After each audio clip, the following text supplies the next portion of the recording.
Chapter 441. The soldiers have been almost cleared, and it is time to prepare the main course. Horn opened the wings of fire behind him and rushed out like a rocket, heading straight for Jelly and others. 10 years later, Horn has made great progress in flying with the wings of fire. Both the speed and the degree of control are incomparable to the past. At least in terms of speed, he has far surpassed the extraordinary people of the same level as him. Several high-level barbarians escorted Jelly, and had not run far when they saw a meteor streaking across the sky, and then heard a loud bang. A huge fireball like a meteorite hit the ground in front of him, creating a deep pit. The huge fireball was Horn. He was too lazy to slow down, and landed lightly in front of Jelly and the others. As long as he used the new magic shield to protect his body, even if he landed so violently, Horn would not be in any danger. Slowly floating out of the crater-like pit, Horn looked at the barbarians and Jelly with interest, especially at the 6th level barbarian.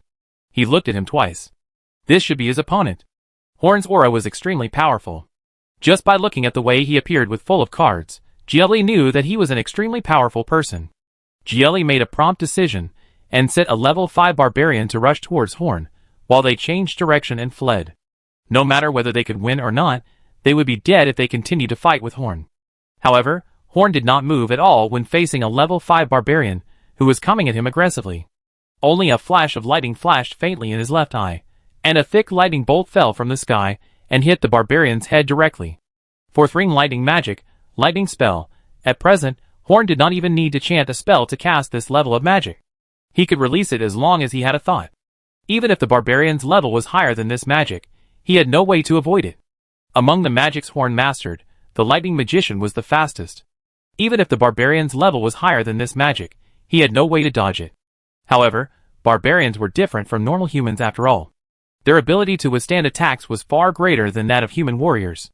He was hit by a 4-ring lightning magic. The barbarian was only slightly dizzy for a while, and then he stood up with an uncoordinated body with a roar. The red blood in his body surged. He was about to go berserk. Once the frenzy begins, this barbarian can even compete with a level 6 warrior in a short period of time. At this moment, Horn stretched out his finger towards him, and a bright current only as wide as his index finger went straight through the barbarian's head and hit the ground. The barbarian, who was in the process of frenzy, fell to the ground, raising a cloud of dust. A hole was pierced through his skull, and his brain and blood were dried by the strong heat of the current. This is the 5th ring lightning magic, the Thunder Spear. Horn put his hand to his mouth and blew gently. It's hot to use this level of magic without a wand. Jelly's pupils suddenly shrank after he ran a distance. He knew that he was in big trouble now. He knew that Horn was very powerful when he saw his landing posture, so he never expected that a level 5 barbarian could stop him. As long as he could delay for a while, by going berserk, he would have achieved his goal. But he didn't expect that he couldn't even delay time. He killed a powerful barbarian with just a wave of his hand. Are the city lords of the edge cities of the god-forsaken land so terrible now? Horn stood in front of Jelly and the others and carefully examined Jelly's face. He had known about this group of people through the descriptions of magicians before. Now he saw this person in person and found that he looked familiar. After thinking for a while, he gently patted his forehead through the mask and said, "You look a bit like the Lord of Gino City 11 years ago. You are not the illegitimate child who escaped." If it was the illegitimate child at that time, many things could be explained. Why did this group of people go straight to Xingho City? Because this guy is still thinking about his father's city. If things really develop normally, this illegitimate child may really be able to compete with Gino's legitimate son and successfully obtain the position of Lord of the city.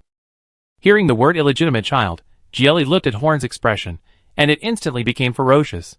His words once again aroused Jelly's hatred. He wanted to pounce on Horn and bite off a piece of Horn's flesh. But Jelly still endured it, because he was now controlling his own consciousness, and the real him was actually a very calm and smart person. "Yes, the person you are talking about is me. Then you are not going to take back your father's city with these barbarians, are you? I was really troubled for a while, because of your escape. As expected, you really brought me a little trouble." Horn stretched out his hand in front of Jelly, with his thumb and index finger making a small distance, and there was no sincerity in his words. Now the situation is under Horn's control, so he doesn't mind chatting with Jelly, so that he can not only understand some of the situation, but also wait for the congressman to come. Their speed is far slower than Horn, and they also want to test their strength. "Yes." Jelly gritted his teeth and said, "TSK, I was still careless at that time. I should have controlled you before the war. I will definitely pay attention to not leading any trouble in the future. Horn said seriously. You blocked us here just to humiliate me? If you want to fight, fight. If you can't fight, let us go. Jieli stared at Horn. He himself might not have noticed that his expression was very distorted and shrouded in green mist, giving people a very evil feeling. Humiliation. Of course not. I don't have that kind of low taste. I'm just curious about you. How do you control these barbarians? And what is the abnormal energy in you?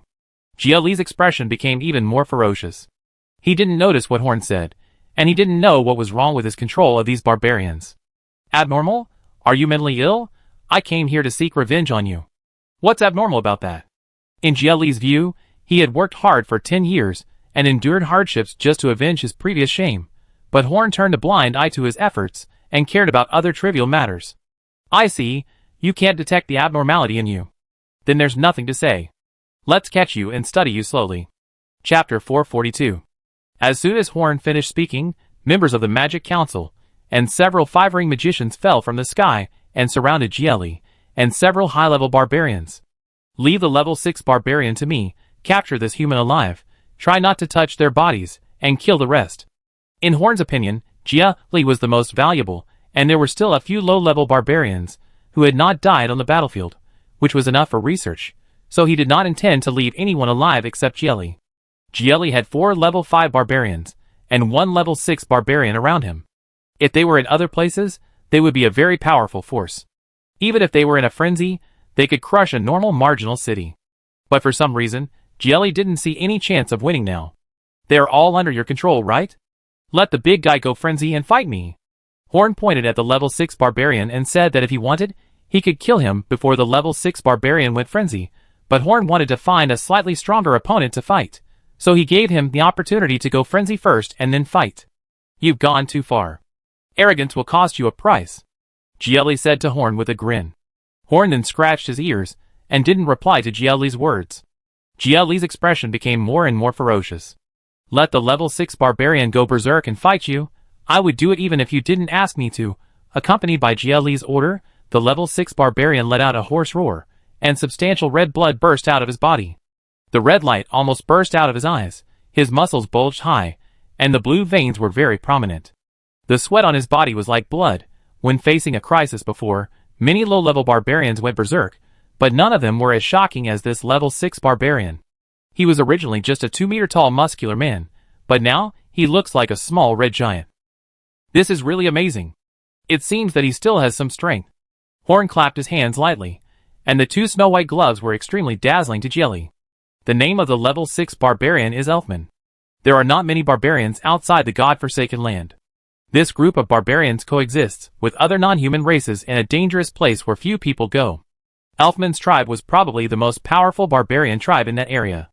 They worked from sunrise to sunset and lived a peaceful life. The barbarians were respected in that area.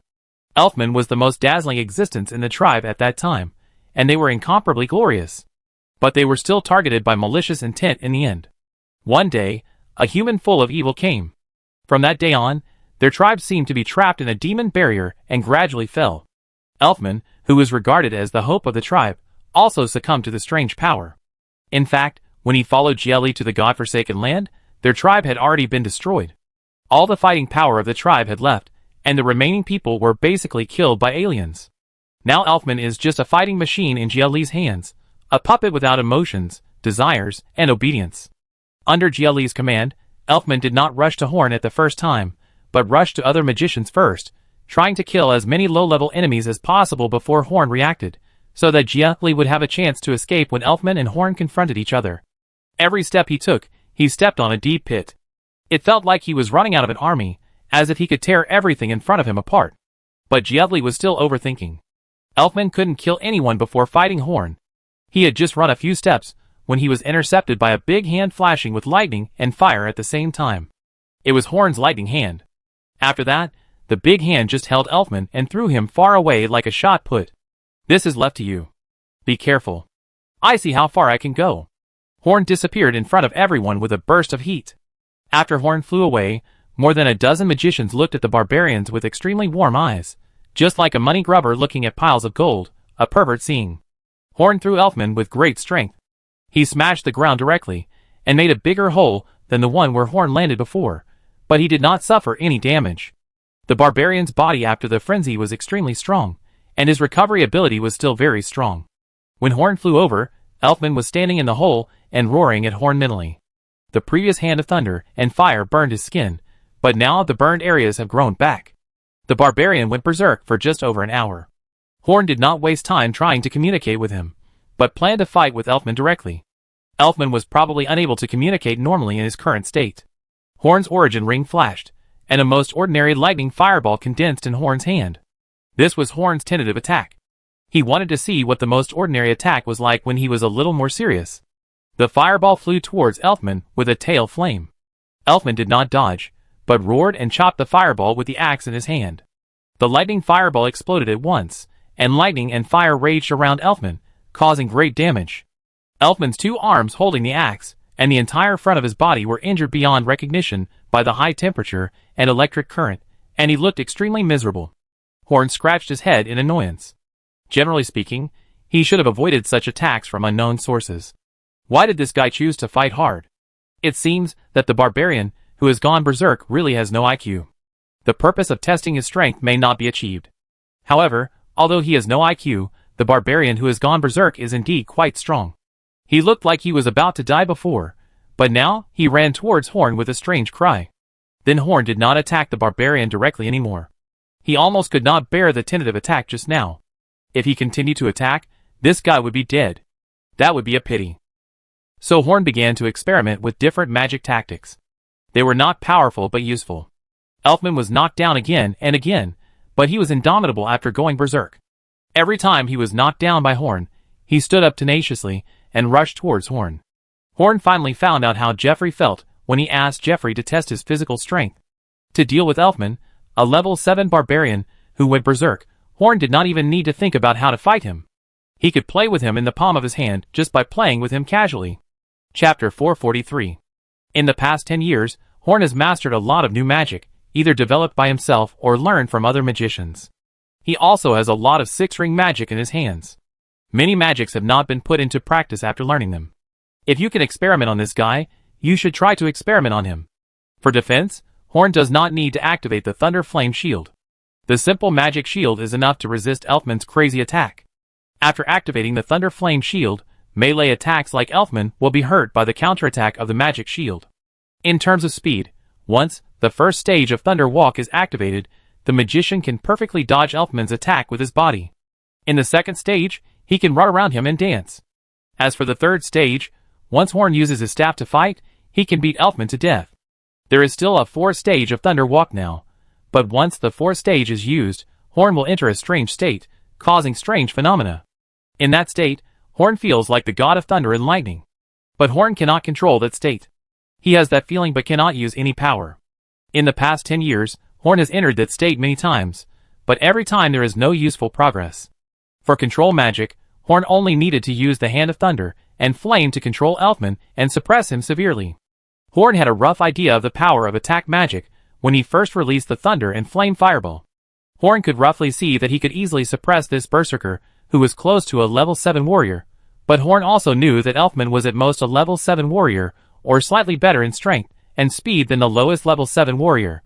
He didn't have the martial arts of a level 7 warrior, nor did he have the fighting qualities that a level 7 warrior should have. He was just a big, stupid guy with strength. As long as a normal level 7 warrior wasn't too careless, it was basically a sure thing for him to win. Just like now, although Horn had a stronger pure speed and pure strength than a level 3 warrior, if he didn't use magic at all and fought against a level 3 warrior, Horn would also be weak. So there was nothing to be happy about Horn's victory over an opponent of Elfman's level. However, if a normal level 6 warrior faced Elfman, it would basically be an overwhelming victory. There was no comparison between the two.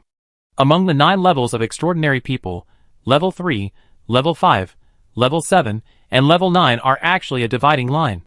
The gap between level 6 and level 7 is actually much larger than that between level 5 and level 6, and the difficulty of promotion is also much greater. Sometimes Horn even thinks that maybe the 9-level division popular in Ceylon is not very reasonable. However, changing the level division must wait until Horn becomes a 9-ring magician. It is too early to think about it now. After thinking about it, Looking at Elfman, who was still clumsily attacking him, Horn felt a little tired and didn't want to play with this guy anymore. He directly pressed Elfman to the ground with a hand of lightning and fire, and then retreated more than 20 meters. The magic that needed to be tested had been tested almost, and next, let this guy use his remaining energy for the last time. Horn raised his staff, and chanted the spell word by word. Magic can be released even if the spell is chanted silently, but after the test of the Tower of Wisdom, there is actually a slight difference in power. The power of magic chanted aloud is stronger than the power of silent chanting. However, Horn did not chant the spell for the small difference in power, but it was a ritual that made the magic feel more handy. Anyway, no one saw it except Elfman, who had been driven crazy and turned into a mentally retarded person, so it was not too shameful. A dark red ball the size of a bun condensed at the front of the staff. The ball contained a flame that was enough to burn Elfman into slag, but not a single bit of it was exposed. Then, silver lines gradually spread on the dark red ball, and the power of thunder and lightning gathered in it. This magic is the strongest single-target magic that Horn can release without using the origin ring.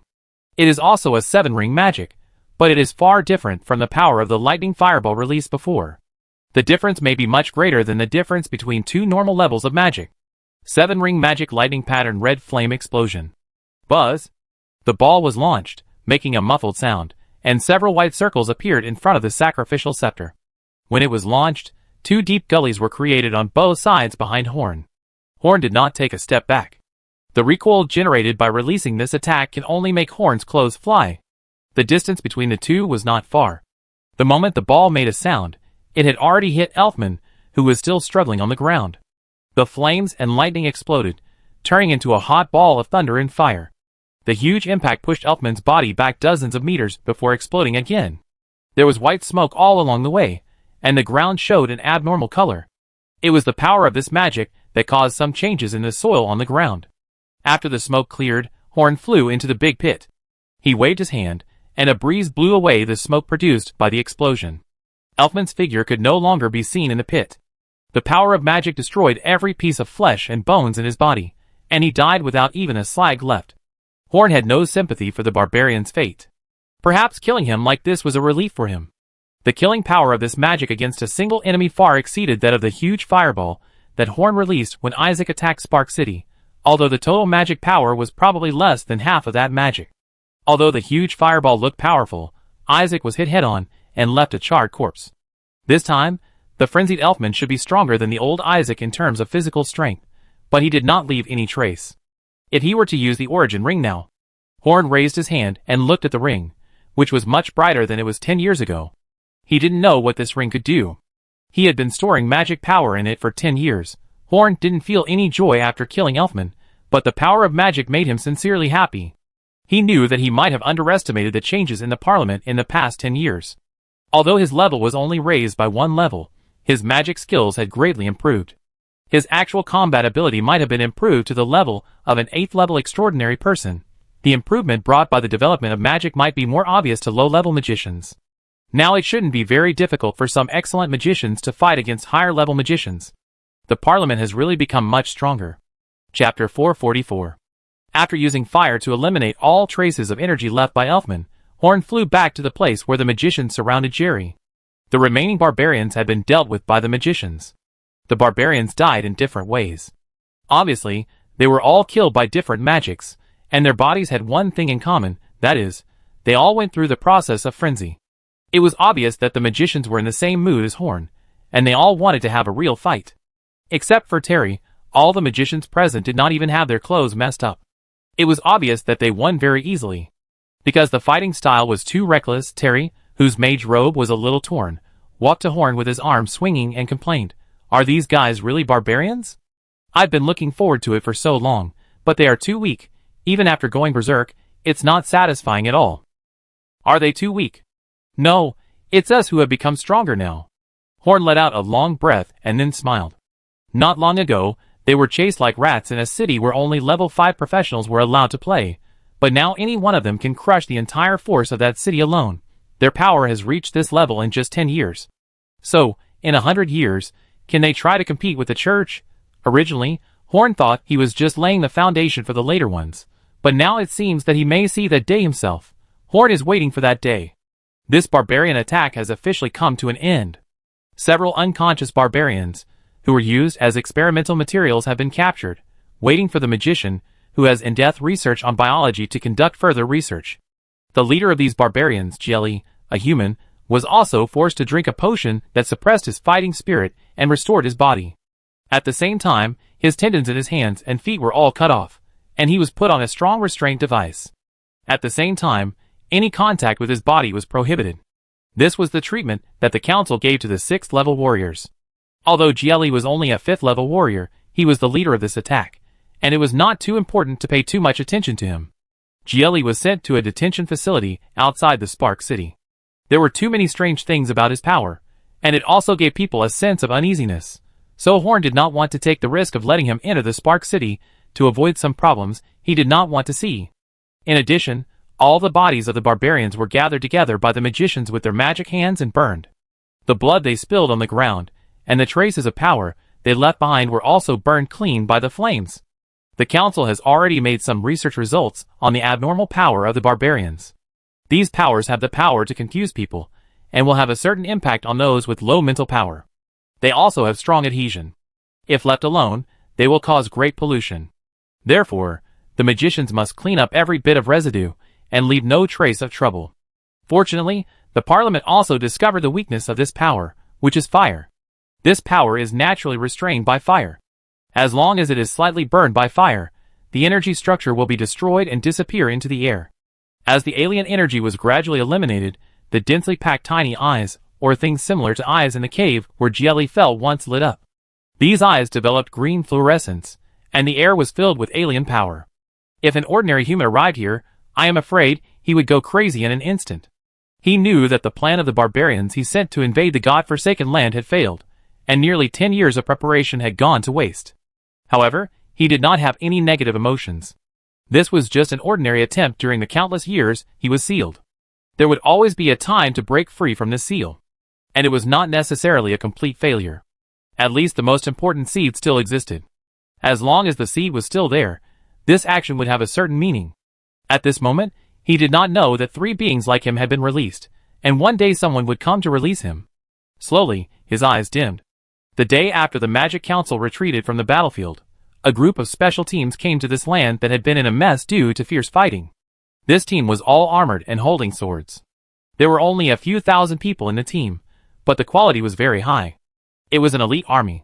This is a team jointly formed by Unta City and Bigma City. They informed Xingho City to come and support this war, and they were allowed to enter Xingho City.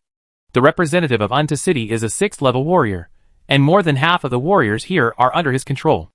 The representative of Bigma City is the Dragon Blood Sorcerer Landoya. After he was defeated by Horn and returned to Bigma City, the feeling of failure made his bloodline awaken further. After awakening, he successfully became a 6th level Dragon Blood Sorcerer. The attack by the Jelly team was too loud, so the nearby cities received news that Xingho City was about to be attacked. In view of this, Bigma City and Unta City formed a coalition to support Xingho City. Horn wanted to show his strength to these 2 cities, so he agreed to let them in, but he didn't expect that the battle was over before they came. In fact, this coalition was nominally here to help, but in fact, it didn't have any good intentions. In recent years, although the Magic Council has not shown its muscles to the outside world, they have become more and more wealthy, which can be seen in every city, and they are even a little richer than Unta City. You know, Unta City has a large main city and 6 sub-cities called towns, but actually cities. In fact, during these 10 years, Unta City has become richer with the products of the Magic Council, but it is still slightly surpassed by Xingho City, which only has 1 city. Unta City, which has always been very rich, knows that in the Forsaken Land of God, money represents power to a certain extent. So they are quite afraid of Xingho City now. This time, the powerful barbarian tribe attacked Xingho City, which they thought was an opportunity. They could take advantage of this support to test the strength of Xingho City, and if possible, they would also pit Xingho City and weaken its power. Landoya next to them was just here to get something for free. They were very poor in Bigma City, so they came here to see if they could get anything. He was still a little dissatisfied with his loss to Horn last time, so if he saw Horn this time, he was ready to get back at Horn. They came a day late on purpose, originally planning to let the 2 groups fight first, to see the strength of the Starfire City and the barbarians, and then decide what to do. After all, in their opinion, A battle of this level would take at least a few days to end. But they didn't expect that what they saw was just a messy battlefield. Chapter 445. The content was posted incorrectly before, and has been corrected. The ground is full of traces of magic, flames, frost, plants, all kinds of things may appear on the battlefield, and the huge pits indicate the fierceness of this battle. Landoya's dragon pupils spun around, and there was a huge amount of power remaining in the venue, including dozens of energies that made him palpitate. Has the Magic Council become so strong in just 10 years? Looking at the battlefield, we should be late. The Magic Council has already dealt with all the barbarians who came to attack, but they must have suffered heavy losses in this level of battle. The 6th level warrior of Unto City observed for a while, and said with a smile, although the battle was over, and they could not take advantage of it, as long as the Magic Council suffered losses, their goal would be achieved to some extent. It is impossible to suffer heavy losses. The Magic Council won this battle very easily. The speaker was Biggs, who was once given brain paralysis by Yan. He is now a middle-aged warrior with a very stable personality, and has the strength of a 5th level. How do you know? The battle was so intense, the battlefield has been cleaned up, and there are no bodies on both sides. How do you know that there is no loss in Spark City? The level 6 warrior was refuted by Biggs, who asked Biggs indignantly. Biggs smiled slightly, pointed at the battlefield and explained to the level 6 warrior, first of all, look at the battlefield. Most of the traces here are caused by magician's magic. The traces caused by the barbarians' physical attacks are so few that they can be ignored. This shows that the barbarians were beaten unilaterally, and had no chance to attack. Moreover, the traces of the attack were most obvious at the front, and became thinner as they went further back, which meant that after the fight, the barbarian warriors were just fleeing in a panic, and they were all annihilated before they got too far away. Perhaps it was the magicians from Spark City, who covered up all the traces of the warriors' attacks? The level 6 warrior was somewhat persuaded, but he was still stubborn. Biggs pointed at the foot of the level 6 warrior and said, "My lord, the place you are now should be the camp of the magicians from Spark City. Most of the magicians can cast spells remotely, so they will not rush up to fight the barbarians. Now do you see that there is no attack at all here?" The level 6 warrior was speechless after what Biggs said. He sighed, and said to Landoya in astonishment, "Is he really Biggs? I saw him 10 years ago, and he was not like this at that time." Landoya grinned and said, "Times are different now. A man should be treated with new eyes after 3 days of separation. 10 years can change a lot of things." Since Biggs was taught a lesson by Yan last time, his flamboyant temper and foul mouth have been completely corrected, and he has devoted himself to the training of a warrior, and the excellent side of his original character has gradually emerged. Yes, a lot can change in 10 years. The level 6 warrior echoed, with a hint of bitterness in his voice. 10 years ago, their Unto City was the largest city nearby, but today, Xingho City is richer than them in terms of wealth. In terms of strength, they used to paralyze themselves by saying that they were at least stronger than Xingho City a few days ago, but now the last fig leaf has been revealed, and even in terms of strength, they have been left behind by Xingho City. Outside Xingho City, in a basement. Although it was a basement, it was not dark.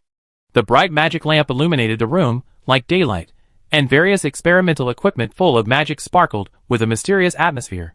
Horn stood in front of an iron table, fiddling with the gadgets on it, and looked at Jieli with interest. Jieli was locked tightly on a large iron block, with something stuffed in his mouth and unable to speak, and his chin was drooling. Jieli had something that Horn cared about, so Horn wanted to find out what this guy was like.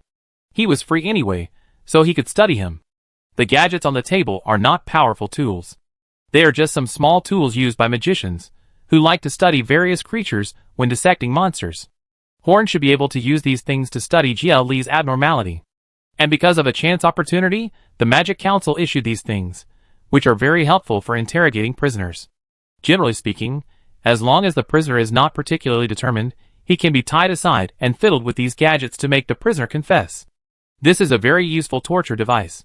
Horn fiddled with it for more than 10 minutes in front of Jieli, occasionally reciting the uses of 2 things, but Jieli still looked at Horn with the same expression, without any change. Distortion, hatred, resentment, but not a trace of fear. After playing for a while, Horn got tired of it. Jieli was obviously not afraid of these things. Continuing to fiddle with them would only make him look like a fool. He waved his hand to remove the restraint on Jieli's mouth, and then looked at Jieli curiously. "Let's talk. Since you don't know what's wrong with you, let's talk about why you came back to the city, who ordered you to come here to cause trouble, and where your barbarians came from. I don't know what you were talking about. I came here to take back my own things. I want to satisfy that lord. I want to tear you into pieces. Giuffre was talking nonsense. That lord, who is that? Horn caught the key point in his words.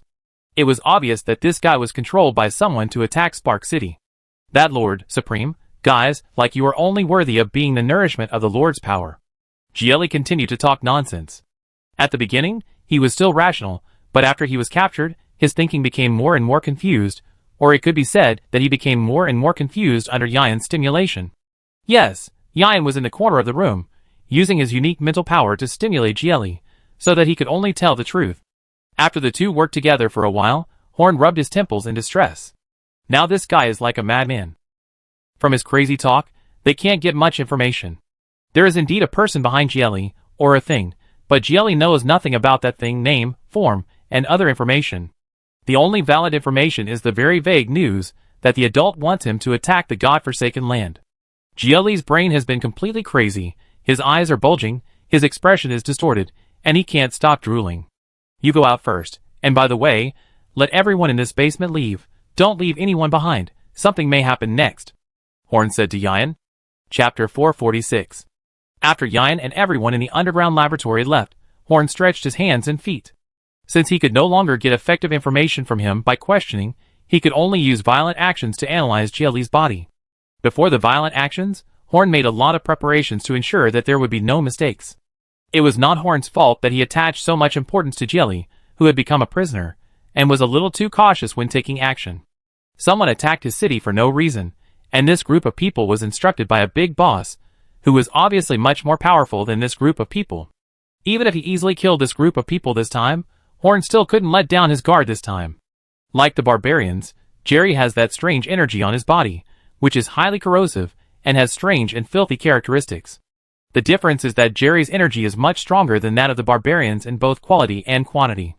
Quantitative change will lead to qualitative change, and what Horn will do next is to try to analyze this power. What happens in this process is actually not strange, so he will not let anyone else stay here except him. After getting ready, Horn picked up a knife used to dissect the monster and attached pure magic power to it, without using lightning or fire power, because that would destroy the structure of this power. He used the magician's hand to straighten Giuffre's head, and then a cold light flashed, and Giuffre's head was cut vertically. The whole head was split into two halves, only the green brain was not damaged. Giuffre's eyes lost their luster, and it was obvious that he was dead now. Before taking action, Horn detected that all the strange power in Giuffre's body was concentrated in his brain, but this power was not used to strengthen Giuffre's strength, but completely changed his brain. Under the effect of magic, no blood was sprayed out to interfere with Horn's research, so now Horn can clearly study this brain that has completely turned dark green. The power was entrenched in the brain, without the slightest movement.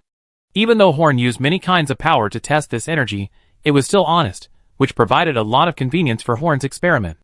After collecting the data, Horn lit a ball of fire in his hand, and prepared to eliminate the strange power that threatened the fight. It would be a disaster if this thing continued to be kept, so Horn pressed the ball of fire towards Giuffre's brain. But at this moment, this ball of energy that had been quiet all of a sudden suddenly jumped up and bypassed the fire, and drilled into Horn's body. The speed was so fast that Horn had no time to react. As soon as this power entered Horn's body, it tried to control Horn, but as soon as the action began, it was suppressed by Horn's power and could not spread. Then this energy began to confuse Horn's mind, but Horn was not a rookie like Giuffre, and this energy had no way to affect Horn's thinking. Not to mention Horn, even if it was an ordinary magician, it would not be easy to confuse him. Magicians who practice spiritual power had a natural resistance to this form of power. But Horn found it awkward to find that this power was like a piece of sticky candy that could not be expelled. With the strange corrosive ability of the power, it was okay for a short time, but if it lasted for a long time. Although the situation was not optimistic, Horn was not too depressed, but smiled, because this feeling made him feel young again. 10 years ago, there was also a group of energy trying to occupy his body, but he was promoted with the help of that group of energy. At this time, Giuffre's body, which had been lying on the ground, stood up again, and the head that was split into two pieces squirmed, and the mouth opened and closed, and said to Horn grimly, "I have completely merged with your body. Unless you destroy yourself, you will never be able to destroy me. One day, you will become a part of that existence like me, and you will also." As he spoke, the head that was split into two parts began to laugh wildly and twisted, and the scene was very bizarre. Horn scratched his chin gently. He couldn't get rid of it unless he died. There was a guy who seemed to have threatened him like this before. How did he deal with it at that time? Jelly laughed awkwardly for a long time, but found that Horn was just watching him like a play, without any fear or nervousness. He finally stopped laughing, and said to Horn in surprise, "You don't seem to be afraid at all, but it doesn't matter. You can't get rid of me. You will definitely be afraid." "Scared? I don't think so. You are not qualified to scare me." "It's not me, it's that person." "Shoo, keep your voice down." One of Horn's eyes suddenly turned green, and then a wizard's hand pressed Jerry's body to the ground. He was now reading the information of the power that invaded his body. Although most of the information seemed unreasonable and incomprehensible, as long as he was willing to integrate into it, he could get some useful things. "You actually actively merged. It seems that you are also dormant under the power of that person, ha ha ha." Gielli started laughing again. This was considered completing the task. Even if Horn did not resist, this ball of energy would definitely not affect Horn in a short period of time. However, if Horn actively merged into it, the speed of erosion would be greatly accelerated. In just a moment, the aura emanating from Horn was already somewhat similar to that of Gielli before. Gielli looked at Horn and laughed. It was done. It was about to succeed. I didn't expect this guy to be so stupid. Suddenly, Horn's transformation stopped abruptly, and Gielli stopped laughing.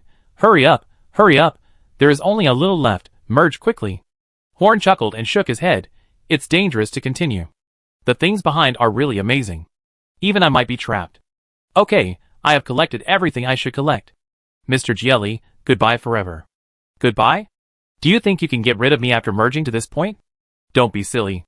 You will be tied to me for the rest of your life." Gielli was angry that Horn stopped the fusion.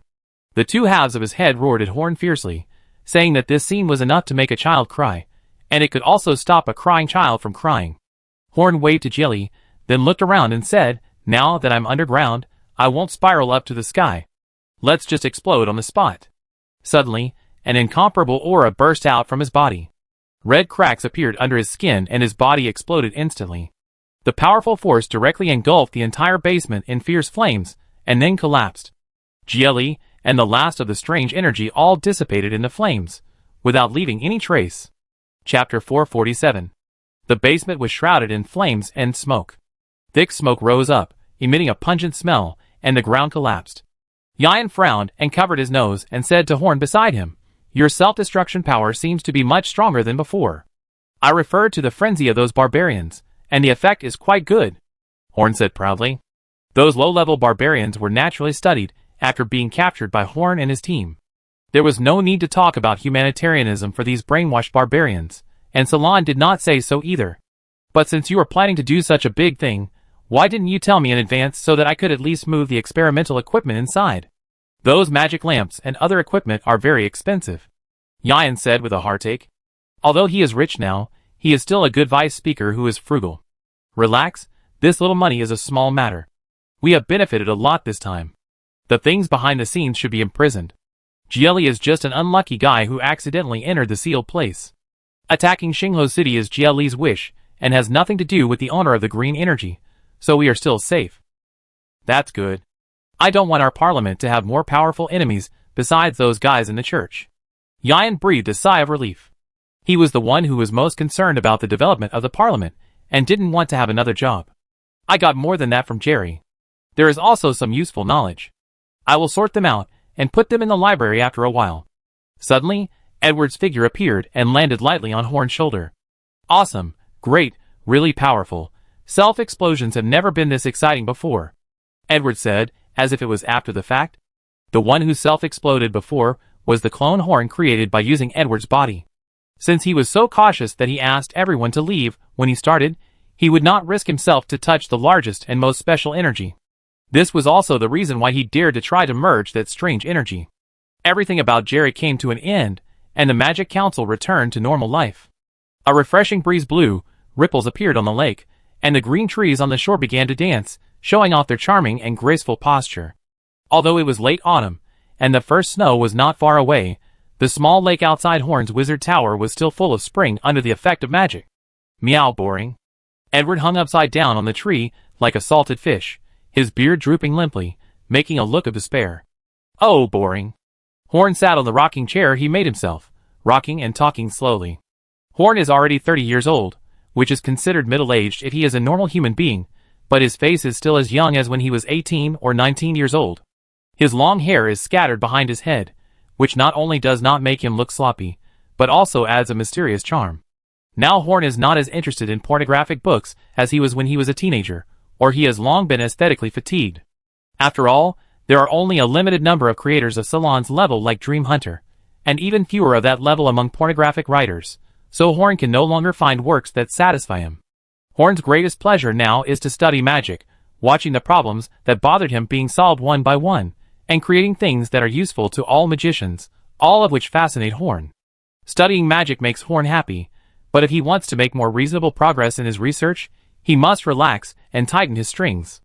If the strings are too tight, they will break, so Horn needs to relax from time to time, but he hasn't found anything interesting recently. Hey Horn, find a way to have some fun. Edward said to Horn with a weird cry.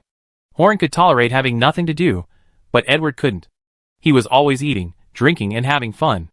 He felt uncomfortable when he had a few days off. A few years ago, he was still keen on playing pranks in the city with a group of strange cats, but now he rarely does such things. What kind of fun is this? 2 months ago, I organized a magic circus according to your idea. Enoch and the others looked at me strangely. Horn was determined not to listen to Edward's advice and have fun. I don't care. Edward started to act like a spoiled child. He found that this trick was very useful when used by human females on human males, so he wanted to try it on Horn. Horn was so annoyed by him that he stood up and threatened him fiercely, then sent Edward to take his cat brothers to fight for territory with the wild dogs in Starfire City. Although the fate of those wild dogs was also pitiful, at least Horn himself was quiet. Without the noise source in his ears, he lay quietly in the lounge chair by the lake again. Looking up at the sky, there were only a few clouds floating, and the fragrance of grass and trees in the air made people feel comfortable from the bottom of their hearts. Ah, it's finally quiet. This kind of weather is suitable for sleeping. Why not have fun? Due to continuous research and practice, he hasn't rested for 7 or 8 days. Lying in the rocking chair without noise, he immediately felt sleepy. When he was about to fall asleep, he heard a loud rumble, and there was a faint cheering sound. Horn was so scared that he almost jumped off the chair. Is someone calling in? Damn it, why did I forget to set up the soundproofing magic? Horn stood up with a gloomy face. He was no longer sleepy now. He floated up and flew towards the source of the sound. He wanted to see what could cause such a big commotion. If it was a serious matter, it would be fine. If it was not a serious matter, The speaker was in a bad mood when he woke up.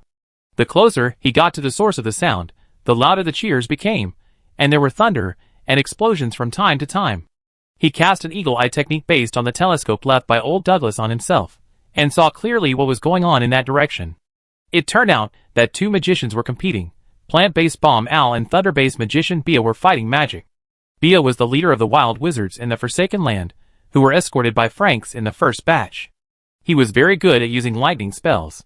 Both of them were 5-ring magicians, and their actual combat power might be close to that of level 6 professionals. They were evenly matched, and had many methods. The plant bombs and dazzling lightning flashed everywhere, and the 2 guys fought back and forth, and neither of them was willing to admit defeat. Well, the noise was caused by these 2 guys. Chapter 448. Around the battle between Bia and Al stood a circle of magicians of all levels, all of them looking like they were watching the fun. Some of them were holding papers with numbers written on them. It seemed that someone had set up a bet for the match between these 2. In the air, Horn laughed sinisterly. You 2 are having a great time, right? You guys are enjoying watching the fun, right? I'm not enjoying being woken up. He cast a more advanced invisibility spell on himself, floating in the air to watch the fight, and no one noticed that Horn was right next to him. The 2 fought for a while, and finally made some progress. Al used a vine that could drill into the ground to deliver a seed to Bia's feet, while Bia was not paying attention. As long as the seed exploded, Bia would lose the game. Just when the 2 were about to decide the winner, Horn showed up and landed between the 2. The game with the gambling had to be stopped halfway. The 2 stopped fighting tacitly, and the cheers around them also stopped. Since the speaker was already standing in the center of the venue, their fight naturally could not continue. However, whether it was the magicians who were competing or watching, they felt a little aggrieved. It was really unpleasant to be interrupted when the end was about to end. It was just like when Thor threw the axe in Avengers 3, and the power went out in the cinema. It was really annoying. But they didn't dare to blame the speaker, so they could only bear it. Looking at their expressions, Horn was secretly happy. You disturbed my sleep, hee. What are you doing? So loud. This is the magic tower of the congressman. What if your voice interrupts the important experiment?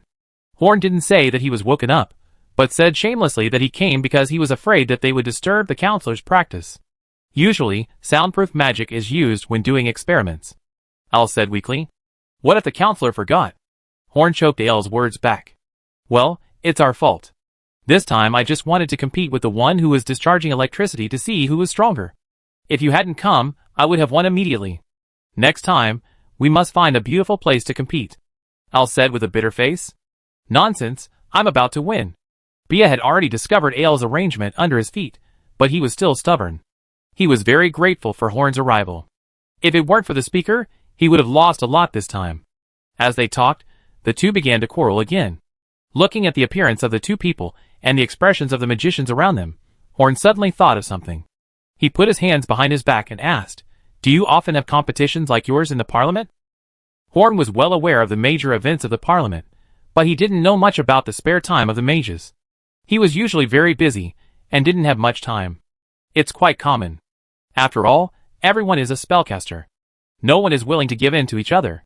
Sometimes it's inevitable to fight to see who's better, Bia said with a smile. Speaking of which, I seem to have seen Ivan and Daniel compete in fire magic 10 years ago. Since then, mages seem to have started to like watching the fun. So do you like watching other people compete? If there is a more important competition, would you like to watch it?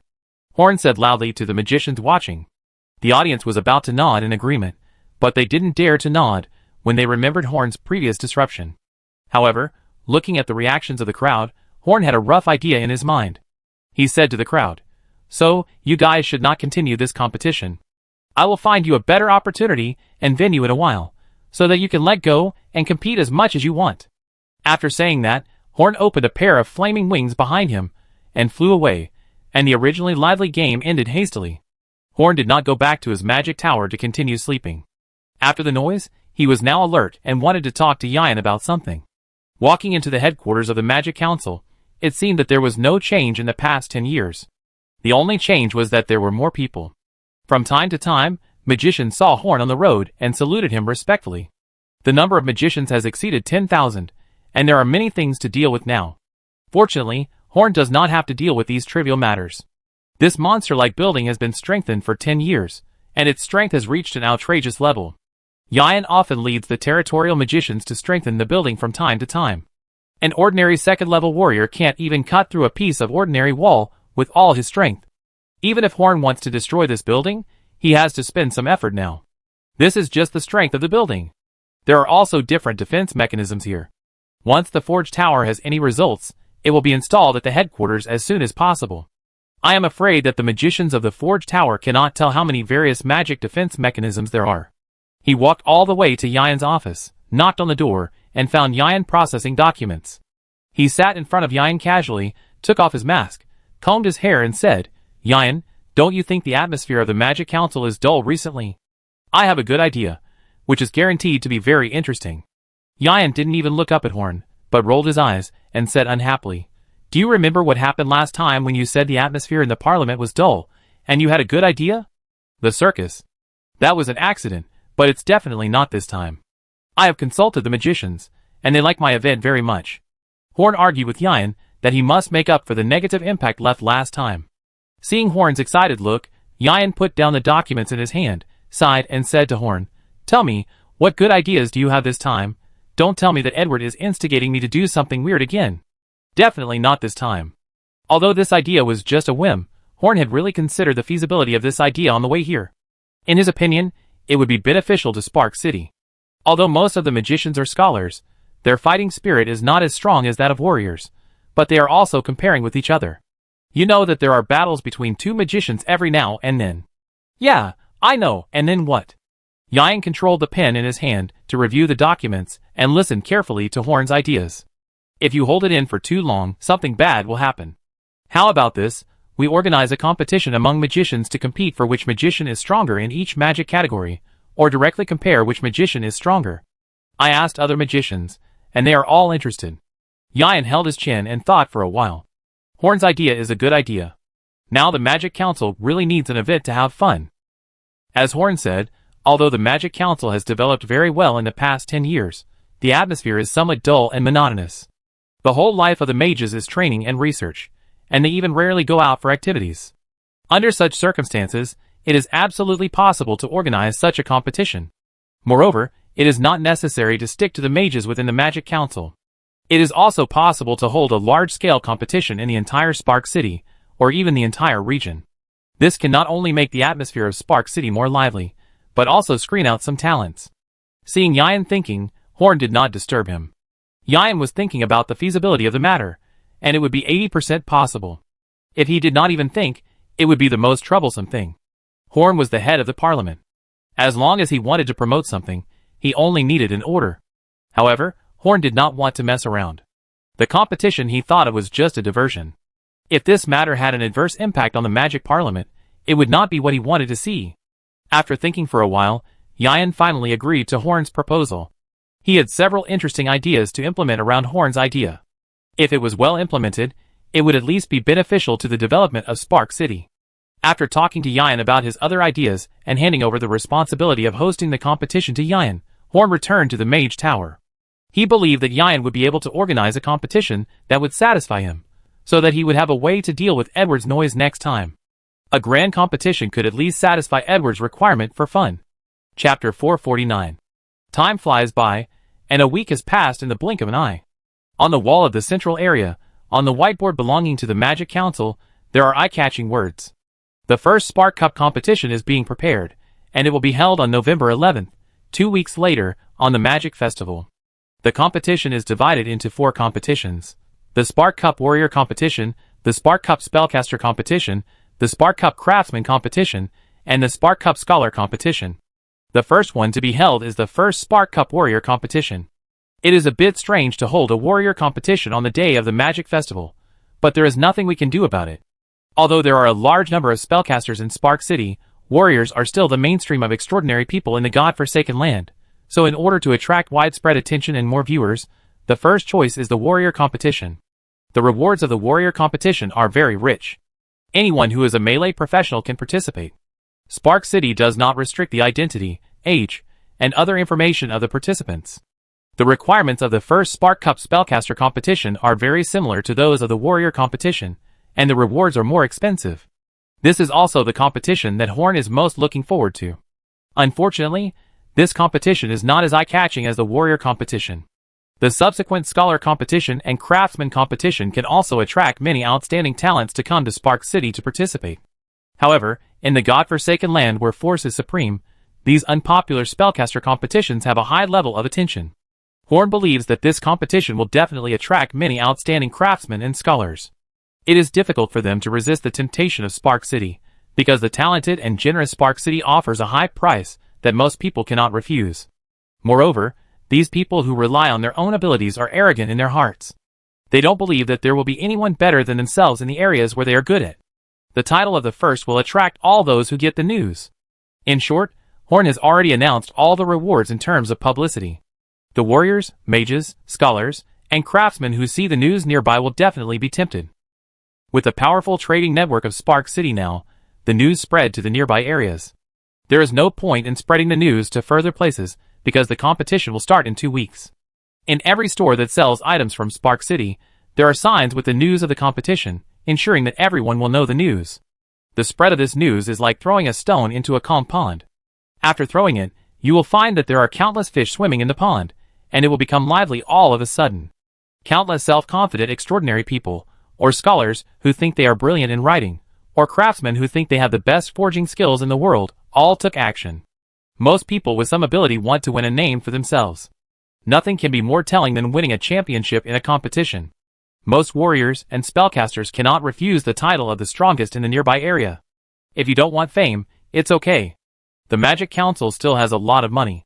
The bonus is quite huge, and most people can't refuse it. If you don't want fame or money, then you always need a handy tool or weapon.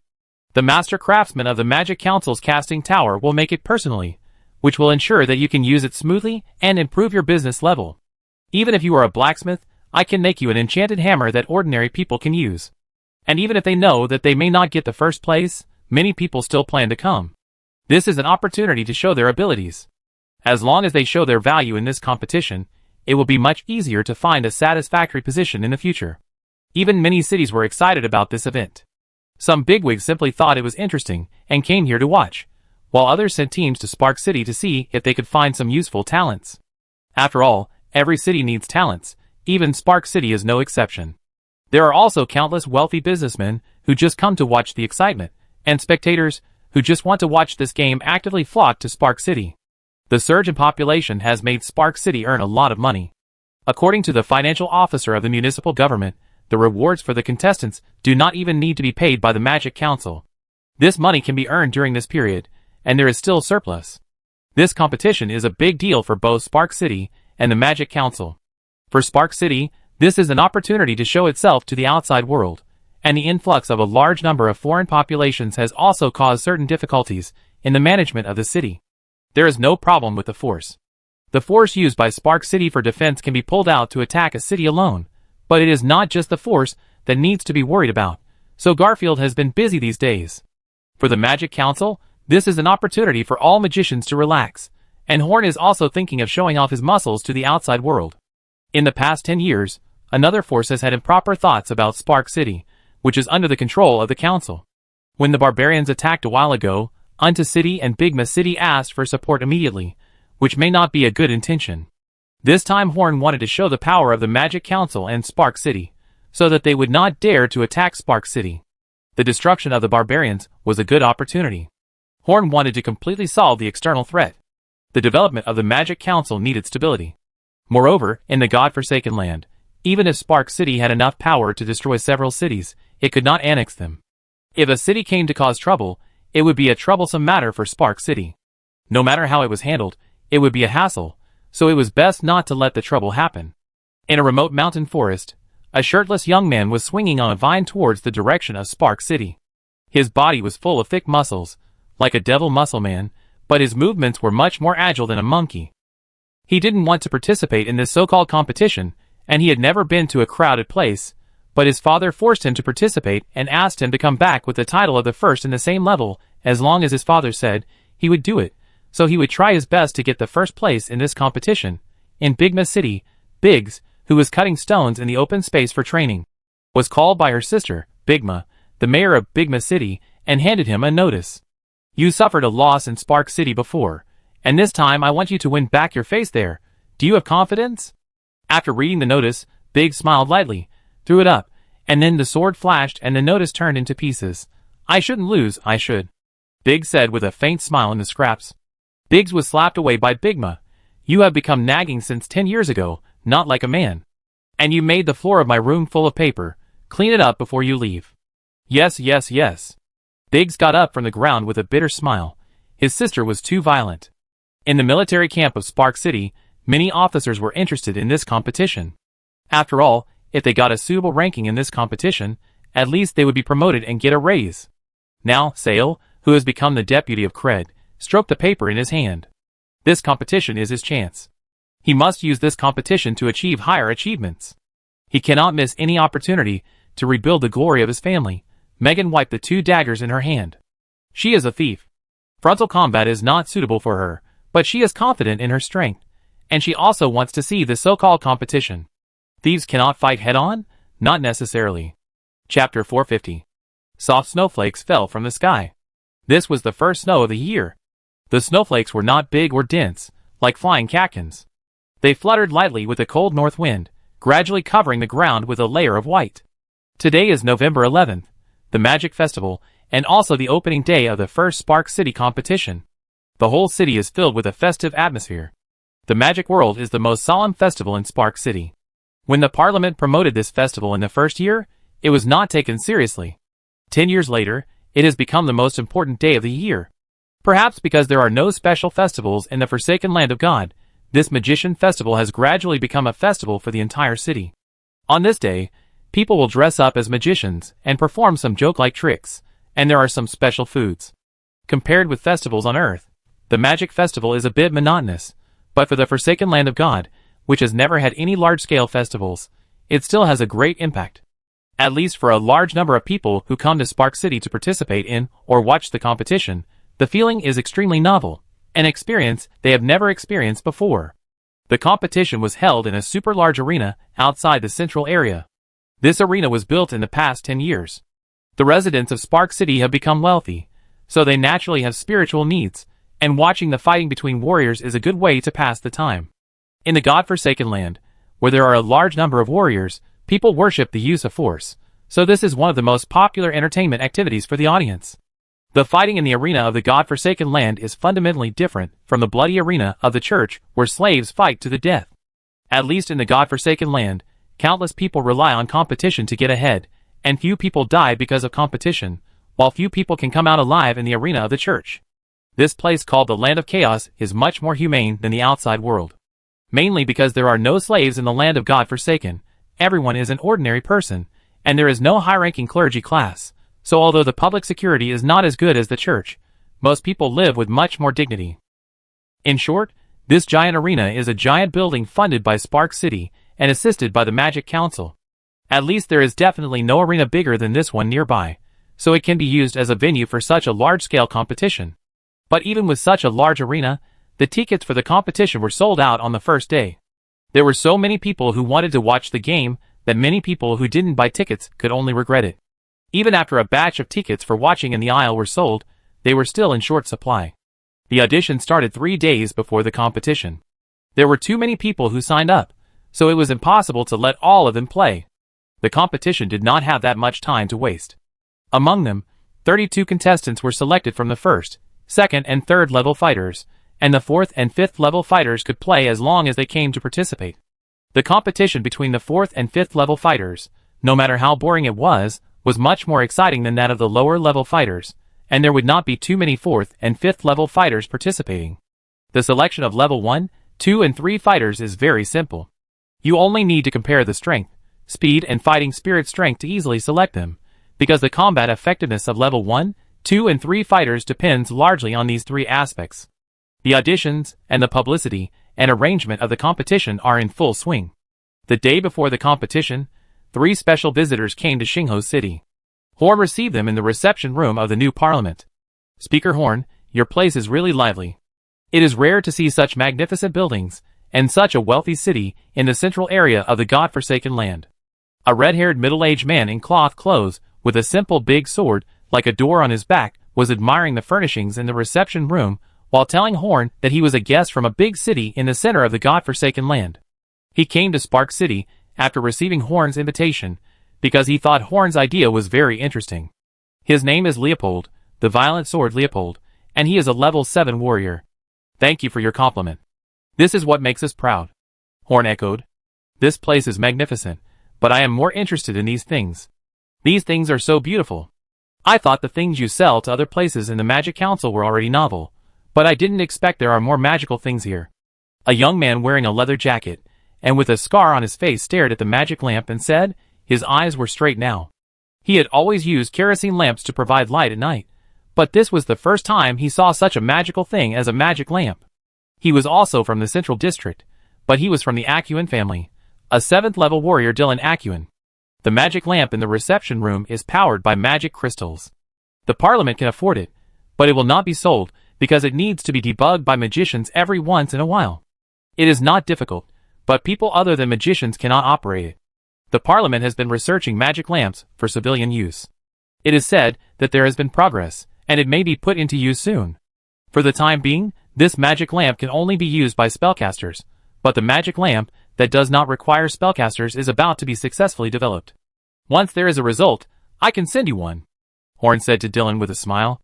Xingho City has replaced our Unta City as the richest city nearby, so it is only natural that it has these novel things. As they were chatting, an old man in a gold-threaded dress interrupted with a sour tone.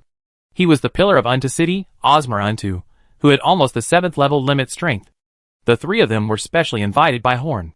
The competition needed referees, and some of the fighters in Xingho City were not high enough to be referees, so Horn found a few 7th level fighters to be referees, which could make the competition more authoritative and safer in case of accidents. Among them, Leopold and Dylan are two level 7 warriors who have been on good terms with the Magic Council in the past 10 years. They have good business dealings with the Magic Council, but they have never been to Spark City. Horn promised to give them some interesting rewards, but these rewards are far from enough to invite level 7 warriors. They can come more because they are interested in this warrior competition. It is rare to encounter such interesting things. Moreover, acting as referees in such a big competition is also conducive to improving their status. At least they can use it to brag to others. Ozmer came here voluntarily. The information he sent out to explore Spark City a while ago made him feel a little uneasy, so he wanted to come here in person this time. However, no matter what his purpose was, as long as he dared to cause trouble, Horn would be able to keep him in Spark City forever. Now Spark City is no longer the city that needed to be cautious 10 years ago, at least not for Unto City. Chapter 451. Then Horn and the three explained in detail what they should do as the referees of the warrior competition, and that during their stay in Starfire City would guarantee them a satisfactory itinerary. "Mr. Speaker, won't you join us as the referee?" Dylan said in surprise after hearing this. "No, the warrior competition still has the right to speak, so I, a spellcaster, don't need to go over and make a fool of myself." Horn smiled and refused. Although he was called a referee, there was actually nothing to do. He just sat on the high platform as a judge and found a few senior warriors to prove the authority of this competition. Sitting on it was not as comfortable as sitting in the VIP audience seats, so Horn naturally would not join in the fun. And most importantly, Horn didn't want to be with 3 level 7 warriors for a long time. Mages are somewhat weak in close combat. Watching the game with them, Horn needs to be alert all the time and can't enjoy the game properly, so Horn doesn't want to be with them. "Oh, so that's the case. I thought Speaker Horn felt that he was not qualified to be the referee," Ozmer suddenly said with a thorn in his words, and the originally happy atmosphere suddenly became stiff. "As a spellcaster, I am certainly not qualified to be the referee for the warrior competition, but Mr. Ozmer, you must be referring to something else," Horn asked in a relaxed tone, with a mask on his face and no expression could be seen. "I won't beat around the bush with you. Now the wealth of Spark City has surpassed the sum of the 7 cities of Unto City. I want to ask Mr. Horn, do you have the strength to own such a city?" Ozmer said in a deep voice. This was a conversation between the highest authority in the city. He felt the pressure after he came to the city, especially the spellcasters in this council, who were even more amazing than described in the intelligence. Even in a game, they could casually invite a level 7 warrior. Frankly speaking, he has decided not to be an enemy of Spark City, but he still needs to make the final confirmation. If Horn is strong enough, he will not make any more small moves against Spark City, but if Horn is too weak, he will fight with Spark City no matter what. At least, he can't let their position as the overlord of this place disappear. So, he wants Horn to show his strength, otherwise he will not be willing to give up. Leopold and Dylan stood together quietly. This is a dispute between the 2 cities, and the 2 outsiders will not interfere. "Oh, I see. Mr. Ozmer, you want to see my strength, right? I wonder if this is enough." Horn chuckled twice and said. The magic power of thunder and fire attribute on Horn's body suddenly burst out. There was no flame or lightning. It was just a simple accumulation of magic power. However, the heavy magic power shocked Leopold and Dylan. This pressure was probably close to the 8th level of extraordinary people. Although the energy on Horn's body seemed to be just close to the 7th level, the intuition of a warrior who had experienced many battles would not be wrong. This pressure really touched the bottom line of the 8th level. Ozmer's face suddenly darkened, but he was not willing to be outdone. His fighting spirit instantly enveloped his whole body, and the fierce fighting spirit soared into the sky. His momentum was even comparable to Horn's. As expected, he is the pillar of Unto City.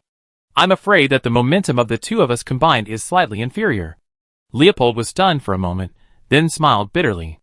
Dylan also nodded bitterly. Horn was a spellcaster, so naturally how strong he was had nothing to do with them, but they were actually left behind by an old 7th level warrior who was already dying. It was a bit hard to accept. Mr. Unto is indeed still strong, but what if this happens? The origin ring under Horn's wide sleeves emitted a colorful glimmer, and the magical aura accumulated for 10 years was revealed for the first time. A terrifying aura emanated from Horn, and the pure magic power even made the voices of those around him distorted. Leopold and Dylan turned pale in an instant. It seemed that the person in front of them was not a thin human spellcaster, but an extremely huge and terrifying monster. Ozma's fighting spirit immediately dissipated, and he looked at Horn with wide eyes and said, What is that? Horn put away his breath and said in a brisk tone, Don't ask about this. Anyway, my strength should be enough to satisfy you now. Osmine nodded woodenly. Just a moment ago, he felt the smell of death. He turned to look at Leopold and Dylan, and they had the same expression. Okay, now you should be satisfied. Spark City has arranged the most advanced guest rooms for you. I guarantee that you will spend a pleasant time in Spark City. There will be a banquet after the warrior competition. Please come and enjoy it. Horn smiled and prepared to send the three of them out. As soon as he opened the door, Osmer and the other two felt their hearts skip a beat again. They saw more than 100 magicians standing in the hall outside the reception room. They were in groups of 50, maintaining 2 light balls, each of which had a power that made them palpitate. This was the defense mechanism of the Parliament headquarters caused by the power explosion just now. If they really fought inside the Parliament, they would definitely be surprised. You guys go back. I just had a simple competition with a few guests. It's fine. Horn smiled and nodded, saying that he was very satisfied with the efficiency of the magician's actions. The three of them left the Magic Council together, and went to live in the most luxurious place in Spark City, which the council arranged for them to live. As they walked, Osmer made up his mind that many competitive plans against Spark City could be cancelled, and except for some necessary arrangements, nothing else would be left. In the future, the attitude towards Spark City would no longer be the attitude of Jingjing's opponent, but to develop with the goods that Spark City could provide. Leopold and Dylan were very relaxed at that time. They no longer lived next to Spark City. What kind of strength Horn had did not put any pressure on them.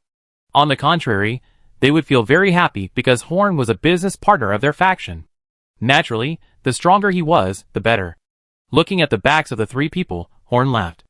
Osmer's behavior was exactly what he wanted. Even if Osmer did not provoke him, he would find an opportunity to show his strength. Originally, the purpose of this competition was to show the muscles of the Magic Council, so Osmer's behavior also gave Horn an opportunity. In addition, this competition with the momentum of a real level 7 warrior made Horn know what level he was at. There should be only a thin line between Osmer and the level 8 warrior, and Horn did not fight at full strength just now. Chapter 452. Time goes back to November 11th, the day of the Magic Festival. The huge competition field is already full of people. The huge arena that can accommodate tens of thousands of people is even packed with aisles. There are 4 huge screens on the field. Everything in the arena will be projected onto these screens. These screens only use simple light and shadow projection, which is not a complicated magic application. It's just that it's not that easy for others to copy. In addition to the venue for VIPs, the best seats are occupied by the Magic Council. At least a few thousand very idle magicians are very interested in this competition. This kind of competition is a good way to relax, and they may also step on this venue in a few days, so they have to get familiar with it first. The Spark City Arena has a main arena and 4 subsidiary arenas. Only relatively heavyweight events will be held in the main arena, that is, all level 5 matches, level 4 quarterfinals and above, and level 1, 2 and 3 finals. In such occasions, Garfield, the governor of Spark City, had to make a speech, and Horn took this opportunity to look through the information of all the shortlisted contestants. Perhaps it was the home advantage, or perhaps it was that Spark City was indeed full of talents, including the army, gangs, bounty hunters, mercenaries, and ordinary residents who settled in Spark City. In short, Spark City had the most participants and the most shortlisted contestants. Anyone with a little knowledge knows that as long as they achieve certain results in this competition, it will definitely be beneficial to their future development. If they can get the first place, it means not only honor, but also tangible benefits. There are a total of 96 first, second, and third level warriors shortlisted, about 40 of which are from Xingho City. The rest of the places are occupied by a large number of warriors, who have real skills, and come here for their reputation. In this competition, just to qualify for the arena competition, you need to fight your way out of the crowd. Among the level 4 and 5 warriors participating in the competition in Xingho City, there are 3 that Horn is very interested in. One is Sire, who is now the deputy of the new army leader Creed. When he makes further progress, Creed will give him the position of leader. He has excellent military talent and outstanding combat ability. He only needs one more opportunity to be promoted to a level 5 warrior. When he was only 13 years old, Horn noticed that he was different from others. He had a desire to climb up. He worked hard to become stronger and strived to gain more power. He would not stop until he achieved his goal. Horn had read the report about Seer that Kreider had given him. Every action he took in the new army was outstanding. He was careful to protect himself while achieving his goals. Kreider said frankly that Seer had completely surpassed him. The other one was Megan. She was adopted by the Parliament more than 10 years ago, and then entered the training camp of the Thieves Guild for training. When she came back 6 years ago, she was already an excellent thief. The education she received seemed to be completely different from that of other thieves who went for training. But Horn was still a little worried. This was not a battlefield she was good at. Thieves had a natural disadvantage in frontal combat, so she might not be able to achieve a good result. However, Megan has always been a very stable child. She should have known what she was doing when she participated in this competition, so she might be able to give Horn a surprise. The last person who caught Horn's attention was Harrington. Yes, the big bald Harrington who practiced both magic and martial arts. In 10 years, he is married and had children. The person he married was the beautiful female nurse in the orphanage. Now he is a level 5 warrior and a 4th ring magician, and the combination of magic and fighting spirit should be more proficient. When he was still a level 4 warrior, his strength had already surprised Horn. Now Horn no longer believes that a normal level 5 warrior can defeat him. I guess he is just a troublemaker in this game. If he performs normally, the championship should definitely be his. But it's good for him to participate, just in time to see what advantages magic and martial arts dual cultivation will have in the battle against warriors. Also, it is somewhat unfair to let him participate in the competition, so if Harrington really wins the championship in the end, his reward must be deducted. At least his axe is already very good, so there is no need to make another magic weapon for him. In fact, there are many excellent talents among the 1st, 2nd, and 3rd level contestants from Spark City, but Horn just looked at them and let them go. Now Horn's level is different from before. Let's talk about it after they can really enter Horn's eyes. However, although he doesn't care about them, he has secretly arranged that as long as they perform well in the competition, Spark City will try its best to absorb them. After Garfield finished speaking, there was nothing to say about Spark City. Horn was unwilling to go up as a judge, so naturally he would not go over and say a few words to cause trouble for himself. After that, the judges spoke, and the 3 judges introduced themselves to make the competition more authoritative. Leopold and Dylan had slightly different introduction styles. Leopold was straightforward, while Dylan was more humorous. The same thing was that they caused a sensation after they finished speaking. Level 7 warriors were not common in the marginal areas of the God-forsaken land. Even the city lords of each city were only level 6. A game in Starfire City could attract at least 3 level 7 warriors to serve as referees. Does this mean that the city lord of Starfire City can be on par with level 7 warriors? I didn't expect Spark City to become so powerful. In just 10 years, things have changed. Dragon Blood Warlock Landoya sighed softly. It's obvious that Spark City has surpassed us. It has surpassed us 10 years ago, brother-in-law. Sports, who has already signed up for the competition, said softly. Strictly speaking, I'm not your brother-in-law. Landoya said with a wry smile. It's only a matter of time. Biggs said indifferently. Ah. Landoya sighed. Biggs didn't know that Landoya wanted to pick a fight with Horn after he was promoted to the 6th level Dragon Blood Sorcerer. But he suddenly realized that he seemed to no longer have the qualifications to confront Horn. When they first met, Horn was just a guy who couldn't even fly. The last person to introduce himself was Osmer. He took 2 steps forward and said in front of the white ring, I am Osmer. Unto. I am here to be the referee of this Spark City Cup competition. On behalf of Unto City, I announce that Unto City will deepen its cooperation with Spark City in the future, and cancel some competition plans with Spark City. End. Chapter 453. Osmer's words caused an uproar. He basically meant to give up Unto City's dominance in this area. Some nearby cities had hoped to take advantage of the fierce competition between Unto City and Xingho City to get a share of the spoils. Now the old overlord Unto City has taken the initiative to surrender? Is this a strategic plan of Unto City? Or is Xingho City so powerful that Unto City can't resist it? This old man knows the situation very well, meow. Edward, who sat in the best seat with Horn, stuffed a small dried fish into his mouth and said, In the God-forsaken land.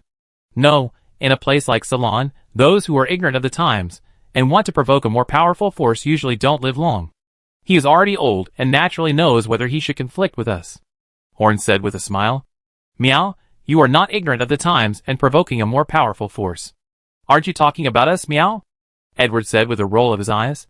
We are different, Horn said, looking at the sky. However, Osmer did not give the audience too much time to discuss. The three referees gathered and directly announced the official start of the Spark Cup Warrior competition. There were white circular loudspeakers on the referee seats. Any words they said could be heard by the entire arena, allowing the audience to hear their comments on the players, which was also a major highlight of this game. The competition was an elimination system. If you lost a game, you were completely eliminated. Warriors of level 1, 2, 3 and 4 needed to compete in the subsidiary arena, so the main arena started with a competition for level 5 warriors. Of course, the opening must be exciting enough to make the game grand and authoritative enough. The first game attracted the attention of Horn and Edward. One of the players was a level 5 warrior, with a little reputation in Undercity. His name was Ollie. He had defeated several warriors of the same level, but he was defeated once by Sammy before his arm was broken. His opponent was the bald Harrington carrying a golden axe. He walked into the venue with a big bald head and a silly axe, and kept greeting the audience on the field, as if he didn't take this game seriously. On the other hand, the warrior from Undercity entered the arena holding a long sword, with confidence and fighting spirit in his eyes. It was obvious that the two were not opponents of the same level. Although Horn knew Harrington's strength, others did not know, so Harrington's performance caused boos. Leopold looked down and said with a smile, "Harrington, the warrior from Spark City, doesn't seem to take this game seriously, so this game doesn't seem to be a problem for Ollie. Mr. Osmer, you should be very happy now." Osmer's eyes twitched slightly, and it was obvious that he was full of confidence in Ollie, but he still said seriously, "The battle has not started yet, and the strength of the Harrington warriors has not been shown, so it is not easy to make a conclusion." Leopold curled his lips. "Don't look at that stupid bald guy with big muscles, but his aura is just SOSO. The axe he carries is a bit famous, but it is definitely not a match for the warrior from Undercity. Moreover, Harrington is at a disadvantage, and doesn't seem to be in a fighting state. If they really fight, anyone with a discerning eye can see who will suffer the most." "Why are you pretending, old man?" Osmine gently stroked his white beard. Ollie was a level 5 warrior that he was optimistic about. Although he had already surrendered to the Spark City, he was also very happy to see his men defeat the people of the Spark City. There were 3 referees on the stage, and there was also a host on the field. The host was mainly responsible for introducing the contestants in an exaggerated manner before the game, and then mobilizing the audience's emotions during the game, and announcing the start of the game. After the host announced the start of the game, the two began to confront each other. "Please take this battle seriously. I don't want to defeat an enemy who is not serious." Ollie pulled out the red sword with a cold glow and pointed it at Harrington, saying seriously. Harrington held his axe with both hands and faced his opponent with a playful smile. Looking at Harrington's weapon, Ollie was delighted. This way, his chances of winning were higher, because he did not see any signs of enchantment on the opponent's weapon. The influence of a good weapon in a battle between masters was really too great. The sword in his hand was also produced by Spark City. Now the style of enchanted weapons is no longer as monotonous as before. Various characteristics emerge in an endless stream, and the power is much stronger than before. Most of the warriors around Spark City have enchanted weapons produced by Spark City, and the one in Ollie's hand is obviously a carefully crafted high-end product. But he didn't think about why a warrior from Spark City would use an unenchanted axe if the enchanted weapon came from Spark City. After greeting Harrington, he rushed to Harrington in a flash, and the greatsword slashed along the ground with a wisp of burning flame towards Harrington's chest, and at the same time stirred up some hot mud and sand to hit Harrington. Killing is not allowed in this match, but there are not many restrictions. Anyway, as long as the person is not killed on the spot, the Magic Council can save him. Harrington tilted his axe slightly to block the sword, but was distracted by the flying mud and sand, and then was kicked by Ollie on the leg, staggering and almost falling to the ground. In just one round, Harrington fell into a weak position. Osmer smiled. Ollie was worthy of being the warrior he was optimistic about. After gaining the advantage, Ollie began to pursue relentlessly, using one sword after another to not give Harrington any chance to breathe. The flames brought by the enchantment on the long sword became thicker and thicker, and the pressure Harrington faced became higher and higher. This is the tactic that Ollie developed specifically for this flaming sword. As time goes by, the power of the flame will become stronger and stronger. He must stabilize the advantage he gained from Harrington's mistakes, and finally win the game. The audience laughed. This bald guy was so careless at the beginning. Now he is finished. Before the game started, the games to be played were opened by the Spark City gang controlled by Black Axe Jeffrey. Most of the audience bought the well-known Ollie's victory, and most of those who bought Harrington's victory were magicians from the Magic Council. Horn smiled. This bald guy was pretending to be quite serious. He knew very well what kind of strength Harrington had. After all, Horn would occasionally go to check Harrington's level. When Harrington was still a level 4 fighter 10 years ago, he was quite knowledgeable about combat. It didn't make sense that he would be weaker and have less combat experience after becoming a level 5 fighter. He could have won this game with an overwhelming advantage, so only he knew why he was pretending to be a coward now. Chapter 454. The frenzied fighting spirit mixed with flames attacked Harrington like a storm. Harrington, who was waving his axe in panic, was like a small boat swaying in the storm, and could be overturned by the huge waves created by Ollie at any time. But under the cover of Ollie's flames, from a perspective invisible to the audience, Harrington was smiling. Very good, that's good. It will let you maintain the advantage until the moment you fail. Only by letting his opponent have the advantage will the audience not think he is very strong, so that they will bet on his opponent to win, and then the odds of betting on Harrington to win will increase. The higher the odds, the more Harrington will earn. Earning more money can help more people in need. Maybe he is stupid, maybe he looks silly to others, but Harrington is just that kind of person, a good man like a saint who is a little cunning. Besides, Harrington has started a family now, and he has to make more money to give his wife and children a rich living environment. Now it is no longer the case that one person can feed the whole family. Ollie could not see Harrington's pride, but he also noticed something was wrong. Harrington's body was twisted and distorted, and every time he blocked an attack, he was in a hurry as if it was the last time, but he blocked every attack, and Ollie's high-speed attack with both fists and feet did not hurt Harrington at all. The bald guy on the opposite side is not as weak as he looks. Although he is in a very embarrassed state, in the world of warriors, blocking is a sign of strength, and there is no such thing as luck. If he continues like this, he may not be able to defeat Harrington, so Ollie's eyes flashed with a cold light, and his fighting spirit gathered on his sword and legs. His speed suddenly increased, as if he had become a different person. Martial arts. Speed burst. After only a few exchanges, Harrington found that he could not keep up with Ollie's speed. He could no longer use the playful mentality before to block this sharp attack, but Harrington also had a way to deal with it. He swung his axe randomly, and with Harrington as the center, he was surrounded by chaotic energy, and could not get close at all. This is a common method used by warriors when facing most enemies. The moment of explosion can cause a lot of damage to everyone around. However, this is an explosive attack, which consumes much more fighting spirit than Ollie. Harrington can't hold on for long. Death struggle. Leopold said contemptuously on the referee's bench. Don't say that, maybe Harrington warriors can turn the situation around in a while. Dylan said with a chuckle. Osmer smiled without saying anything. Ollie is a very competitive kid. In fact, even many ordinary people who don't know how to fight can see that Harrington has fallen into an absolute disadvantage. His move seems to be powerful, but it does not pose any threat to Ollie. It just prolongs the time of failure. After that, every time Ollie makes a tentative attack, Harrington needs to use that move to repel it. In this way, Harrington's consumption is much higher than Ollie. As long as Ollie maintains his state and attacks from time to time, he can win, but he doesn't want to end like this. He must win his first game in a grand manner. He retreated more than 20 meters, and he wanted to break through Harrington's airtight defense head-on. Martial arts. Rapid stab.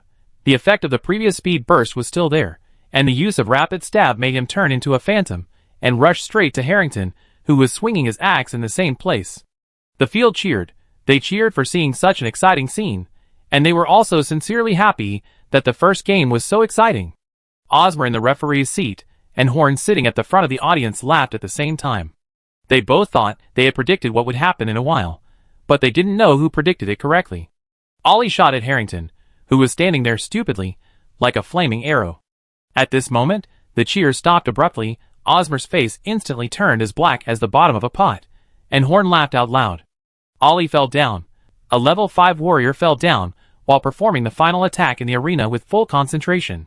Well, this is really full of surprises. Dylan chuckled. Humph, just a trick. He is not a pure warrior. Leopold said stubbornly. Waste. Osmer said with a dark face.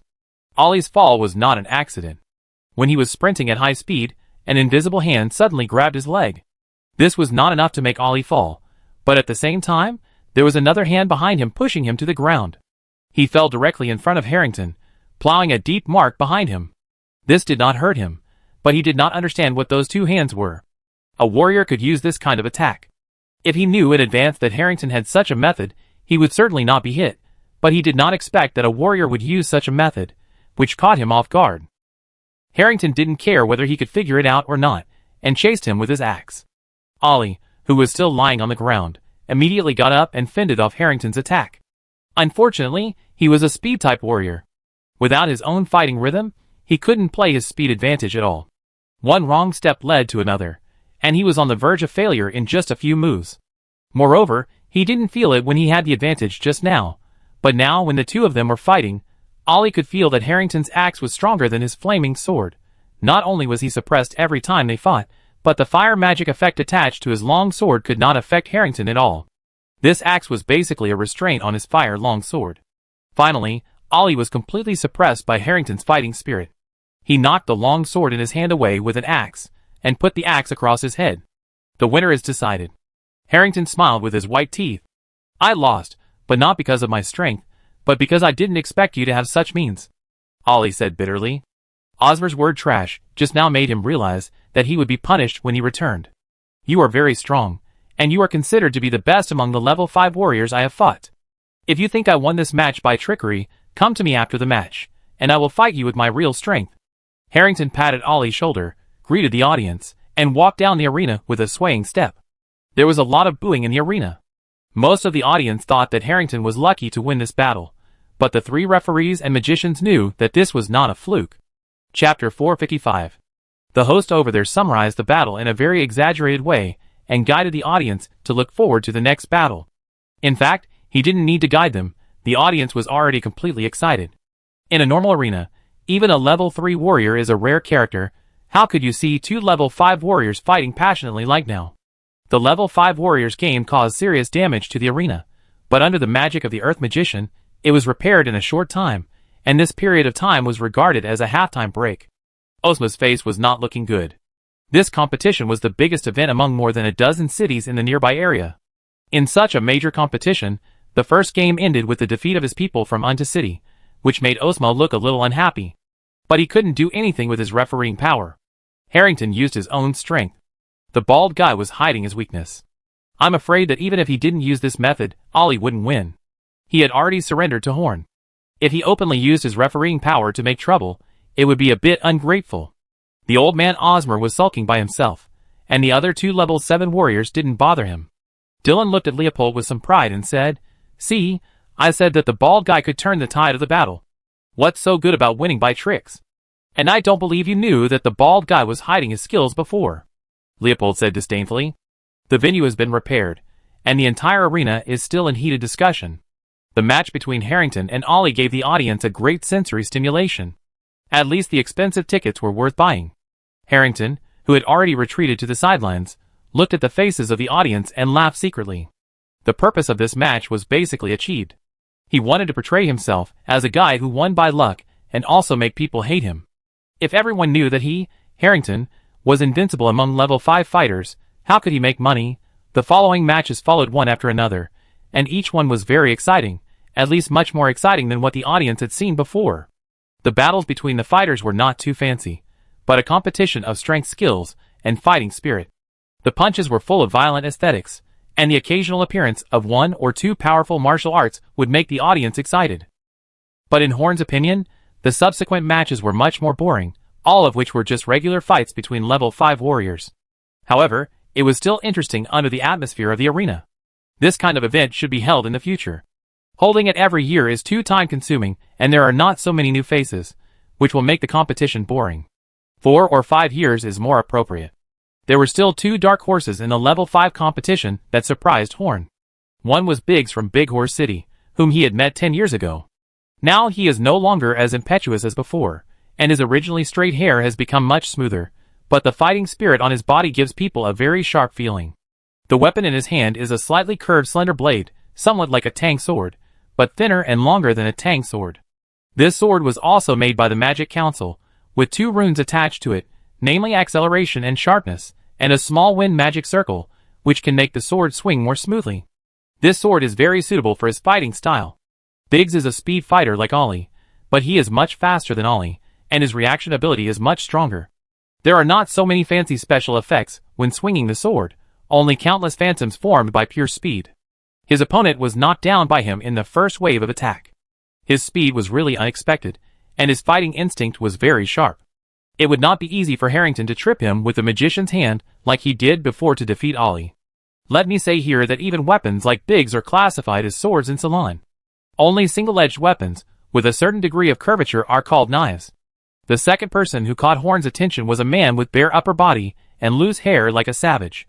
Not only was he not wearing armor, he didn't even have a weapon in his hands. If an ordinary level 5 fighter stood in front of another level 5 fighter like this, it would be like being killed. But this guy was different. He won every battle, and won very easily. It was as if he could predict the opponent's actions in advance. He could dodge every attack of the opponent without much movement. His fists and feet were like steel, and he could fight against the opponent's weapons without losing. Every punch and kick was like a martial art with great power, making his opponent unable to cope with it, while other fighters only used martial arts as explosive means. Moreover, his strength, speed and fighting spirit are all better than those of ordinary level 5 warriors. Coupled with his powerful skills that are completely superior to those of normal level 5 warriors, Horn can conclude that except for Biggs and Harrington, there is basically no threat to him among the top 8 level 5 warriors. His name is Luther Abraham, a surname Horn rarely heard of in the God-forsaken land. If Harrington continues to hide his weakness, then these two people will be the biggest obstacles to his victory. After watching Luther's game, Jing Zheng turned his head and said to a deacon mage beside him, "Before dark, I want all of Luther's information and find someone to win him over. It's best to keep him in Spark City. I have never heard of this person before, and he should not belong to any nearby forces." "Yes."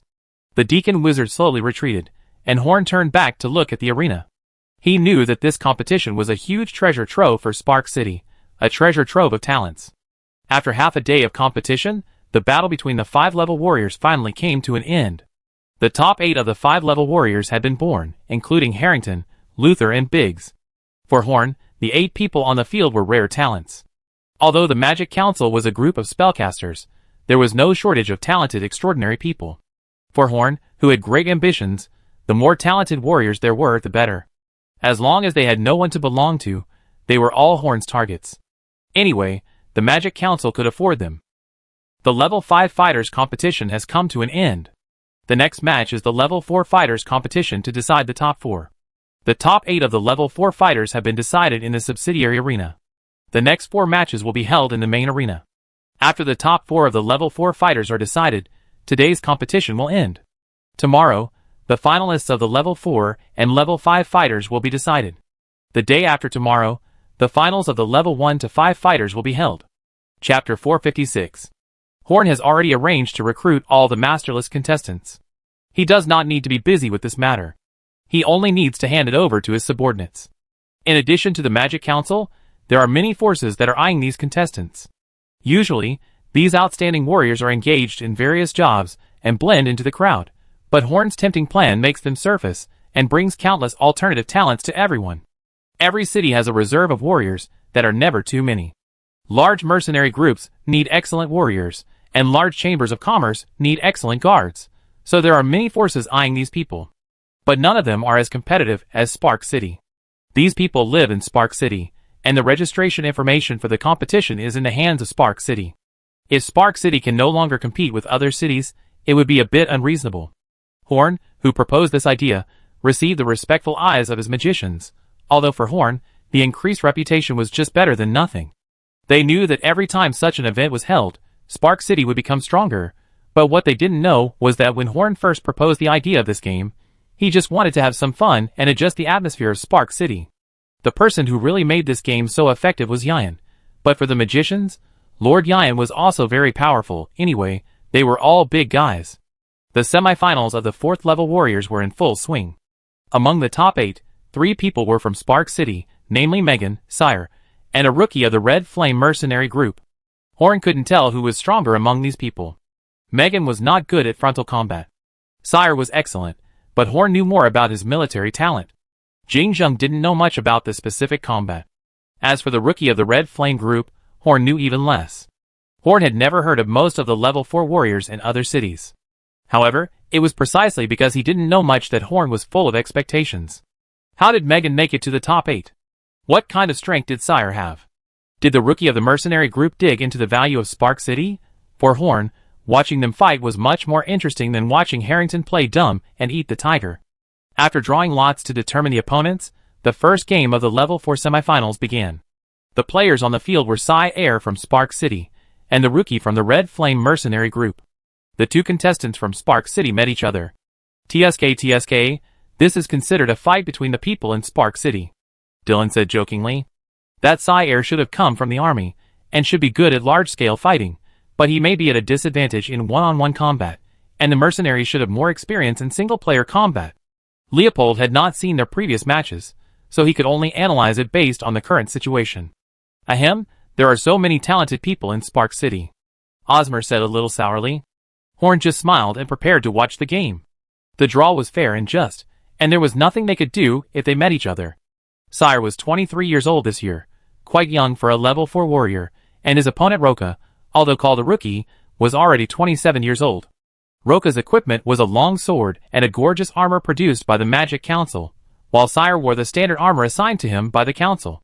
It seemed not as gorgeous as Roka's, but Horn knew that Sire's equipment was actually very advantageous. There was a big difference between the equipment given to his own people and the equipment given to outsiders. Roka is no mediocre player to have made it to the quarterfinals. He is only 27 years old, but he has experienced more battles than the average mercenary in his 40s or 50s. In a normal competition with strict requirements, Roka may be at a disadvantage under the rules, but this game does not have any excessive requirements except that he cannot kill or cause irreversible damage. As long as he uses all his own strength, it will not be considered a foul. In this way, Roka is very maneuverable. Mercenaries have many tricks in battle, which are suitable for execution under this rule. Moreover, he is also very strong, so it was not particularly difficult for him to win before. But he had no confidence in facing Psy Air, who was a normal Level 4 warrior. He had never used any special martial arts in the battles he had experienced, nor did he have any special weapons, nor did he have endless tricks like himself. He was a warrior who did not exceed the Level 4 range. But the problem was that Psy Air was just average. His strength, speed and skills were not the strongest among the top 8, but every data could be ranked in the top 2 or 3, which led to his comprehensive attributes being the highest. He has the strength of a power fighter, the speed of a speed fighter, and the skills that don't belong to top-level skill fighters. He is strong in every aspect, which means that Psy Air has no weaknesses in any aspect, at least no weaknesses that a Level 4 fighter can easily find. The most terrifying thing is that what I just said is just what Psy Air has shown. No opponent can make Psy Air even slightly exert effort, so Psy Air has never used his full strength in the arena. However, Psy Air's strength is not a reason for Roka to retreat. Although Psy Air is the most threatening opponent, he is not without the possibility of winning. It is not Roka's style to give up just because he thinks the opponent is stronger than him, nor is it the style of any fighter. Unless the gap in strength is irreparable, most warriors will not avoid fighting. The fighting will also has a certain impact on the strength of the warrior's fighting spirit, so those who are timid and fearful can't go too far on the road of fighting. Roka sniffed and prepared for the fight. After the referee said start, Sire immediately started running towards Carlo.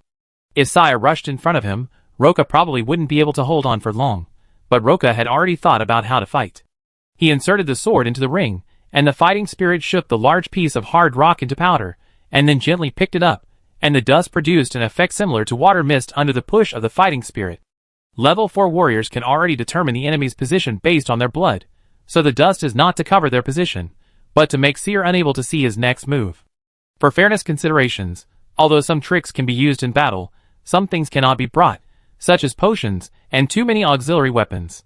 You can definitely use 2 knives if you use 2 knives, but it is impossible for you to carry a crossbow while using 2 knives. Of course, if you use throwing knives as your main weapon, you can naturally carry as many throwing knives as you want.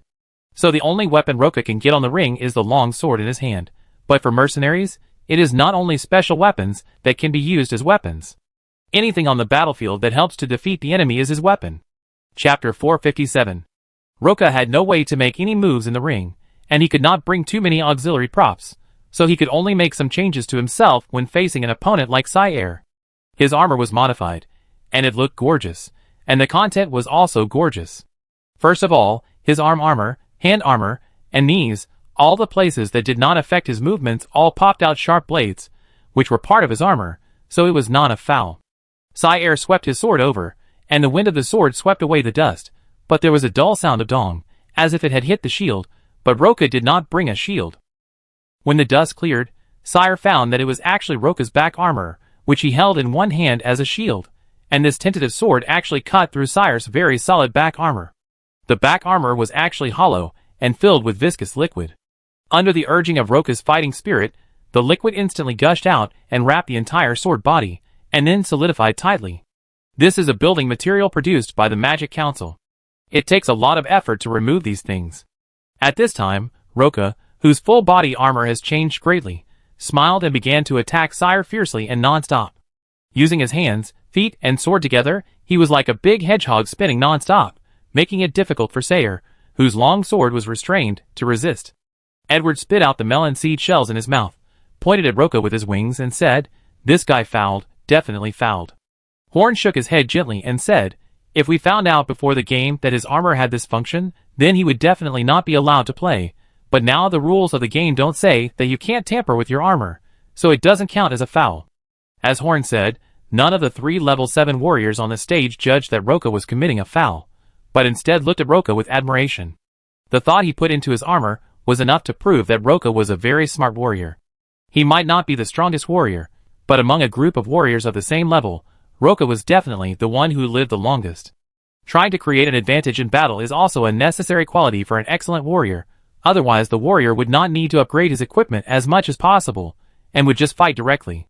With his weapon sealed and his opponent using some tricks, Sire seemed to be forced into a desperate situation. He retreated again and again, but his expression was still as calm as before.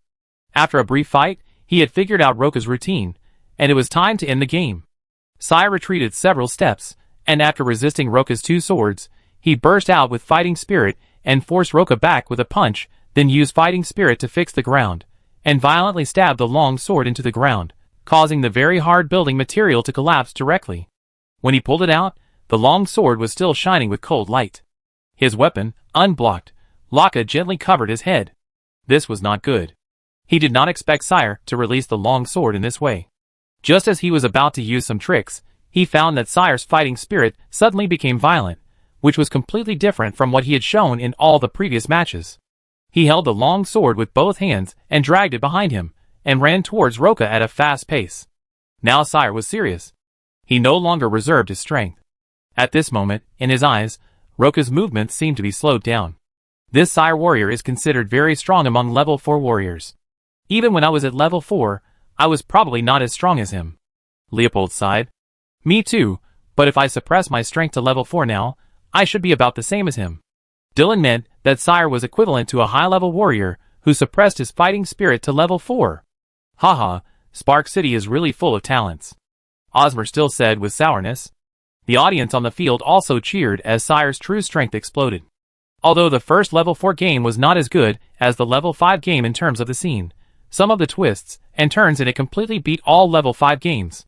Next, Roka threw several armor parts as darts at Sire, but Sire dodged them all flexibly. Almost instantly, the two stood opposite each other. The arena was large, but it was just a small space for a level 4 warrior. Facing Sire, who was serious, Roka's tricks lost their effect. After a few weapon clashes, Sire's long sword was across Roka's shoulder. Sire won this game. After the game, Roka picked up the scattered armor fragments on the field by himself. Many parts of the armor he modified were things that would be scrapped after one use. In this game, he was just throwing money at others, but unfortunately, he didn't win even with money. Sire helped him pick up a few pieces, handed them to him and said, "Don't look so disappointed. So far, among all the level 4 warriors I have fought, you are the second one who has caused me some trouble. Let's go for a drink together after all the games are over." After this game, he recognized this mercenary, not because of his strength, but because of his fighting methods. For a while, Sire was really a little panicked. The second one? Roka grinned. Who is the first one? Before the match, Roka thought Sire was just a well-developed level 4 warrior, but now it seems that this guy is not a normal level 4 warrior who can beat him.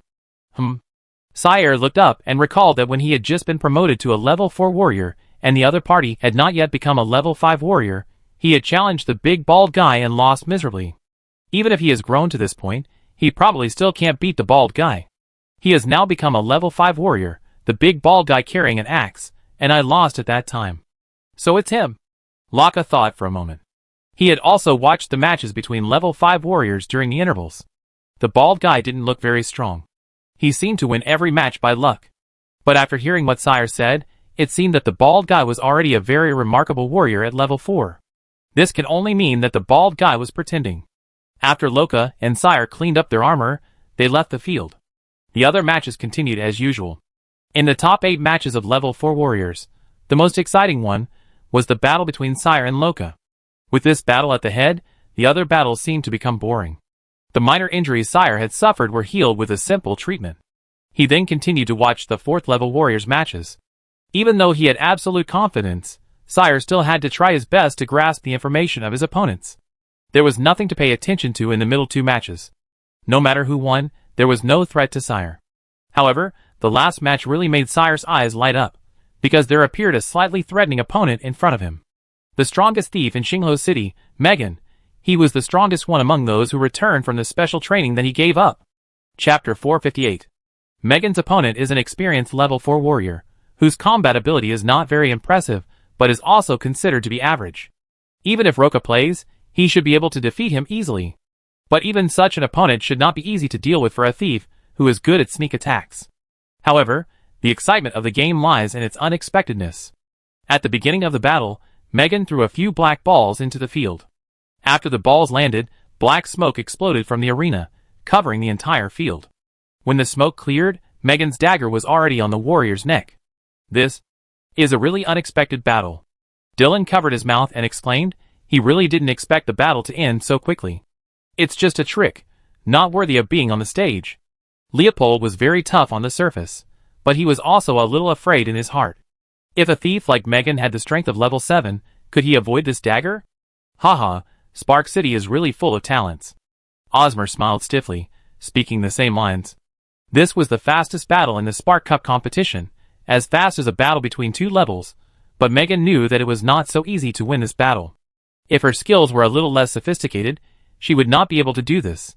Horn smiled. Megan really did not disappoint him. Chirp, chirp, chirp.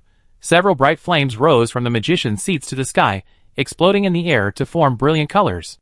Many spectators on the field were stunned. They had never seen such a scene, so beautiful. For a moment, everyone stopped watching the game and turned to watch the gorgeous fire. Since gunpowder is basically not easy to use in Ceylon, there has never been anything like fireworks here. However, a few years ago, the Magic Council made something similar because of an experiment. It has always been played among magicians, and has no intention of selling it. This time, Terry was a little excited to see Megan win, so he set off some magic fireworks to add to the fun. Terry basically raised Megan as his daughter. Megan has always lived in the Tower of Fury, and has a good relationship with other magicians here. Just like that, under Terry's fireworks, today's game ended, and Megan took the last position in the top 4 of level 4.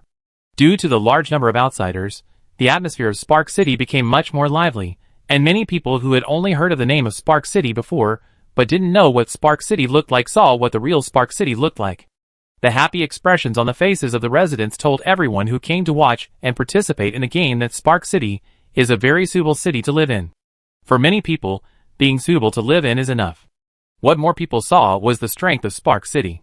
This morning, Unto City represented by Osmer surrendered to Spark City, which means that Spark City will be the most powerful city in this area in the future, and the Magic Council will be the most untouchable force here. Many fighters who performed well in the competition, and had no connection with other cities, were accepted by Spark City with very good treatment. There were also those who refused to join the Magic Council, but except for some really outstanding geniuses, the Magic Council would not recruit them again.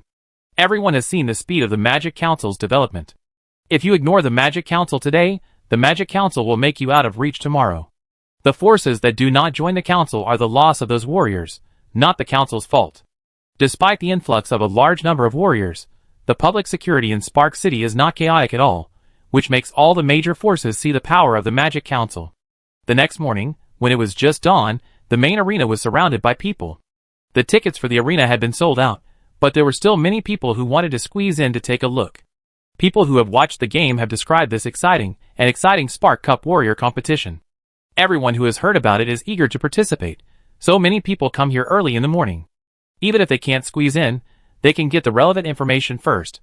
Today, the semifinals of the top 4 of the level 5 warriors, and the semifinals of the Level 4 Warriors will be held. The top 2 of the Level 5 Warriors and Level 4 Warriors will be selected.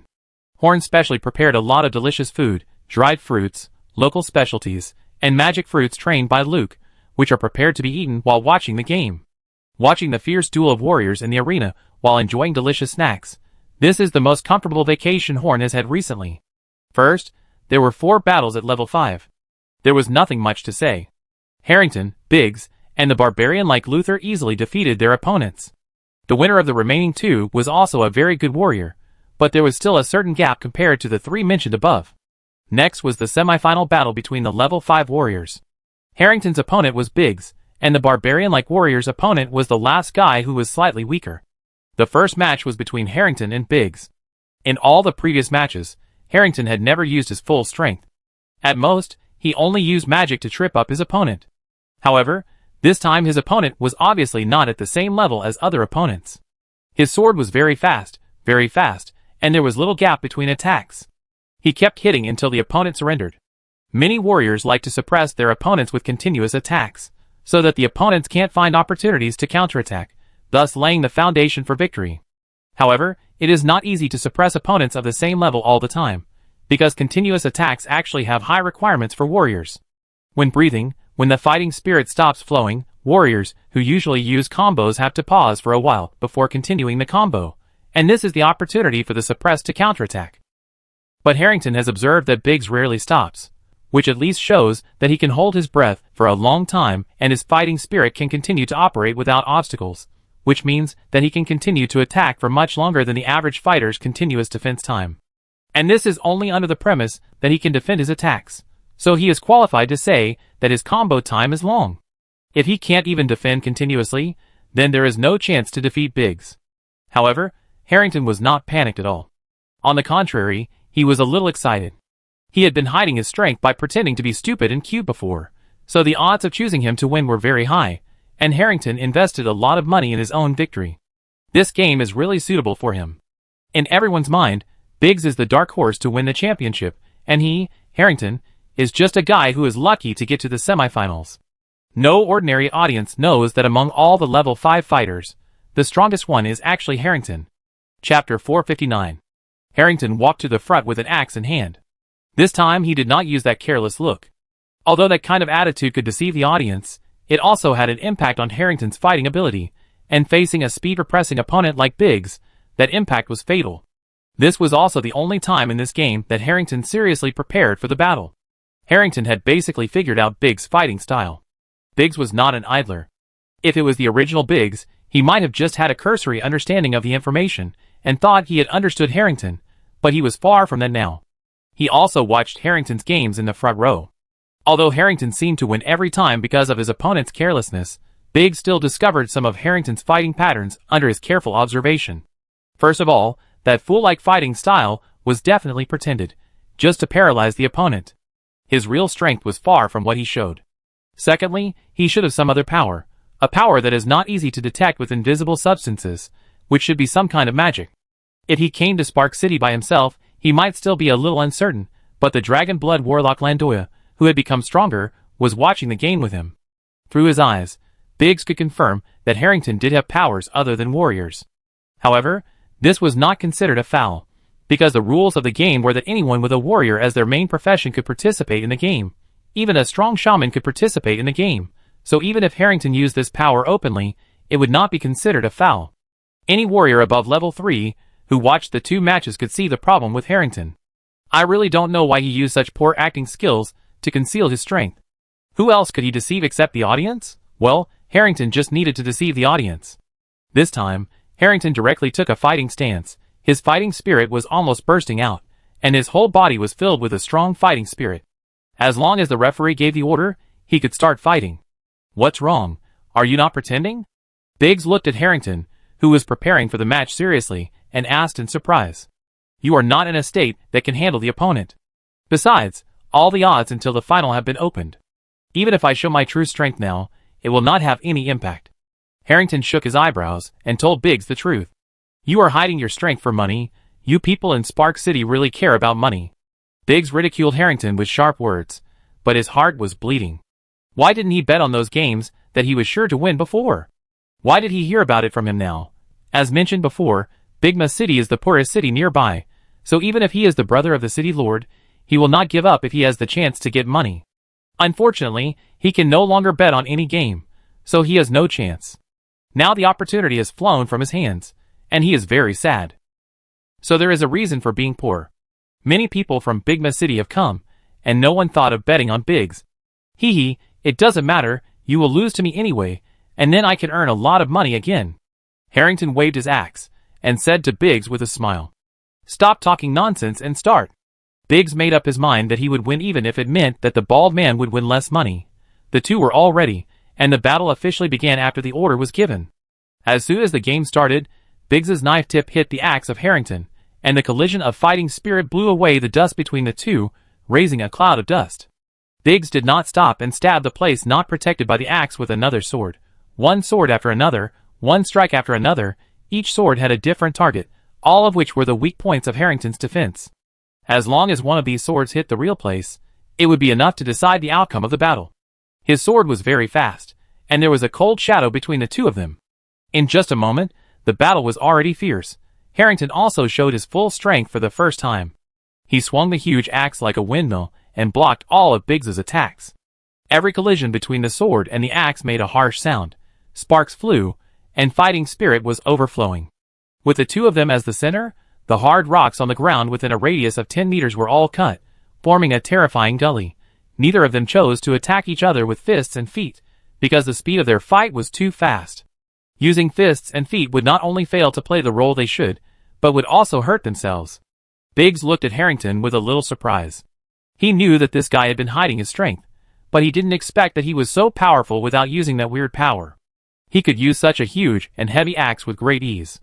With such strength, he could easily win the previous games without using any tricks. But if he was only at this level, Harrington would definitely lose. Now, he just needed to be on guard against Harrington's strange magic attack. He had seen it in previous games. Harrington would have a small pause before casting a spell. That pause was enough for Biggs to win. Harrington had no words to complain about. Biggs was too fast. He couldn't use the mage's hand or any other magic. He completely blocked Harrington's time to cast spells. If this continued, Harrington would definitely lose. Although Harrington had been practicing magic, his combat skills as a warrior had not fallen behind. However, being a warrior alone was already the limit. After all, his talent was not as good as Biggs's, and Biggs's weapon was extremely suitable for his combat style.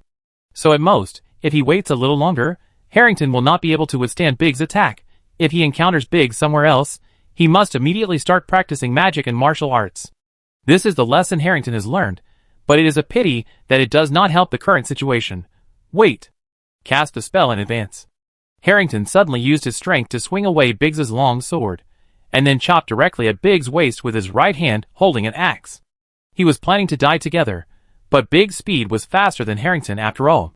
He adjusted himself immediately, abandoned his defense, and stabbed Harrington's chest with his long sword.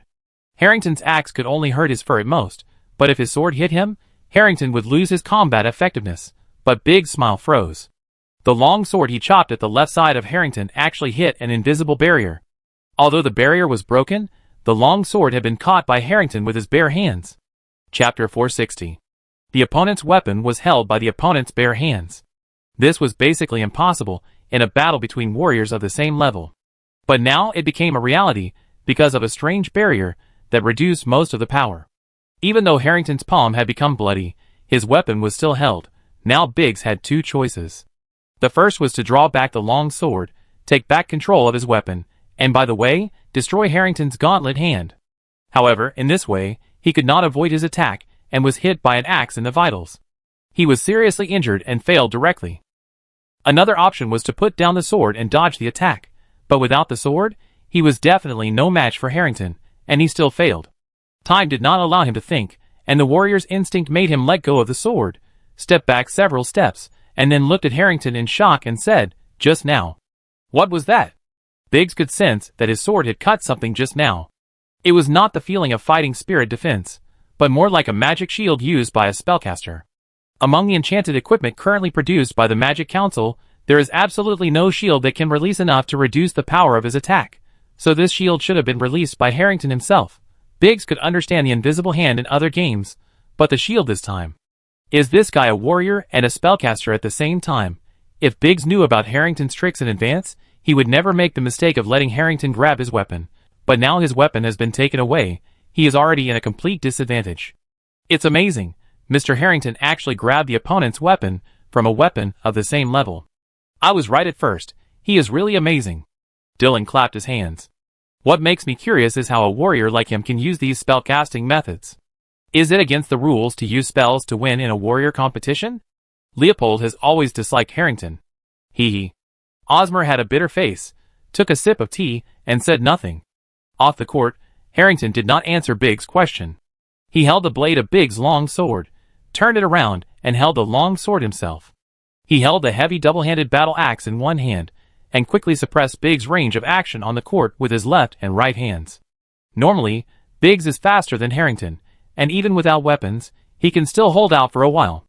But now Harrington not only relies on his warrior strength to chase Biggs, but also constantly uses magic to narrow Biggs' range of action.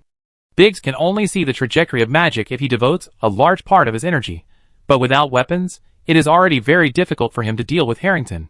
So after trying to counterattack several times without any effect, Biggs stopped dejectedly and said frankly, "I give up."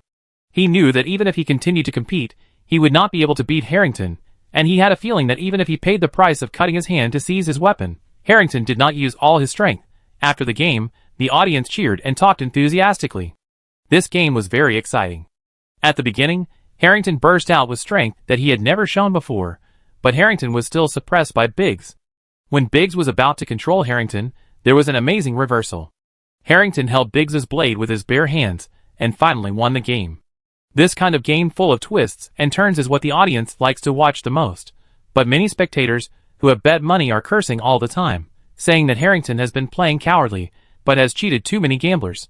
Ordinary audiences focus on these, while those with a little strength focus on other things.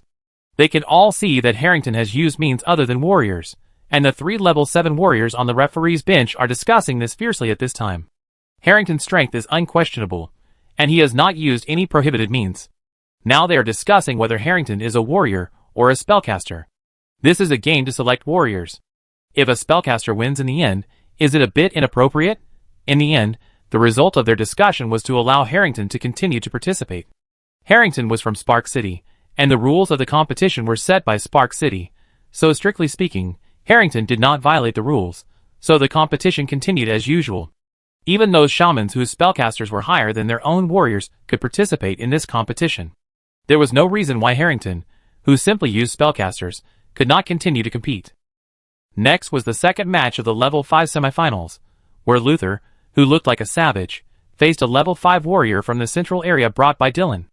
Although these level 5 warriors came from the central area, everyone probably knew who would win or lose before the game. The strength of that savage was not at the same level as the other warriors. The audience only knew the name of this savage, Luther Abraham. As for where he came from, whether he had a family, and what deeds he had done before, they knew nothing about these things. He came to participate in the game alone and without anything. The officials of Xingho City once offered him an olive branch, but he refused. He said he just wanted to complete this game and didn't want anything else. Luther put his hands together and bowed to his opponent. This seemed to be a ritual before he started fighting. After being invited to be the referee, Dylan brought his strongest level 5 warrior here. Originally, he wanted to let the warriors in this remote area see how strong the warriors from the central area are. But now, he knew that he still underestimated this place. Whether it was Harrington, Biggs, or Luther now, the 3 of them had strength that normal level 5 warriors could not match. Although the level 5 warrior he brought was also top among the level 5 warriors, he was still a little weak compared to the 3 of them. Luther's fighting style is different from most fighters. He is barehanded and doesn't even wear gloves. He seems to be at an absolute disadvantage. Most fighters have 2 states, with weapons and without weapons. For example, Biggs can suppress Harrington when he has weapons, but after losing his weapons, he surrenders after just a few moves. It can be seen that weapons have a great impact on a fighter's strength. But Luther is different. Even in this state, he can easily defeat any level 5 fighter. Luther's opponent never thought that one day, he would be afraid of a fellow warrior without weapons. Dylan, sitting in the referee's seat, looked unhappy. If this level 5 warrior lost, It would mean that the warriors in the central area would no longer have an absolute advantage over the warriors in the outer areas. This made him feel uncomfortable, as he was always proud of being in the central area of the godforsaken land. Chapter 461. Looking at Dylan's face, Ozma also smiled bitterly. You are a little annoyed when one of your men is about to fail, but what about me? I brought a group of people with me, and now only one level 2 warrior, who I didn't think highly of, has made it to the level 2 finals. But what's the use of a level 2 warrior? The really important level 5 and level 4 warriors have all failed, and the people of Spark City have always been talented. Does this mean that the warriors in Spark City, known as the City of Spellcasters, are also better than those in Unta City? But although Ozma was dissatisfied, he had to admit it. The people of Starfire City did not even use their own people as referees, but let him be the referee. So he had to admit that the warriors of Starfire City were indeed unique. Ozma was still thinking, and Dylan's level 5 warriors had been beaten to pieces by Luther. Just a few minutes after the fight started, his weapons were accidentally removed, and then it entered a one-sided beating mode. After floating in the air for dozens of seconds, Dylan's men fell to the ground, without any resistance. After that, Luther respectfully clasped his hands together, and saluted the audience and referee, and walked off the arena. Interesting. This Luther is also quite interesting. I want to meet him after all the matches are over tomorrow, and recruit him personally. Horn saw that Luther was completely different from normal fighters. All his combat techniques were created for hand-to-hand combat, which was completely different from mainstream fighters. Perhaps he could develop an independent career system like a thief. Horn was still quite concerned about this kind of thing. The warrior group was too big. All those who used fighting spirit and body to fight were warriors. If the Magic Council really cleared the gods from Ceylon one day, then the Magic Council, which was the only one in power, would have to face the warrior group. So maybe it would be better to divide the warriors into several groups now. There was nothing much to say about the next level 4 semifinals.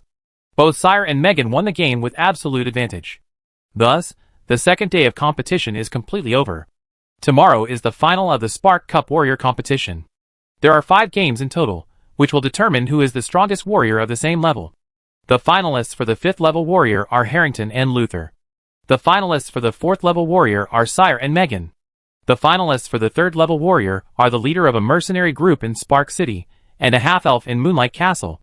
The finalists for the 2nd level warrior are a lone bounty hunter active near Spark City, and a young 2nd level warrior in Unta City. The finalists for the 1st level warrior competition were a young man from the new army of Xingho City, who seemed to be a direct subordinate of Sayer, and a warrior from another city. There were 5 finals, a total of 10 people, 6 of whom were from Xingho City or active near Xingho City. The strength displayed by Xingho City in this game shocked everyone. If Unta City had not participated, it would have been fine. Unta City said people to participate, but the result was still the same. This seems to have said that Xingho City is stronger than Unta City, and although the quality of the warriors in Xingho City is very good, everyone has not forgotten that Xingho City is a city dominated by spellcasters. These 5 games attracted the attention of the audience. In the streets and alleys, on the banquet tables, everyone was discussing this game. They studied the 10 participating warriors thoroughly, and talked about them clearly, as if they knew more than the contestants themselves. Although they were all finals, the audience still saw differences among these 5 games. The most attractive one was of course the level 4 and 5 competition. Although the finals of the level 1, 2 and 3 warriors were also very valuable, they were still not as interesting as the competition between high-level warriors. Of course, the audience likes to watch the best fighters. Low-level fighters can only break a few tiles at most, while high-level fighters can easily make a big hole with a punch. In terms of gold content, the 1st, 2nd and 3rd level fighters are actually higher. The champions of the 4th and 5th level fighters are only selected from 20 to 30 fighters, while low-level fighters are selected from hundreds or even thousands of fighters. If other fighters face these fighters in the future, the recognition of this medal will be different. 1 in 20 is naturally different from 1 in 1,000. Darkness spread its wings, blocking the horizon. Bright stars flashed with phosphorescent light, weaving the sky into a beautiful picture. In such a beautiful night, Horn's Mage Tower was like a lone sword that soared into the sky, with a faint magical glow wrapped around it, like a castle in a fairy tale. In the reception room on the 3rd floor of the Mage Tower, Horn was half lying on a recliner, holding a crystal-clear glass cup filled with orange liquid in his hand. Transparent glass was invented 5 years ago.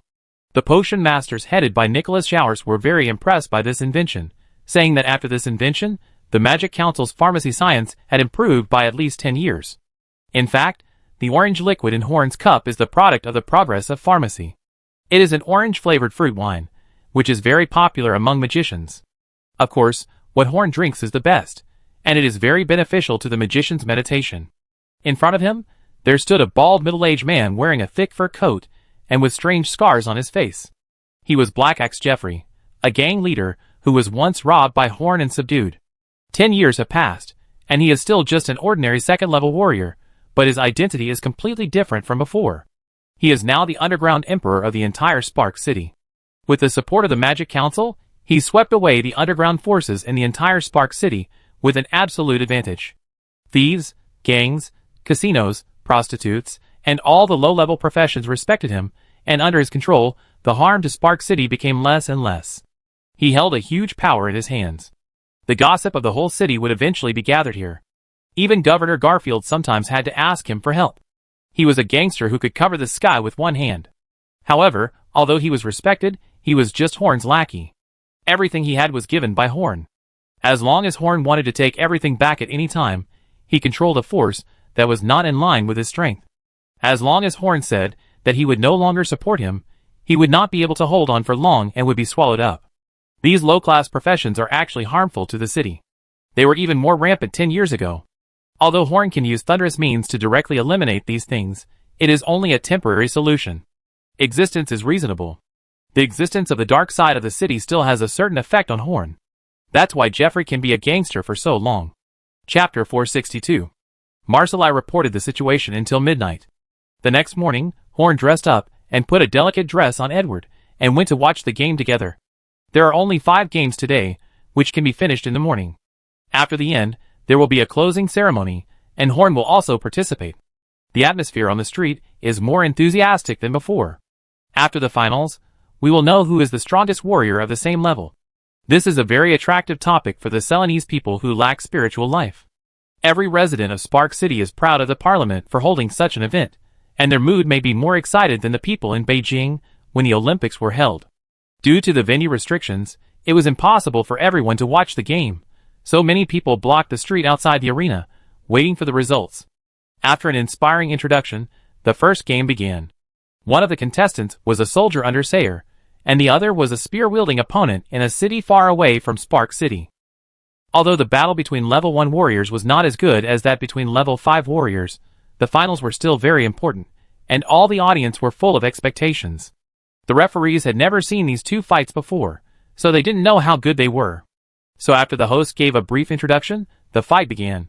The fight between the first-level warriors had no gorgeous fighting spirit or dazzling martial arts, only the collision of swords and spears, and every collision showed the beauty of power. During the fight, the two changed their tactics many times, and were cracked by many parties many times. Each of them tried several fighting methods in order to completely defeat the opponent. These two are about the same strength, and are considered top-notch among first-level fighters. I can't tell who will win, Dylan said, stroking his chin. If you don't consider fighting spirit, this fight can even be compared to a fight between second and third-level fighters. Their understanding of fighting is even higher than most second and third-level fighters. If they were in another place, I'm afraid they would both be qualified to call themselves invincible at the same level. Leopold applauded and said that he admired these two fighters very much. The lower the level of the fight, the fewer external factors will affect it, and what matters is the pure fighting ability of the two. There are so many talented people in Spark City, but this time I'm optimistic about the guy with the spear, Osmer said after watching for a while. Dylan looked at Osmer in surprise. This was the first time he said he was optimistic about someone. The two first-level warriors continued to fight. They were evenly matched and at the same level, but the spearman was stronger in physical strength. Although Sayer's personal soldiers had strong defensive capabilities because of the armor on their bodies, the weight of the armor also became a burden for them, causing him to run out of physical strength before the spearman. Osmer's words hit the mark, and the spearman won in the end. Seeing the soldier lose, Horn shook his head in disappointment, but he didn't mean to blame the soldier. He had tried his best, and that was enough. As the leader of Spark City, Horn certainly hoped that the champions of these 5 battles would all be from Spark City, but he also knew how difficult it was. Tell Sayer to move the position of the soldier who just lost up, and don't give less than the reward that the second place deserves, Horn said to the deacon mage standing beside him. The battle between the two level 1 warriors did not cause much damage to the venue, so the second game could start directly. One of the two was a well-known bounty hunter active near Spark City. Although he was only level 2, he often completed tasks that level 3 warriors could not complete. The name of this bounty hunter was Aldo, Lucky Aldo. Aldo was not wearing armor, holding a heavy sword in one hand and a heavy round shield in the other. As for his opponent, the warrior from Unto City was a man like an iron tower, and his size alone could completely crush Aldo. Even Horn could not say who would win between the two, because he had not seen the previous battle, but he knew from the looks of the two that Aldo was a skill and speed type, while the strongman was probably a type that could defeat 10 skills with one force, so who would win in the end would depend on performance. As soon as the match started, Horn's eyes widened. The 2-meter-tall man actually rushed in front of Aldo in an instant, and his speed and flexibility far exceeded that of a normal level 2 warrior. Such a big body, but with such speed, it's incredible. This game really broadened my horizons, Dylan explained. This is a flexible fat man, Leopold said concisely. Let's see the result. Let's see the result. Osmer didn't say anything about the result of the game, but his heart was on his face, and his beard was curled up with a smile. The strong man was very heavy, and he was holding a heavy steel hammer in his hand. When he swung it at high speed, the huge hammer made a whirring sound. The match between the two was much more exciting than the first-level warriors from the beginning. Once the warhammer hit him, his tendons and bones would be broken. The warrior from Unto City was not only more flexible than the average speed warrior, but his strength was also worthy of his weight. The audience was all worried for Aldo. Aldo did not dare to touch the strongman's edge. He dodged and retreated. Every hammer hit the ground and made a big hole. If it hit Aldo, what would happen? You can imagine what would happen. However, Aldo was no ordinary person, as he was able to fight his way out from among the many second-class armored warriors. Seeing that he had no place to retreat, a cold light suddenly flashed in his eyes, and he held the heavy sword in one hand and went straight up from bottom to top, facing the warhammer with huge power. 2 hands against 1 hand, hammer against sword, huge body against normal-sized warrior. No matter how you look at it, Aldo can't beat the man opposite, but what no one expected was that the giant's hammer was actually directly swept away by Aldo's heavy sword. There was an uproar on the field. Being able to swing the hammer away under such a disadvantage showed that Aldo was much stronger than the giant. This is really interesting. Horn stuffed a nut into his mouth and said.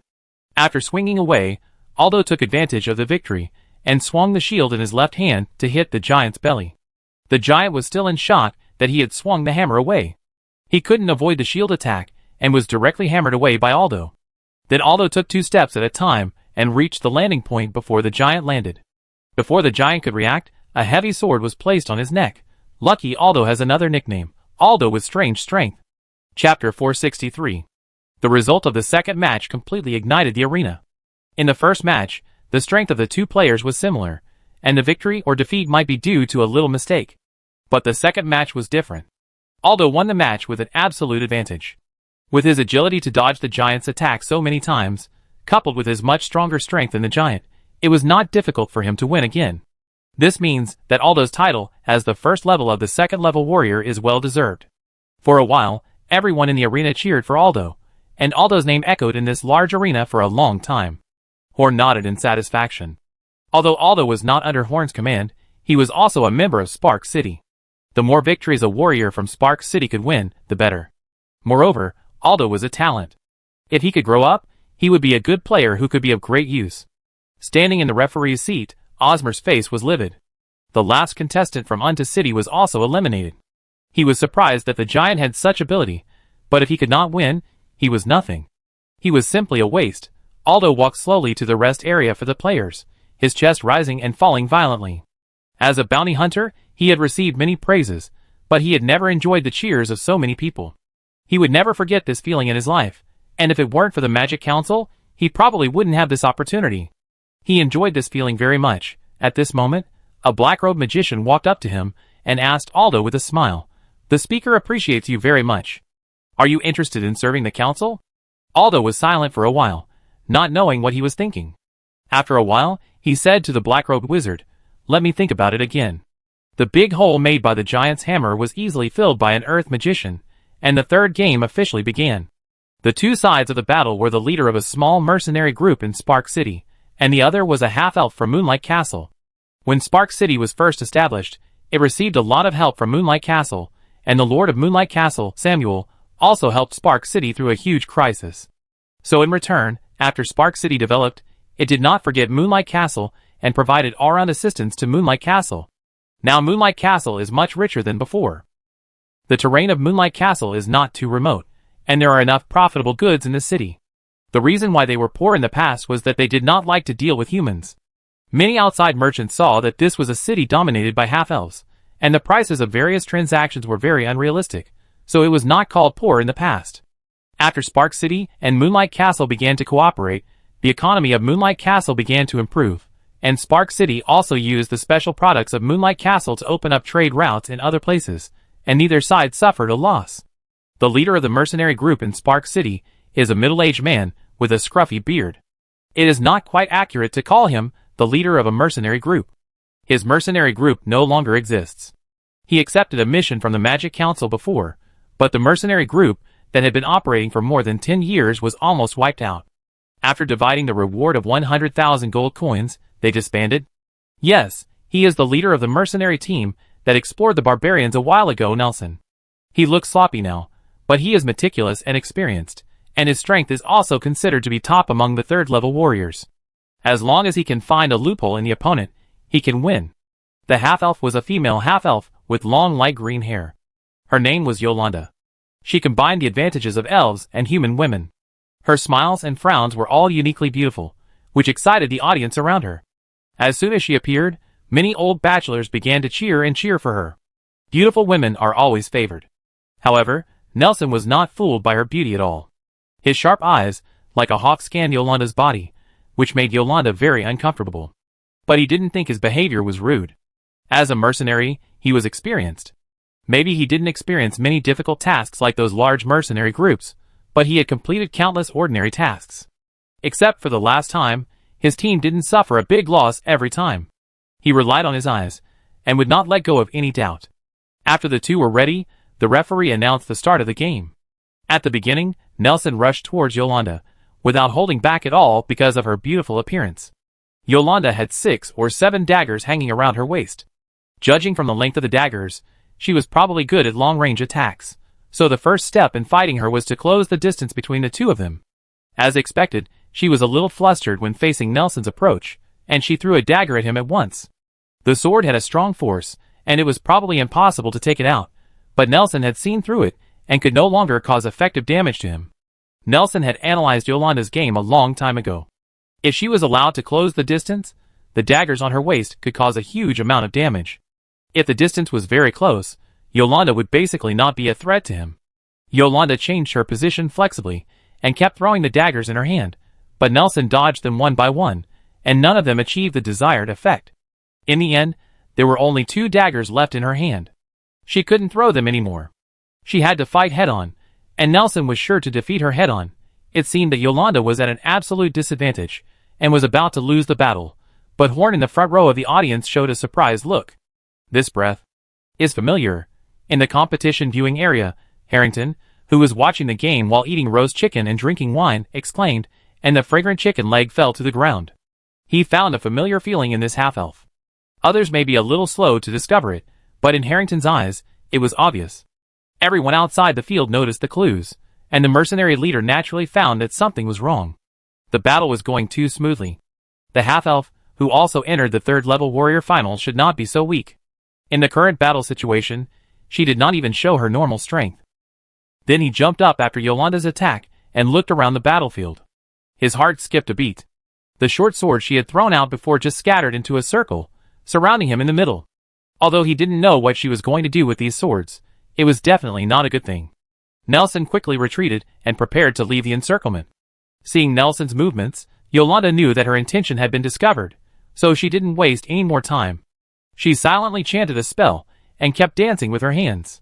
All the scattered short swords actually floated up and surrounded Nelson. Chapter 464. After the dagger floated up, Yolanda took the initiative to approach Nelson for the first time and slashed at him frantically. Yolanda did not directly control these daggers to stab Nelson, because the force she controlled could only make these daggers appear where she wanted them to appear, and could not cause substantial damage to Nelson. But just appearing in the right place was enough for her. She let go of her hands after each sword slash, grabbing other daggers floating around her, and her hands danced like wheels. She only needed to hold the sword and attack, and she didn't care after the attack. 7 or 8 daggers swam around Nelson like swimming fish. She has practiced this fighting style for several years. Once she enters this state, her attack speed will reach a level that a third-level warrior can hardly reach. Under the cold sword light that turned into a phantom, Nelson only lasted less than a minute before he had to admit defeat. Although his strength was not strong, he could not keep up with the speed of these daggers. Yolanda's method of making the sword float caused heated discussions among the audience. The posture of making the dagger float was beyond the audience's cognition, and was also eye-catching enough. How did she do that? It's not difficult to use fighting spirit to make the dagger float, but it's impossible to be so flexible, and it's impossible to control so many daggers at once. Leopold frowned and said that he had seen many level 1 to 5 warriors in the central area of the God-forsaken land, but he had never seen so many strange warriors. Was this a coincidence, or was it because of the talented people in this place? The elves have inherited the ability to cast spells, but the little girl on the field is only a half-elf. The spellcasting ability of a half-elf is at most stronger than that of a wild witch before the emergence of magic, so this should not be her innate ability. And don't you think this method has something in common with that level 5 bald warrior? I feel a little familiar, Dylan said thoughtfully. Haha, Moonlight Castle also has many talents. Osmer had a bitter face. It was fine if Spark City was the first, but why did Moonlight Castle also go ahead of Unto City? The 3 referees began to discuss. Leopold and Dylan both felt that the trip was worthwhile. At least they saw many different warriors. It's strange. Didn't the speaker say that I was the only one who practiced both magic and martial arts? How come there is another one? If my child hadn't grown up, I really wanted to marry this little girl. While wiping his fish-scale gold axe, Harrington looked at Yolanda with shining eyes. Yes, Yolanda is practicing both magic and martial arts. Although she is still extremely unskilled and has not practiced both to a very proficient level, she uses fighting spirit and magic power at the same time. So this is practicing both magic and martial arts. Practicing both magic and martial arts, definitely practicing both magic and martial arts. Sending such a little girl to participate in the competition, I think Samuel's purpose should not only be to participate in this competition. Horn looked at Yolanda deeply, thinking in his heart, Samuel must have a purpose in sending Yolanda here. Edward, who was also wearing an exquisite dress next to him, didn't think so much. He was very satisfied with this fun. He didn't think about anything as long as he was happy. This third game was another climax. Yolanda used the means that she had not used in all the previous games to defeat the experienced Nelson, which made her cheering group even larger, and the cheers were even a little deafening. In fact, every game today will cause a sensation. After all, it means the first in the same level. However, Yolanda's popularity is ultimately because she is beautiful. Beautiful women will be treated preferentially no matter where they go. Even in a world like Ceylon where force is respected, the phenomenon of looking at faces still exists. The reason why Spark City can develop so fast, and the reason why the magicians gather around Horn wholeheartedly is somewhat related to the powerful, mysterious, and strong temperament that Enoch painstakingly created for Horn. If Jingzheng looked like Ma Shilai, then no one can say whether the parliament can develop to this extent now.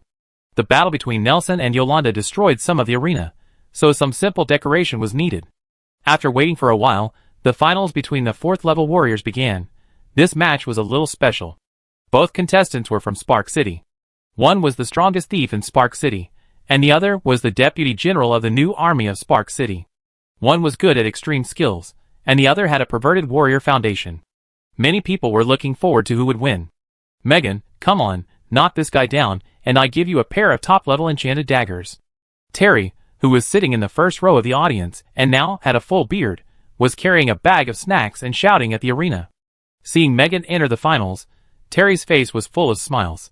Now he felt that it was the right decision to send Megan to receive thief training. Terry was the only one among the current counselors who had relatives. He treated Megan like his own daughter. None of the other counselors had settled down in the past 10 years, so Megan was the only second-generation figure among the current elders of the Magic Council. Megan listened to Terry's voice, and a barely detectable smile appeared under her mask. She lost a home 10 years ago, and that rude magician had been trying to give her another home.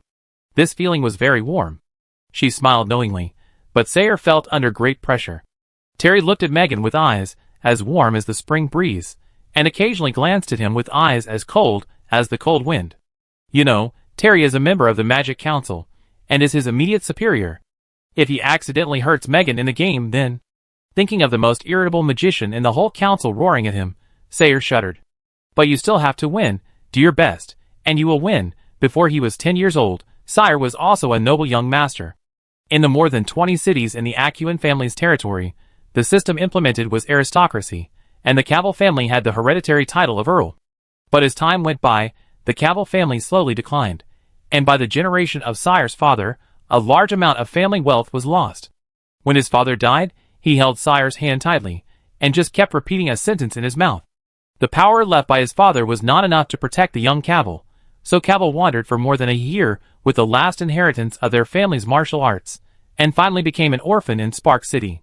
But even if he was hungry and cold, even if he fought bloody battles on the battlefield, he always remembered his father's last words.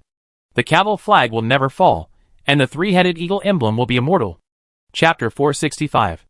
After recalling for a while, Sayer held the long sword and pointed it at Megan. Now the battle is about to begin. No matter who the opponent is, Sayer must win. Facing the fully armed Sayer, Megan is also under great pressure.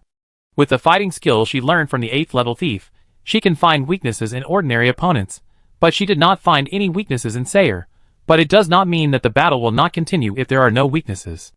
These are not such a fragile profession. Even if there are no weaknesses, they can create weaknesses.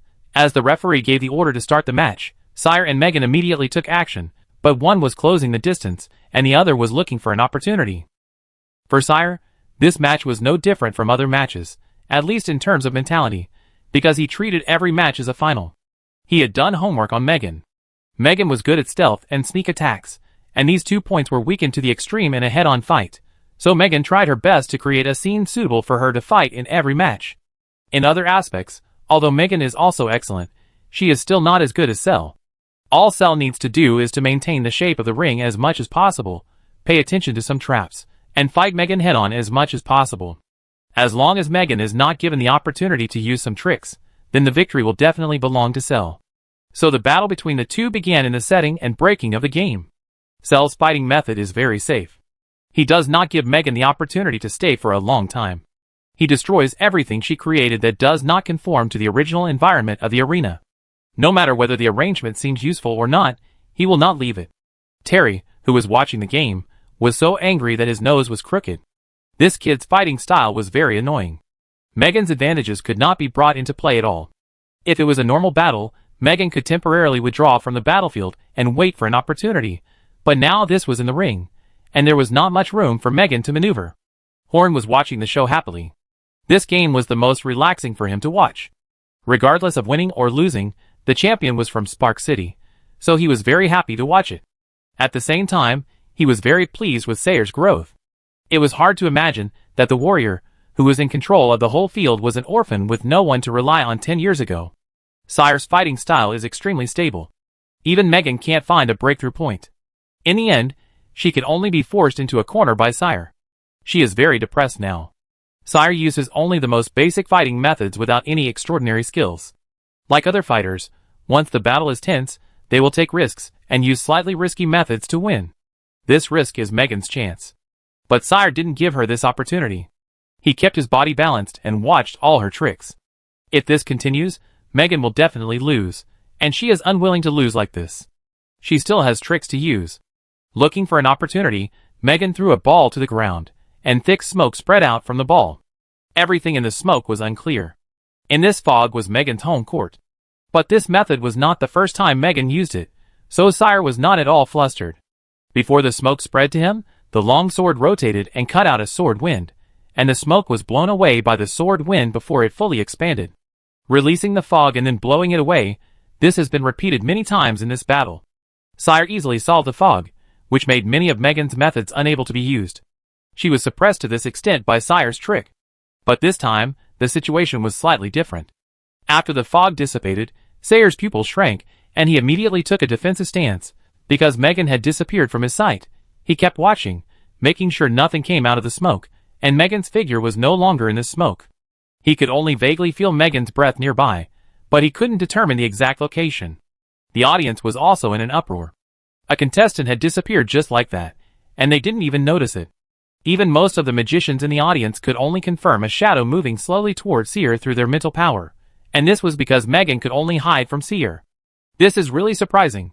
It's hard to imagine that a warrior would have such a method, Dylan said in surprise.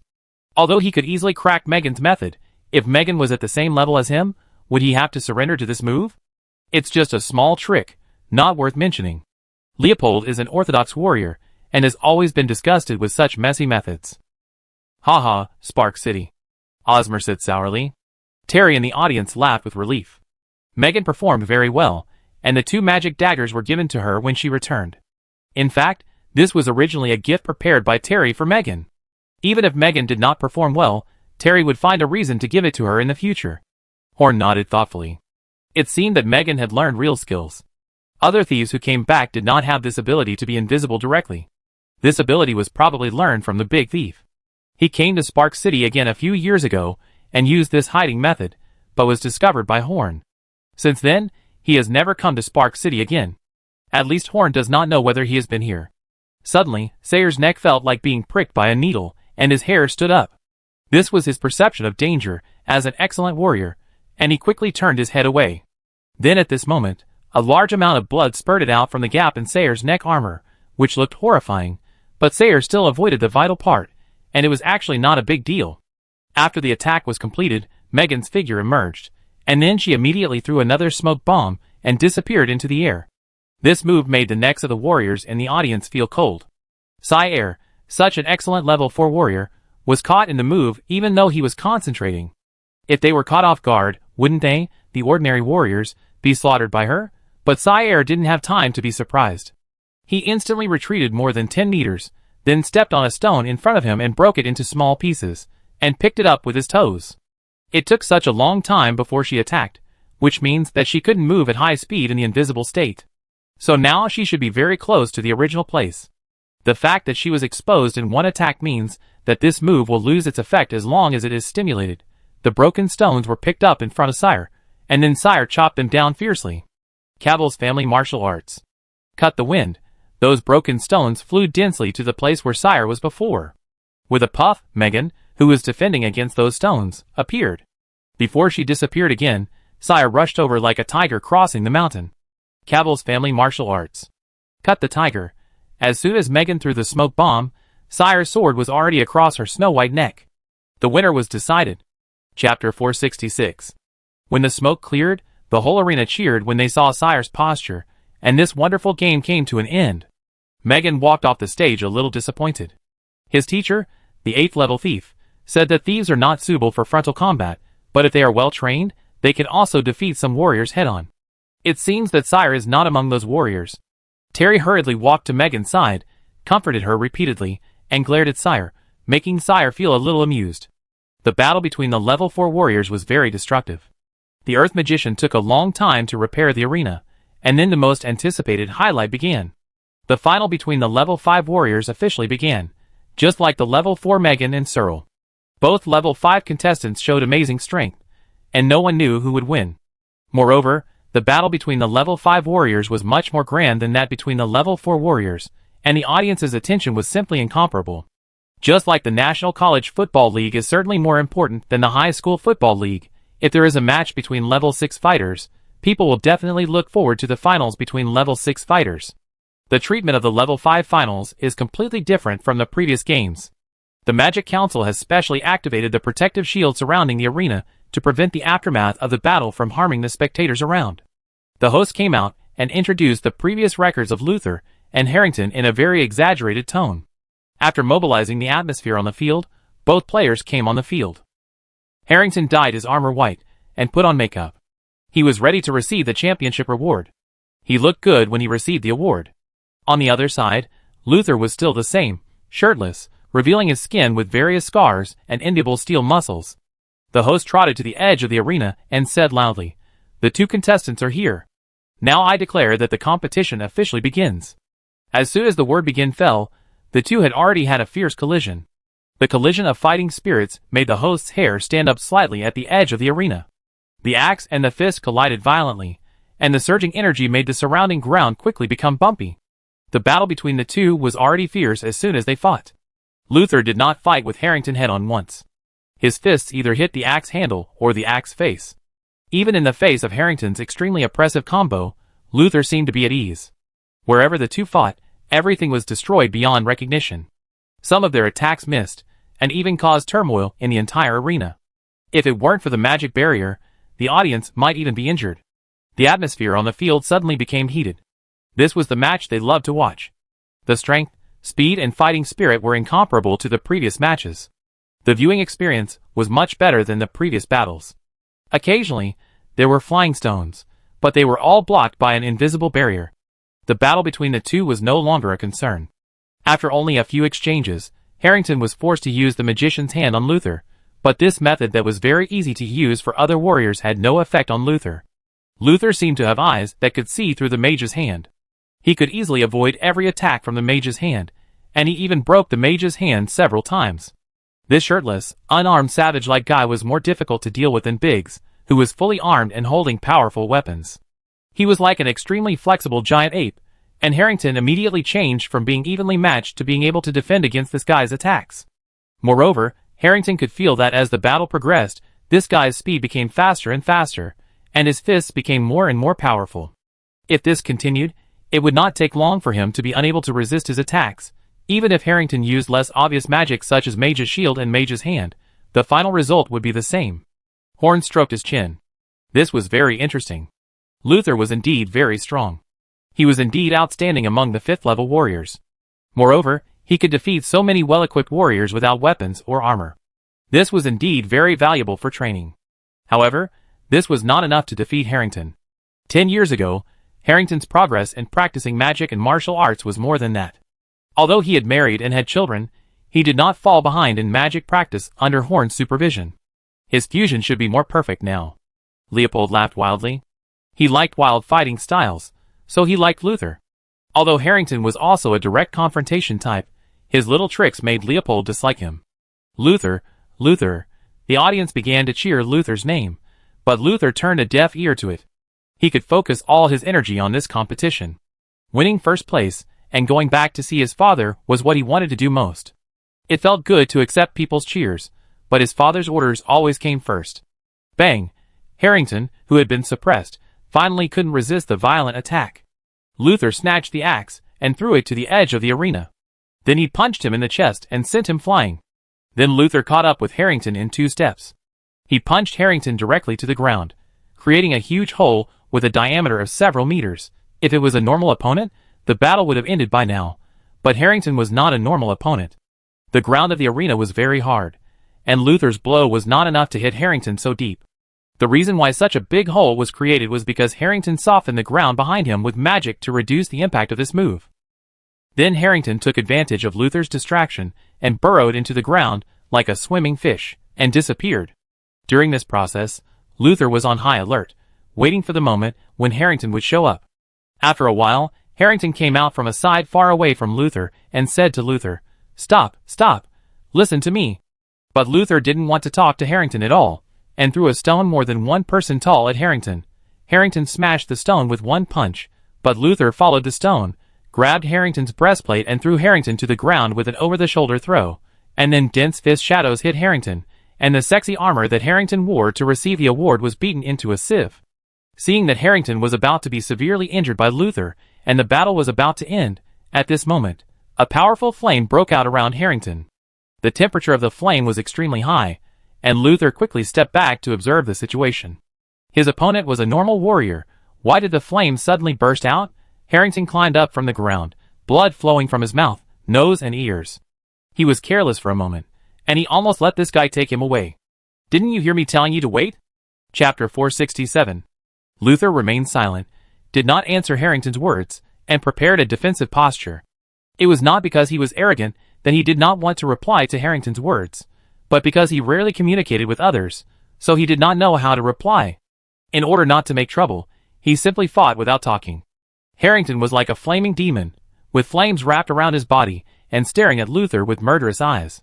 Luther did not rush to attack, because he did not understand Harrington's posture, so for the sake of safety, he planned to wait and see first, and victory was the first priority.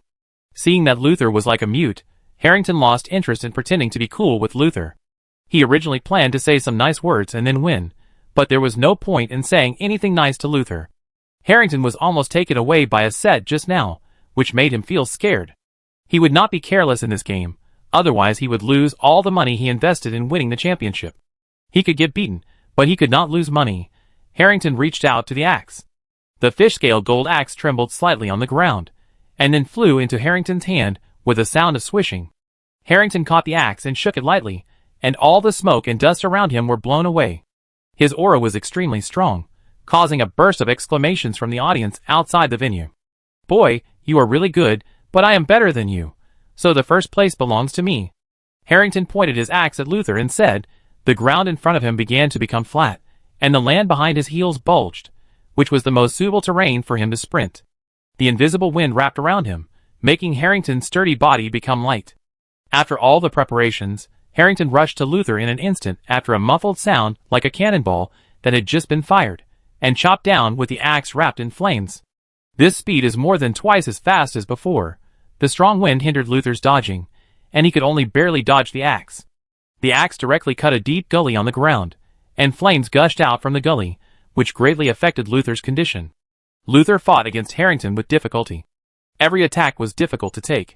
He had fought with powerful monsters hand-to-hand more than once, so he could barely take Harrington's attack. What made him uncomfortable was that the surrounding environment prevented him from fighting, the wind was hindering his attack, and the terrain under his feet was constantly changing. Seeing that Luther was still holding on, Harrington chuckled, and a large piece of flame suddenly appeared on his body. Under the influence of the strong wind, the flame instantly turned into a fire tornado that enveloped both of them. The heat carried by the fire tornado swept the whole audience, making all the audience change their faces. Even through the protective shield, they could feel the heat. With a tail flame, Luther retreated from the flame that was enough to instantly make a pig into a rose-suckling pig. Even in the state of fighting spirit protecting his body was still severely burned. This kind of powerful flame cannot be produced by any current enchanted weapons, which means that this is an attack released by Harrington himself. This is really amazing. I have never seen such tricks on a warrior. He looks like a dragon blood sorcerer who is proficient in martial arts. No, it is much more amazing than that, Dylan exclaimed. Since Harrington stopped hiding his weakness, his strength shocked everyone. This is no longer a trick. This bald guy is quite capable. Leopold was no longer dismissive of Harrington as before. When tricks are used to a certain extent, they become real strength. Luther can't win, Osmer asserted. Horn took 2 grape-like fruits from the fruit platter in front of Edward and stuffed them into his mouth. He was not surprised at all. Harrington should have such strength. Just now, he almost failed to hide his strength. Horn was really worried for him. Harrington raised his axe and chopped it lightly. The fire tornado broke into 2 halves and gathered behind him to form a spiral wing-like vortex. The fire tornado just now was just an appetizer. The real big thing was still to come. The flame vortex gave Harrington a huge propulsion force. He flew towards Luther like a rocket, and the axe in his hand accumulated energy that a level 5 warrior could never defend against. Harrington developed the use of flames to propel flight based on Horn's wings of fire. Even though the compatibility between wind and fire was very good, he took a lot of effort to combine the two. Facing the wolf-like Harrington, Luther's face became solemn. He put his hands together and bowed gently to Harrington. Instantly, extremely powerful fighting spirit surged out of his body, forming a slightly golden armor-like thing on the outside of his body. Under the sunlight, it was like wearing a golden armor, shining brightly. Abraham family's secret martial arts. Wuhuan battle armor. Luther can fight with armed warriors with fists and feet, relying on the precise and powerful fist and foot attacks like martial arts, because the force techniques of each of his punches and kicks are as complicated as martial arts. But the golden battle armor is different. It is a higher level technique.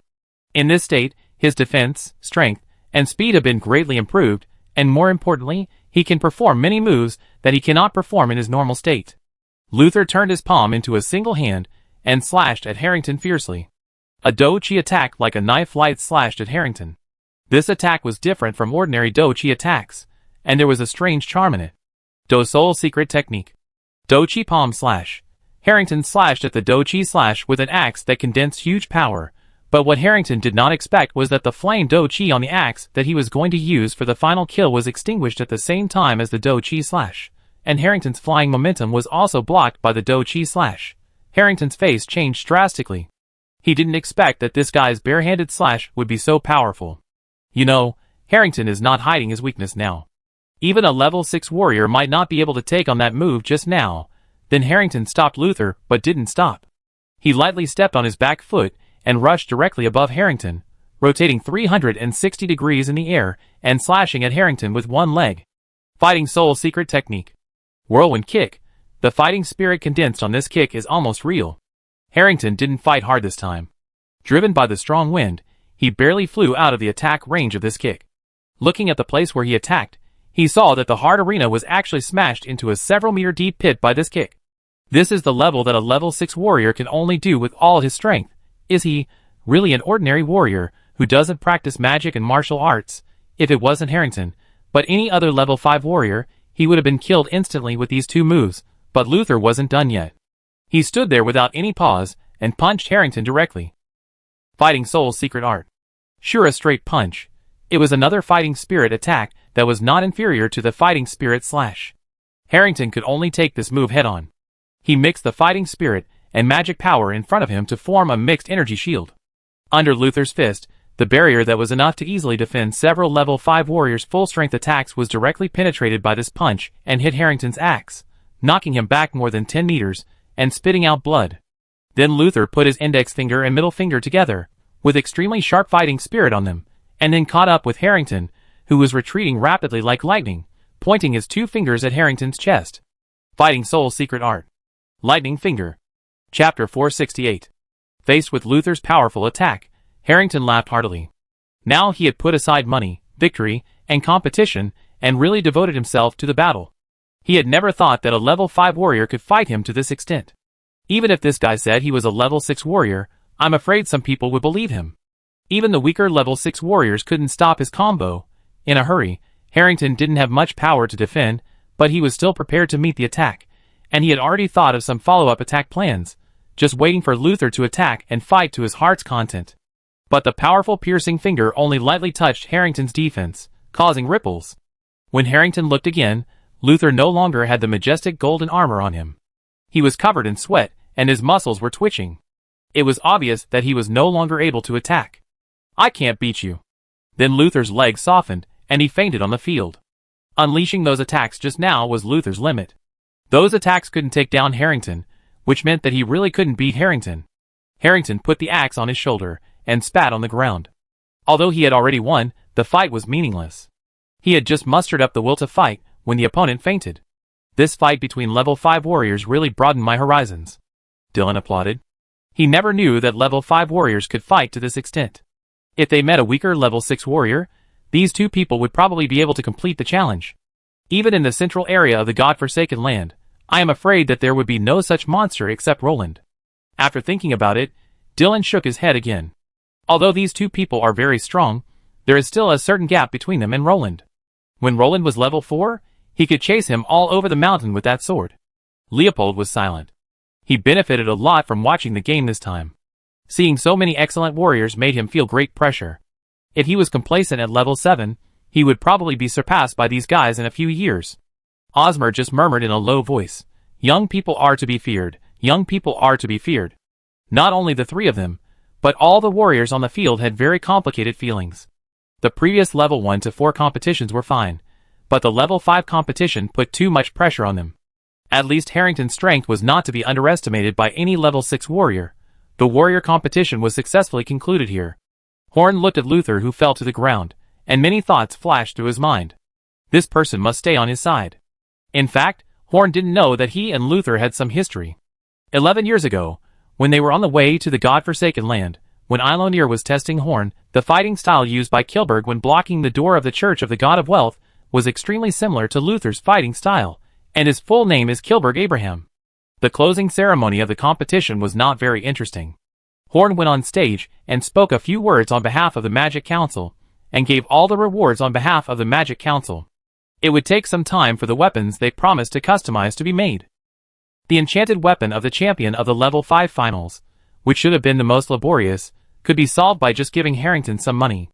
The news of the final spread throughout the Spark City, and gradually spread to the entire area. All those who paid a little attention to the information of the warriors knew about these 5 people, the top 5 warriors of each level. Many contestants, who had not participated in the competition before, were eager to participate. Humans are very strange creatures. When Horn promoted this competition, most of the warriors felt disdainful, and thought it was just an insignificant farce. However, when the influence of this competition really unfolded, many warriors who had previously disdained it became interested. They wanted to challenge the warriors who won the first place this time, and at least they had to go to Spark City to see if these warriors who won the first place were stronger than themselves. This also led to more warriors pouring into Spark City after the competition, wanting to see the champion, and also made the second Spark Cup competition 4 years later even more exciting. Of course, this is all later. On the day when the warrior competition ended, all the contestants who performed well in the competition, the 3 referees, the senior officials of Spark City, and the representatives of the major chambers of commerce, who came to watch the competition, gathered in the square outside the headquarters of the Magic Council. Luke and several plant magicians used plant magic to build a huge plant cover in the square. This cover was specially prepared for the banquet tonight. Various magic lights were dotted on the outermost plants. Even in the dark night, it didn't seem dark here at all. Those magic lights made the cover flash continuously, like stars in the sky. Under the effect of a simple maze, the cold wind couldn't blow in here. It was no worse than indoors. Originally, many big shots were a little dissatisfied with the banquet being held outdoors, but now it seems that this venue is much more dreamy than any other banquet they have attended, so the banquet went smoothly, and the guests and hosts were all happy and satisfied. In fact, if the banquet was held at the headquarters of the Magic Council, the effect would be better, but Horn did not want so many people to enter the Parliament headquarters together, so he arranged it outside. After 3 rounds of wine, the banquet ended and everyone went home. In the reception room of the Magic Council headquarters, Horn was personally receiving some people. They all performed well in this competition, but strictly speaking, they did not belong to other forces or the Magic Council. They were the champion of the 2nd level warrior, Aldo, the champion of the 3rd level warrior, Yolanda, and the runner-up Nelson, the runner-up of the 5th level warrior, Luther, and Roca, who was defeated by Cyril in the 4th level semifinals. The others were either under the command of other cities, or were already Horn's subordinates, so there was no need to entertain them again. Horn's maid handed each of them a cup of fragrant clear soup. They all drank a lot of wine at the banquet. This was a special hangover soup made by the council. As long as you drink it, you will sober up immediately. The price sold in the alchemy house is a small bottle of 100 gold coins. The sobering soup is very strong. They all sobered up after drinking it for a while. I am optimistic about you. I hope you can come to the Magic Council to work. What do you think? Horn said with a smile, straight to the point. Chapter 469. The drunken few heard the speaker of the Magic Council say this to them, as soon as they sobered up, and they were a little overwhelmed. They knew that after the competition, their value would definitely double, but they didn't expect that the speaker of the Magic Council would come to recruit them personally. For them, the speaker of the Magic Council was a mysterious big man. Almost everyone had heard of the speaker's great achievements, but almost no one really knew about him. Horn seemed like a person living in the background. Hearing about it every day, discussing it every day, but it actually has nothing to do with their lives. Can you let me think about it again? Lorca said with a wry smile. He was a mercenary in Spark City, so he naturally knew what kind of person the speaker of the Magic Council was. It could be said that as long as Horn asked their leader would not dare to say a word. However, he didn't really want to leave the Red Flame group and come to Horn. He liked to be a free mercenary, not to join a big force and be restricted. Team leader Nelson was obviously interested. This was a good choice for him, who was already old. However, he did not agree immediately when others did not agree. He planned to wait and see. As for the others, Luther and Yolanda had already made plans, and Orlando was young and talented. He planned to use the reputation he gained from this competition to fight for a while. Seeing that no one responded, Horn leaned back on the chair, and the whole person looked extremely tall. Everyone also felt a hint of invisible pressure. You should have heard about what conditions we can offer you in Spark City. I will not raise the price for you. Now I will tell you something that I did not tell you when I went to recruit you. Perhaps the price offered by the Magic Council is not enough to give up your current life, your goals, and your ambitions. But have you ever thought about what future you can have if you continue with your current business? It is nothing more than wasting your talent. Maybe you will be much better in the future, but your achievements will not be that high. But it is different in our Magic Council. You can see our development speed. Our slogan of overthrowing the church is not made up. In the next 50 years, or 100 years, the Magic Council will not be isolated. We will counterattack the church and set off the tide of the times. By then, you can show your ambitions in the Magic Council instead of spending your life in mediocrity." Horn's tone of voice was extremely calm, but the content of his words set off a storm in everyone's heart. As a warrior with extraordinary power, as a warrior who is better than most warriors of the same level, who doesn't have ambition, who doesn't want to create a big business. But reality is often extremely cruel, so even such excellent warriors as them can't make any waves in Ceylon, in the god-forsaken land. So if they follow the Magic Council, and are really sure to realize their ambitions, it will be a great temptation for them. After saying this, Jingzheng didn't keep them, and let them go back directly. He believed that any ambitious warrior could not refuse his words. Now there are only 2 people left here, namely the 3rd-level champion Yolanda, and the 5th-level runner-up Luther. "Mr. Speaker, I have no intention of joining the Magic Council. Can you please let me leave?" Luther said listlessly. He was very disappointed to be defeated by Harrington, and felt that he had failed his father's expectations. "Mr. Luther, can you wait in the next room first? I have something important to tell you later," Horn said kindly to Luther. "But I won't force you to stay, as long as you listen to what I say later." Horn stretched out his hand, and asked the maid to take Harrington away, and he faced Yolanda. Yolanda had changed her clothes at this time, which were very similar to the green clothes of Samuel's maid Tina, but different from Tina's style. Tina was like a rose with thorns, while Yolanda was like a small flower that had not yet bloomed. However, the similar clothes of the two made Horn more determined. "Mr. Samuel asked you to come, didn't he tell me what his purpose was?" Horn asked directly. He was no longer in a position to play tricks. "Mr. Samuel said that my current fighting style has a lot of room for development, and he can't teach me, so he asked me to come to you," Yolanda answered with a lowered eyebrow.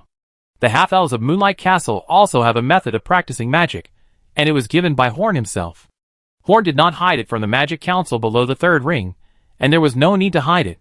The more people use magic, the more beneficial it is to the Magic Council, even if these magic users do not belong to the Magic Council, as long as the council is always the strongest. He is right about this.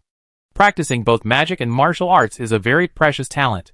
Even the Magic Council has only found Harrington who can do this. But Samuel should not just ask us to teach you without any reason. Horn's voice sank. Wearing a mask, he put a lot of pressure on Yolanda, causing her to shrink her shoulders. "I have a letter from Lord Samuel." Yolanda handed Horn a gorgeous envelope. After reading it, Horn's eyebrows raised. "So you decided to participate in this competition yourself. It seems that you are also a restless person." The letter asked Yolanda to come directly to Horn, but Yolanda came to see Horn after participating in the competition. "I just came here in advance. Anyone who wants to watch this competition can participate.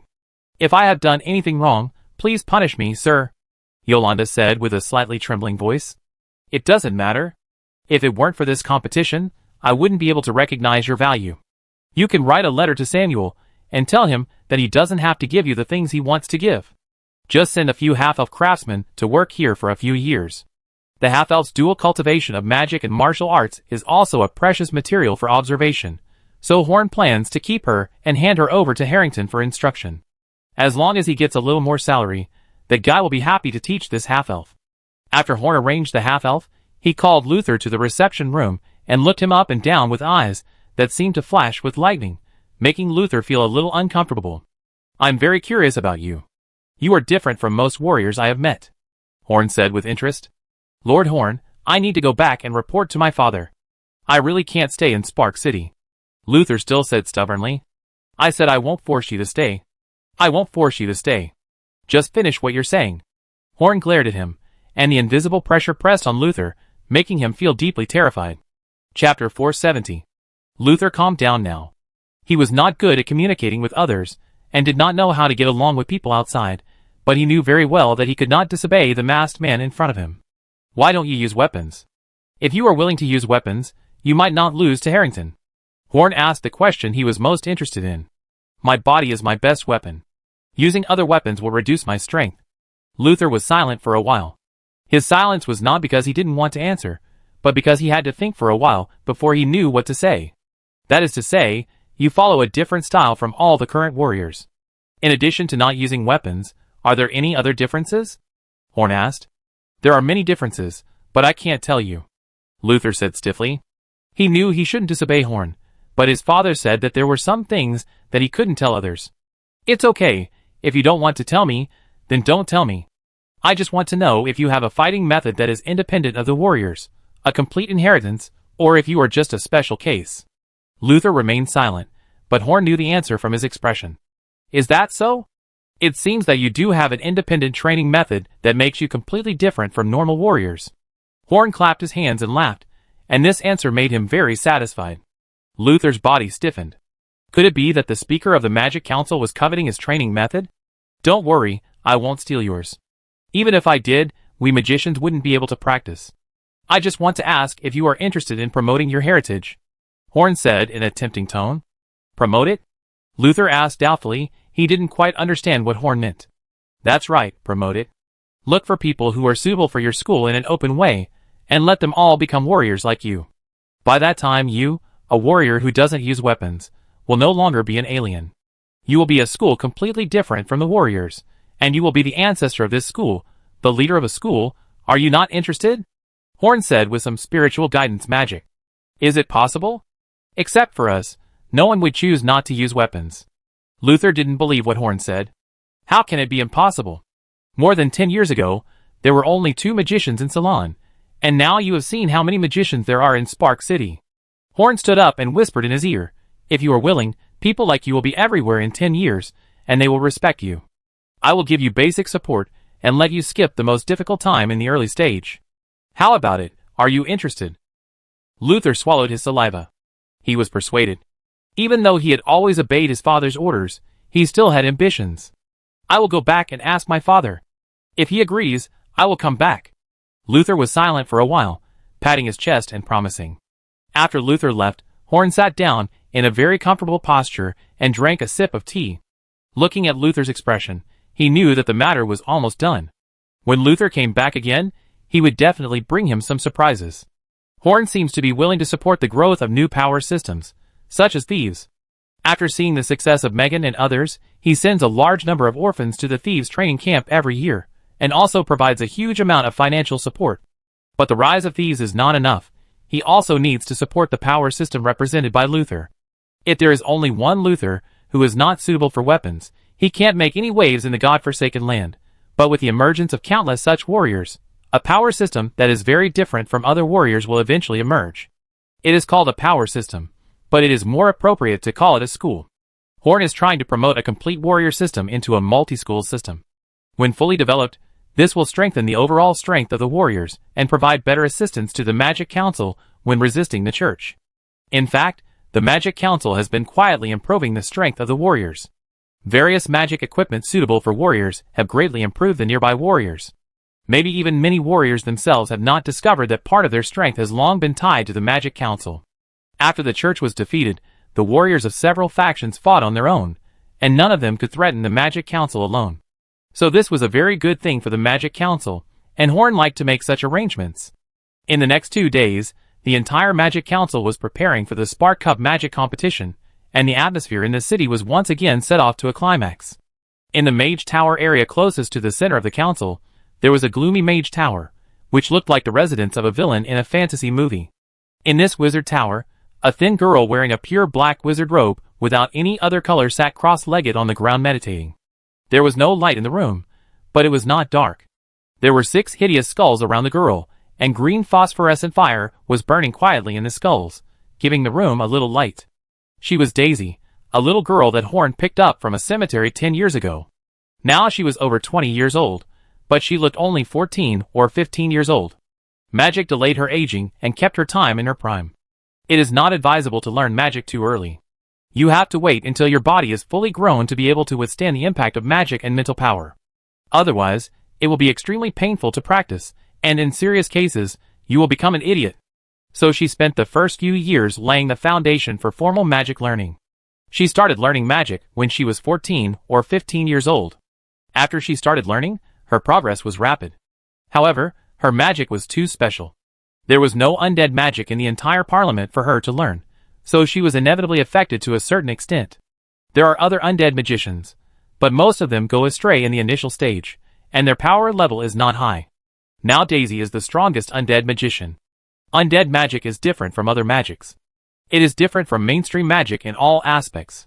The most critical point is that the undead magic will erode the will and body of the magician, making it easy for the magician to go astray. Horn also set requirements for Daisy. She can use corpses to practice magic, but she is not allowed to use the corpses of magicians, and she is not allowed to go to the cemetery to disturb the peace of the deceased. All the corpses come from the enemies of the Parliament. Even so, Daisy has received a lot of criticism in the Parliament. If she hadn't been Horn's disciple, she would have been restricted. Yesterday, she submitted an application to Horn to participate in the Spark Cup magic competition. She has been in the Magic Parliament for 10 years, and has never walked out. She wants to show herself in a larger venue, but she doesn't know if Horn can agree. At this moment, the magic doorbell rang secretly, and a guest came to see her. Chapter 471. Pushing the door open, I found a magician wearing a red and black robe and a mask standing at the door. "Teacher, why are you here at this time?" Daisy said in surprise. Daisy welcomed Horn into the living room of the Magician Tower. The layout of this living room was quite normal, not as bizarre as her training room. "I received your letter applying to participate in tomorrow's competition." Horn took off his mask and put it on the table. "Do you agree?" Daisy's eyes lit up. "Does Horn's coming in person mean that he agrees?" "You can't participate in this competition." Horn rejected Daisy's application directly. Daisy's eyes dimmed all of a sudden. She was extremely disappointed, but she didn't refute or ask Horn. She knew that since Horn said so, he would never let her participate. She has always been very obedient. As long as Horn asked, she would do it. Horn sighed, "Don't blame me. Your magic is not suitable for being performed in public. I have no prejudice against you, and the senior officials of the Parliament have no prejudice against you. But the necromancy is not very good after all. Magicians can accept it, but ordinary people are not easy to accept it. I will try my best to whitewash the necromancer magic category, so before that, you should be more patient. The necromancer who controls the bodies of the dead is an extremely evil existence for ordinary people, so Horn will not let Daisy show her magic in front of the public before finding a good opportunity to show the necromancer magic. Even if Horn has great power, he can't change the views that ordinary people may have on necromancers, so everything must be done with caution." Daisy's eyes are a little dim. She is already familiar with the small living area and is familiar with locking herself in the dim wizard tower, but she still wants to go out and take a look. "Although I won't let you participate in this competition, I will still compensate you. There is something unusual happening at the junction of the three cities. I need to go there to take a look. By the way, I plan to take you there to relax. I think this should be more to your liking than participating in the competition." Daisy's eyes lit up. She has been in Spark City for 10 years. Horn gave her a lot of freedom. There are no major restrictions except that she can't use magic in crowded places. However, she still rarely goes out. She is afraid without someone familiar to take her out. This time, Horn took her out. She can even imagine how interesting this journey will be. So she hung on Horn's body, rubbing against him vigorously, and was extremely happy. In the meeting room of the Magic Council headquarters, a group of magicians were handling complicated official business. One of the magicians had more documents piled on his desk than the others, and judging from the color of the document cover, the things he was handling were much more important. He was Colin, a young man in a hotel who met on the way to the magical land 10 years ago. He once had a foreign god, Nair, in his body. Colin was about the same age as Daisy, and his talent was not much different. Now he was also a fourth ring magician, and there was only a tiny distance left before he could advance to the fifth ring. Although he is young, he is very experienced in handling things. He does not mix any personal feelings. He is based on the interests of Spark City. He is Yayan's right-hand man. However, he has been troubled recently. Daisy wants him to participate in the Spark Cup magic competition, but Colin does not want to participate. "Hey, what are you worried about?" Yayan said, holding a bottle of fruit wine and sitting on Colin's table. "Daisy wants me to participate in the competition, but I don't want to participate," Colin said, ruffling his hair. After 10 years, he is no longer the cold boy he was 10 years ago. He has not forgotten his hatred, but buried it deep in his heart. "How about this? The speaker will go to a place to investigate tomorrow morning. You can go with him. It is also considered as official business. In this way, the girl can no longer force you." Colin readily agreed. Yayan's proposal touched his heart. It was really a good idea. The next morning, the city of Spark was bustling with people. Today was the beginning of the magic competition. Various refreshing activities filled the entire city. The various arrangements of the Magic Council were more numerous than those of the warrior competition, and the investment was even greater. Compared with the warrior competition, the magic competition is the competition that the parliament should really focus on. The magicians are very enthusiastic, and all want to show their strength in this competition. The tickets for the competition are also sold very smoothly. Although the popularity is not as high as the warrior competition, the people of Spark City are still quite active. After all, Spark City has been called the city of spellcasters for 10 years. Spellcasters are more common in this city than warriors, so the residents of Spark City are more curious about who is the stronger among the spellcasters, because this is happening around them. The auditions were the same as the warrior competition, with 36 people selected from each level. The number of magicians participating in the competition was not as many as expected, and only about half of the magicians participated in the auditions. Because not every magician is interested in this kind of activity, many magicians just like to watch and don't like to fight themselves, rather than play themselves. Some magicians are not good at direct combat, and some don't want to expose their magic in front of everyone. Many magics are most effective only when they are cast for the first time, so many people don't want to participate in this competition. Because of this, there are many spellcasters other than magicians who have passed the audition, but this is also good. It will not turn this spellcaster competition into an internal competition among magicians, and it adds a lot of fun to this competition.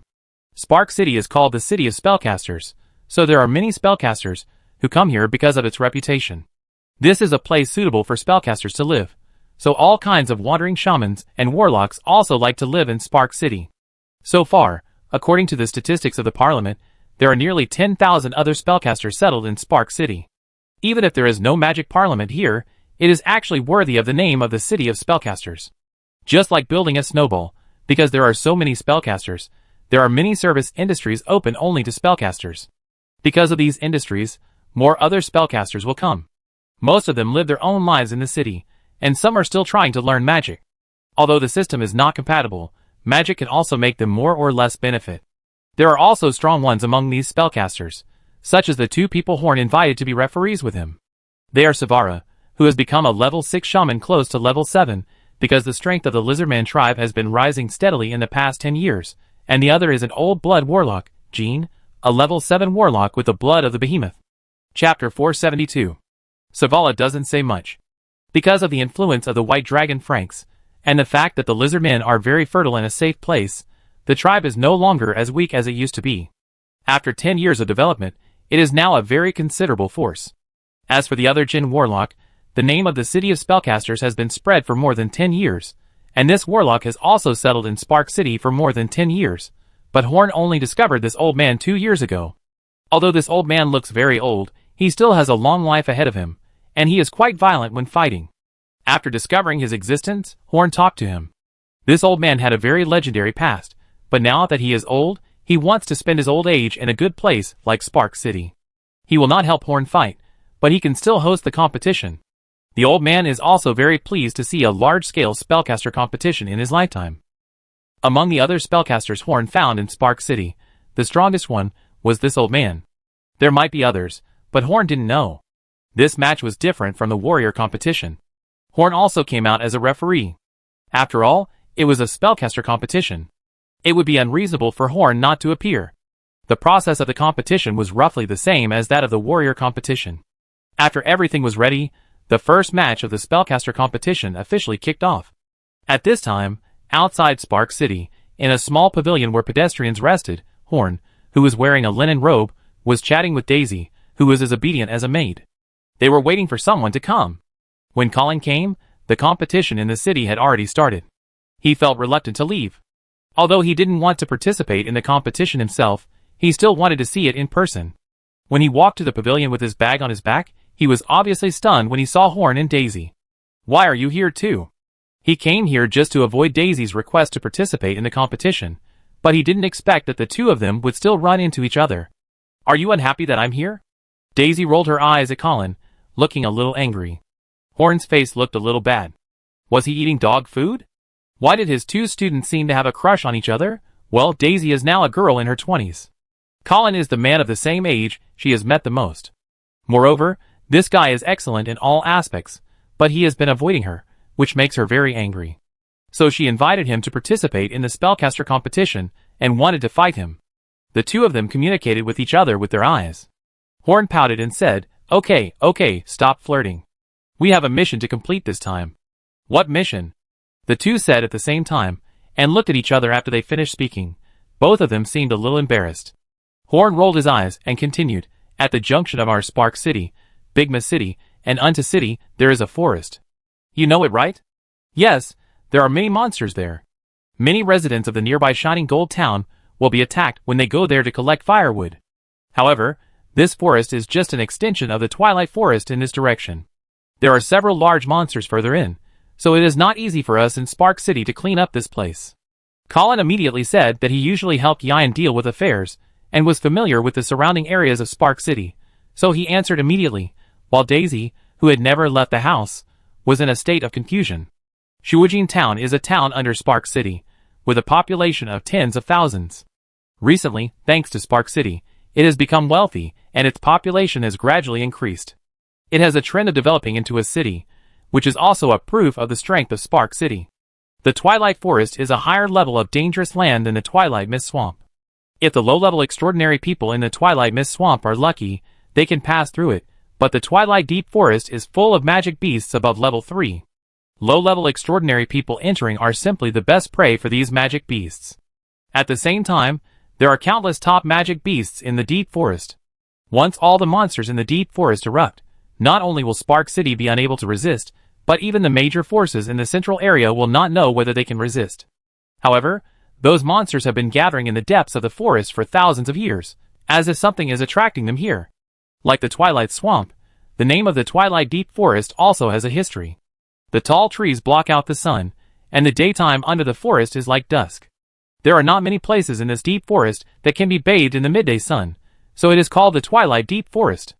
Teacher, do you mean that this mission is related to the Twilight Forest? Could it be that the big monster inside escaped? Colin asked with a frown. Horn shook his head. The monsters inside are doing well, and there are no casualties, but the news from the sparkling gold town makes me think that there may be other problems, which may be much more serious than the monster riot. What is that? Colin frowned. The monster riot was already a major event that was enough to make the Spark City martial law. What could be more serious than the monster riot? Horn opened his lips slightly and uttered a few words. Invasion from another world. 7 days ago, in the town of Shining Gold, a group of people wearing cloaks came to the town in a dusty state. The leader was named Tatum, and he brought several of his subordinates to the town to buy supplies. What a primitive world, Tatum. This is a place suitable for our development. A woman covered in a cloak said. The products are abundant, the air is good, and it is still a barbaric era, but Kakaloo, we have to be careful if we want to occupy this place. Tatum agreed with Kakaloo, but he still felt that this world was not simple. The creatures here are too scary and powerful. If our people live here, they may not be able to resist the invasion of monsters in this world. Another cloaked man added. Their camp and salon is often attacked by monsters. The army can deal with those monsters, but if ordinary people want to immigrate here, monsters are a problem that cannot be ignored. If we can use the DT position, those monsters will not be scary. Kakaloo said angrily. There is no DT position in this world, so we naturally cannot use it, but there is a town ahead. The intelligent creatures of this world can live here, so we must have a way to gain a foothold here. Tatum looked at the town of Shining Gold and said with a smile, Okay, we have arrived. From now on, we will not use our own language anymore, but the language of this world, so as not to expose our identities. Chapter 473.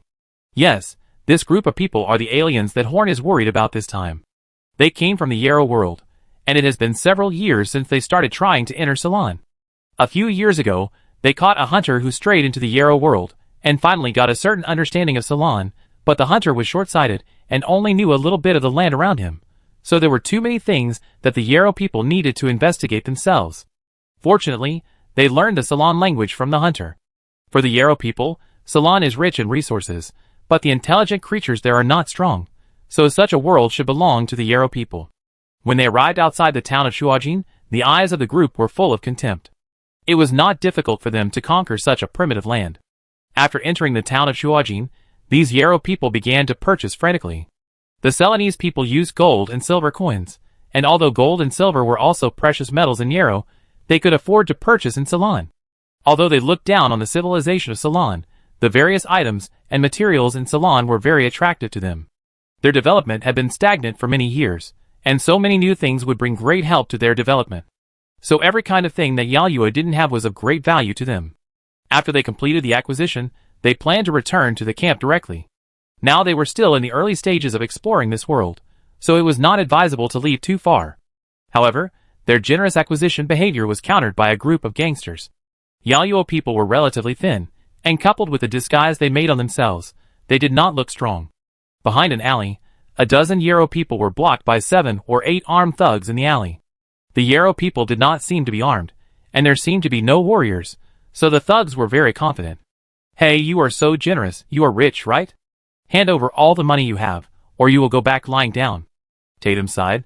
He did not want to conflict with the native creatures of this world in such a place, which might affect their overall progress in conquering this world, but now it seemed that he had no choice but to take action.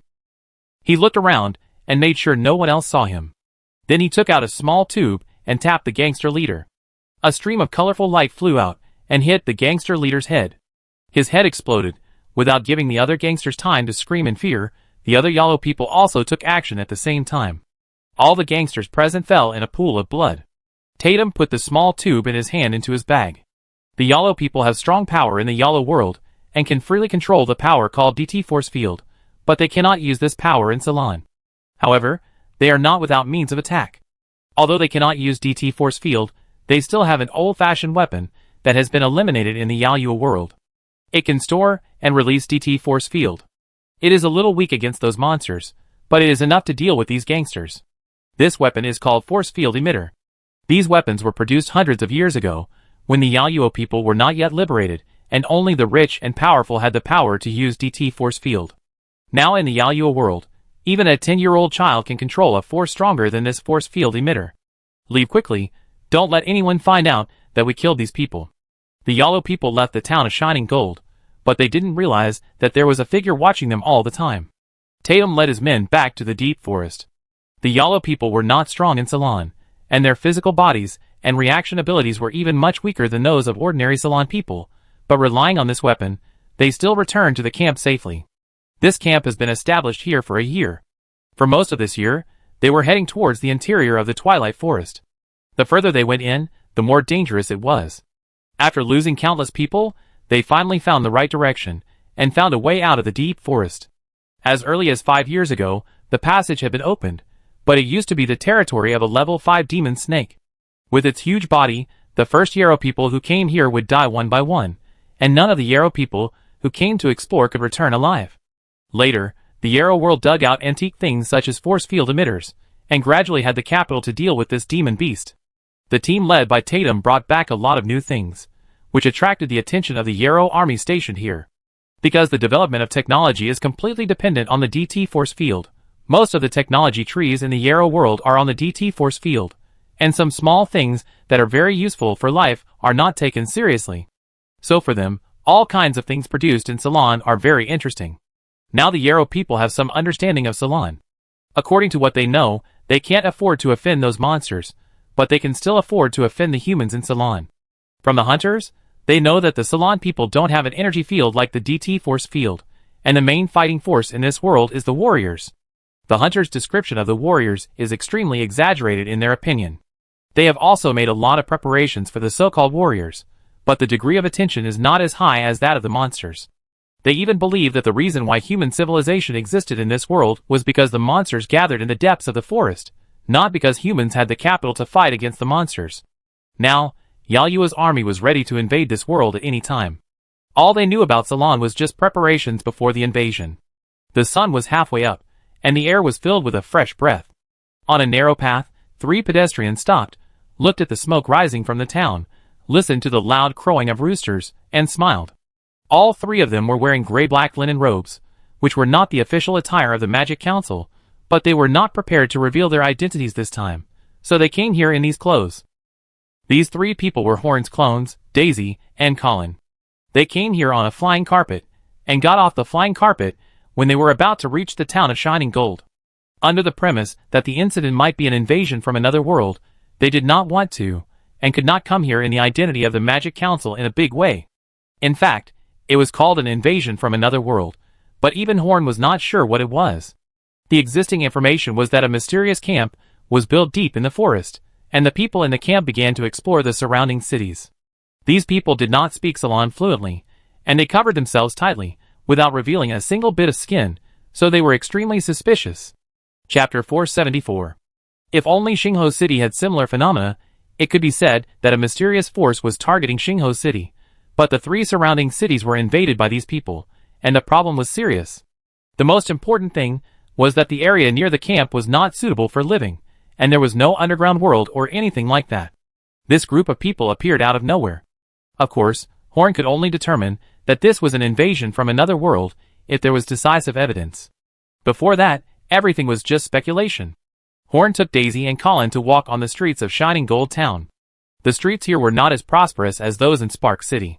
They looked a little cold and people were not as gorgeous as those in the city, but the expressions on people's faces were very relaxed, which was enough to prove that this town was stable and peaceful. The 3 of them looked around and bought some small things from time to time. Jing Zheng felt like he was on a secret visit. Seeing that his rule was so stable, he also felt satisfied. Colin was doing statistics while walking. It was not easy to come to this town. He had to keep good records to prepare for future work. Daisy was like a fluttering butterfly, running around in the streets of this small town. Obviously she was very happy. Looking at the cheerful Daisy, Horn also laughed. She had been really hard in the past 10 years. The 3 were strolling, and in an alley, a hunched middle-aged man poked his head out and waved to Horn and the others. "Come here, I have something good here." According to the normal routine, this man should not have good intentions, and something bad might happen after Horn and the others went there, but Horn still took Colin and Daisy over. After the 3 of them entered the alley, the man knelt on the ground. His body gradually became fuller, and his appearance began to change. In a flash, he became a thin young man. "I am honored to meet you, respected speaker." This man turned out to be a member of the Magic Council. Horn naturally knew his identity a long time ago. This young man was a thief. He was an orphan in the Starfire City orphanage.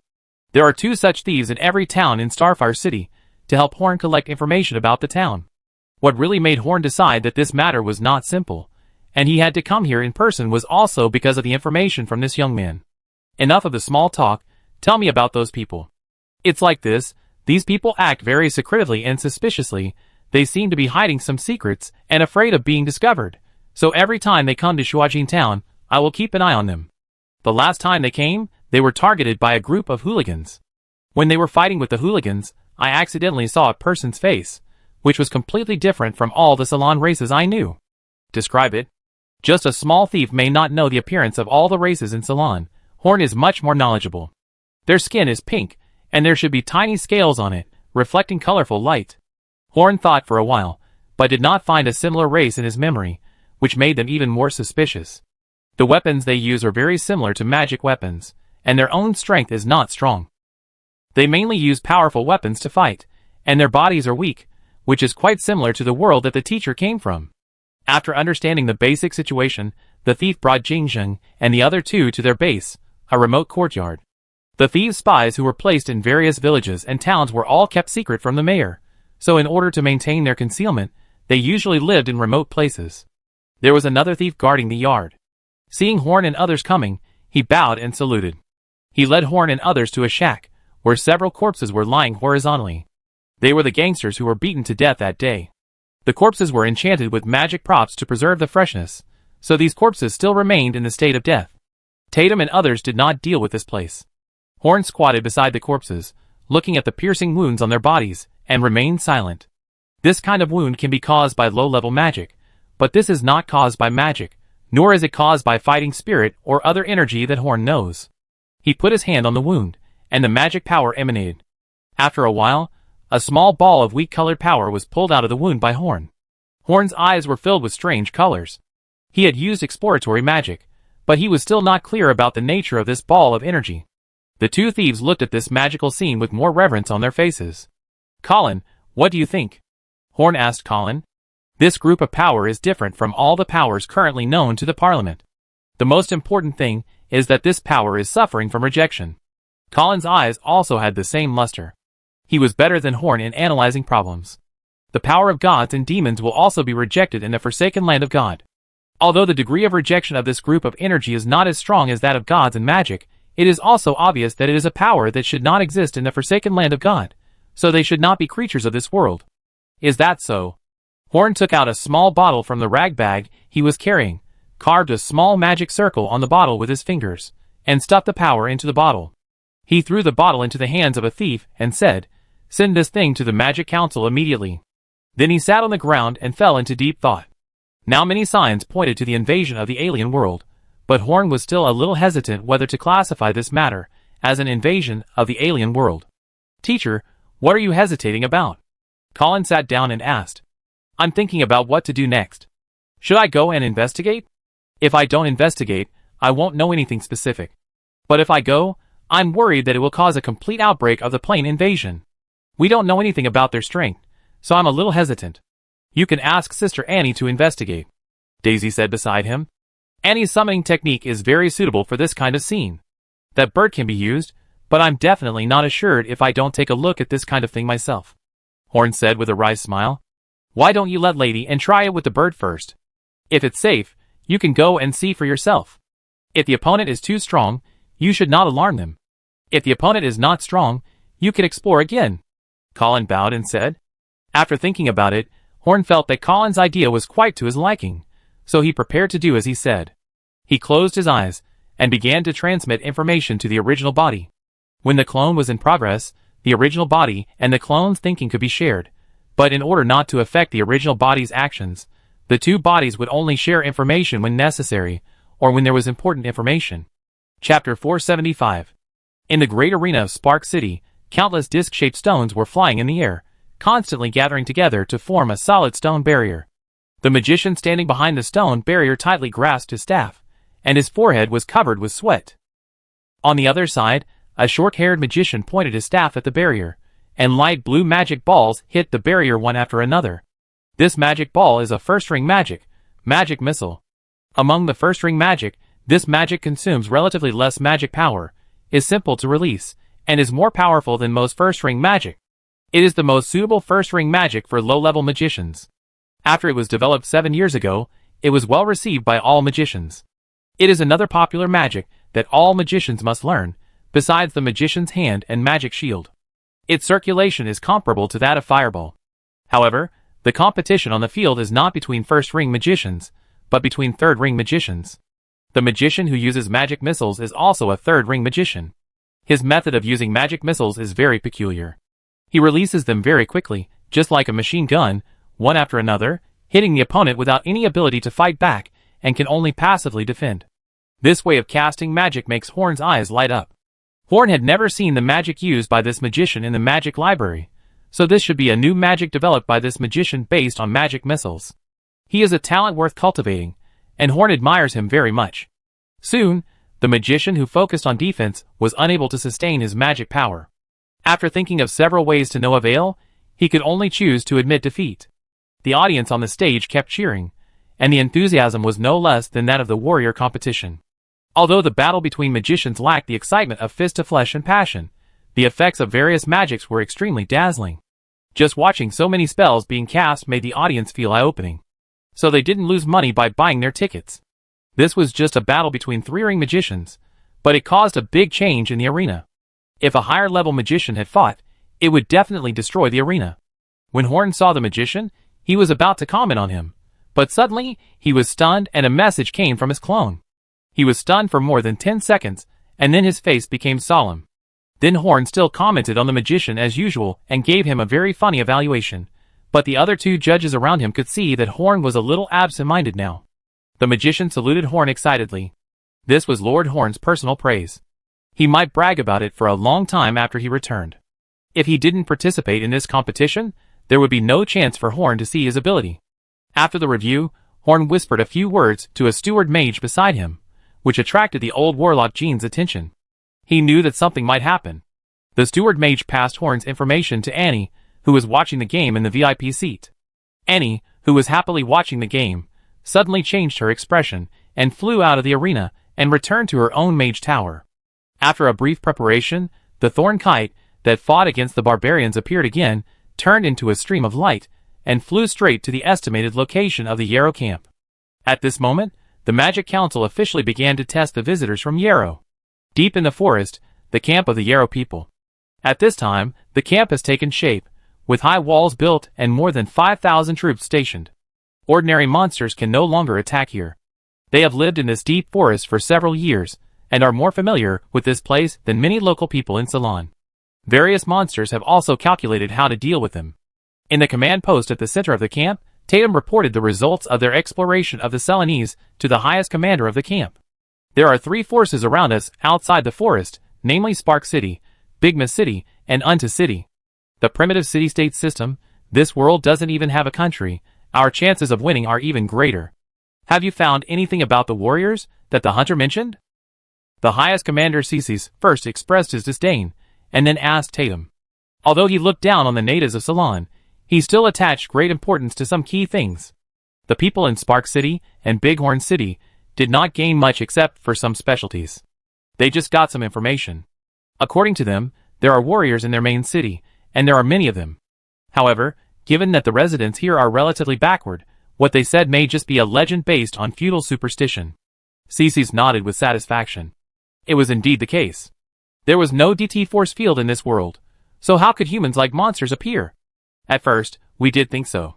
Tatum said in a deep voice, until the people I sent to the town near Unta City encountered a warrior. What exactly is the legendary warrior like? Cesis sat up straight. The existence of the warrior was a major obstacle for Yaluo to conquer Ceylon, so he had to pay attention to it. Very strong, Tatum replied. There were 10 people in our team, all holding force field emitters, but only 2 survived in the end, and we didn't even get a sample of the warrior's body. This is because the other party didn't understand the ability of the force field emitter, Tatum said in a deep voice.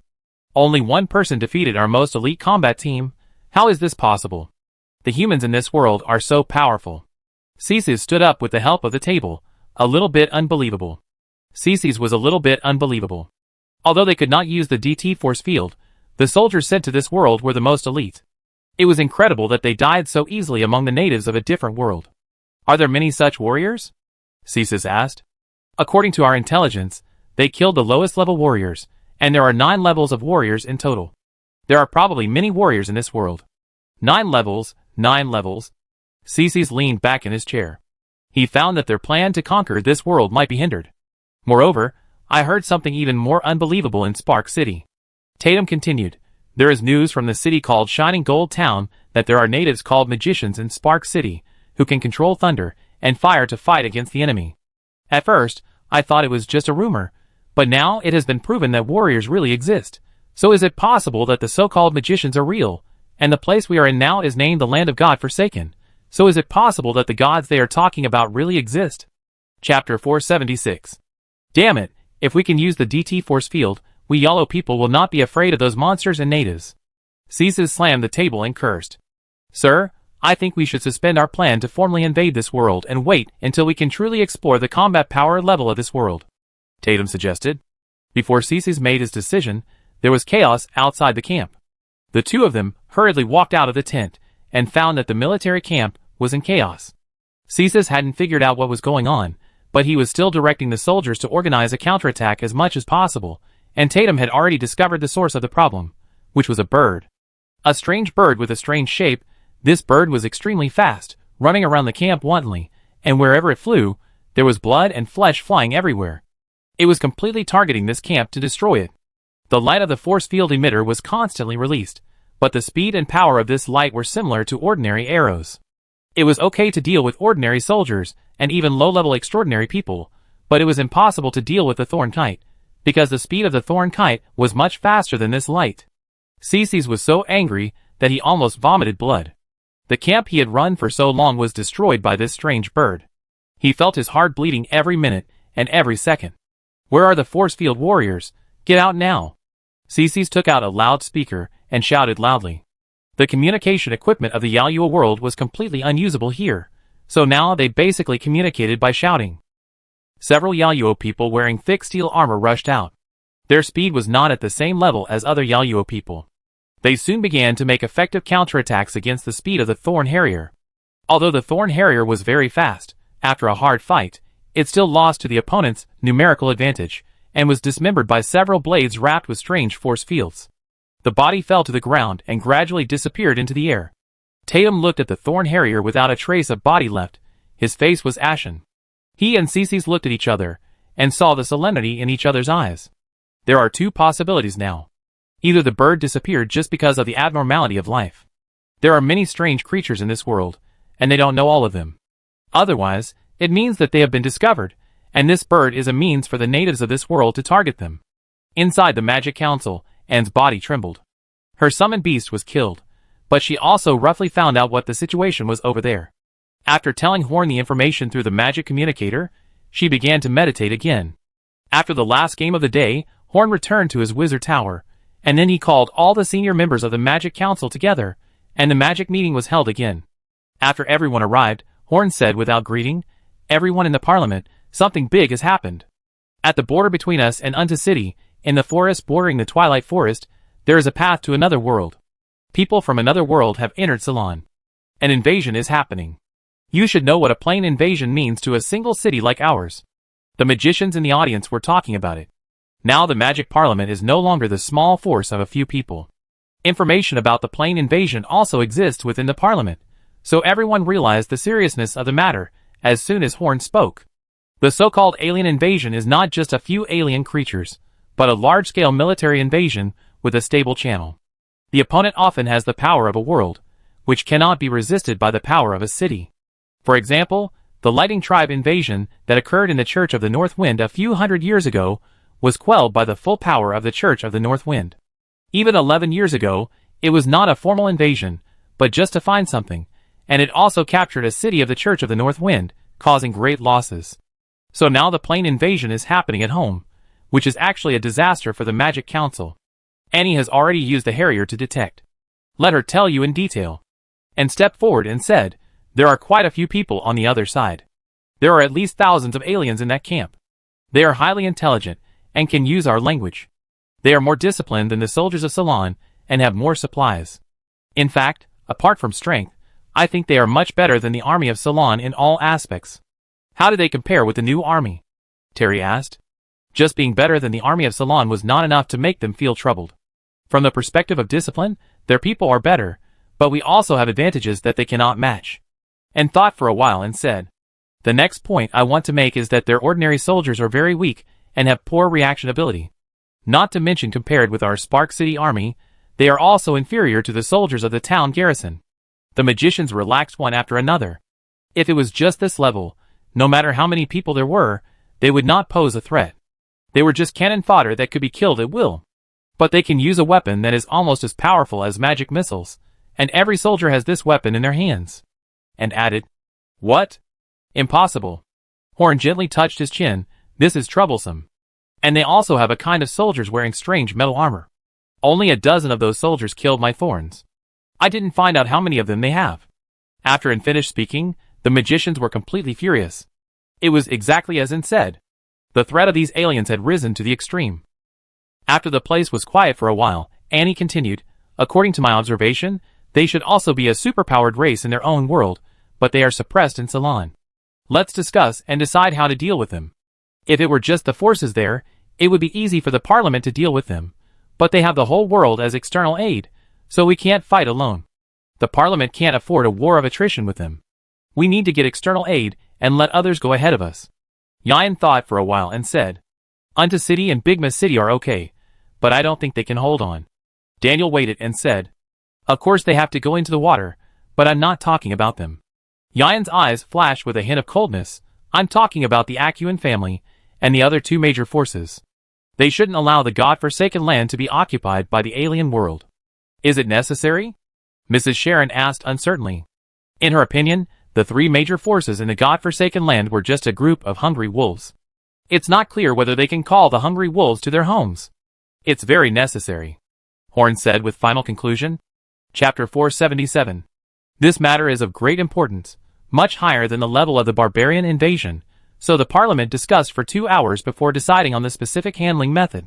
First of all, this is the first Magic Cup competition, and a hasty stop to Spark City will have a bad impact on the Parliament, so on the surface, the group of aliens will be treated coldly, and the secret arrangements will be made immediately. After the magic competition is over, the advanced preparation state will be immediately put into place, and the craftsman competition and the scholar competition will be postponed. From now on, we will remotely monitor the camp of aliens, and even find out what they eat at noon and where they go to the toilet. If they make any unusual movements, we will directly enter the state of war and launch a remote attack. At the same time, once the war is ready, the news must be spread to all forces as soon as possible. We must not let the Magic Council fight alone. It is best to reap the benefits behind other forces. From now on, we will deploy defenses on the roads that aliens must take to enter the Magic Council, to ensure that they cannot attack the Magic Council when the war is in full swing. On the other side, Horn's clone, who was enjoying the specialties of Shuajing Town, suddenly stopped moving, with a glimmer in his eyes. The meeting over there had come to a conclusion. After a moment of silence, he continued to eat. After the magic competition was over, he would go to the camp of the aliens in person. There were some things that he could only draw conclusions by seeing them in person. It was impossible to get accurate information by relying on Warcraft and magic remote monitoring. Anyway, this was just a clone, so it would not matter if he was really caught or killed. Things have developed to this point, and it is no longer the Magic Council's business alone. At that time, the main force to deal with the aliens will not be Spark City, but Horn wants Spark City to gain the greatest benefits before other forces arrive, so Horn at least needs to know what these aliens have that the Magic Council needs.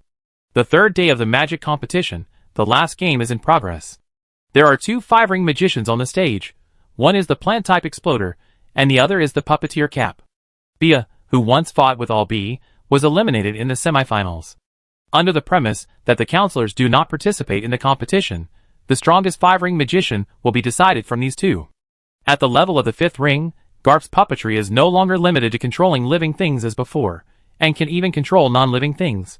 But it is still impossible to control a prepared 5-ring magician, so the battle situation is very unfavorable to him. The huge venue has become a paradise for plants, and all kinds of plants are whipping in the direction of Lapu like man-eating monsters.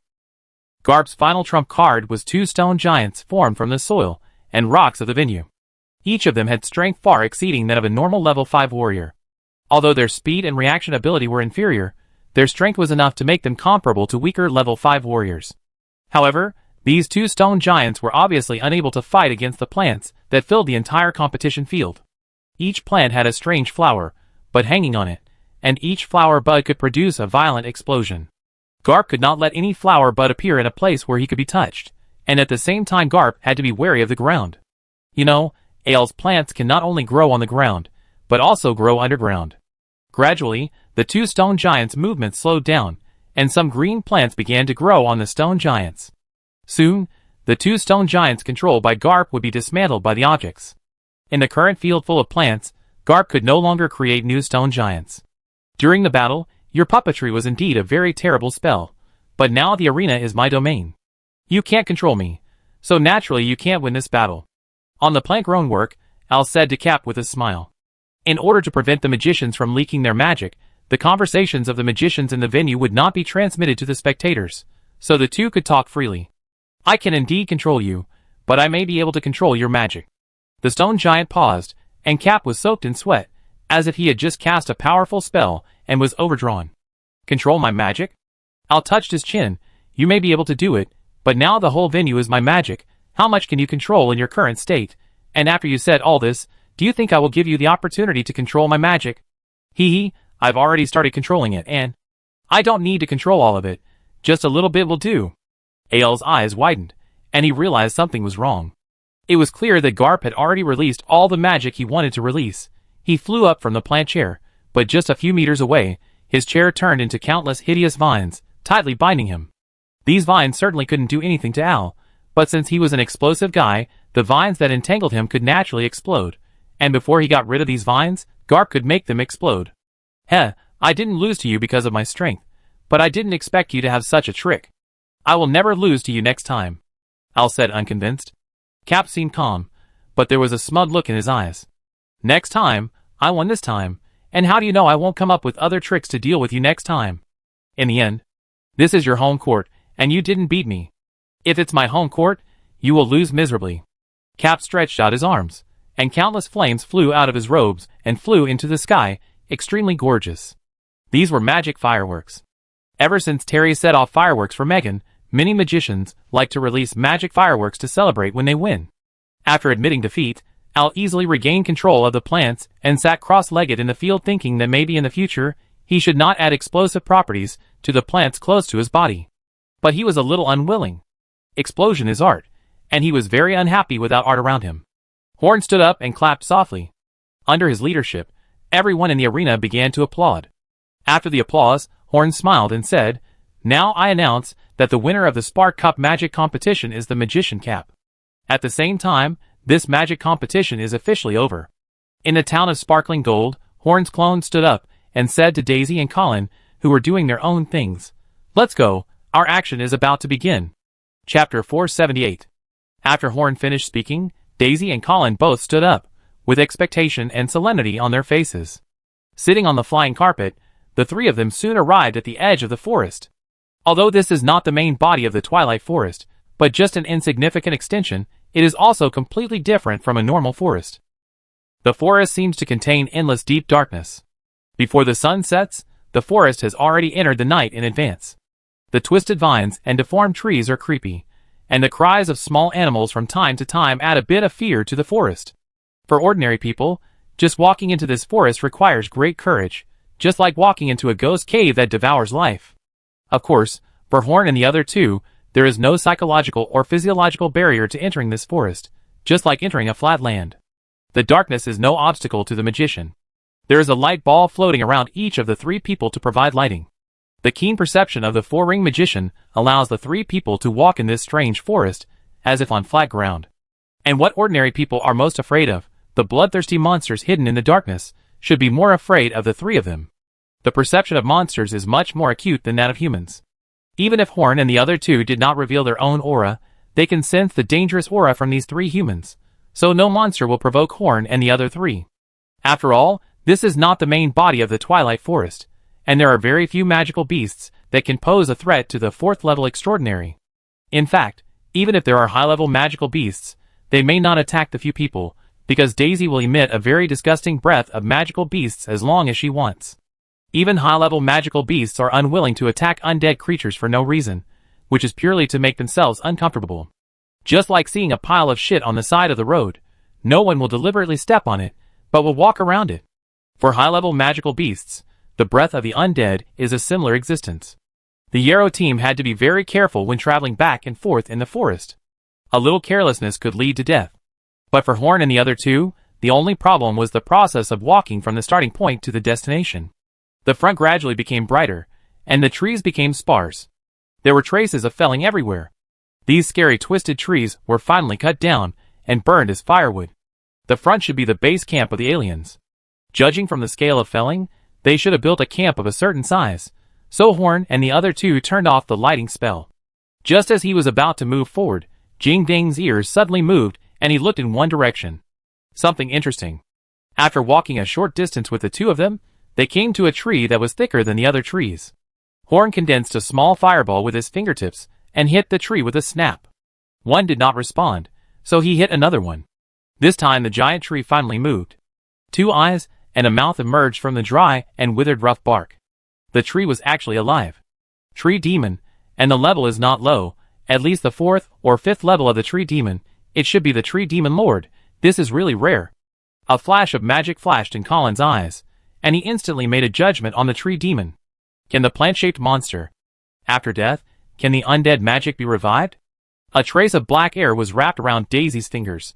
She was very interested in this Tree Demon. The strength of the two of them was not worse than that of Horn when he was in the fourth ring, so even if the rank of this Tree Demon was higher than theirs, it was just an inconvenient target for them to move. It was very easy for them to deal with this Tree Demon. Horn felt that the breath of this Tree Demon was somewhat familiar. He scratched his chin gently, and suddenly realized that this guy was the leader of the group of Tree Demons that were almost exterminated by Horn's flames more than 10 years ago. This Tree Demon did not show up at the time, but Horn remembered its breath. It turned out that this guy was hiding behind the scenes, commanding many Tree Demons to attack, and strategizing like a big boss. Now, several people actually met his real body directly because of the setting sun. The encounters in life are really wonderful. I have some grudges against this Tree Demon, and the body fluids of high-level Tree Demons are also very good materials for casting spells, so let's kill it here. This place is very close to the Yarrow camp, but Horn is still confident that he can avoid being discovered if he is only dealing with such a Tree Demon. Let me beg. The Tree Demon spoke very slowly, pausing for a long time after each word, as if a person was talking with a pile of wood chips in his throat. hoarse and unpleasant. Oh, it can actually talk. I didn't know that before. Colin took out a notebook and wrote a line of words on it with a pen. Level 4 or 5 tree demons can talk. Do you have any capital that I can let go? Tell me, what do you know about the camp over there? Horn smiled. Since it can talk, it would be a waste to let it become magic material. A few years ago, after talking for about 10 minutes, Horn finally collected all the information he wanted.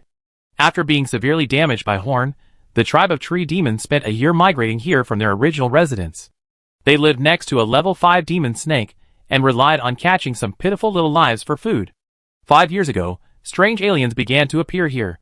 The first aliens were all regarded as delicacies by the big snake.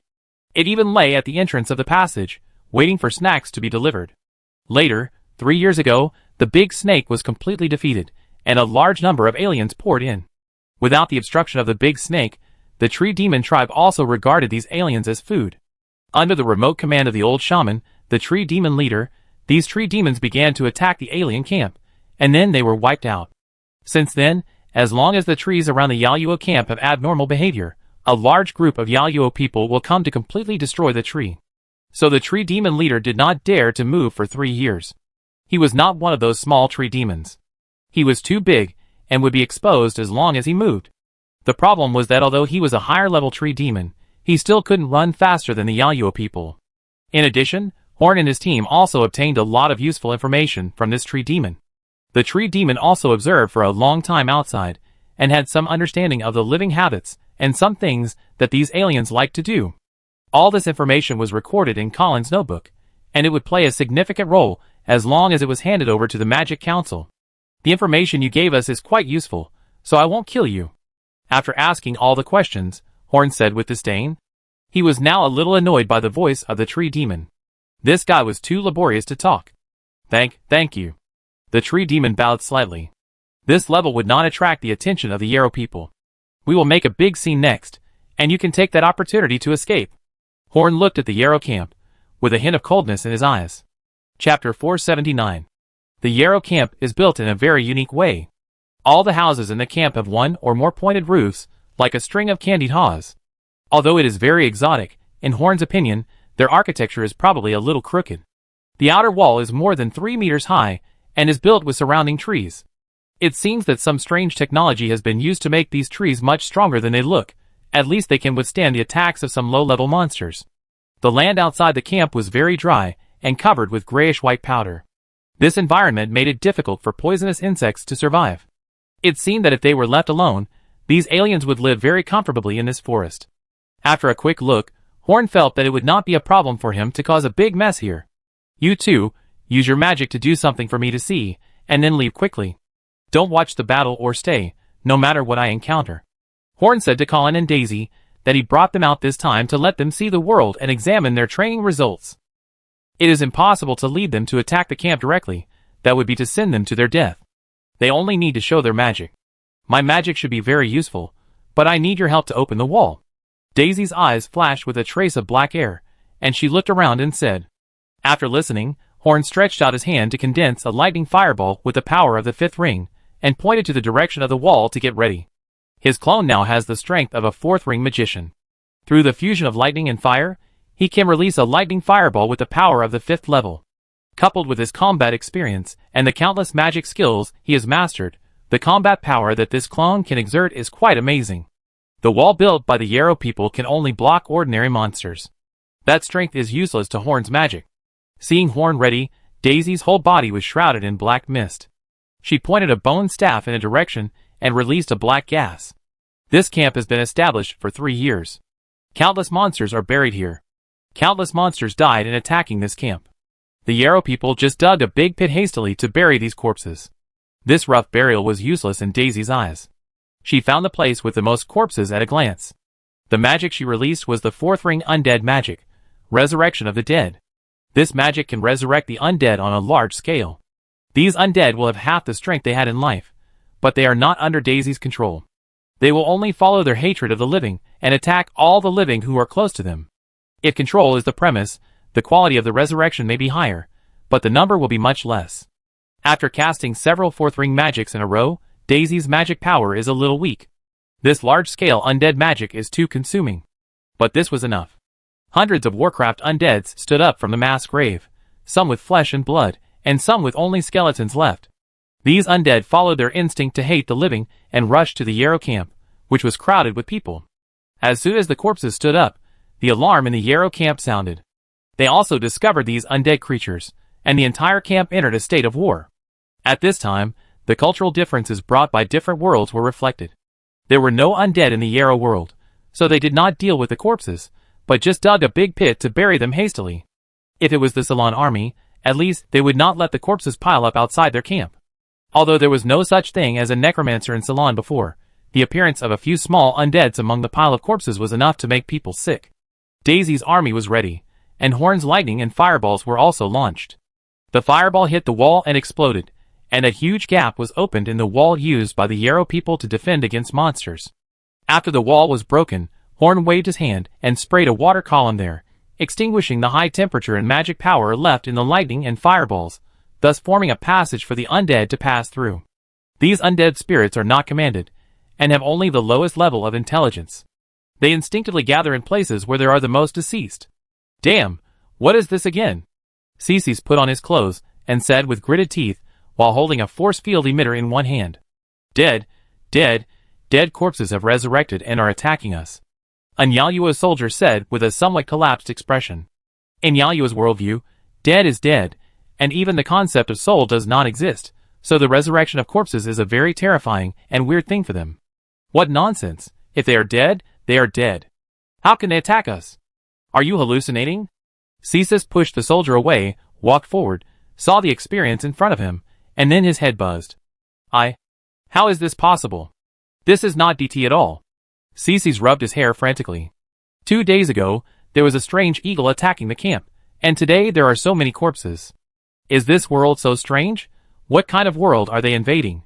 The undead fought with the soldiers. Tatum looked at the undead fighting with the soldiers with a gloomy face.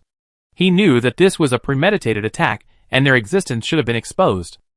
He turned back to his room and prepared to fight back. The undead created by Daisy pounced on the Yarrow soldiers like wolves and tigers. Their movements were not slow, and they were not tired. They would not stop attacking unless the soul fire in their heads was extinguished.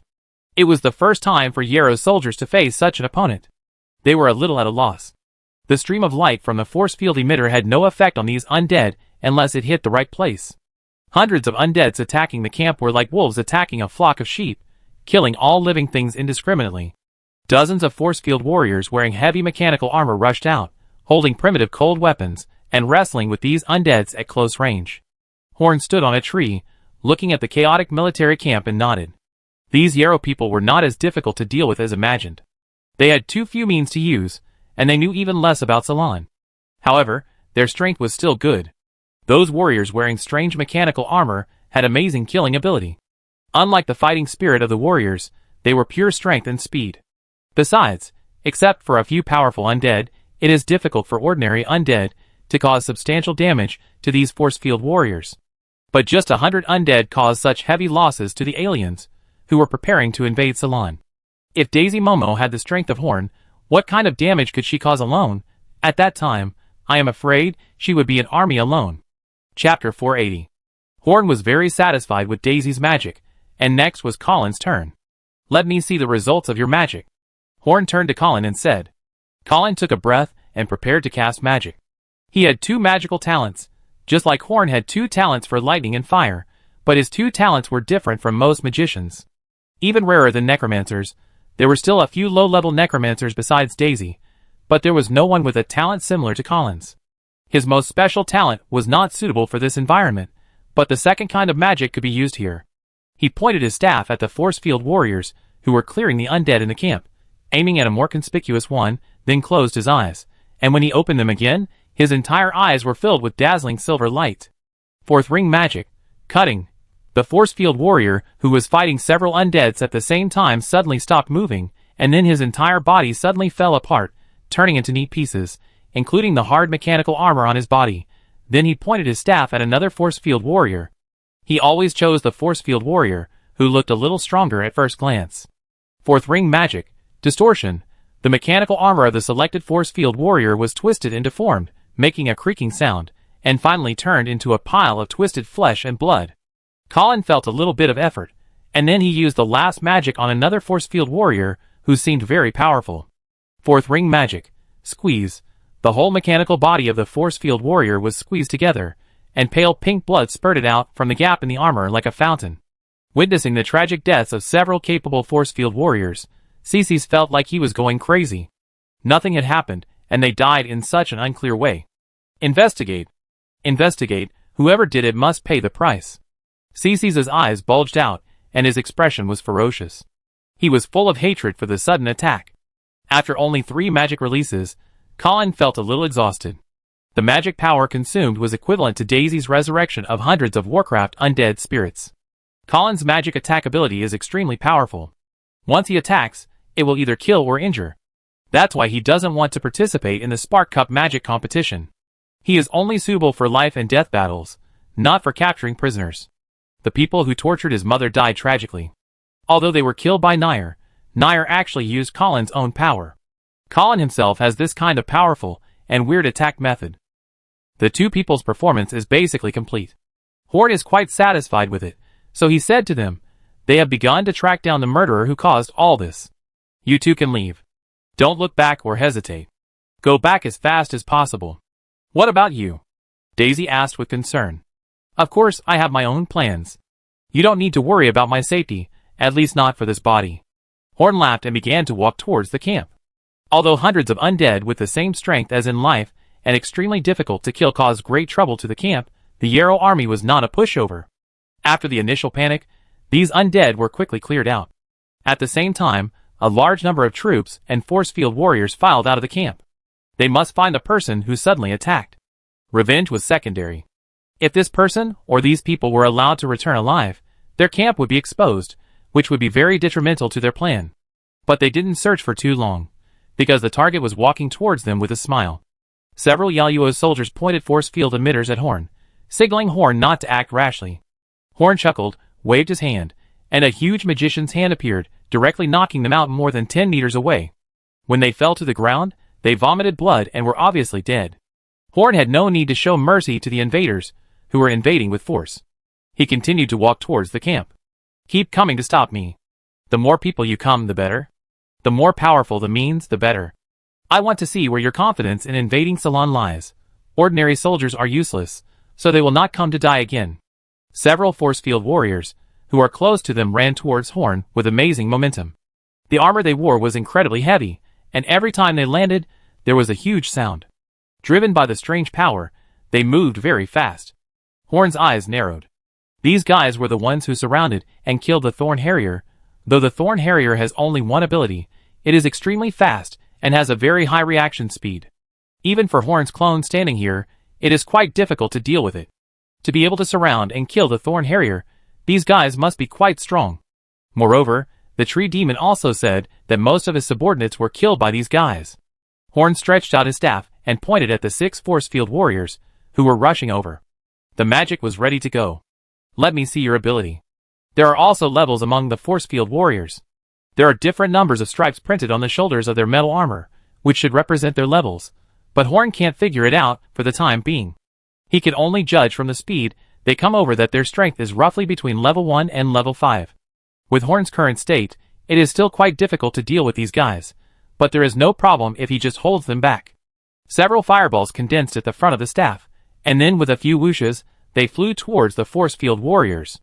Seeing the fireballs flying over, the force field warriors quickly changed direction to avoid them, but they didn't expect that under Horn's control, the fireballs could also change direction, and they were hit by the fireballs before they could dodge. The reaction is very slow, and they are completely at a disadvantage compared to normal warriors of the same level. These guys are so clumsy. How can this thing surround and kill the Thorn Harriers? The fire dissipated, and the force field warriors only had a slightly reddish surface, as if they had not been hit by the fireballs. They just stayed there for a short while, and then bravely rushed towards Horn. Horn raised his eyebrows. The power of the fireball he released was estimated. As long as it hits, even normal warriors of the same level will at least be affected. Their defense is stronger than normal warriors. No, far stronger. The fireball was useless. Horn chanted a spell, and a lightning spear appeared between his hands, and then threw the lightning spear at the force field warriors. This was a 4-ring single-body attack, with extremely fast speed. It hit a force field warrior directly at the first strike. This attack worked. The force field warrior just twitched a few times and fell to the ground forever. Metal has no insulating coating, so lightning can penetrate. The wearer of the armor is vulnerable. It is these armors that are difficult to deal with. Horn touched his chin and looked at these force field warriors with a kind smile on his face. Chapter 481. The force field warriors were close, but Horn was still very calm. He had seen through the weaknesses of these guys, and it was very easy to deal with them. He stretched his staff to the sky, and a large amount of magic power was poured into the staff. A small dark cloud appeared above Horn's head. Strengthen the 4th ring magic. Continuous lightning spell. There was a faint flash of lightning in the clouds, and then several lightning bolts fell from the sky one after another, hitting the bodies of these force field warriors, and dazzling electric sparks appeared. They all stopped moving, and green smoke came out of the metal armor. The driver inside had been scorched by the strong lightning. Horn gently rubbed the top of the staff with his linen robe. The magic just now consumed a lot, and the staff became hot. Since it was not the original body, Horn did not use a very good staff, just enough. Strengthening magic is a result of the secret tower of the Magic Council in the past 10 years, which allows the magician to release attacks far beyond his level. The disadvantage is that it consumes a lot of magic power and mental power, and it is relatively difficult to learn. This is not a problem for Horn. The magic power and mental power of this clone are far beyond the normal magician of the same level. Speaking of which, the people of the Mystery Tower are planning to integrate various magic enhancement technologies to create a universal enhancement technology.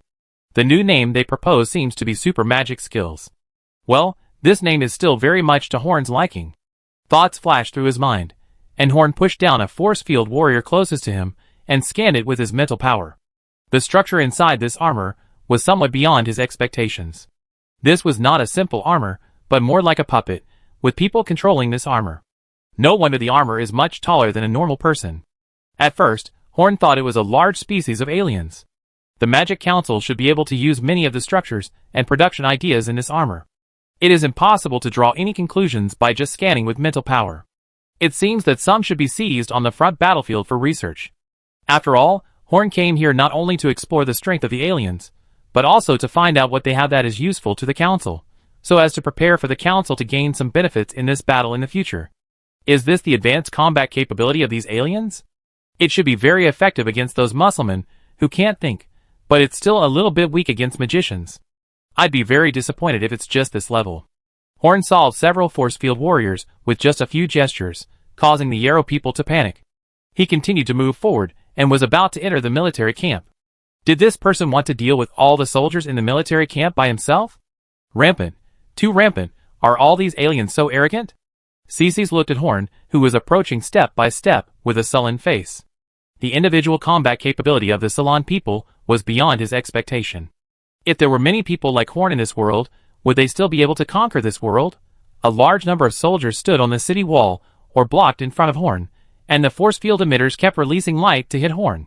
It was very difficult to resist so many attacks with power comparable to a ring of magic. Horn's magic shield was circular, which could at least reflect some of the attacks. He also arranged some magic interference around to slow down the power of these lights.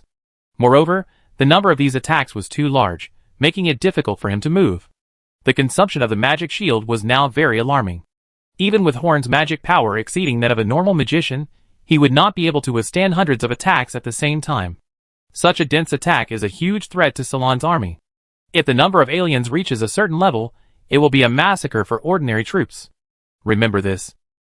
Horn struggled to maintain the shield while recording in his mind. After all, it was impossible to detect the abilities of these aliens by relying on magic beasts and remote magic observation. The alien invasion happened next to him, so it was not too careful. Suddenly, the Yarrow people brought out a thick tube, and a thick beam of colorful light rushed towards Horn. Horn's pupil shrank. He couldn't stop the energy of this attack. A whirlwind rose under his feet, and he moved to the side suddenly, but he still couldn't dodge it. One of his arms was directly hit by the colorful beam and disappeared into the air. Damn, this attack is extremely powerful. You need to be careful. Without the Thunder Walk technique, my dodge is still a little bit worse. I need to develop some other movement magic in the future. But Jing Ning's eyes lit up as he looked at the thick tube. If they could use this method to emit this strange light, could magic also be released in this way? For example, a magic cannon? This giant emitter was unable to continue firing after firing one shot, but there was more than one giant emitter on the wall of the yellow people. The others lit up again, but suddenly went out. Because at this time, a force field warrior painted red came out. No need to continue, I will personally capture this person, he will be very useful to us.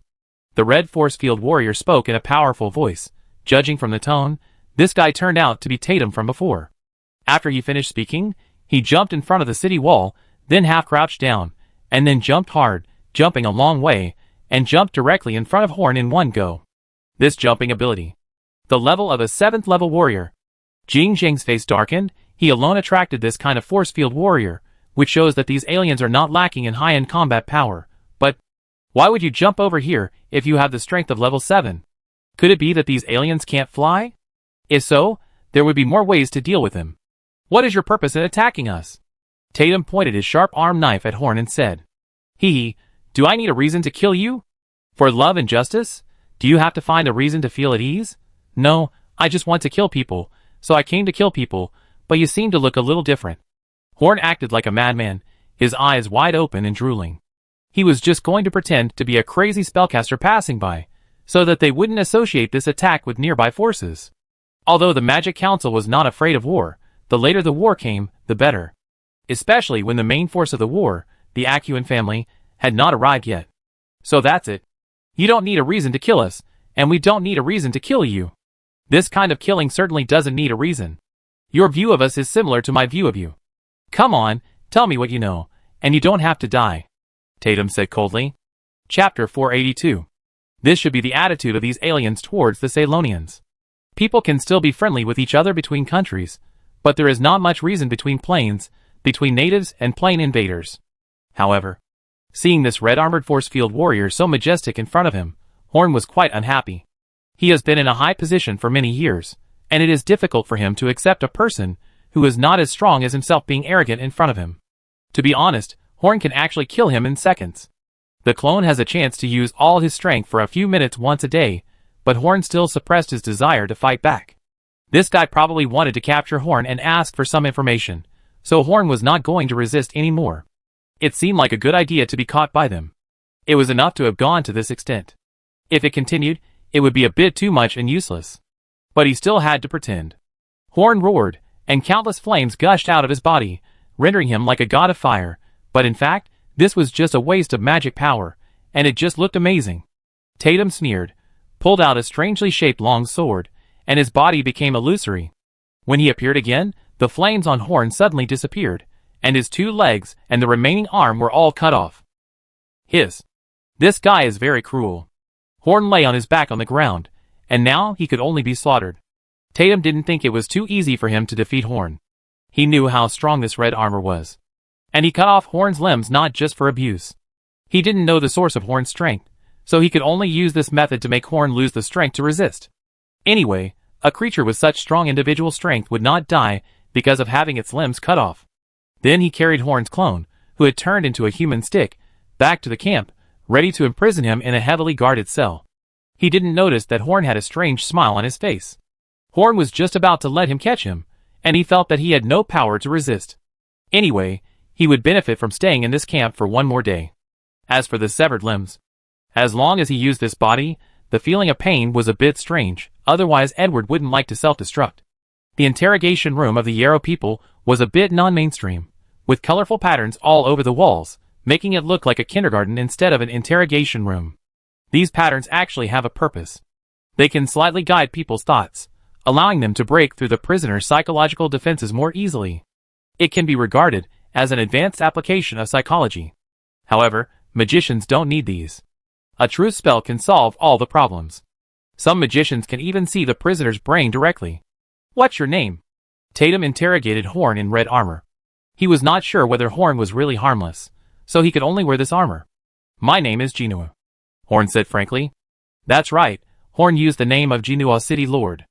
At this time, he couldn't say that he was the chairman of the Magic Council, nor could he say that he was from Spark City, so he chose to say that his identity was an insignificant passerby.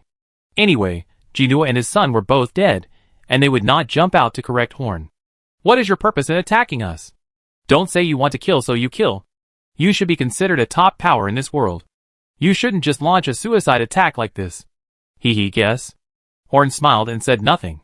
As for his original body, with the origin ring, he might be able to be considered a top-level expert, but this clone?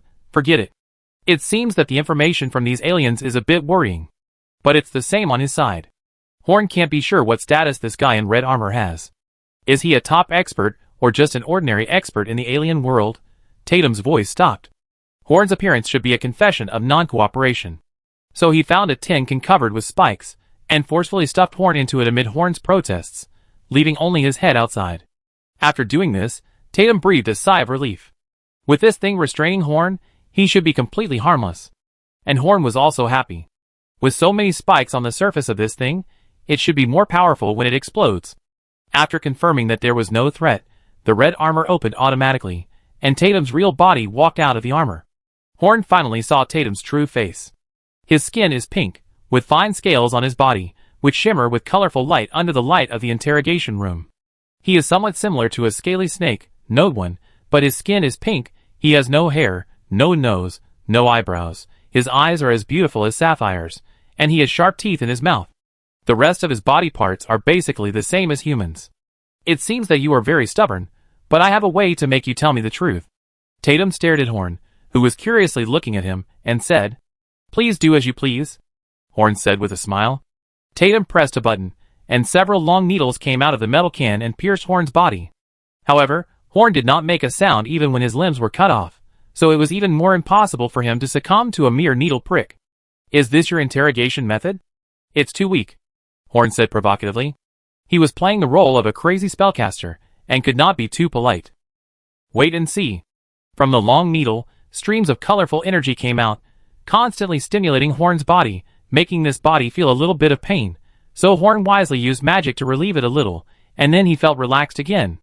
The power of the DT force field will continue to stimulate your body, and bring you great pain, but it will not harm your body. This pain will continue. As long as you don't let go, the torture will not stop. Tatum was very confident about this punishment. He continued to ask, "Are you the only one who attacked the camp? Do you have any accomplices? Does anyone else know we are here?" "Only I know this," Horn said to Tatum with his white teeth. As long as they don't throw filth on Horn or use other insulting methods to deal with Horn, this body is not afraid of any other punishment, but he doesn't want to be too stubborn. It would be bad if it was just snapped up without value. So he will selectively make up some unimportant things.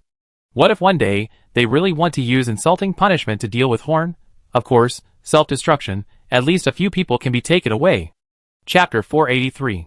Then Tatum asked Horn several more questions, and Horn answered them all randomly, rambling without any order.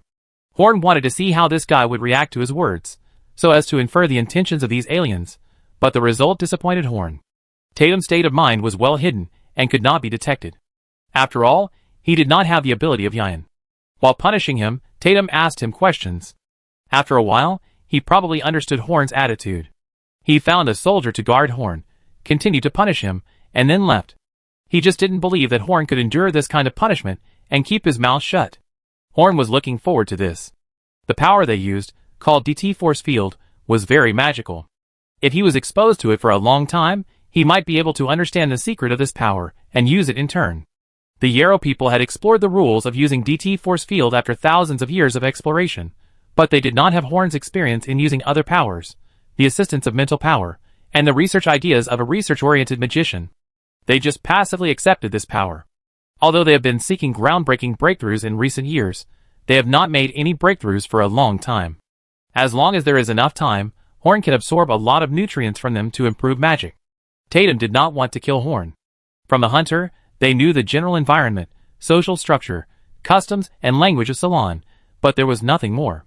He believed that he could get more intelligence from Horn, who was obviously a senior staff member, intelligence that could affect the overall situation. In the next few days, Tatum tortured Horn in different ways every day, but Horn's attitude remained the same. Horn was here not only to study the DT Force Field and wait for the last self-destruction. The Yarrow people did not know that magicians had the means to detect mental power, and they did not even know the existence of mental power. Naturally, they did not know that even in such an extreme situation, Horn could still use some low-level spells. With the help of many spells, he conducted a comprehensive exploration of the Yarrow camp. Countless confidential information about the Yarrow people was passed back to the Magic Council through Horn, and then passed to other forces that were preparing to fight the Yarrow people. All their actions were in Horn's eyes. Catching Horn's clone back to the camp was equivalent to placing a surveillance camera and eavesdropping device in their own camp for the enemy to see. In short, Horn's life in the alien camp was quite comfortable. In the Acuin family, in a wide and solid martial arts arena, Roland, shirtless, held a thick metal stick in one hand. The metal stick was more than 5 meters long, and there was a huge round metal block hanging on it every half a meter. Each piece of iron is equivalent to an adult, but weighs more than 10 times as much as a normal person. This is a special metal that is not suitable as a weapon, but its weight is amazing.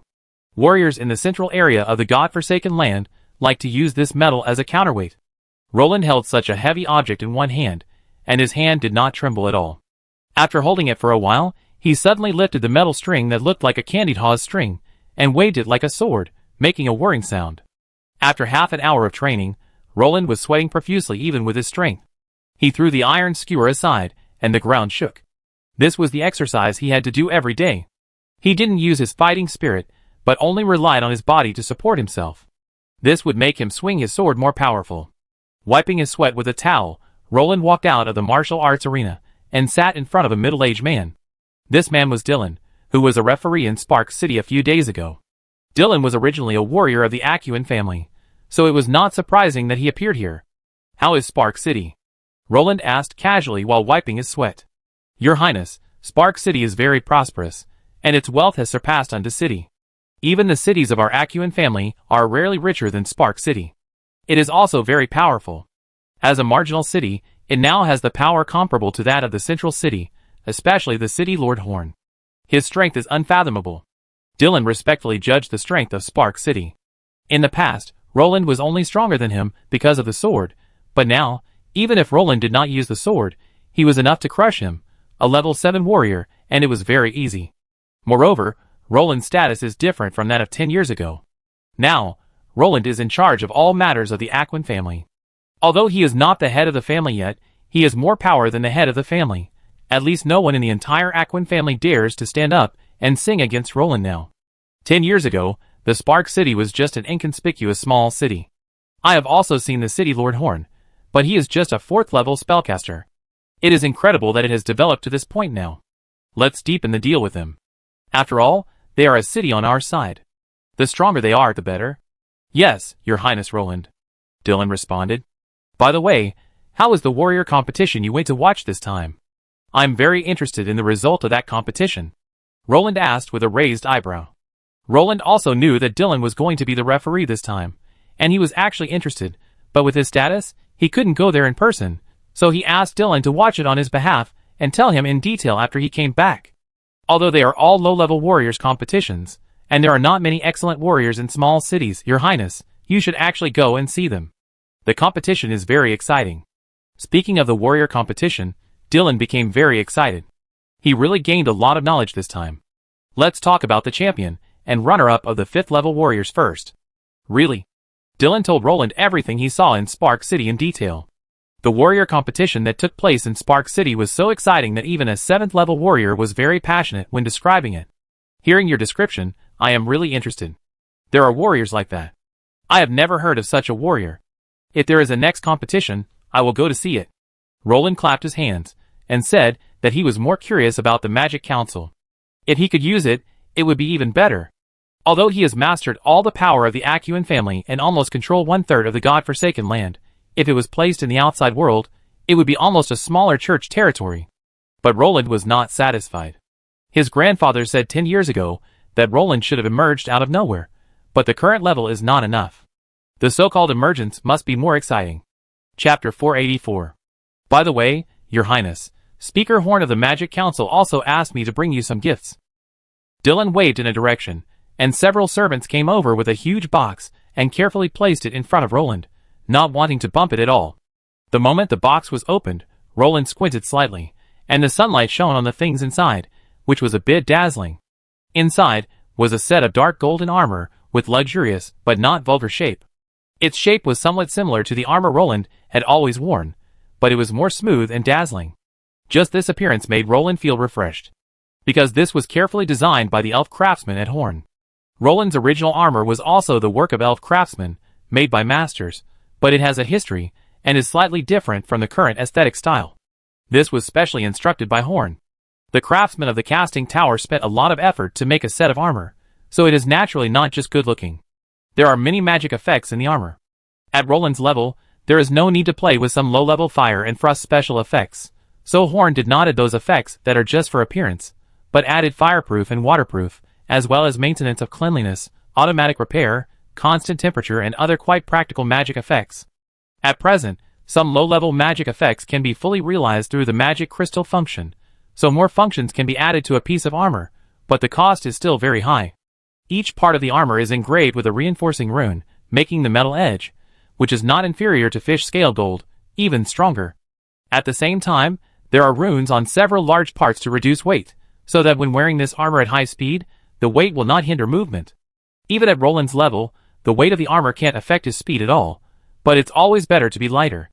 Finally, when manufacturing the armor, some materials that react to fighting spirit were mixed in. This material allows the armor to withstand the user's fighting spirit to the greatest extent, and it will glow when the fighting spirit is passed in, making the user as dazzling as a god from heaven. All the advantages of this armor are on a small booklet placed on the chest of the armor, so that Roland will not miss any function of this armor. This thing is called a product manual, which was first created by the Magic Council and has a good effect. Horn put a lot of effort into making this armor, so he naturally hoped to receive some benefits. I am very satisfied with this thing. Spark City has taken a lot of effort, and you have received a lot of benefits. Roland stroked the armor for a while, put down the instruction manual, and then said to Dylan, It's just some small things, naturally not as good as your Highness's armor. Dylan said with a smile, looking at the armor, he was a little jealous, and he almost slept with the armor all the way. The magic equipment sold by the Magic Council is mostly weapons, and things with complex craftsmanship like armor are rare, and superfine products, like the armor given to Roland, are even harder to buy. However, he still didn't dare to take the armor. It was fine to take some benefits from other cities, but if he dared to stretch out his claws to Roland's things, Roland would definitely chop off his claws. In the years since Roland came to power, he has basically killed all the bigwigs in the Acuan family who dared to disobey him. Dylan is not even a bigwig in the family, so naturally he dare not touch Roland's things. Your Highness, in addition to this armor, there is also a carriage of new things outside, all of which are items that are worthy of your status and are all priceless. Seeing Roland's satisfied expression, Dylan said quickly, Since it took a lot of effort to make this armor, Horn naturally didn't mind doing something to make it even better. Since the Magic Council is so sincere, we might as well give them some benefits, deepen the cooperation with Spark City, and impose fewer restrictions on their business. Yes, Your Highness. Dylan bowed and said, In addition, the dragon blood fruit is about to mature, so send them 10 when it matures. For ordinary people without fighting spirit, dragon blood fruit is a priceless treasure, but for the Acuan family, although it is the foundation of the family, large quantities of dragon blood fruit cannot be circulated, but 10 or 8 can still be given away at will. Previously, hiring spellcasters could use dragon blood fruit as a reward, and in transactions between cities, giving some back was harmless. Then Roland started to try on the armor directly. With the help of magic effects, this armor was not as laborious as other armors, and it was very easy to put on Roland. Roland, who was already handsome, looked even more heroic in this armor. The red cape fluttered gently in the wind, making him look like a king. This feels good? After putting it on, Roland moved around a few times, and found that this armor was not only good looking, but also really enhanced his strength. That's right, Your Highness looks good in anything, Dylan flattered. As the two were talking, a guard ran over with a wisp of dust. Your Highness, the Magic Council sent a letter saying that there is a big matter that must be reviewed by you in person. Roland was admiring the armor, when he suddenly encountered such a thing. His brows furrowed. This was considered to have disturbed his interest. If it wasn't something important enough, his impression of the Magic Council would probably be lowered. He took the letter. On the envelope were written eye-catching large characters. This matter is important, and needs to be opened by His Highness Roland himself. Roland casually broke the wax seal on the envelope, and lifted the letter slightly. When he saw the top line of words, his face changed drastically, and his fighting spirit leaked out, frightening the servants around him. Dylan was looking at Roland happily, waiting to continue chatting with him. Seeing Roland's momentum change, he shuddered. Did the Magic Council displease him? Roland closed his eyes, restrained his breath, and then opened his eyes and said, "Call all officials who hold important positions in Aquin City, all elders in the family, and all nobles above the earl level in the city to discuss the matter. The sooner the better." "Your Highness, what happened?" Dylan asked in a low voice. "It may change the situation of the God-forsaken land." After saying this, Roland put his hands behind his back and headed for his grandfather's house. He could make decisions on all matters of the Aquin family, but he could not make decisions on matters concerning the Plain invasion, because this was a major event that could really affect the status of the Aquin family. Standing at the door, Roland's face was uncertain. Maybe. This is an opportunity to change the inherent pattern of the God-forsaken land. The God-forsaken land does not need 3 major forces, only one is enough. Chapter 485. Under the deliberate operation of the Magic Council, the news about the invasion of aliens and the location of the Plain Channel were all spread to most of the God-forsaken land through the Magic Council's powerful business network. The 3 cities around the forest, including Spark City, have begun to prepare for the attack of the Yarrow people, and other cities have also sent some troops to fight against the invasion of aliens. Normal times, it is natural to do whatever it takes to kill others, but no force dares to be careless about this matter. It is better to believe that the invasion of aliens is possible than not. The Aquin family decided to provide assistance. They and 2 other major forces will be the main force of this war, but they will not arrive for a few days. The journey is long and it takes time to gather the army, so in the first few days, the surrounding forces are needed to hold back these aliens and prevent them from spreading. Now a large number of troops have gathered outside the forest, on the main roads leading to various cities, which will inevitably arouse the vigilance of the aliens. I am afraid that the war will start before the army of the major forces arrives. No one wants the war to start early, but no city can afford to be ravaged by aliens without any defense, so necessary defenses must be taken. In a place outside the forest, the mayors of the 3 cities gathered together. Osma Horn had just met him a few days ago, and he had just surrendered to Horn. He was followed by several level 6 warriors. Behind Horn stood a group of black-clad magicians, with obscure magic fluctuations flowing through them. Obviously, they were not easy to mess with. The most shabby city is Bigma, which only has 2 level 6 warriors, Bigma, the city lord, and Landoya, the dragon blood sorcerer. Although this is better than most cities with only 1 level 6 warrior, it pales in comparison with Xingho Untu and other 2 cities. The time and place of the meeting of the leaders of the 3 cities were told to them by Horn when he spread the news. Facing the invasion of the alien world, the first to bear the brunt are Horn and other 3 cities, so it is very necessary to plan the defense zone and agree on joint advance and retreat before the battle. Others can run away if they lose, and there are cities ahead to block them, but Horn and his men have nowhere to escape. Chairman Horn, are you serious about the news about aliens? Osmer stroked his beard and said seriously. He looked a little haggard. The invasion of aliens in this area was very unfavorable to Unta City. War was a fatal blow to such a purely commercial city. He had just issued a statement a few days ago on behalf of Unta City to admit defeat, and today there was news that alien creatures were about to invade, and from the news from Horn, those aliens were still difficult to deal with.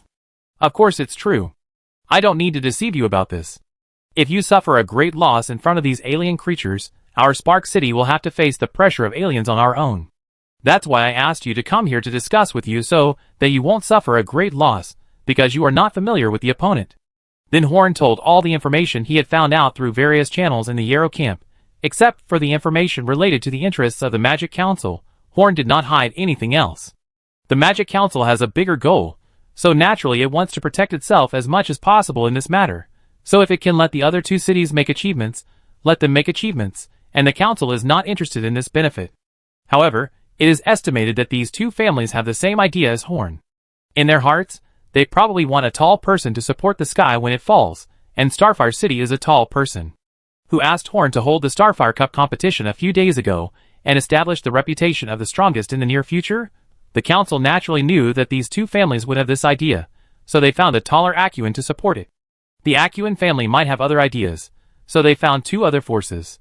In this matter, no one should think too simply of each other. The God-forsaken land is a mess, each fighting for its own, and everyone is careful about their reputation. Except for the 3 major forces that regard the God-forsaken land as their own backyard, and the 3 cities that have to deal with the incident in their own territory, don't expect other cities to make great efforts. In short, although the invasion of the alien world is a major matter, it is unlikely to make the entire God-forsaken land understand the righteousness. There are not many alien soldiers at present, maybe only a few thousand, but each of them is a huge threat. As long as they are dispersed and cause damage in your territory, our Bigma city will not suffer much loss. But for the two of you, I'm afraid the loss is a bit difficult to accept. Bigma is big and looks stupid, but he is not stupid. Ozmer's face darkened a little. This is what he is most worried about. If you want to prevent them from coming out, the best way is to surround this forest. But if you want to surround this place, the power of our 3 cities may not be enough. After all, we are not facing an ordinary army. There is something I didn't tell you. These aliens killed a first-level soldier under my command. It's just a first-level soldier, not a big loss, Bigma said disdainfully. But this was caused by 10 ordinary alien soldiers who were alone, Ozmer said word by word. This really shocked Bigma. Everyone knows that the more soldiers gather together, the stronger they are. 10 soldiers can kill a first-level soldier, so how many soldiers are needed to kill a high-level soldier like her? Before the reinforcements arrive, I'm afraid we don't want to attack rashly, so the only way now is to defend. Of course, we can't be surrounded. When we go back later, I will take a magician with you each. They may receive the message I sent at any time, which may contain important information such as the action route of the aliens. So I hope you take it seriously. After Horn finished speaking, 2 black-robed magicians stood up. Both of them were 3-ring magicians, and they could communicate remotely with the Parliament headquarters, and some information about their war could also be transmitted to Horn in a timely manner. It has to be like this now. How it will develop in the end depends on fate, Ozmer said in a dignified manner. He realized that this was no longer his era. At this point, the joint meeting of the 3 cities ended. The unusual movements in the 3 cities, naturally, did not fool the Yarrow people who had been observing the cities outside. They could not hide the fact that the army was approaching. So they also knew that they were discovered. Tatum kicked the door open and kicked the tank containing Horn. Asshole, you said you came alone? If you came alone, how would the outside world know our news? Chapter 486. Faced with Tatum's questioning, Horn just smiled. Being in 2 places at the same time, he knew much more than Tatum, and it was actually easy for him to kill Tatum, who was defenseless now. But Horn would not kill him for the time being, as this body here would be used at a critical moment. Of course I came here alone, but I didn't say that I came here by myself without telling anyone else. And do you really think that I am the only one who can expose you? Horn's words made Tatum fall into deep thought. Is Horn the only one who can expose them? The group of people who almost died when they went to Unta City, the gangsters they encountered in Shuajin Town, the strange birds a few days ago, and even the multiple attacks they suffered before, could actually expose them. They had not taken the natives of Ceylon seriously before, thinking that they were just primitive people who knew nothing. They even thought that once they officially appeared in front of the Ceylon people, these natives might even worship them as gods and submit to them directly. Originally, this was one of their plans, but now it seems that this plan has failed. But now Tatum has accepted the fact that the natives of the world of Ceylon do have something they cannot see through. They must not treat Ceylon as a primitive native world, otherwise they will be the only ones to suffer. To win this war between worlds, they must treat the natives of Ceylon as equal opponents. However, the biggest suspect who caused them to be exposed is Horn. This guy is not a small person at first glance. Tatum does not believe that he has nothing to do with their exposure. Horn was a very stubborn guy. He had no way to get any information out of Horn for the time being. He kicked the restraint jar hard, strengthened the output of the force field, and left angrily. Even if it was Horn who did it, so what? He could only vent his anger on Horn. The most important thing now was to deal with the big event that they were discovered. When Tatum returned to the command center, Zishis had called a large group of Yarrow officers here to discuss matters. Regarding the invasion of Ceylon, the highest commander was Zishis. Tatum was a senior talent, but his power was not high. He was only responsible for intelligence work and exploration work, etc., to assist Zishis in conquering Ceylon. Captain Zishis, what are you doing? Are you going to start a war? Why? Since the enemy is outside, I will definitely fight. Zishis said, as a matter of course. But we don't know what kind of strength the enemy is yet. If we rashly start a war, we will suffer. Tatum is also a war advocate, but he is very rational. We don't know what kind of strength the enemy has, and the enemy doesn't know what kind of strength we have. Besides, our territory is small, and theirs is large. If they come to attack us, they can easily lock us here, so that even if we have an advantage in military strength, we can't play it out and can only be trapped in this small city. On the contrary, if we put the battlefield on their territory, we will have a broad strategic depth. With this primitive city-state management system, as long as we simply attack everywhere, we can easily mess up the situation and make them fall into chaos, unable to organize forces to attack us. We can even take this opportunity to directly start attacking cities and territories, and start the conquest plan of this world in advance. CC's is not reckless, but the opportunity is fleeting. Once the enemy takes the lead, they will be very passive. But your rash attack may make it impossible to negotiate in the future. Knowing yourself and the enemy will ensure victory in 100 battles. It is terrible to start a battle without a thorough understanding of the opponent. It's not that I don't want to wait, but if we continue to wait, the outside world will accumulate enough power, and it will be difficult for us to attack again. From the madman who attacked our camp a few days ago, I know that the people in these worlds are all cruel, and will not negotiate peacefully with us. As the Supreme Commander, CC's actually did not have the idea of peaceful negotiations from the beginning. They, the Yarrow people, came to this world to find broader possibilities, and did not want to suffocate to death in the Yarrow world. Therefore, Zishi's goal from the beginning was to invade this world in an all-round way. Although Yaoyuo had hidden dangers, it was a unified world after all. He didn't believe that they would not be able to conquer this scattered city-state world. If we lose the battle, we will negotiate. If we win, we naturally don't need to negotiate. Zishi's had made it clear and made his attitude clear, so Tatum no longer objected. After all, he understood some things. Not only Zishi's had this attitude, but since discovering that Ceylon was a world that could be lived in, Yaoyuo's top leaders, and the entire Yaoyuo's social opinion all had this attitude. No humanity, no peace, start a war, fight for the future of Yarrow. Originally, Yarrow's army had no need to exist.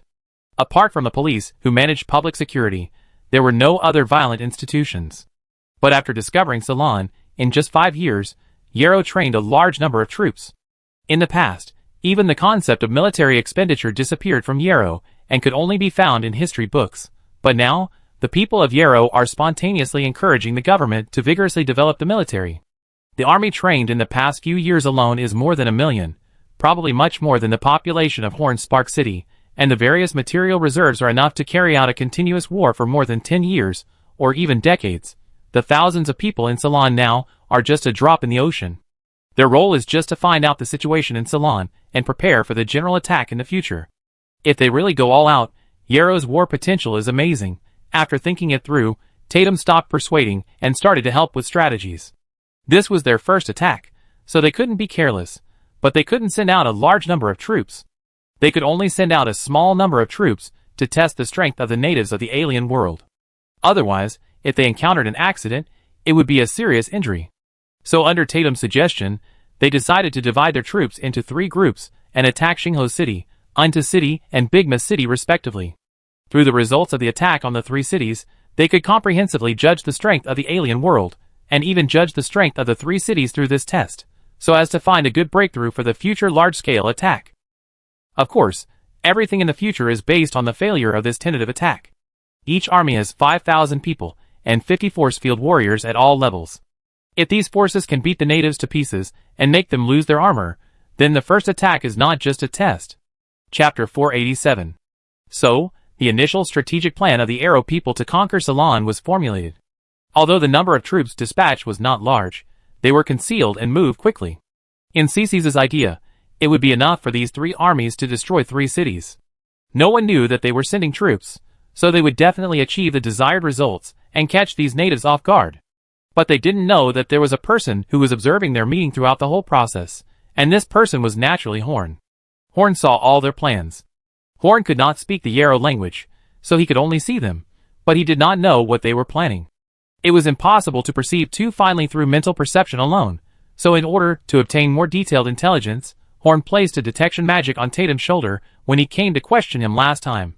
This magic was only a second ring magic, which could only allow Horn to see some images. Even in this state, Horn could cast it. Although it was just a quick look, their intention was very obvious. They were most likely going to attack the surrounding cities, and they were going to split their forces into 3 groups. Who asked them to draw all the attack routes on the map? So after they finished the meeting, Horn passed the map with the attack routes to Horn's real body, who was still in Spark City. And Horn's real body also quickly passed the news to Bigma and Osmer through the magicians, asking them to be prepared. Regardless of whether the Yarrow people were really preparing to attack, it was always right to prepare here. It was better to believe it than not. Under the multifaceted surveillance of the Magic Council, when the Yarrow people came to attack, they would only face premeditated traps.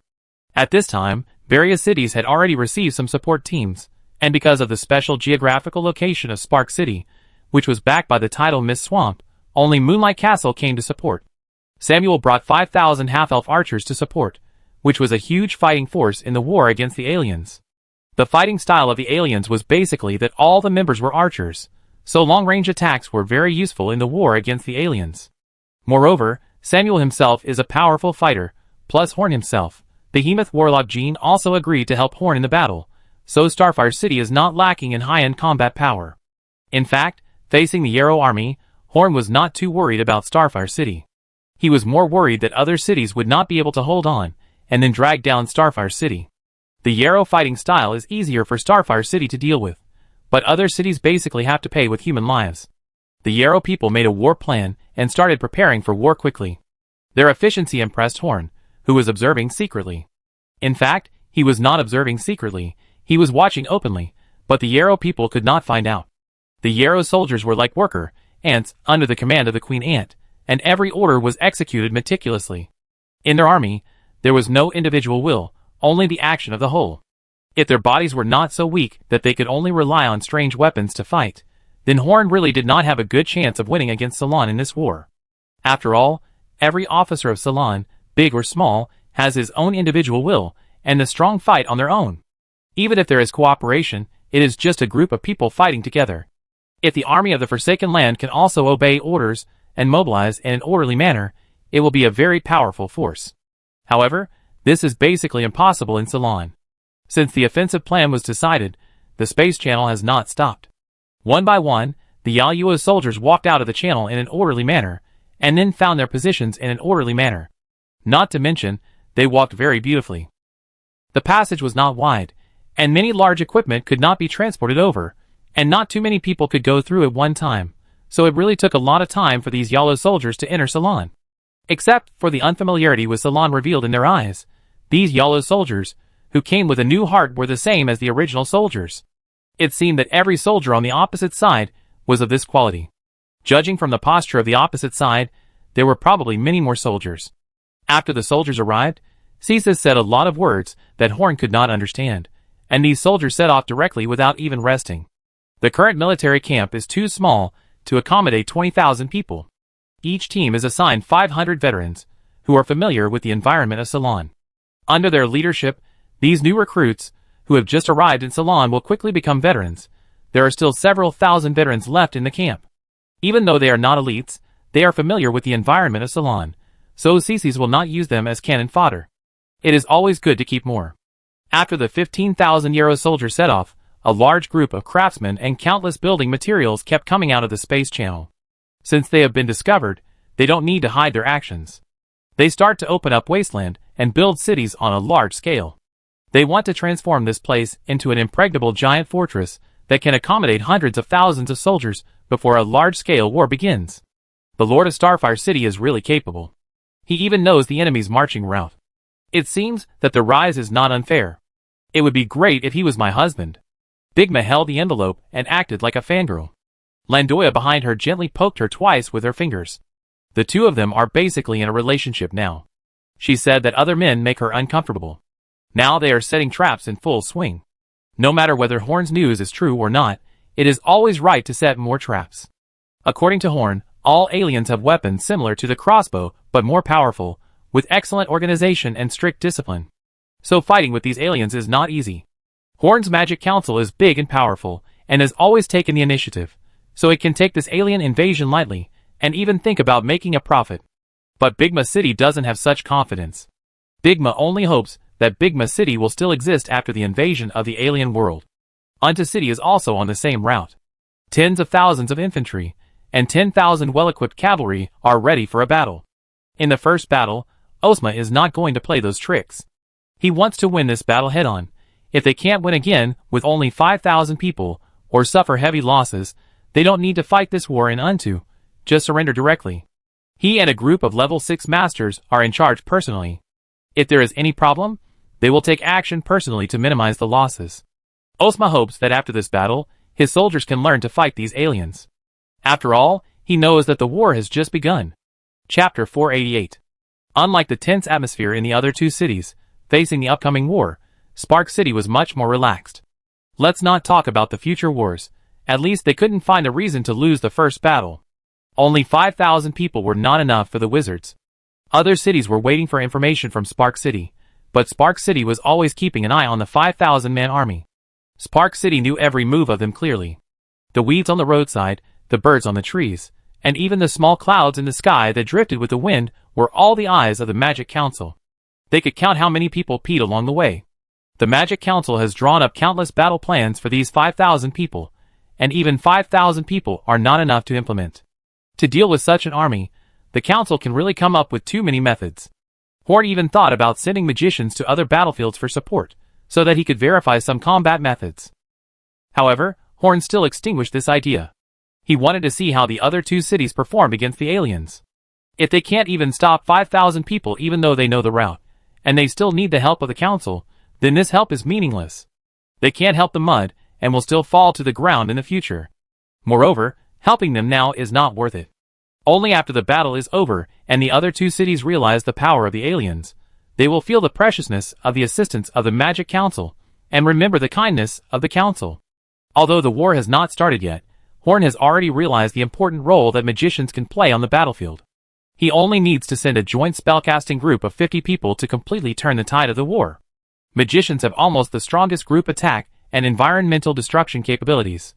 This ability has almost no effect on one-on-one battles of the same level, and may even be insufficient because the power is too dispersed. But it's different on the battlefield. Most of the people on the battlefield are ordinary people, relying on specific formations to exert their strength. But I will give you a tornado directly in the middle of the battlefield. What can you use to form a formation? How can you command the soldiers? I will use magic to build shelters on our side, and make the terrain on your side bumpy. How can you charge? The battlefield is the place where magicians can exert their strength most easily, when the power of magicians is strong enough, when the Magic Council plays the God-forsaken land. I believe the magician's strength will definitely surprise the church. Most of the soldiers sent by the Yaluo people to attack the three cities were new recruits, who came to the alien world for the first time. Although they have undergone quite professional training, they are still not very adapted to the environment of the alien world. So just walking out of this forest is a big problem. Many monsters came to attack the Yaluo soldiers. Although they were beaten into sieves, they also caused great trouble to the Yaluo soldiers. This is not to blame the monsters for being reckless. Normally, after the army of Ceylon gathers to a certain extent, even if there are no extraordinary people among them, they will have a strong momentum, and they will have a very strong power when they unite. Therefore, the Ceylonese people will not be attacked by monsters when they march, because monsters have the instinct to sense danger. But the Yarrow people are different. No matter how many people they have, they can't achieve the same effect as the Ceylonese people. So in the eyes of monsters, they are just a large group of ordinary people. For monsters, such ordinary people gathered together are like cooked roast ducks passing by in a line. How can they not come and take a bite? However, the biggest threat is not the monsters. If the monsters attack openly, they will all be killed in a few strokes. However, there are many poisonous snakes, poisonous insects, and poisonous plants in the forest. This is the biggest threat to the Yaluo people. On the way alone, more than a dozen Yaluo people stayed forever. The leader of this team of Yaluo soldiers is a general named Lilimu. He has been training in the camp. This is his first time to go out of the camp. He didn't expect to encounter such great difficulties just by marching, which made him quite irritable. As they walked, the forest finally became sparse, and the sun became brighter. Finally, they walked out of this devilish forest. Suddenly, a Yaluo soldier screamed, and a noose suddenly appeared on the ground, catching his feet and hanging him upside down on the tree. This soldier was a signal, and all kinds of traps broke out.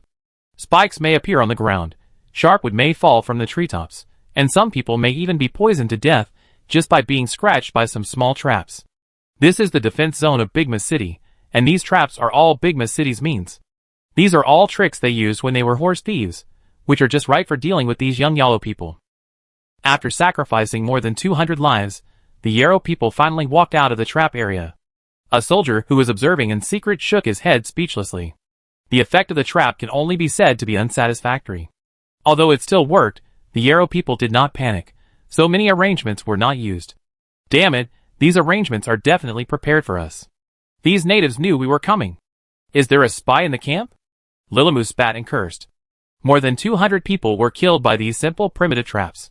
He might be punished when he returned. He looked around, and the soldiers all looked a little uneasy. They had been trained, but this was their first time on the battlefield. Coming here from a unified world without war to die, their mentality was a little unstable. They were not afraid of dying on the battlefield for the Yaoyuo world, but no Yaoyuo soldier was willing to die in a trap for no reason. What are you doing? Are you scared? This is a war to save the Yaoyuo world.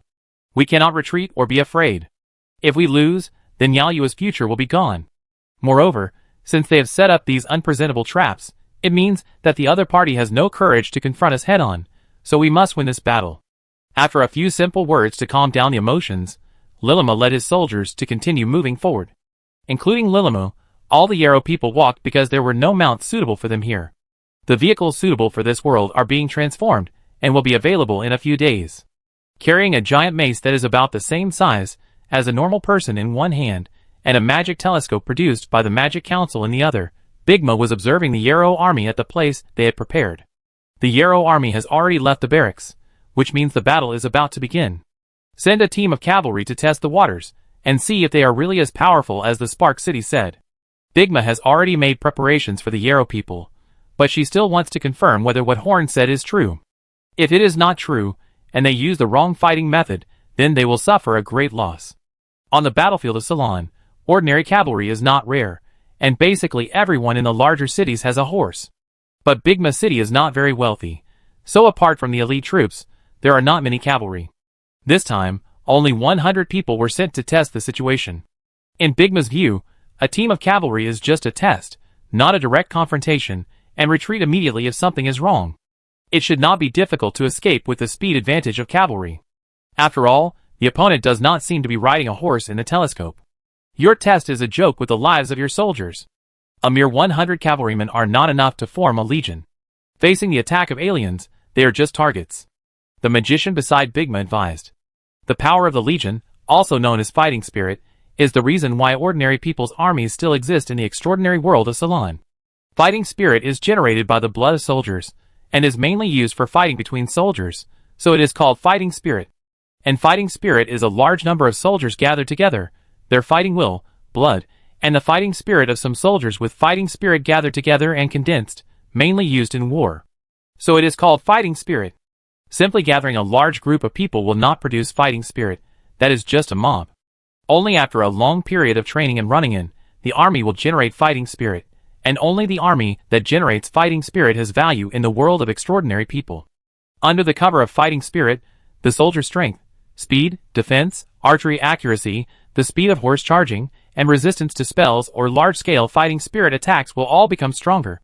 Ordinary people will be suppressed if the enemy is an extraordinary person, and their strength will not be brought into play.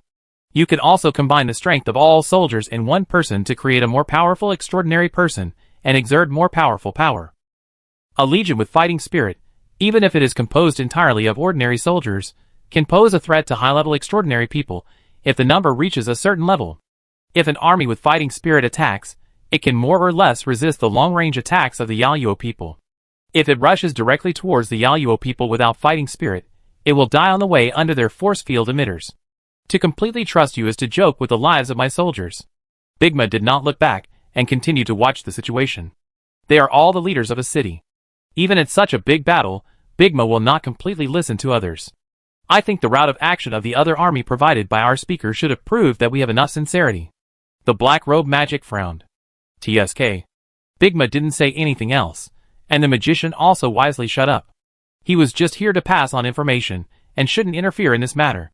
Seeing more than 100 cavalrymen running towards the army, Lilimou laughed. These aliens are really primitive. They dared to attack them with only 100 people. Are they going to die? Prepare to shoot.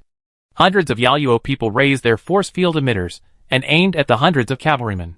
Force field emitters also need energy, and cannot be released infinitely. One energy box can release 5 attacks. Each Yaoyuo soldier only carries 5 energy boxes, which can release a total of 30 attacks including the one on the emitter. So it is best to aim well every time you use it, otherwise it will be a loss if you miss the target. Fire! The colorful force field radiated out, and the soldiers galloping on their horses fell off their horses one by one like dumplings. Because the distance was still far, about half of the cavalry died, and the remaining soldiers fled in panic. When they were out of the range of the Yarrow people, less than a quarter of them were left. Bigma's face suddenly sank, and the remaining soldiers fled back in panic. This time it really proved the strength of these aliens. However, this also made her see the weakness of these alien weapons, that is, accuracy. Their attack power is about the power of first-level magic, but if hundreds of first-level spellcasters attack these soldiers, none of them will survive. The attack accuracy of a first-level spellcaster is very high. If you don't dodge, there is basically no concept of hitting the target wrong. However, this is not the case with these Yarrow soldiers. Their weapons attack where they rely entirely on their feelings, so the deviation is very serious. Just watching the first fight, Bigma basically determined the basic strategy for fighting these alien soldiers. When there are few people, you must disperse the attack and find more cover to hide when attacking. When there are many people, you must gather together and rely on fighting spirit to resist their attacks. As long as the distance is close enough, then the victory will definitely belong to the Ceylon people. Stone Crusher Corps, prepare to attack. Bigma finally believed what Spark City said, and prepared to crush the Yarrow army with his army. The Stone Crusher Corps is a corps with a history of more than 20 years. It was originally formed to deal with the giant stone city. Now that the giant stone city is gone, the name of the Stone Crusher Corps has been preserved. A cavalry team of 10,000 people appeared next to a hill. At the command of the leading general, the will of the entire corps was gathered together, and the khaki curtain enveloped the entire corps. This is the fighting spirit of the Stone Crusher Corps. After the fighting spirit was condensed, the Stone Crusher Corps rushed towards the alien team with great momentum. It turned out that you were just testing it just now, but I don't care whether you were testing it or not. Don't think that you can win the battle by relying on this fighting method that we eliminated hundreds of years ago. Lilima curled his lips and continued to give orders. Ready, fire. This time, the 5,000 people lined up in a neat queue, and countless colorful lights turned into a colorful torrent, spraying towards the Stone Crusher Corps. Looking at the two armies about to collide, Bigma clenched her fists. Her palms were full of sweat. She must block it, otherwise she couldn't afford such a loss. A notebook floated next to the magician next to her, and began to record. Observation record. Enemy, 5,000 ordinary soldiers, almost level 1 long-range attack ability. Our side, 10,000 troops, battle gas defense, immediately collide. The colorful DT force field rays collided with the khaki cloud-like battle gas defense, but there was no violent collision as imagined. Those rays entered the battle gas like entering a speed bump, allowing the soldiers to effectively defend. Even so, the effect did not satisfy Bigma. Soldiers fell from their horses from time to time, and many died in a short period of time. Lilima's face changed. If this happened, before all the cavalrymen were eliminated, they would rush into the formation, and then the Yarrow people would be completely slaughtered. Force field warriors, move out quickly, and don't let them rush into our formation. Lilima roared. He must not fail like this. He still relied on this battle to stay in a high position, and he must not give up like this. Chapter 489. Lilimo had originally planned to save the force field warriors for last, to give these alien natives a surprise, but he didn't expect that he would have to use the force field warriors now. Even in today's Yaluo, it is very difficult to cast a force field warrior, and the training of the driver is even more difficult. Therefore, the positioning of the force field warrior is surprise attack, assault, decapitation operation, etc., and it is definitely not used to confront the enemy's army head-on, but now it has to do so, otherwise all 5,000 people will be carried here. 50 force field warriors turned into a torrent of steel, rushing towards the army like 52-meter-tall little giants. This is what Horn said, the high-in-combat power between aliens. The blood and chi in their bodies are not much stronger than ordinary people, but they rely on their bodies to fight. It's amazing. Order the warriors to attack, and hold them back.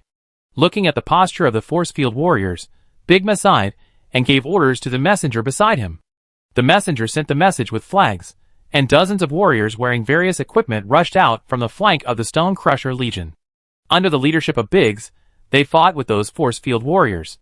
Bigma also put on a mask and rushed towards the enemy camp like a steel chariot.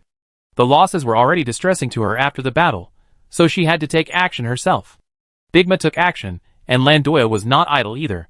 He flew high into the sky, and was above the Yarrow position in a moment. A big and hot dragon breath fell in the center of the Yarrow army, and the formation of the Yarrow army, which was concentrating on shooting, was immediately disrupted. The Yarrow people had no air force, so they were a little careless about Landoya flying in the sky. Damn it, shoot down that monster in the sky, and focus on that big iron lump over there. Why are there so many perverts here? Lilamu cursed in a low voice. The strength of the natives of Ceylon exceeded their expectations. When they were in the camp before, it was already troublesome to deal with those monsters one by one. Now, he felt that they were not facing an army, but countless monsters. He only now realized that the natives of Ceylon were so difficult to deal with. The monsters in the forest were unwilling to come out of the deep mountains and old forests to occupy the more fertile land. Was it because they didn't want to, or because they didn't dare? What frightened him the most was that these natives seemed to be very familiar with their fighting style and had targeted countermeasures. How did they know? There could be no spies among them, so these natives must have a way to observe their camp. If these natives could not be prevented from observing their actions, then future wars would be difficult to fight. A large number of force field rays hit Bigma like raindrops, but they were all bounced off by her fighting spirit and had no effect. If these 5,000 people focused their fire on Bigma alone, they might be able to stop her, or even injure her. But they were disturbed by the dragon breath of Landoya in the sky, and they had to stop the Stone Crusher Legion. They had no spare energy to stop Bigma. The distance between the two was very close, and Bigma and the cavalry were about to rush in front of them. Organize a retreat, retreat. Lilamu roared. If they continued like this, they would undoubtedly be wiped out here. Once they entered the jungle, the cavalry would not be able to play their advantages, and then they would have a chance to survive. As soon as the order was shouted, a flaming dragon breath covered him. After the power disappeared, Lilamu was burned to ashes. Huh? Dead already? Landoya was suspended in midair, flapping his wings slightly, lightly dodging the force field rays of the Yalu soldiers, with a hint of doubt in his sharp dragon eyes. His eyesight was very good, and he easily found the commander Lilamu from a large group of similar Yalu people. The dragon breath he spewed out was just a tentative attack, intending to interfere with his command, and he never thought of spraying Lilamu to death directly. Because in his mind, the leader of such a strong army should not be so vulnerable. In the war in Ceylon, the leaders of the army are generally the strongest, so there is no room for decapitation, but the commander of the Yarrow people is no different from the strength of ordinary soldiers. The commander of the Yarrow people is weak, so decapitation can be carried out. The black-clothed magician who watched from afar with the eagle eye technique recorded this information in the notebook and immediately passed the information to Horn. The battle in Bigma City was the first to start, so passing the information here to other places would help the wars in other places. After Lilamu was killed, the resistance of the Yarrow people seemed much weaker, and the morale of the army was scattered, making it difficult to organize an effective attack. Bigma and the 10,000 Stone Crusher Legion rushed into their front at the same time and launched a bloody massacre. At a slightly farther distance, they could rely on force field emitters to resist the approach of these Ceylonese soldiers, and even effectively kill Ceylonese people. But once they were close enough, they had no power to fight back against the Ceylonese soldiers. The Yarrow soldiers, whose physical fitness was not as good as that of ordinary Ceylonese farmers, could not resist the butcher knife of the Stone Crusher Corps. They were all beheaded like cutting melons and vegetables. Except for a few survivors who were left behind, they were all killed and could not even run away. The battle of the force field warriors on the other side was not so smooth. More than 60 warriors led by Biggs fought against 50 force field warriors, who looked exactly the same. As soon as they started fighting, Biggs judged that these guys were not as strong as them, and they were clumsy and slow to react. The 60 of them had no problem dealing with them. But when they really fought, Biggs realized how difficult these force field warriors were. Although these guys had various shortcomings that the warriors did not have, they caught the warriors off guard with just their amazing defense, amazing straight-line speed, and amazing killing ability. In the end, only a dozen of these force field warriors were killed, and the rest managed to get rid of the warriors and escaped into the forest, unable to be pursued. When the results of the battle were finally counted, Bigma's face turned pale. She lost more than 1,000 ordinary soldiers, and more than 20 warriors. This was a big blow to the not-so-rich Bigma City, and she knew that there would be many more intense and cruel wars in the future. They fought like this despite having complete intelligence advantages. If they were suddenly attacked by the Yarrow people one day, and did not have time to gather their fighting spirit, it was unknown what the situation would become. The opponent was really scary. Chapter 490. In Spark City, Horn has received the battle report from Bigma City. The Yarrow army has not arrived yet, but it will be soon. They have been under the surveillance of the magicians all the way, and are about to enter the encirclement of the Magic Council. The battle report from Bigma City has given Horn some gains, and has helped the battle situation, but it is not enough. Horn is not prepared to let go of some enemies, like Bigma City did. He wants to keep all the invading Yarrow people. He wanted all the Yarrow people to have an impression that attacking Spark City was seeking death, so that they would not regard Spark City as their first target, and Horn would be able to better preserve the strength of Spark City. At most, when other battlefields could not hold on, the Parliament would go to help. Anyway, the main battlefield could not be Spark City. Unlike Bigma City, which treated these 5,000 people as a serious war, Spark City treated this battle more as an exercise for facing a real war, and a mere 5,000 people did not pose a threat to Spark City at all. Now the magicians should have taken action. After all, they have prepared a good show for the Yarrow people. The configuration of the Yarrow people who are preparing to attack Spark City is basically the same as that of the other side. After walking out of the forest, the commander-in-chief of this team opened his eyes and looked at the sky. It was too dark in the forest, and the sun was bright outside. His eyes needed to adapt for a while. The sunlight in the Yarrow world is somewhat different from that in Ceylon under the influence of the DT force field, so they evolved pink skin and scales. The difference between the worlds is so amazing. The sun in Yaluo even rises from the east. The commander-in-chief blinked. There seemed to be something in the sky. Was he dazzled? He rubbed his eyes, and saw a large group of whitish winds flying towards them at high speed. Several soldiers around him used force field emitters to shoot at the strange winds, but all the force field rays passed through the winds and had no effect on them. Finally, the winds landed in front of the commander-in-chief. It was a huge humanoid whirlwind, except for its eyes, which looked like turquoise gemstones. Its entire body was completely empty. In a flash, the humanoid whirlwind did not stop, and swept the commander away directly, and the surrounding force field warriors did not even have time to help. The whirlwind took the commander away from the eyes of the Yaluo army. This whirlwind was naturally arranged by Horn. As soon as he got the news that the officers of the Yaluo army here were weak in defense, Horn asked the magician to summon a wind element to kidnap the commander. If such a senior officer is not captured earlier, it would be bad if he is accidentally injured during the battle. He should be captured and interrogated by the council to make up for his role. This should be an accident. The other junior officers looked at each other, all with confused expressions. How should they deal with this situation? They didn't know how to deal with the sudden attack of such a strange thing. There were too many strange things in Ceylon for them. They couldn't tell which ones were deliberate attacks by the Magic Council, and which ones were attacks by monsters. The military system of the Yarrow people is that when the commander-in-chief dies, the deputy takes over, so they quickly stabilize the order and continue to move forward. Although the highest commander is dead, the mission is not over yet. There is no way to contact the headquarters now. To complete the mission, they must at least fight a battle before returning. As they walked, 3 forks appeared in front of them, and the directions of the 3 roads were 3 villages. What should we do? What can we do? Split the troops into 3 groups to check the situation. The remaining generals discussed, and decided to split into 3 groups to check the situation in the 3 villages. They did not think about whether there was a trick in the 3 villages. After the 3 groups disappeared, 2 figures emerged from the air. They were Enoch and Vivian. Enoch used illusion to cover up the existence of the 2 in front of the army, and then Vivian used magic to hint the 3 generals, so that they ignored all possible dangers. It was Horn's idea to let them disperse. The Magic Council had too many experiments that they wanted to conduct on the Yarrow people. As long as the experiments went smoothly, they could have a better understanding of Yarrow's army.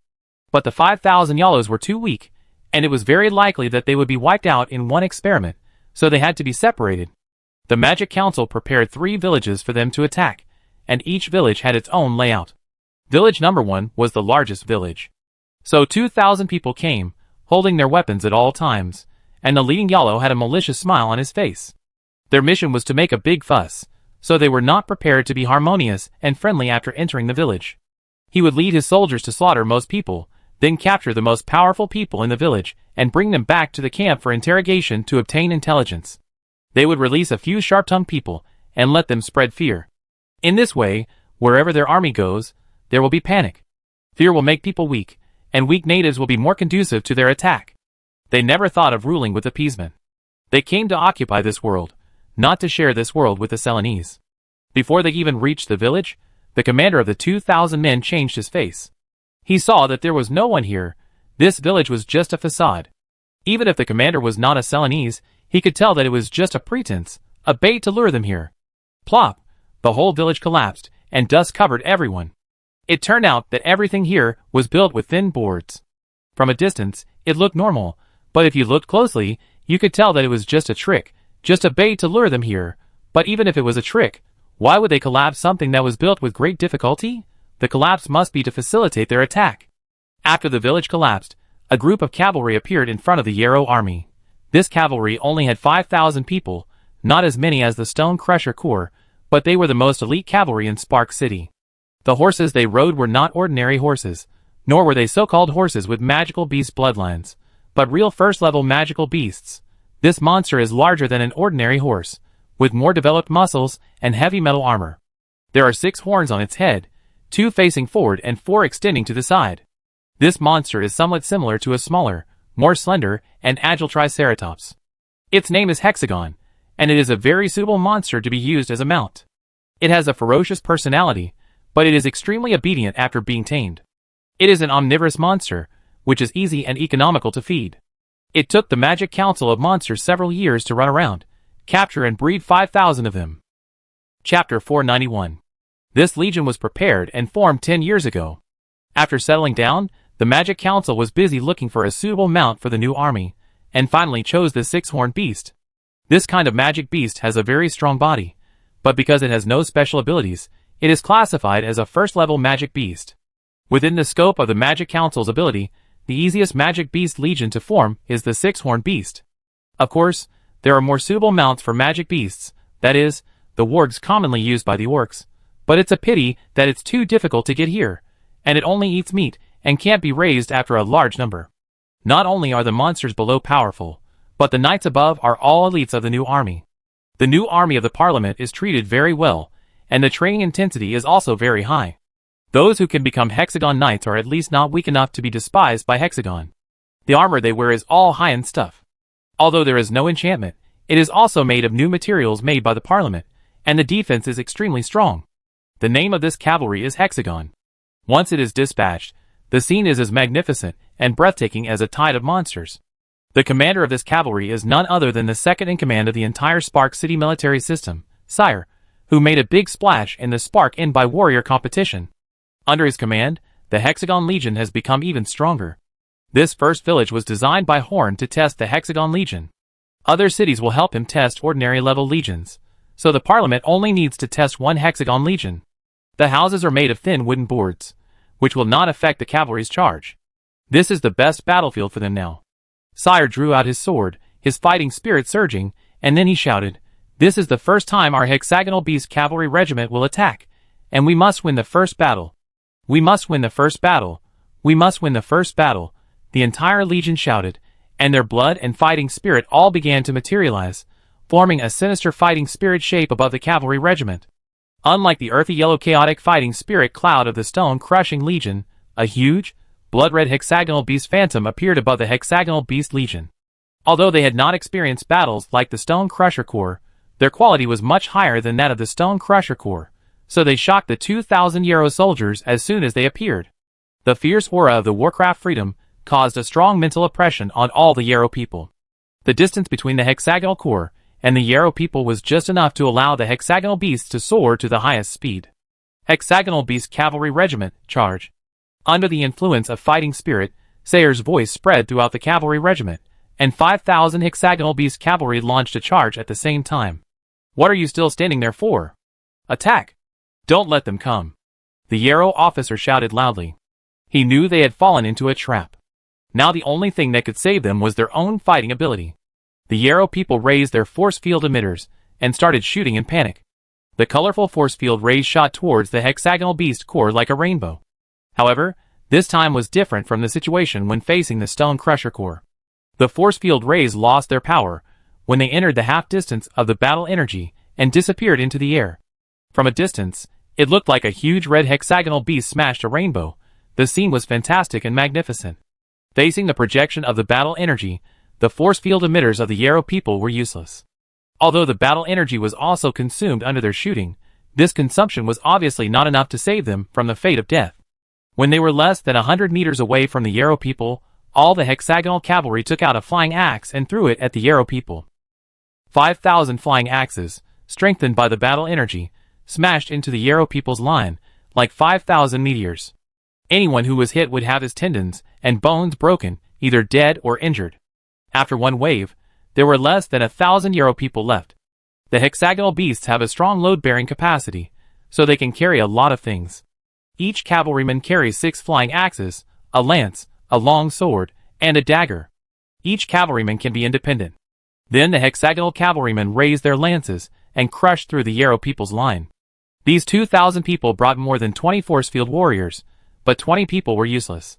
Under the pressure of the army's fighting spirit, they were easily captured. However, although it was easy to capture, the tenacity of these force field warriors still exceeded Sayre's expectations. At least they are much more difficult to deal with than warriors of the same level. Normally, a single soldier or any extraordinary person will be suppressed to a certain extent when facing an army that is strong enough to form fighting spirit, and the use of extraordinary power will be inhibited to a certain extent. However, these force field warriors will not be suppressed by fighting spirit, and they are still as strong as they were before. Therefore, several hexagonal cavalrymen were still killed by these force field warriors, which made Sayre feel very distressed. This record is already very strong against the stone-crushing legion, but Sayre is still not satisfied.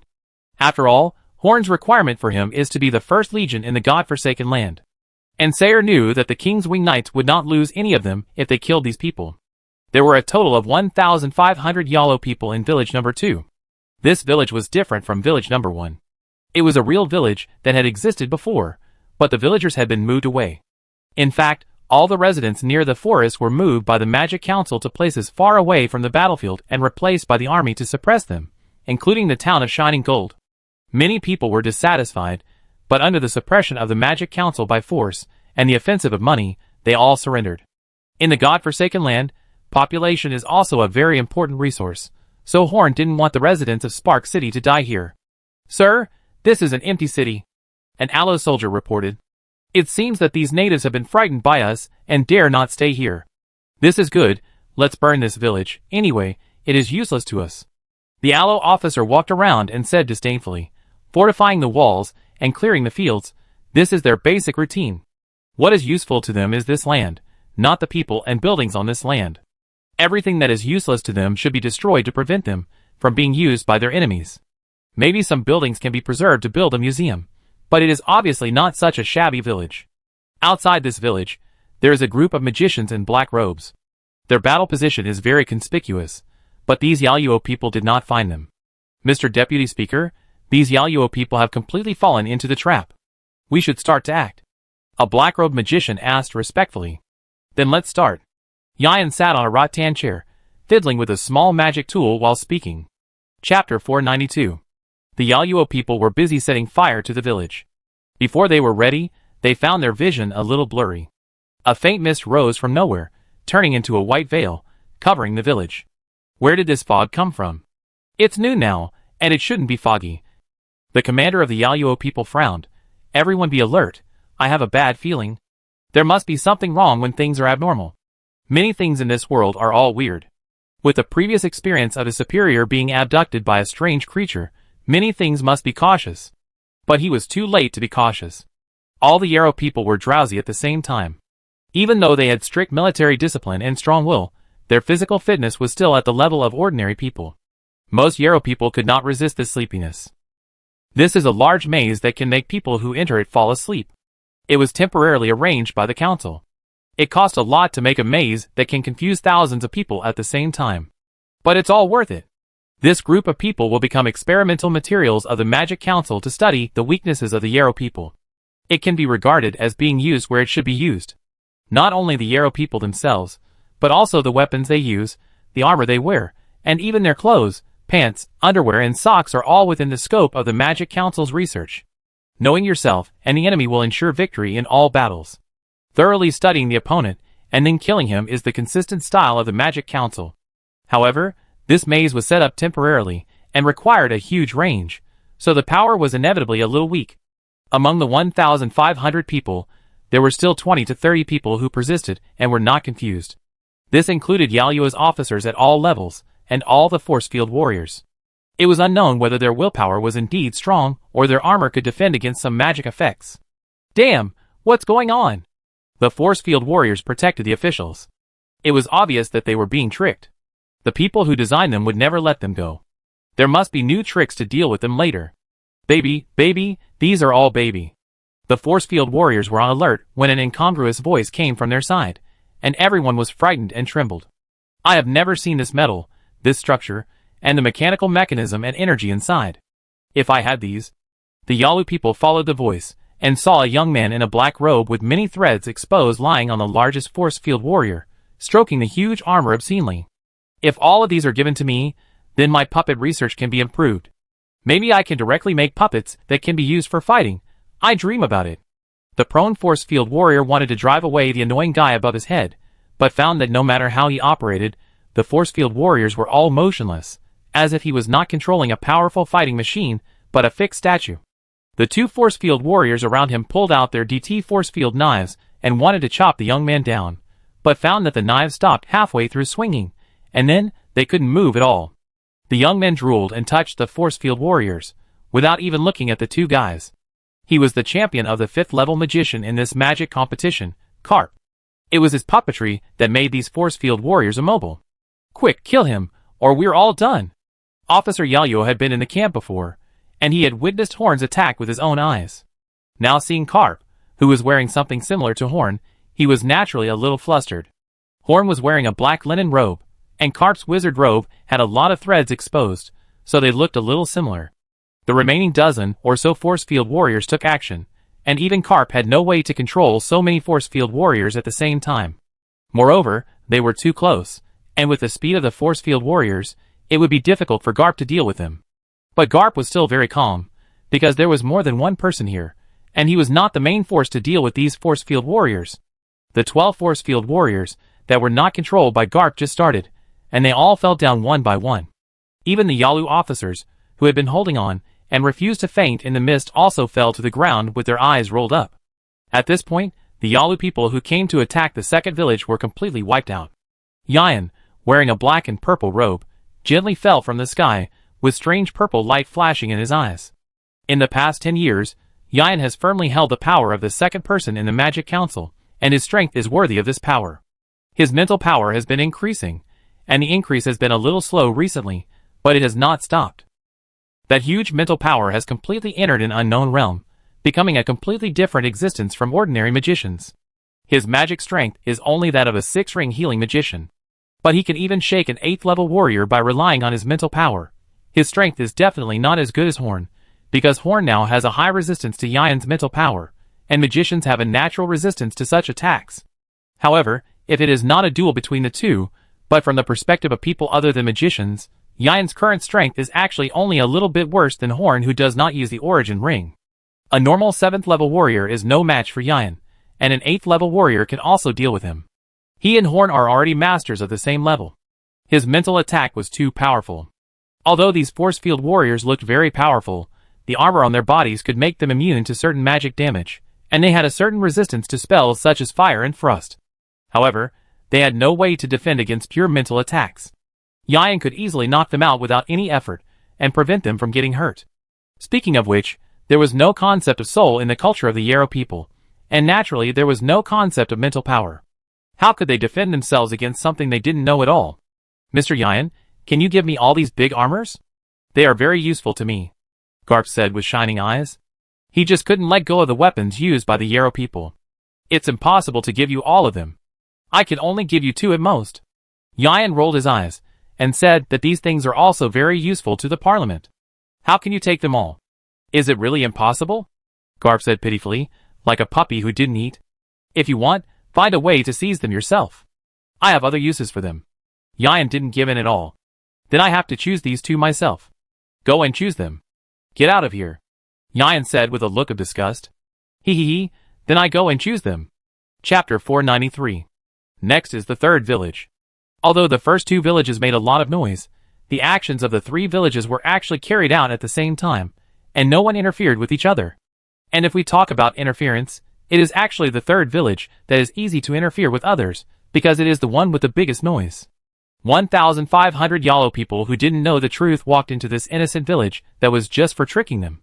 Under the eager eyes of the magicians who outnumbered them, they walked into the ossuary prepared for them. Terry stroked his beard, holding a strange-looking staff that could be used as a mace, grinning and laughing.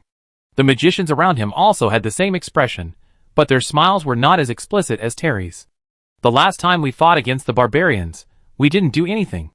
This time these people are from another world, so we should be able to let them do something. Imagine, on the battlefield, my magician has more soldiers than the enemy. What a strange scene it would be. Terry first used the magician's hand to grab a few boulders that were bigger than elephants and threw them into the Yarrow army, causing huge casualties. However, this was just a signal to take action. After Terry took action, all the wizards grinned and threw their arms to work. Earthquakes with thorns growing from the ground and rocks falling, tornadoes with wind blades, poison, fire and other messy things, plants that can explode and emit electricity everywhere, and so on and so forth. All kinds of strange and powerful magic fell on this poor village and those Yarrow people. The most outrageous thing was that when it was almost over, a huge meteorite with a diameter of several meters and a tail flame fell down, and the huge shock wave generated by the explosion made the magicians outside twist and turn, and the other two small villages trembled. When all the magic was cast, there was only a deep pit left on the ground. Horn, who was directing the battle from a distance, clapped his hands first. He liked such a grand scene very much, and then frowned. It seemed that he had overexerted himself. Yian covered his forehead. These vandals were too much. The whole village was plowed by magic 4 or 5 times. There might be a few force field warriors alive in the first time, but there were no survivors in the second time, and these magicians bombarded it several times. Especially the huge meteorite that was cast by the joint magic at the end, which made the village completely devoid of insects. It was truly a disaster. The remaining magic power would make it impossible for the village to survive in the next few years. In this operation, the third village suffered the most losses among the 3 villages. Although no one died, hundreds of people were injured. They were all injured by the aftermath of the last wave because they were too close. The weakest of these thousands of magicians was stronger than Horn, who was just starting out, so it is conceivable what kind of damage they could cause. Anyway, even though this ambush ended in such a lively manner, all the information was collected by Horn. He called the senior members of the parliament to discuss the results of this ambush, summarize the gains and losses, and prepare for the future. Holding the information, Horn raised his eyebrows and said, "Sire did a good job, much better than the results of the Stone Crusher Legion, but it still needs to work hard. When the number of these alien soldiers increases, it will be much more difficult to deal with, and you will not be able to win so easily. Moreover, I have seen very terrible weapons in the Yarrow camp. It may not be feasible to rely on fighting spirit defense alone. Therefore, you should be more careful when the war starts in the future and try not to rush to the front." Horn was very satisfied with the results of the Hexagonal Legion. They did not even send other soldiers to hold back those force field warriors. They completely annihilated those aliens with only 1 legion. This at least tells Horn that the huge amount of money spent on building the Warcraft Legion over the years has not been in vain. This idea is really feasible. Then Horn turned to the information of Village Number 2. Village Number 2 did a good job, which satisfied me. Let's divide the spoils here. Forge, Mystery, and Wisdom Towers, you will assign 900 people to research. Time is very tight, so you should research whatever results you can. The remaining 600 people will be sent to the Fury Tower. You must research a way to fight against them, and show me the best battle plan. All the senior executives and intelligence personnel will be sent to the Grey Tower. You must obtain important information from them. You can divide the weapons as you like. By the way, give me some of their weapons. I will study them separately later." The heads of the 5 towers, Ivan, Daniel, and others all took up the task. Yian's job was to make Horn worry-free, and he didn't need to think about it anymore. As for Village Number 3, Horn coughed twice and felt a little headache. He didn't know how to deal with Village Number 3. "I appreciate your enthusiasm for fighting, but you have to use this energy on the enemy. Don't use it on the open ground. It's not good. And do a good job of protection. I don't want the first magician to die from the accidental injury of his own people." Terry scratched his head and smiled shyly. They seemed to have gone a little too far this time, but it was all because they were itching to do it. The last time, those barbarians were so few in number that they were wiped out easily. The magic competition had just ended, and the magicians wanted to show off, so they made such a big scene. For the time being, it will be like this. After this attack, those aliens will be quiet for a while. The Acuan family should arrive in a few days, and then our pressure will be much less. Those who are watching the alien camp have to work hard. Keep a close eye on them, and don't make any mistakes. Let's leave it at that for this time. Just like that, the Magic Council's affairs were settled. But the war was not completely over. Unta City was fully prepared. The army of Unta City was equipped with luxurious equipment, and was waiting for the alien army here. The two sides were tacitly aware of each other, and the commander on that side was also upright. Even with the intelligence provided by Horn, Unta City did not turn the war into an encounter, but a normal confrontation between the two armies. After the battle horn sounded, the war officially began. Unta City was rich and populous, with more than one legion. There were 6 10,000-man legions that were slightly weaker than the stone-crushing legion, one legion of the same level, and an elite legion with a history of hundreds of years. This time, the legion on the battlefield was a slightly weaker legion, the Giant Bear Legion. Ozma wanted to see what the difference was between their army and these aliens. They can afford the loss of a war. The result of this war will allow them to summarize the methods to deal with aliens in the future, so that they will suffer less losses in the future. Like Bigma, Ozma will not completely believe the words of the Magic Council. In a world like the God-forsaken land, no leader will believe the words of hidden competitors casually. The fighting spirit of the Giant Bear Legion is similar to that of the Stone Crusher Legion. It has not condensed into a specific shape. It is just a group of brown-yellow clouds floating above the Legion. The battle process was very similar to that of Bigma City, but because no additional preparations were made, the losses in Unta City were greater. However, none of the force field warriors who attacked Unta City could escape. Nearly 2,000 elite soldiers were killed or injured, but Ozma didn't frown. From this, we can see how much difference there is between Unta City and Bigma City. If it weren't for the sudden appearance of Spark City, Unta City would have been the undisputed largest city in the vicinity. Chapter 494. The first attack of the Yarrow people ended in failure. In the end, only more than 30 force field warriors, who came back from Bigma City, escaped. They thought they were the most defeated in this war, but they didn't expect that they were the team with the largest number of survivors. In the Yarrow Command Center, only Ceases and Tatum discussed matters. The battle situation had been inquired, and the two of them discussed here. Waste, all waste. Ceases kicked the table in front of him over. He had never thought that he could achieve such a great result with these 15,000 people, but he didn't expect that these people would lose so badly. Even if you throw a stone into the water, you can still hear a sound, but his army of tens of thousands is gone, and only one side will win. Tatum carefully straightened the table and comforted Ceases. Please stay calm, Marshal Ceases. It's useless to say these things now. What we should consider is how to deal with these armies from other worlds. How can I stay calm? All 15,000 people were wiped out. Even if some of them escaped from each wave, I would have a better understanding of the enemy. Zixisai roared with a ferocious face. There was no war in Yaluo, so as the Supreme Commander, he had never been defeated. The result of this battle made him mentally collapse. After preparing for several years, he still hoped that even if he could not win a big victory, he would still have some results. But now it was really hard for him to accept. Isn't it back a little bit? Tatum was referring to the dozens of force field warriors. What's the point of returning only so little? Ah, now I even doubt whether we have any hope of winning. I am not worried about the strength of the opponent. What makes me feel frustrated is that we have suffered such a big loss, and I don't even know what kind of strength the opponent has. Zixisai sat down on the chair with a frustrated look on his face. Marshal Zixisai, others can say so, but you can't. If you lose confidence, then we really have no hope in this battle. Tatum persuaded him that Ceases was a good commander. There might be other talents like him in Yaluo, but they were not easy to find. Therefore, anyone could make trouble, but he could not. He was the commander who was most familiar with Ceylon. If he was replaced, the Yaluo people's plan to conquer Ceylon would inevitably be hit. Tatum knew that the strength of the Ceylonese people was beyond their control, but this was a war with no retreat. This war had to be fought, and it was not subject to the will of these soldiers. The big shots in Yaluo hold this position, and Yaluo's public opinion holds this position, so even if they know that this war is not easy to fight, they must bite the bullet and fight until the last drop of blood is shed. Anyway, it is not the big shots who are with the corpses in the other world, and it is not the ordinary people who shuttle between the guns and the rain of bullets who are enthusiastically supporting them. They cannot experience the cruelty of war. So even if the chances of winning are not high, Tatum can only try his best to win this war.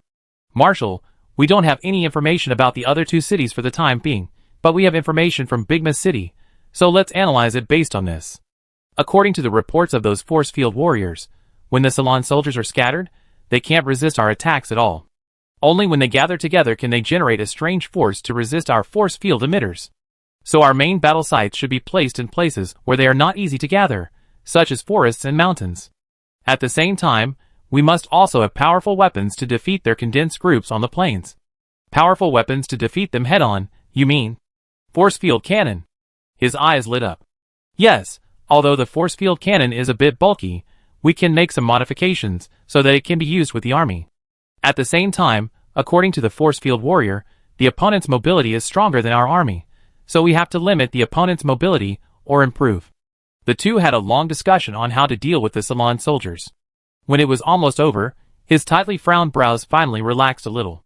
Finally, based on the existing intelligence, we can infer that Bigma City is the weakest of the nearby cities, and it is not ruled out that they have sought help from other more powerful cities to deal with us. Therefore, the existing military force is definitely not enough, so I propose that from now on, Yarrow soldiers should enter Salon on a large scale. Anyway, we have been exposed, and we don't care about being exposed more. Otherwise, once the army approaches, it will be difficult for us to gather a large number of troops in a short period of time. Tatum stopped talking. He had been talking for almost an hour. All finished? Cece still hadn't heard enough. That's all I can think of now. Don't you think those aliens know us too well, and even seem to know everything we do? Cece narrowed his eyes, and said gloomily, I feel the same way, but there are no traces of these natives around us, and there can't be spies from the other side in our camp. After all, we are from two different worlds. Tatum thought for a while, and replied that he also suspected there was a spy, but he didn't understand how the other party was monitoring them. Really? Don't you have a native imprisoned there? Regardless of whether our intelligence leak has anything to do with that native, I have handed this task over to you. You are the head of the intelligence department, and you can't let us be watched like a sieve. Zishies said with murderous intent. Yes. After leaving Zishies, Tatum came to the cell in red armor with a dark face, and saw Horn, who was happily staying in the jar. Horn was still studying the DT force field of the Yarrow people. Even if he didn't use magic to resist the punishment in the jar, it couldn't hurt him. Our information was leaked. Did you do it? Tatum stepped on the jar, and said sternly. Horn curled his lips, and continued to study the DT force field, ignoring him, just like the attitude towards the cat at home that came to make trouble during work. Yes, even if you did it, you wouldn't tell me. I won't keep you now. Anyway, you haven't given me any useful information, so you still die here. Tatum waved his hand, and two Yarrow soldiers pointed their weapons at Horn. He really didn't want to keep Horn now. After Cece's reminder, he realized that Horn was a disaster. Chapter 495. Wait, I have important information to tell you. It's really important.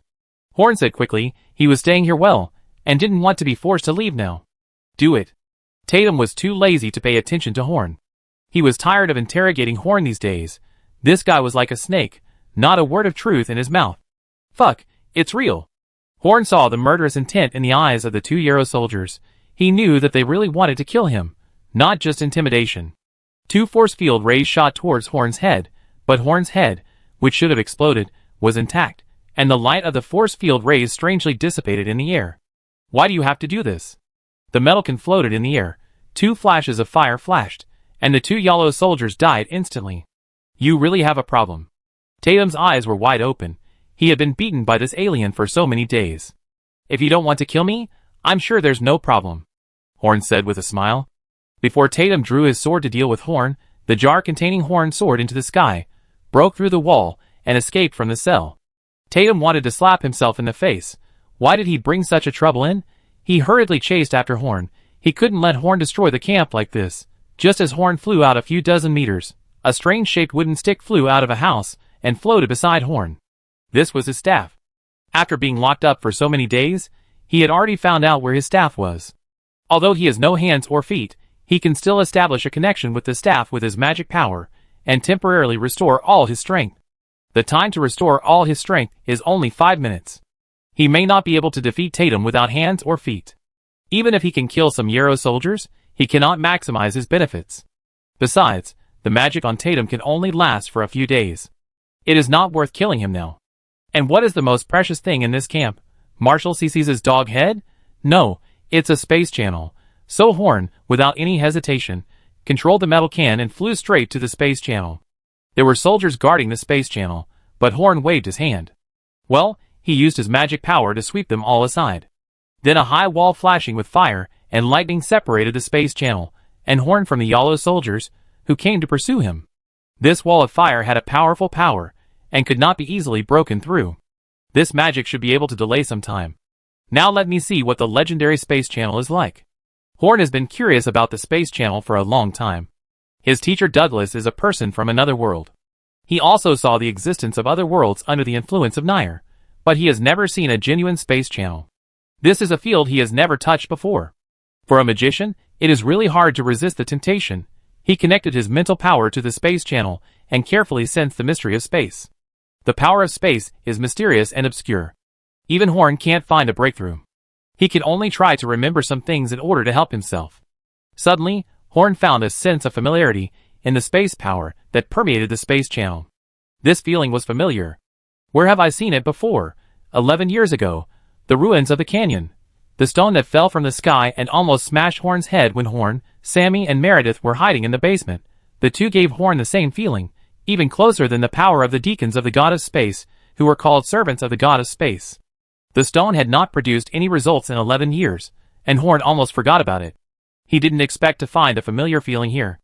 There were people from the Church of the God of Space on that trip to the ruins. It seems that what they are seeking is also related to the god of space, so maybe the stone contains the secret of space, and think about it carefully. When Colin performed distortion, cutting and other magic before, the aura seemed to be a little similar. So is Colin's magic related to space? Horn's mouth curled up, with a hint of excitement, and continued to explore the space channel that was within reach. The force field rays outside kept bombarding the flame wall, and it was about to be blocked, and Tatum's figure had flashed out. TSK, why can't you give me more time? Maybe I can gain more. Horn reluctantly withdrew his mental power from the space channel. If his hands and feet were still there, he could at least reach into the space channel and gain more knowledge. But now his hands and feet were cut off by Tatum, so this is the only way. In fact, if Horn dared to enter the space channel, he would definitely gain more, but he was not sure what was on the other side. He was not sure whether his symbiotic relationship with Edward could transcend the world. If not, he might lose Edward forever because of this rash action. Horn could tell which was more important. I have benefited a lot from staying here, so I will leave you some gifts before I leave. Horn tried to get as close to the space channel as possible, and blue and red cracks appeared on his body. Spiraling up, the magic power is boundless, but the explosion will have less impact on the camp, so it is better to just explode on the spot. These Yarrow people were quite capable. Horn thought he could hide until the end, but he was caught in the first battle. He took another look at the Yarrow camp, and Wuchio memorized the camp, and then Horn's body exploded. Boom! The mixture of lightning and fire spread to dozens of meters in radius in an instant, and the powerful power turned into a shock wave, and the soil and heat flow blew away all the Yarrow people in the range. The whole military camp was shocked, and the spikes on the iron can that bound Horn were like fragments of a cannonball. Wherever it passed, deep marks were plowed out, destroying all the way, and the most powerful ones were shot outside the military camp. The most lethal part of a grenade is the shrapnel. Tatum's behavior is equivalent to putting a hard shell on Horn's grenade, so Tatum really contributed to the destruction of the camp.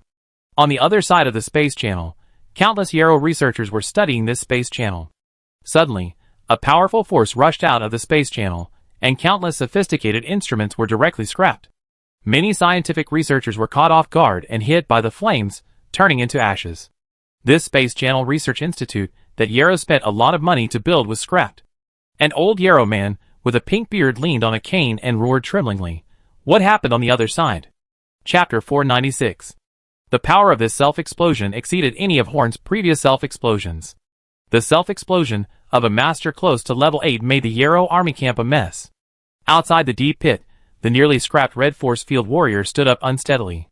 His armor was much more advanced than others, and when he found that Horn was not right, he ran away in time, and was not in the center of the power. But he was not unscathed. Now there was no part of his body that was not in severe pain, but what hurt more was his heart. Damn natives, I'm not done with you, Puff. Tatum spat out a mouthful of blood and fell to the ground. Send him to the infirmary quickly, don't let him die. Cece's covered his arm, and was also rubbed by a sharp thorn, and a large piece of flesh was torn off his arm. A self-explosion caused chaos in the entire military camp. Of course, Horn didn't know that at the moment of the explosion, his consciousness returned to his body. Comfortable. Horn opened his eyes, and his two slightly different pupils shone with a soul-stirring divine light. He stretched out his hand and clenched it, and a tiny silver, twisted light appeared in his palm. The exploration of the space channel and the powerful impact of the final self-explosion allowed him to gain some unexpected things. He didn't know what this silver light meant. He only knew that it contained a lot of information, and it was all related to the Yaoyuo world. He could only slightly feel that most of the information in this light was related to location. Akuan family, 200,000 black-armored soldiers stood in neat rows, and 2,000 white-clad knights on white horses stood in front. They looked very outstanding against the black-armored soldiers behind them.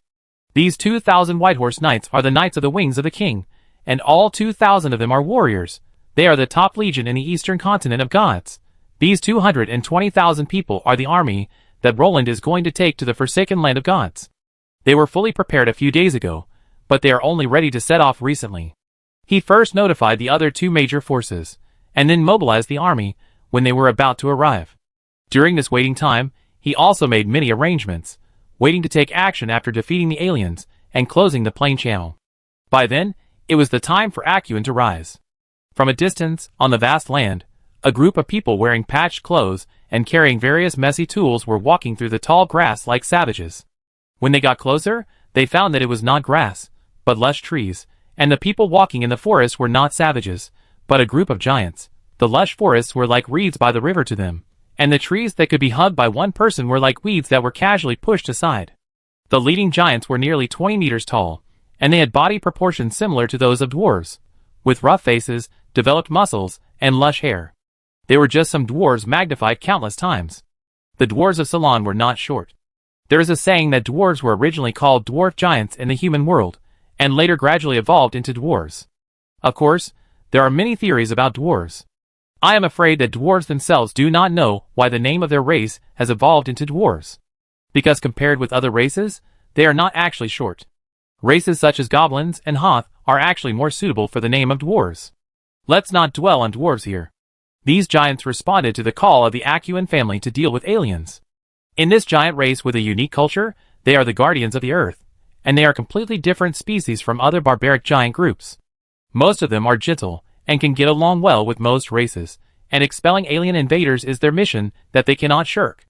This time they dispatched about 150 people, not many in number, but of high quality. 1 level 9 giant, 2 level 8 giants, 5 level 7 giants, and the remaining 140 giants of all levels, the lowest being level 4 giants.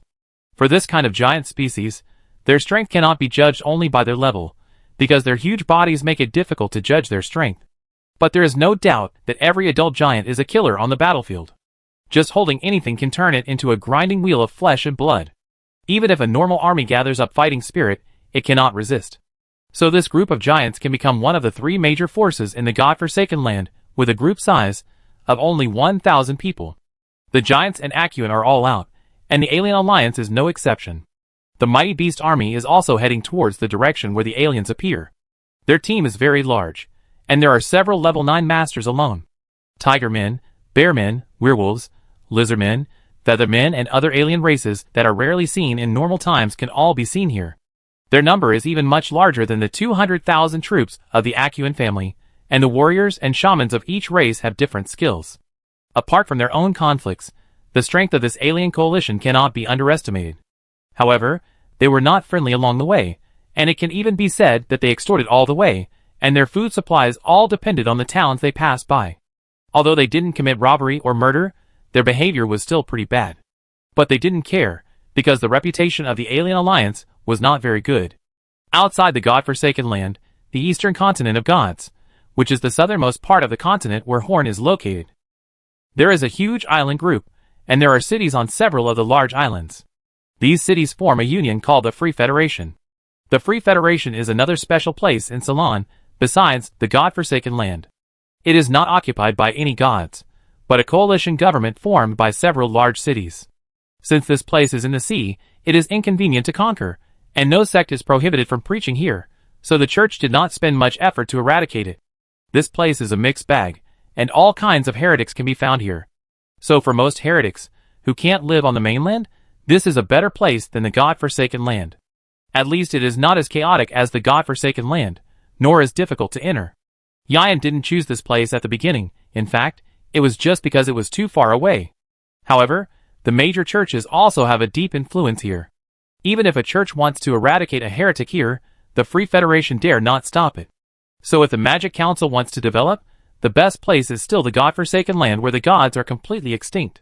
Because this place is very inclusive and has diverse racial forces, the liveliness here can even be compared to the main city of the god of wealth, Mammon City. Of course, the wealth level cannot be compared. Chapter 497. In a big city in the Free Federation, there is a gorgeous church. This church is extremely luxurious, with reliefs and statues everywhere. The more than 100 spires in the church give the church a strong sense of extension. In this city with many churches, this church is also one of the most beautiful. But no one cares about this church. Looking inside from a distance, there are only a few priests in robes, but no believers can be seen. This is the Church of Lidisai, the god of frozen earth in the far north. The parish of Radisti is in the northernmost part of Ceylon. All the believers are strong-limbed and simple-minded barbarians. His believers do not have the intelligence or ability to cross the entire continent to open a church here. So far, he has not known that there is a church of his in the southernmost part of the continent. His tentacles do not extend here at all. This church actually has nothing to do with him. His name is just used to deceive people. The god of frozen earth is a serious god. Under his banner, no one has ever come to this church to cause trouble. And because there are no believers of the god of frozen earth in this place, there will be no ordinary believers coming to pray. This makes this church a rare quiet place in this chaotic city. Ceylon churches, no matter how big or small, have a special room located on the top floor with the best lighting. Generally, people are not allowed to live in it, and it must be cleaned at all times. This room is called the worship hall, which means a place dedicated to the gods. In the worship hall of this church, there is a round table with 12 seats. At this time, 5 people are sitting on the round table. One of them was tall and handsome, with a strange-shaped sword on his back. He was Elijah, who had not been seen since they parted at the canyon ruins. In the corner of the room, little Arya was squatting on the ground, holding a large meat pie and eating it. The other people at the round table were Eilonir, whom Horn had seen before, a mysterious man covered by a robe, a middle-aged nobleman with a mustache on his face, and a man in black dressed as a thief. The 5 people all put one hand on the round table, and they all wore a ring on their fingers. The rings were simple in shape and full of historical charm. There was a Ceylon number on the ring face. Ilya's was 12, and the one on Eilonir's hand was 1. This ring was a symbol of their identity, and also a symbol of this organization. The organization has been established for more than 1,000 years, and the core has always been only 12 people, and these 12 people have never been fully staffed. Another alien channel has appeared. The black-clothed thief spoke, his voice was extremely old, and he had no sense of presence sitting on the chair. Once someone tried to see his face clearly, they would find that his eyes were blurry. What does the passage to another world have to do with us? Most of the passages that can be opened for a long time in Ceylon are connected to some small planes. Their function is to weaken the strength of those churches. We don't need to intervene. The middle-aged noble stroked his beard and said that he looked pampered, but his strength was not weak, and he was a big shot in the Free Federation. But I'm free anyway, I can go over and try to cause some trouble for them. Ilya said casually. He was a person who couldn't stand loneliness. This time the alien channel appeared in the godforsaken land, which is very close to the place where the New Origin Holy Artifact was formed 11 years ago. The black-clothed thief said slowly. The New Origin Holy Artifact? You mean that kid? Ilya raised his eyebrows and said, 11 years ago, I personally met the holder of the Origin Holy Artifact. He was the heir of Douglas. The middle-aged noble's focus was not on this. Why did it happen in the godforsaken land? This shouldn't happen. The godforsaken land is the place where the world's will is the most powerful. Even those false god servants cannot enter. How could the space channel be opened stably there? Unless this channel is intentionally reserved by the world's will. The mysterious man who had been silent said in a deep voice. Several people shook their heads at the same time. No one knew what the world's will was thinking. After a long silence, Eilonir stood up with a smile on his face. Interesting. In that case, I go and take a look. He didn't qualify 11 years ago, so I want to see if he has the qualifications now. You're going to show up in person. It's really rare for a person to be tested by you twice. Ilya said in surprise. Eilonir walked to the window and looked at the street scene in the distance. It wasn't long after I rejected him last time that he was recognized by the will of the world and obtained the Origin Sacred Artifact. This means that I might have made a mistake last time, but I shouldn't do that this time. I go with you. We can't let the aliens cause trouble in the Forsaken Land. I haven't seen the guy for a long time. Ilya touched his chin. His chin was full of beard. He left it on purpose because it would make him look more manly. 10 years later, Ilya's public identity is already an 8th level warrior, and he is no longer young. He walked to the corner, squatted in front of Arya, who was still a little red-haired girl, and said gently, Arya, how about I take you to play in the Forsaken Land of God? Okay, I haven't gone out to play for a long time. Hearing that they were going out to play, Arya clapped her hands excitedly, and then her mouth suddenly became huge, swallowing the whole meat pie in an instant, and threw herself on Elijah, constantly smearing oil on his body. Hey, don't do this, I just changed my clothes. In the Magic Council, an Aloe officer was tied to a rack with a horrified look on his face, and several magicians beside him were frowning. They were assigned here to interrogate this Aloe officer, the Aloe commander who was taken away at the beginning of the battle. His name was Babetta. Babetta is not a steadfast person. Even if he is, the magicians of the Parliament can get the information they want from him. But the problem now is that they have a way to make Babetta speak, but they can't understand what he says. Babetta has also learned Salon, but he is not good at it, and can't express anything clearly. He also has an interpreter, but the interpreter happened to be not in village number 2, but in village number 3, and was reduced to rubbish by magic. So now they are guarding this senior officer in vain, and this senior officer is willing to cooperate, but they can't get any useful information from him in the air. What should they do? Chapter 498. The interrogation was a dead end, and other research on the Yarrow people was in full swing. In the Tower of Wisdom, Shirley sat on a very soft sofa, crossed her legs and flipped through a notebook. There were several force field emitters on the table in front of her. To understand the enemy, weapons must be studied. The principle of the Yarrow people's weapons is very complicated, and they are suitable for the emission of DT force fields. Using magic crystals or magic beast crystal cores, or even directly injecting magic power into them has no effect. However, the operation of this weapon is quite simple. She has already figured out how it works. It is a foolproof weapon. As long as she has a little understanding, even ordinary people can use this weapon to exert its impressive power. It is somewhat similar to the popularization of magic props that the Magic Council has always pursued. It can even be said that this is the finished product pursued by the Magic Council. However, the knowledge used in it is really not related to magic, so no matter how Shirley studies it, it has no effect. However, since ordinary people can also use it, the more than 5,000 captured Yarrow weapons cannot be used casually. Good steel should be used on the blade. Shirley's current research task is to reduce the power of this weapon as much as possible. To put it simply, Horn wants her to develop a shield that can effectively resist the force field emitter. The power of the force field emitter is roughly equivalent to a ring of magic missiles. If you want ordinary soldiers to be able to use shields to defend against this attack, you only need to use precious materials to make the shield. But that would be meaningless. Even the Magic Council doesn't have the ability to give every soldier one of those good things. So what Shirley has to do is to create a defensive device that can only defend against the DT force field based on the characteristics of the DT force field. This is much easier to do than to completely defend against level 1 attacks. Just like using heat-resistant materials to defend against fire, and using cold-resistant materials to defend against ice, a shield that can only defend against one attack is always much easier to make than a shield that can defend against all attacks of the same level. However, the characteristics of the DT force field are unknown, so now a large pile of materials are placed in front of Shirley.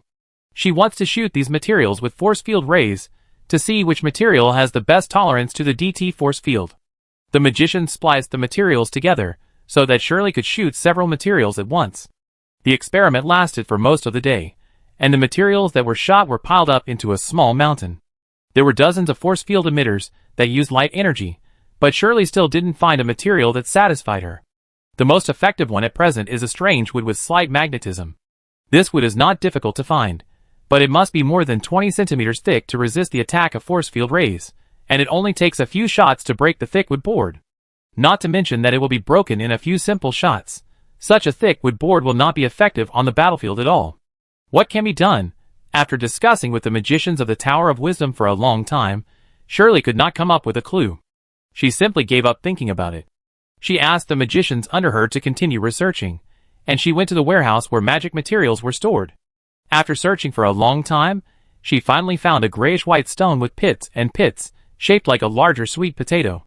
Horn asked her for this stone yesterday, but he never found the time to look for it. Now that there is no result, it is better to take this opportunity to send this stone to Horn. In the basement of Horn's magic tower, several low-level magicians are processing some mechanical parts. Horn sat cross-legged on the ground, with a force field warrior that had been disassembled into pieces in front of him, and every part was disassembled. The driver of the force field warrior was tied up tightly and unconscious. Horn wanted to know if there was any connection between him and the huge armor. The result was not optimistic. If there was a connection, it was not strong. If there was no connection, other Yarrow people had no way to control this armor. So Horn kept this Yarrow man by his side. Maybe he would get something out of it someday. He was now studying a cube-shaped transparent jar. The edges and corners of the jar were wrapped in special metal. Looking through the transparent material, he could see a group of twisted, colorful light inside. It was the energy used by these Yarrow people, and it was much purer than those in the force field emitters. This is the energy core of the force field warrior, a completely man-made product. According to Horn's speculation, energy can be injected into it and extracted when needed. This energy core is what Horn has always wanted to create, but he has never even seen a shadow of it.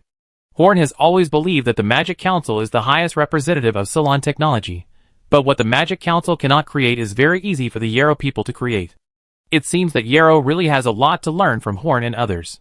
At present, there are two types of energy used by magicians, in addition to the magicians themselves. One is the Magic Beast Core, and the other is the Magic Crystal Stone.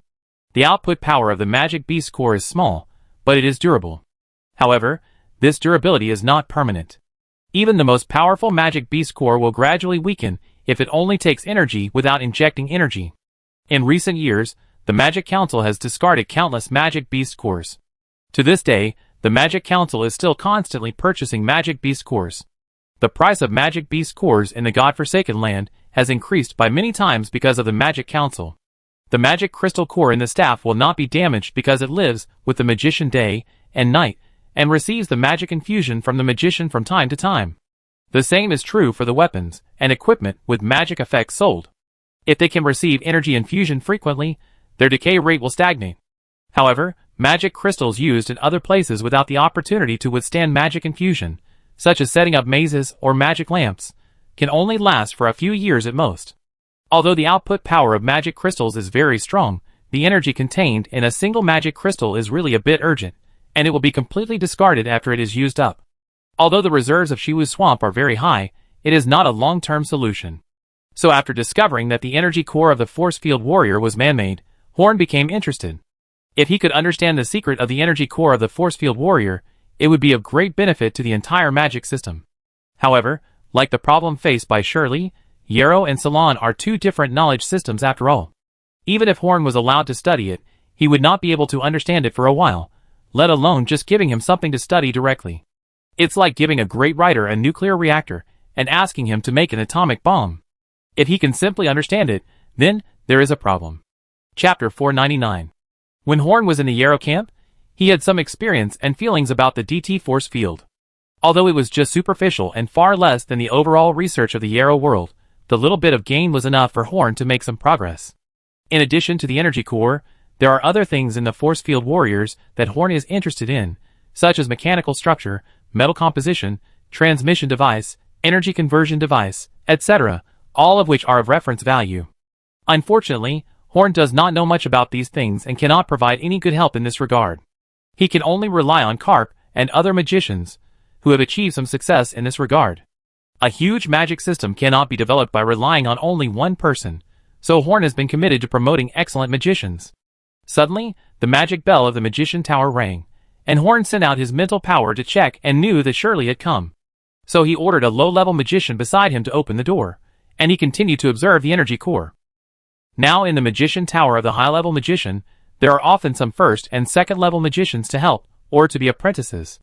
They are generally not very talented, stuck at the first or second level and hopeless to advance, so they help out in the mage tower of the senior magician, or the forge tower. Many things can only be done by magicians, but it is a waste of time for magicians like Horn to do them. So these low-level magicians have a use. Senior magicians can save a lot of trouble, and low-level magicians can get in touch with many things they couldn't get in touch with before, and they can also get relatively good rewards, and they may even get the opportunity to be promoted after working here for a period of time. Therefore, Many low-level magicians are eager to get this opportunity, and Horn's magic tower is even more popular. Many low-level magicians are willing to work for Horn without any reward. Under the guidance of the low-level magician, Shirley walked in and sat opposite Horn, bringing a gust of fragrant wind. Now Shirley has returned to her original image of a long-haired beauty, even more cool and beautiful, and is no longer as sloppy as she was 10 years ago. She looked so embarrassed before just because she didn't want to spend time taking care of herself. After the self-cleaning technique developed by Enoch for Horn was promoted, and then improved by some female magicians who love beauty, there are now very few female magicians who look like beggars. Moreover, many magic products that make female magicians beautiful, such as magic soap, were developed by Shirley, so now Shirley can be regarded as the most beautiful person in the Magic Council. This is the stone you want. It has been in the bottom of the box for several years. I have been looking for it for a long time. Shirley threw a stone to Horn, and Horn caught it carefully for fear of breaking it. Obviously, this stone even broke a house. Why are you so nervous about a stone? I have studied this stone several times. Apart from being indestructible, I really don't notice any difference. It's a pity that you can still remember it after so many years. Shirley rolled her eyes. She had been very close to Daniel recently, and her personality was much more lively than before. I briefly studied the space channel in the alien camp, and found that the aura in the space channel was very similar to the stone. Horn did not hide anything, and told Shirley all his findings. When it comes to magic materials, Shirley is the master, and might be able to give him some unexpected inspiration. Space channel? That means it is related to space. Why didn't I think of it before? Shirley frowned and thought. How about it?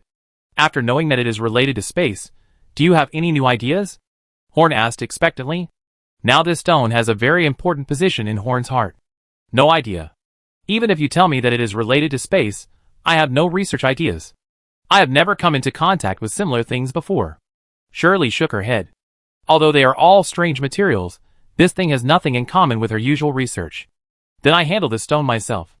Since Shirley had no confidence, Horn planned to study it himself. After all, he had come into close contact with the space channel. He was the only one in the Magic Council who had this experience. If he couldn't figure it out himself, Horn planned to give the stone to Colin. After all, he might be the only magician in the Magic Council who had a talent related to space. Maybe he could get something unexpected. You don't need to come in person to send a stone. You should be looking for me for something. Putting the stone and the research log about it aside, Horn continued to ask. I am making a shield or armor that can resist the attacks of aliens according to your request, but the materials that can resist that kind of power are all high-level materials.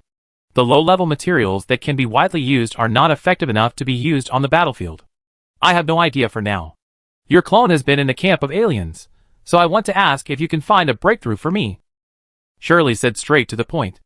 Well, have you tried all the common materials? At least I have tried all the low-level materials that the council can collect. Horn scratched his head. This is a bit troublesome. If he can't effectively defend against that kind of attack, then a few thousand alien soldiers are fine. But if there are tens of thousands, or even hundreds of thousands, there will really be a big problem. As he thought about it, Horn suddenly had an idea. The wool comes from the sheep. Ceylon doesn't have this kind of material, but does the alien have it? Have you tried materials from other worlds? Of course I have, even their underpants, but except for the armor on the force field warriors, the other effects are very limited. When Shirley talked about the underpants of people from other worlds, her face did not fluctuate at all. When magicians discuss things related to magic, they often say things that shock people. After entering the state, magicians rarely have normal human taboos, shyness, disgust and other emotions, only cold data to accompany them. Even now, there may be magician girls who cut off the genitals of the yellow people when dissecting them. Thinking of dissecting, Horn's eyes lit up. Have you tried their bodies? Body? No, their bodies are not as strong as ordinary people in Ceylon, so what can they do? Shirley shook her head. She had not tried the bodies of aliens, but she didn't think it would be useful. You see, during the growth process of us magicians, we have been adapting to magic power. Our tolerance for magic power is stronger than that of other professions. Even if other extraordinary people with stronger bodies than us have a lot of magic power flowing in their bodies, they will be in pain and embarrassment, and even cause death. Similarly, the tolerance of warriors to fighting spirit, the tolerance of priests to divine power, and the tolerance of undead to the power of the undead are much stronger than ours. So I infer that the bodies of these aliens can withstand this power more easily than the Ceylon people. Chapter 500. This is not absolute. Shirley thought for a moment, and shook her head. I don't know whether it will work or not, but we will know if we try. Horn picked up a force field emitter, and fired a force field ray directly at the arm of the tied Yarrow man. The unconscious Yarrow man woke up in pain, and a piece of skin on his arm was broken, scales flew, and blood and flesh flew everywhere. The research on this alien has been almost completed, so he has no effect on Horn. Look, if this attack hits a normal person, his arm and the table behind him would be penetrated, but he only suffered superficial injuries. Horn laughed. Sure enough, his previous inference was correct. Their bodies have a strong tolerance to this kind of power, which means that they should also be a superpowered race in their own world, but their power cannot be exerted in Ceylon. Their bodies do have an effect, but are you sure you want to use their corpses to make armor? Isn't this a bit too? Shirley was reluctant, and froze the wound of the alien with her hand, making the scene less bloody. It doesn't matter. If the plane invades, it's either you or me. We can't bear to use their corpses for defense, and they won't show us mercy. Think about it carefully. What's the difference between using their corpses to defend against their attacks, and using the fur of monsters to make armor, and their bones and teeth to make weapons to defend their homes against monsters? Besides, the threat of aliens to us is greater than that of monsters, so I need you to use the bodies of these Yarrow people to research protective gear that can resist their attacks. The better you do, the fewer casualties there will be for Ceylon's soldiers. Kindness to the enemy is cruelty in the battle. Shirley finally accepted Horn's proposal. There is no mercy in the face of such a war. The previous hesitation was just the inherent moral concept of an ordinary person. Once you switch to the thinking of a magician, you will find that this choice is extremely wise. After Shirley left, Horn began to study the Silver Stone. Although he did not explore the mystery of space, he still gained something. If there is no breakthrough in a while, he will give the things to Colin and let him study them.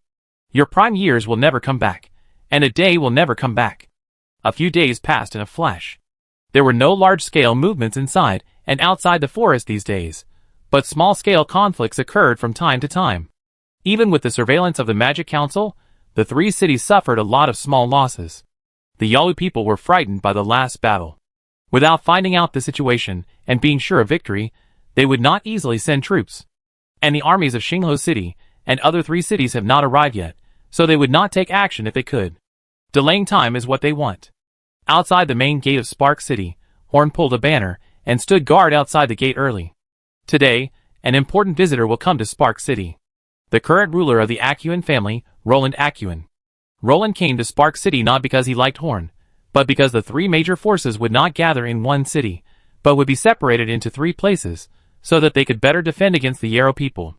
The Alien Alliance lived in Bigma City, the Giants in Unta City, and the Acuin family in Spark City. After waiting for a long time, a team of dozens of people came from far and near and rushed to the gate of Spark City. It was Roland and his party. They did not come with a large army, but a small group of people. The army was stationed outside the forest and would not interfere with Spark City. If Roland rashly brought the army to Spark City, it would be equivalent to declaring war according to the customs of the God-forsaken land. Although the Acuin family was not afraid to declare war on any force, Roland would not do so. The mounts of the other people in the group were horses, or some magical beasts suitable for riding. Only Roland's mount was different.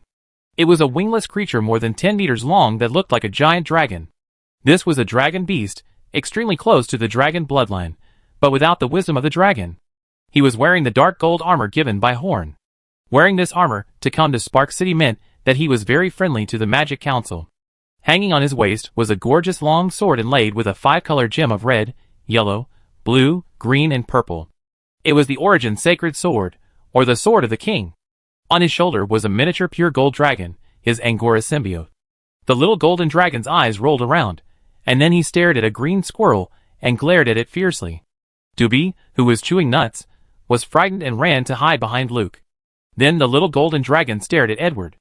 Edward stuffed the dried fish into his mouth, turned around and patted the little golden dragon's butt, and then the two little things began to look at each other provocatively. Edward was very unhappy with the little golden dragon, because the little golden dragon made him feel that his territory was invaded. Edward's head was a cat, and cats generally have a strong sense of territory. No one cared about the playfulness between the little animals. Horn looked at Roland.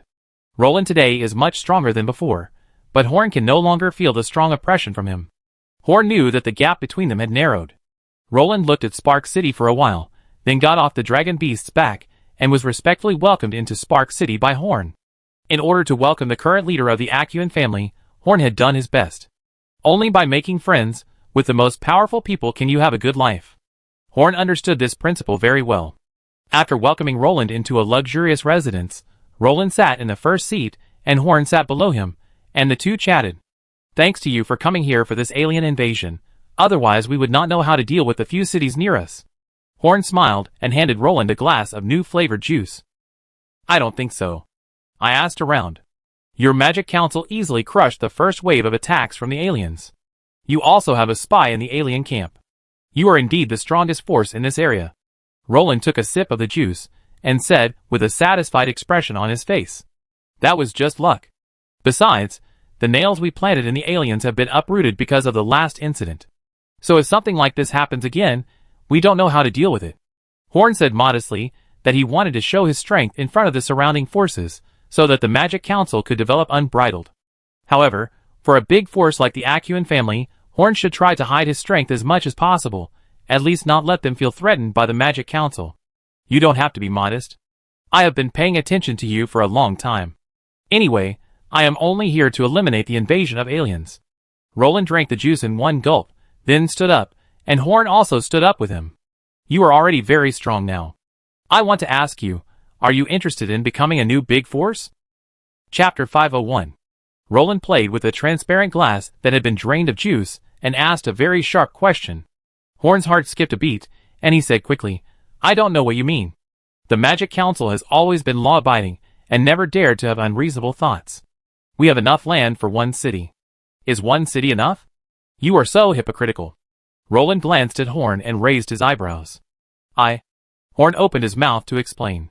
This kind of thing must be explained clearly, otherwise it will bring disaster to the Magic Council. Okay, no need to explain, I was just saying it casually. Roland's mouth curled up. He didn't need to say much, he just wanted to test Horn's attitude. In a few days, all the supporting teams will be here.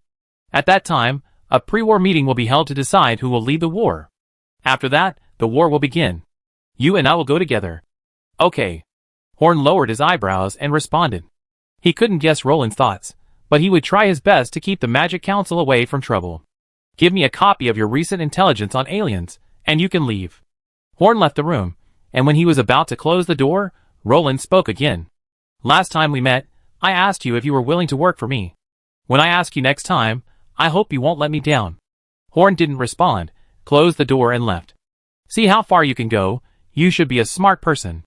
Roland poured himself a glass of juice. This thing tastes good. Walking alone in the corridor, Horn's face was uncertain. Roland's words must have a deep meaning. This time, he might not just deal with those aliens. Maybe he wants to take this opportunity to reshuffle the forces in the Forsaken Land. In this case, it is impossible for the Magic Council to remain unscathed, so some arrangements must be made now, and the previous plan should also be changed. As he was thinking, Horn had already walked to the door of his own magic tower, looking up at the spire of the magic tower. It's all these messy things all day long. When will the situation stabilize, and I can stop worrying? I just want to develop with peace of mind. Well, it's snowing. 3 days later, a large group of people set out from the military camp in Spark City. Roland rode on the dragon beast in front, and Horn sat on the flying carpet and floated slowly behind him. Your Magic Council has a lot of weird little things. Roland raised his eyebrows, and said to Horn in surprise. No, they are just some petty tricks that are not worthy of being put on the table. Besides, this thing can only be used by us, so it has no value. Horn said with a smile. He talked with Roland several times in the past few days. If he couldn't confirm Roland's thoughts the first time, he was almost sure now. So he talked to Roland more freely. He had made arrangements. No matter what happened, he could still protect himself. At this moment, a large military camp had been established outside the forest. All the troops coming to support have arrived, and the troops of the Acuan family are also stationed nearby. In addition to the 3 major forces, more than 30 cities have come to support. Most of the troops in the entire God-forsaken land have gathered together, less than 1 million, but at least 900,000. Horn watched along the way, frowning. The army in front of him looked mighty, but let alone iron armor, even leather armor was not complete, and some soldiers' weapons were even rusty, and each of them was unruly, without any military appearance or discipline. Having seen the might of the new army of Spark City, Horn looked at other armies, as if they were looking at dog shit. Not only this army, but the armies brought by other cities have all kinds of stuff. Most of them are just a mob that just come to make up the numbers. I am afraid that they can't even gather fighting spirit. They are probably just targets in front of the aliens. Such an army is just sending themselves to death in front of the aliens. Horn shook his head secretly. It seems that he still has to rely on the three major forces at that time. However, he has no doubts about the outcome of this war. Although the aliens are strong, based on what Horn saw in their camp, they are not the opponents of the coalition forces even if they are 10 times stronger. He and Roland entered a large meeting place in the center of the camp. Roland walked to the front, along with the leaders of the Alien Alliance and the Giants. Based on the principle that the important people should arrive last, Roland was the last to arrive, which made the Lion Man next to him look at Roland with some dissatisfaction. Horn found a random seat and sat down. He radiated his mental power and began to explore. In the past, he would be discovered when he used his mental power to explore the Masters, but now, as long as he was a little careful, no one could discover him. Most of the city lords, who came to help from other cities, were only level 6 warriors, and the quality of the people around them was not high. However, there were still a few cities that came to help who were very powerful, including the city lord of Moonlight Castle, the son of the Elf King, Sayer. Horn could not see his strength before, but now Horn knew that he was a half-elf with level 8 strength. Among the other city lords from the central city, there were also a few level 7 or 8 characters, and Horn was concerned about them. In addition to the three major forces, the strongest city was in the center of the God-forsaken land, a city next to the Acuan family. The city lord was an old man wearing cloth, sitting cross-legged, with a slightly thin long sword on his knees. This old man is a 9th level warrior, and is known as the Sword Saint in the God-forsaken land. As for the strength of the three major forces, Horn was a little frightened. There were 6 9th level warriors from the Alien Alliance, and there was only 1 9th level warrior from the Giants. But just this one person made Horn feel a little breathless when he detected it with his mental power. His strength was extremely terrifying. Horn hadn't finished observing when the meeting officially began. Because Roland and he were the last to arrive, the reinforcements from other cities had a long way to go, so now that everyone was together, they could start. A lion man with a full face of mane sitting next to Roland stood up, cleared his throat and said, "The invaders from the alien world are the enemies of all people and tribes in our entire God-forsaken land. We hate them more than the churches from the outside world, so we gathered here to fight these invaders together. But a group of scattered sand cannot deal with those invaders, so I propose that all the troops be gathered together and commanded together. The commanders will be one person from each of the three major forces of our alien alliance, the Acuan family and the Giants. The 3 commanders will swear to have no selfish motives in this battle, so that we can unite and exert a stronger force." The Lion Man paused and continued, "I'm done, who is in favor and who is against?" Chapter 502. After the Lion Man finished speaking, he sat back on his chair and pretended to sleep.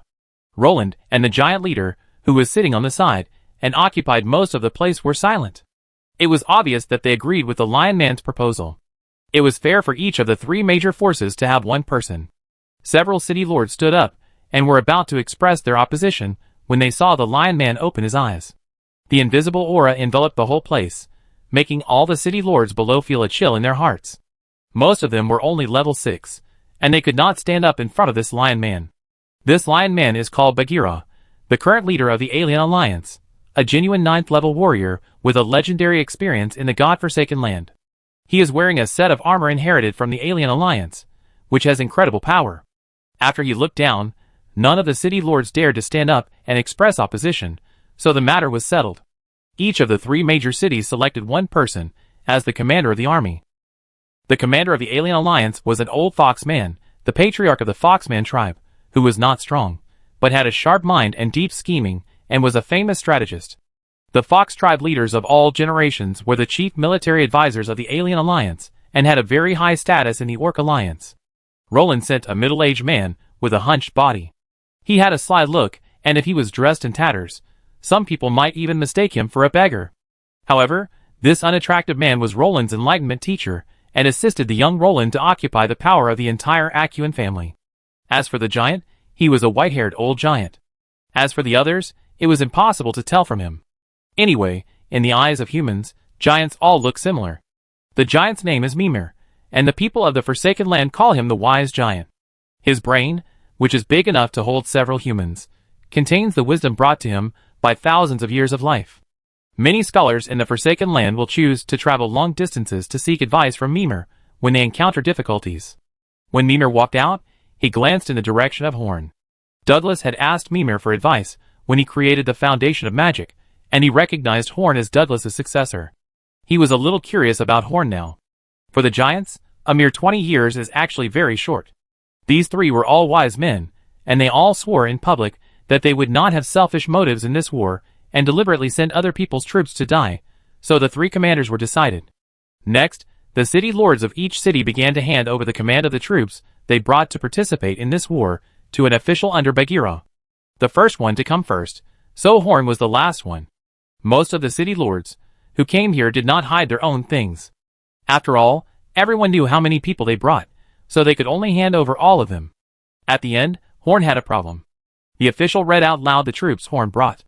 Xingho City, 5,000 hexagonal cavalry regiment, 10,000 elite cavalry, that's all. After reading it, the whole place was boiling. It was not because there were too many troops, but too few. 15,000 people were just about the same as the soldiers brought by the city lord who came to help. Xingho City was the largest city nearby, and the place where the aliens appeared was next to Xingho City. It was a bit unreasonable to only provide 15,000 people. Roland looked at Horn with a half-smile, as if he had discovered Horn's cleverness. We came all the way here to help you in the battle, and we have helped you a lot. We have spent all our resources, and it is not good for you to take only 15,000 soldiers. A bald city lord with big arms and waist stood up, patted his belly, and sneered at Horn with ill intentions. Horn frowned. If he remembered correctly, this guy brought 20,000 people, but they were basically old, weak, sick, and disabled. Not to mention whether they could gather fighting spirit, they were not sure whether they could keep up with the speed of other armies. That's right, you are too stingy. Why don't you just put the main battlefield in your Spark City?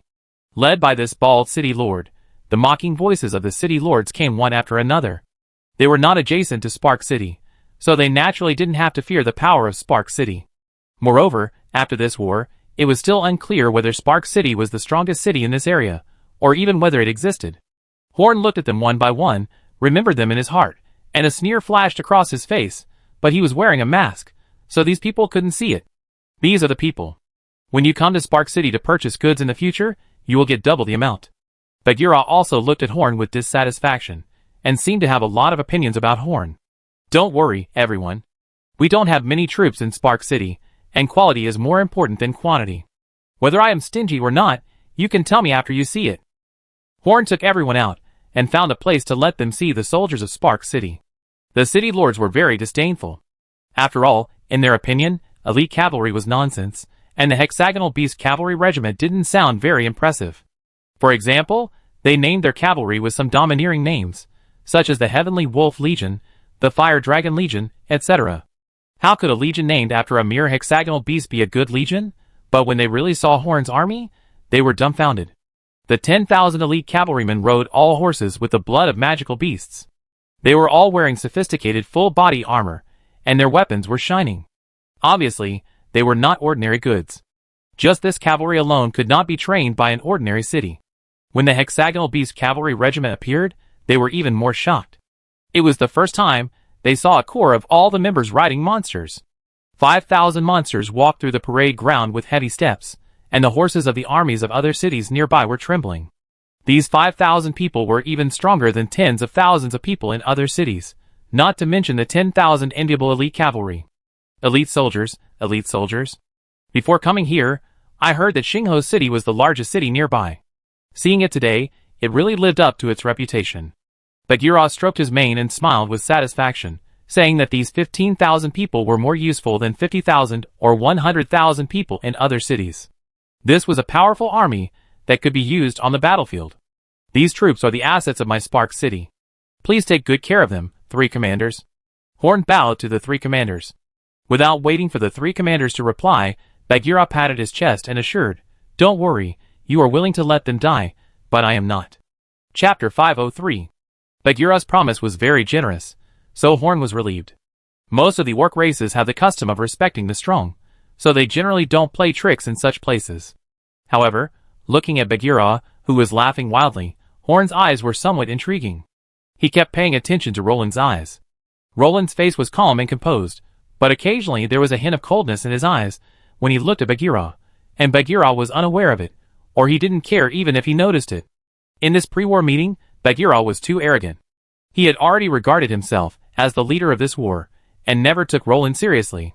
Roland's rise was too short, and Bagheera had not yet understood Roland's strength. He had secretly provoked Roland many times, but Roland did not respond to his provocation, so he looked down on Roland even more. In his opinion, the current leader of the Akuan family was a cowardly loser. The leader of the giants, Uglinil, who was called the power giant by the outside world, had an ambiguous expression on his face. In fact, it was very difficult to notice his expression, because even if he sat on the ground, he was more than 10 meters tall. In Horn's opinion, he was the most formidable among all the people present. Even just sitting there made Horn feel oppressed, but he just sat there like a small hill, smiling without saying anything.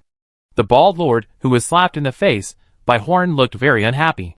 After thinking for a while, he stood up and said, "These are indeed elite troops, but your Spark City has always been known as the city of spellcasters. Isn't it a bit unreasonable to have only the army but no spellcasters to fight?" Horn's brows knitted together. He wanted to throw a big fireball to kill him. Although they were both bald, Harrington was much cuter than him. But his words reminded everyone that the army was fine, but it was a bit too much for you not to send out any spellcasters. "We came all the way to help you, but you didn't try your best." Everyone started talking again, pointing fingers at Horn, and the situation became unfavorable to Horn. "You don't know, my spellcasters in Spark City have other things to do." Horn sighed, and continued to explain to these people. What could have caused the famous spellcaster city to not produce even one spellcaster? The bald city lord asked, ignoring Horn's knife-like eyes. "I believe you have seen that each member of my Hexagon Legion has a wooden shield, which can effectively resist the attacks of aliens. But this wooden shield is very complicated to make, so most of my spellcasters are making this kind of shield." Everyone saw that each of the cavalrymen of the majestic hexagonal beast cavalry had a particularly incongruous shield, a pink 4-centimeter thick wooden kite shield. "Nonsense! What's the use of this wooden shield? It's also pink, aren't you ashamed?" the bald city lord said disdainfully. He was 2 cities away from Spark City. Horn took a force field emitter from the magician behind him. This is a weapon that every soldier of the alien world has. The damage ability is equivalent to the attack of a first-level spellcaster. I should have said this in the intelligence. Horn took another set of armor and controlled it to float in the air. This is the armor worn by our cavalry. I think the armor of most cities is probably this level. He pulled the trigger of the force field emitter at the armor, and a colorful rainbow light flew out of the force field emitter. Clang! With a sound, the armor that was better than the armor of most Salon soldiers was shot through with a big hole as big as a bowl. Hiss! Many city lords on the field took a breath of cold air, and the lion man Bagheera gritted his teeth tightly. Doesn't this mean that the armor on their soldiers is useless against those aliens? Most of them have heard of the power of Yera's weapons, but this is the first time they have seen them. If every alien has such attack power, then this battle may be really difficult to fight. Horn controlled a kite shield again and hit it. The colorful rainbow light hit the shield, and the wood chips flew, but only a gap of less than 2 centimeters was made.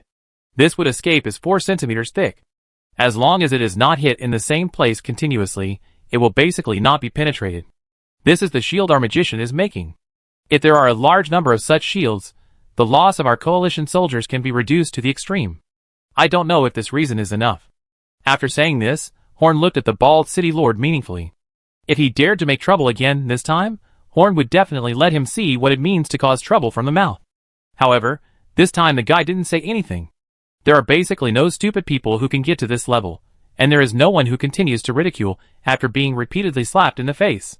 Seeing the guy blushing and taking 2 steps back, Horn nodded with satisfaction. "Can you mass-produce this kind of shield?" Roland asked with interest. "Yes, we can. We have enough people to make this kind of shield, but I can't get it out now." Horn bowed and said, "Why? Don't you have the funds? This thing will be very useful in this war." "I think the city lords will not be stingy." Bashira interrupted, implying that their alien alliance would not pay, and let the city lords present pay. Funding is one thing. After all, we are fighting for the Forsaken Land. We in Spark City can only charge you at cost price. However, we are short of one material. We need to wait until you fight the aliens before we can provide it in large quantities." Horn said with a righteous look. "What material?" Roland and Bagheera asked together. The bodies of aliens can best resist this kind of attack. Only the bodies of aliens can resist this kind of attack. You don't need to try to make it. Only magicians can make it. Even if I tell you the formula, you can't make something with the same effect. Horn looked around and probably everyone agreed with what he said, then clapped his hands, and 50 magicians in black robes came out. It's not that I don't know how to send any spellcasters. These magicians are the ones I provide for this war. Most of them can perform long-distance communication and distant exploration, which are very useful spells for the army. With them, this war will go more smoothly. Horn saluted all the city lords, then turned around and left leisurely. Chapter 504. The Magic Council had passed this stage. Most of the magicians were making shields, and Horn had also sent magicians to help. These people could not find any fault with Horn.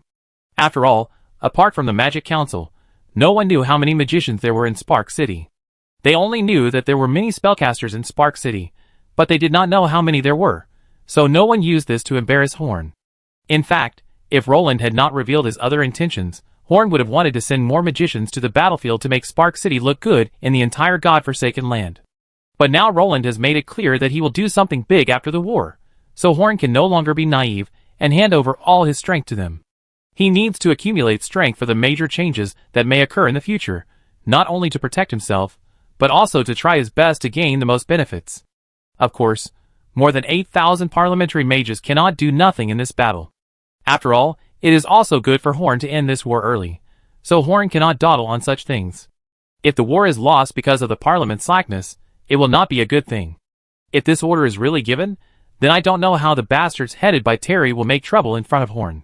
Horn has special requirements for combat mages. They are not allowed to appear directly in front of the coalition forces. Attacks must be based on long-range casting. The first premise is to protect themselves and not be exposed to danger. And the next day, Horn himself brought the 7th level Behemoth Warlock Jean and the 6th level Shaman Savara, as well as some magicians who are famous in the Magic Cup competition, to join the coalition forces, and at the same time called in hundreds of magicians who are proficient in auxiliary magic. In this way, no one would say that the Magic Council was not doing its job. In short, Horn had a deep distrust of the coalition forces.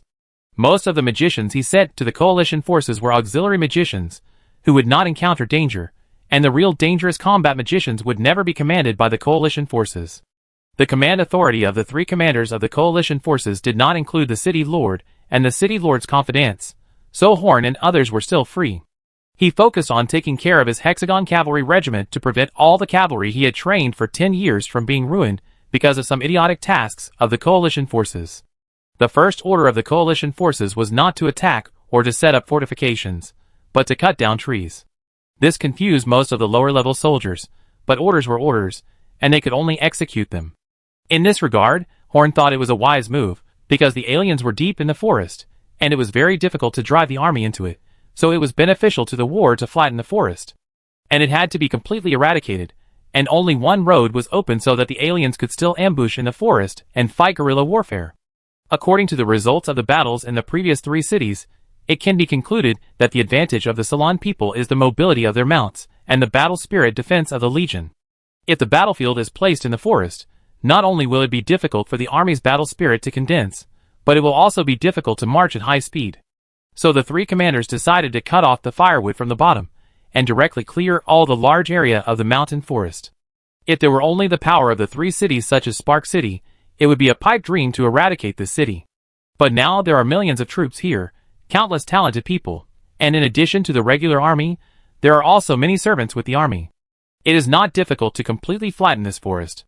After all, this is just a small extension of the Twilight Forest, not the real Twilight Forest. They were not worried that after clearing the forest, the aliens would continue to go deep into the mountains and forests. After all, their roots were in the alien passage, and they could not move anywhere. If they really stayed away from the plain passage, it would really make the coalition laugh.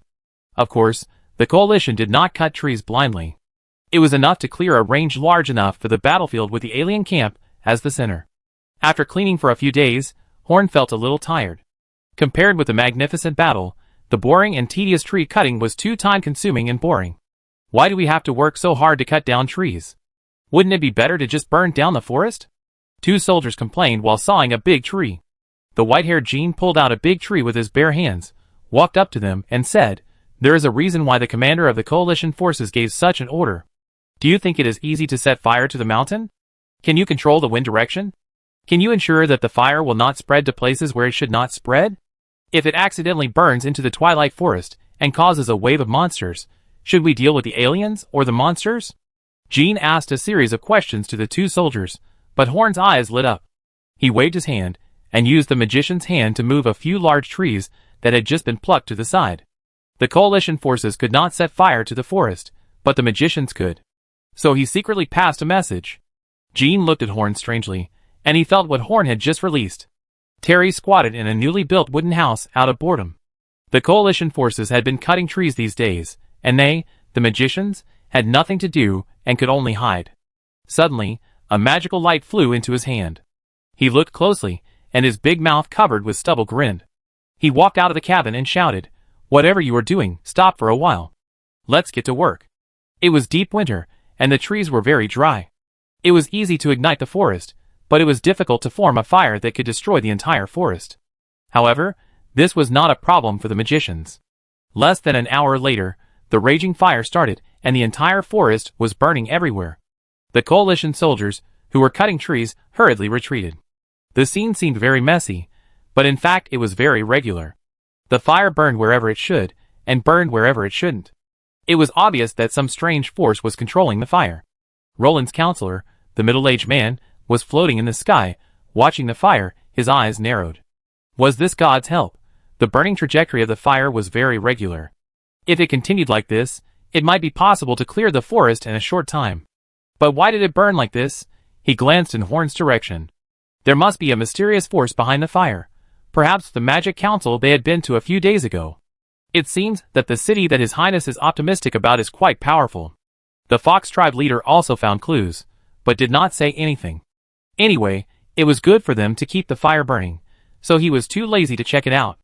Mimir looked up and looked into the distance. His eyes, as big as wheels, were particularly clear. Chapter 505. It was not easy for the magicians of the Parliament to control such a big fire. After all, they had to hide as much as possible to avoid being discovered by the coalition forces. And they did not simply burn it. The fire had to be big enough so that no charcoal would be left behind. After the efforts of the magicians, the fire burned for a day and a night, and finally burned out completely. Now in front of the coalition forces, there was a flat red earth, and only the area around the Yarrow camp was still burning. When the residual heat on the ground and the smoke in the air completely dissipated, the army could set out. The fire burned fiercely, drying up the snow and water on the ground, and the sky was gray and full of scattered ashes. Under the red sky illuminated by the fire, on the wall of Yaluo, Zixisai roared angrily. What if it was intentional or not? Since we are going to fight, we will just take whatever attack they make. On the wall next to Zixisai, a shirtless Yaluo youth without shoes sat on the top of the city, watching the leaping flames, his smooth pink feet swinging happily. The current Yalu camp is different from the original one. The area has expanded more than 10 times, and the city wall is no longer built by a single tree. The Yalu young man's feet are more than 10 meters high, but he has no fear at all. Although the fire is flashing outside, it is not warm here, because all the combustibles within a few hundred meters around the camp have been cleared, so the temperature cannot be transmitted so far. This Yalu young man can be naked in such a cold winter, which shows his ability to resist freezing. Kokoro, you are the top force field master in Yaluo. Even I have to give you some points in Yaluo, but this is not Yaluo. You can't play the strength you had in Yaluo, so I hope you can respect me as the commander. Cisa said to the young man, with some dissatisfaction. He was originally full of vigor and vitality. With the expansion of the military camp, the power in his hands became greater and greater. Now all 500,000 people in the camp are under his command. And after there was no need to cover up, the Yaluo camp, with the support of the Yaluo world behind it, almost changed every day, and there were new changes every day. Various equipment developed specifically for use in this world were constantly transported here, including countless powerful weapons, and the stand vehicle that Cesis had been dreaming of for a long time. So now that Cesis has such power, he will not allow others to disobey him. Since I am the top in Yaluo, then I am still the top combat force in this world wearing the top force field warrior armor. I can defeat Tatum, that waste, with one hand. So since I have come to fight for Yaluo, don't constrain me with some boring requests, otherwise, I will be angry. The young man tapped his feet, and then his whole body floated like a leaf, slowly landing beside Tatum. Zixisai, you are too good at scheming and too obsessed with power, so you will never reach the world of the strong. Impossible, there is no DT force field in this world. How did you do it? Zixisai looked at Kakero's actions as if he had seen a ghost. In Yaoyuo, everyone can make such a move, but this is a different world. Every Yaoyuo person can lose all their extraordinary powers. Why can Kakero still make such a move? Kakero sneered and said, force field masters of our level can already use DT force field to strengthen their bodies, and can also absorb DT force field into their bodies to preserve it. Even if I don't wear force field warrior armor, I am still the strongest. After saying that, Kakero tiptoed and jumped directly off the more than 10-meter high defense wall, looking for fun on his own, without taking Zixisai, the supreme leader, seriously. After Kakero left, Zixisai sighed and shook his head. If it weren't necessary to have strong enough high-end combat power, why would I invite these guys who are so high and mighty in Yaoyuo? But, with them here, this war may not be impossible. Flying in the air, Horn looked at the scorched forest with a smile on his face. The performance of the magicians made him very satisfied. What the Magic Council lacks now is high-end combat power. If another 10 or 20 years pass, when there are enough strong magicians among the magicians, Horn will even have the confidence to challenge the city of Akuin. But Horn was not in a hurry. He had enough patience. As long as the situation was stable, and there was enough time, the council would definitely become stronger. It was only 10 years now. In 100 years, the Magic Council would no longer have to fear anyone from the forsaken land of God. After the flames, smoke lingered, all the plants were burned to ashes, the ground exuded a scorching breath, and countless small animals living in the forest were roasted into charred corpses. But this was a necessary price. Not only was a large amount of water evaporated, but also the magic of the magicians. After everything was burned, a light snow fell from the sky. Soft snowflakes fell on the scorched earth, like wrapping a layer of gauze around the wound, and the forest was no longer so hideous. At this moment, there was no longer any obstacle between the Ceylon coalition and the Yarrow camp, and the army could march straight in and attack the Yarrow camp directly. The three commanders discussed it, and did not waste time, and directly set the plan for the first attack. The enemy was in the city, and the cavalry was temporarily useless on the front battlefield. The siege was mainly based on infantry, and Bagheera led 300,000 infantry to try to attack the alien camp. It just so happened that a lot of trees had been cut down in the past few days, and they had been made into catapults and siege vehicles, so it was somewhat convenient for the army to attack the city. On the other hand, Roland led the 5-level masters, who volunteered to participate in the battle to attract the enemy's attention by attacking from the front, and launched a surprise attack from the side, attacking the enemy from the inside. With so many masters entering the city and destroying it, the weak bodies of the aliens would inevitably fail. The cavalry was responsible for intercepting and killing all the aliens who tried to escape, and they did not seek to eliminate all the aliens at once. The plan was simple and crude, but it had a high chance of success. Based on what Horn had seen and heard in the alien camp, even if the camp was many times larger, it would not be able to withstand such an attack. After all the discussions were completed, without further delay, the 300,000-strong army appeared in the sight of the Yarrow camp. Looking at the densely packed Ceylon army, Ceases stood on the city wall with a solemn expression, but there was a bit of excitement in his eyes.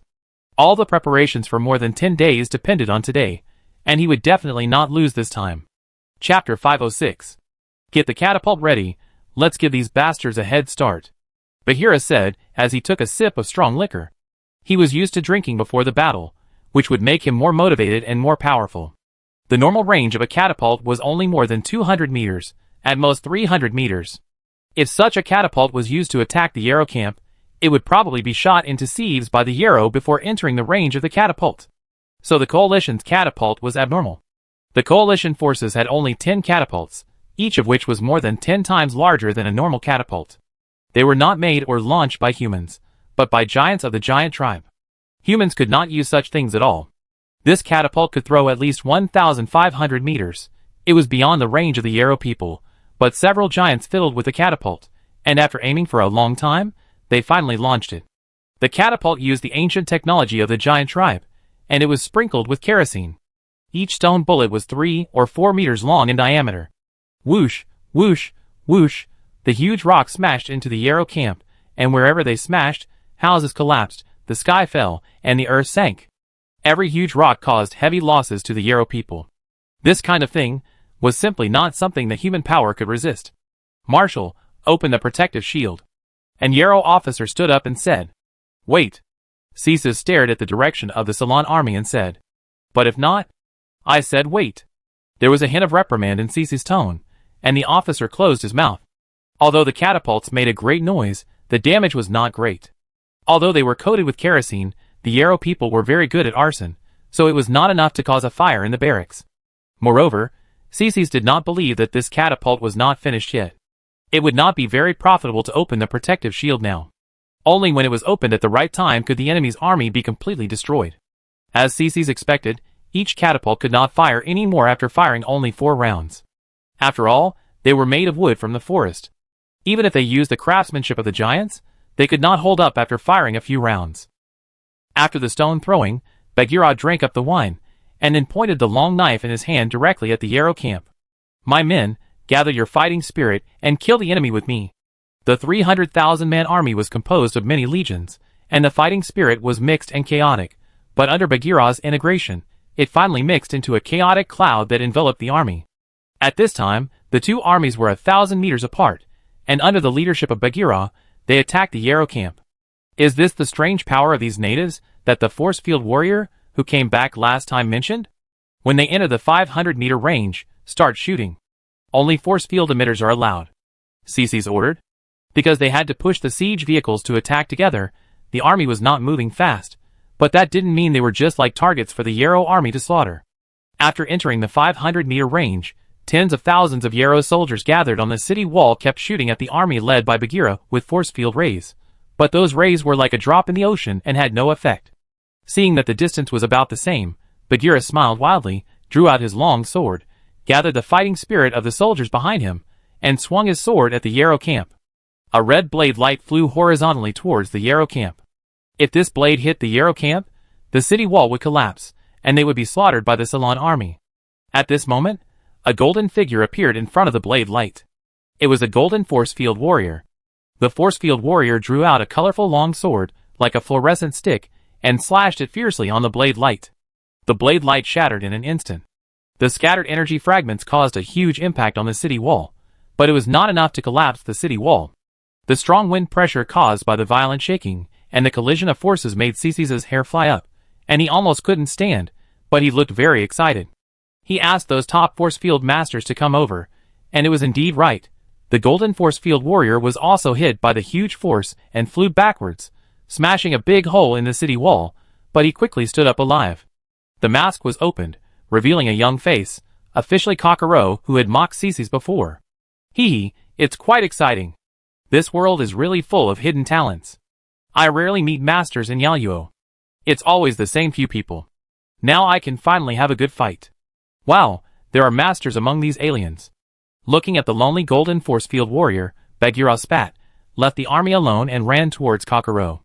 It was a pipe dream to have such a person want to destroy the city wall remotely, so he had to get rid of Cockero first.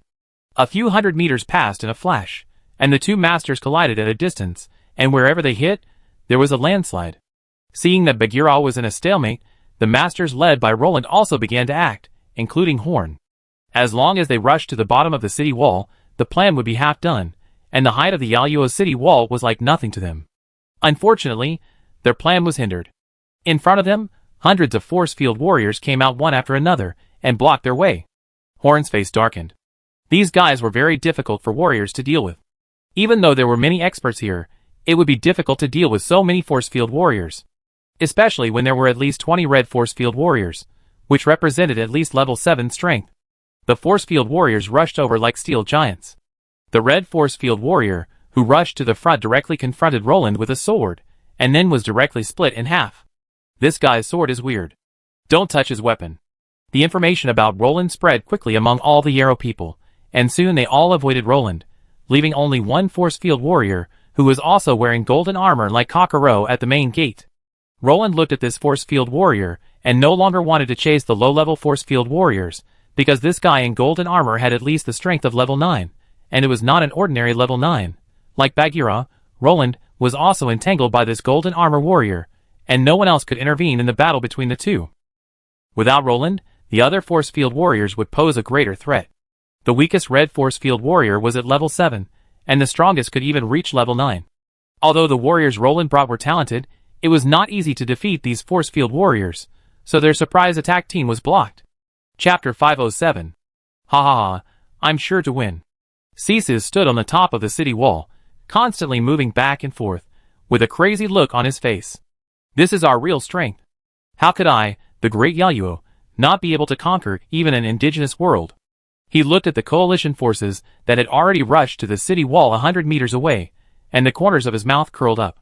All the humiliation he suffered before being exposed could be redeemed today. The distance is close enough, and all our arrangements can be deployed. In this first battle, I want to annihilate them all. Following Cease's order, strange metal pillars rose up at the foot of the city wall. These metal pillars emitted colorful energy, and connected with each other to form a huge semicircular shield above the Yarrow camp. Originally, many masters in Bagheera's team could launch long-range attacks to destroy the city wall at a distance of 100 meters, but their attacks were all blocked by this huge force field shield and returned in vain. Horn, who was circling with a force field warrior using the Thunder Walk technique, had his pupil shrink and was almost chopped by the force field warrior. There were 9 level warriors attacking the huge shield. After just 10 days of not seeing them, the strength of these aliens had expanded to such an extent, which was completely beyond Horn's expectation.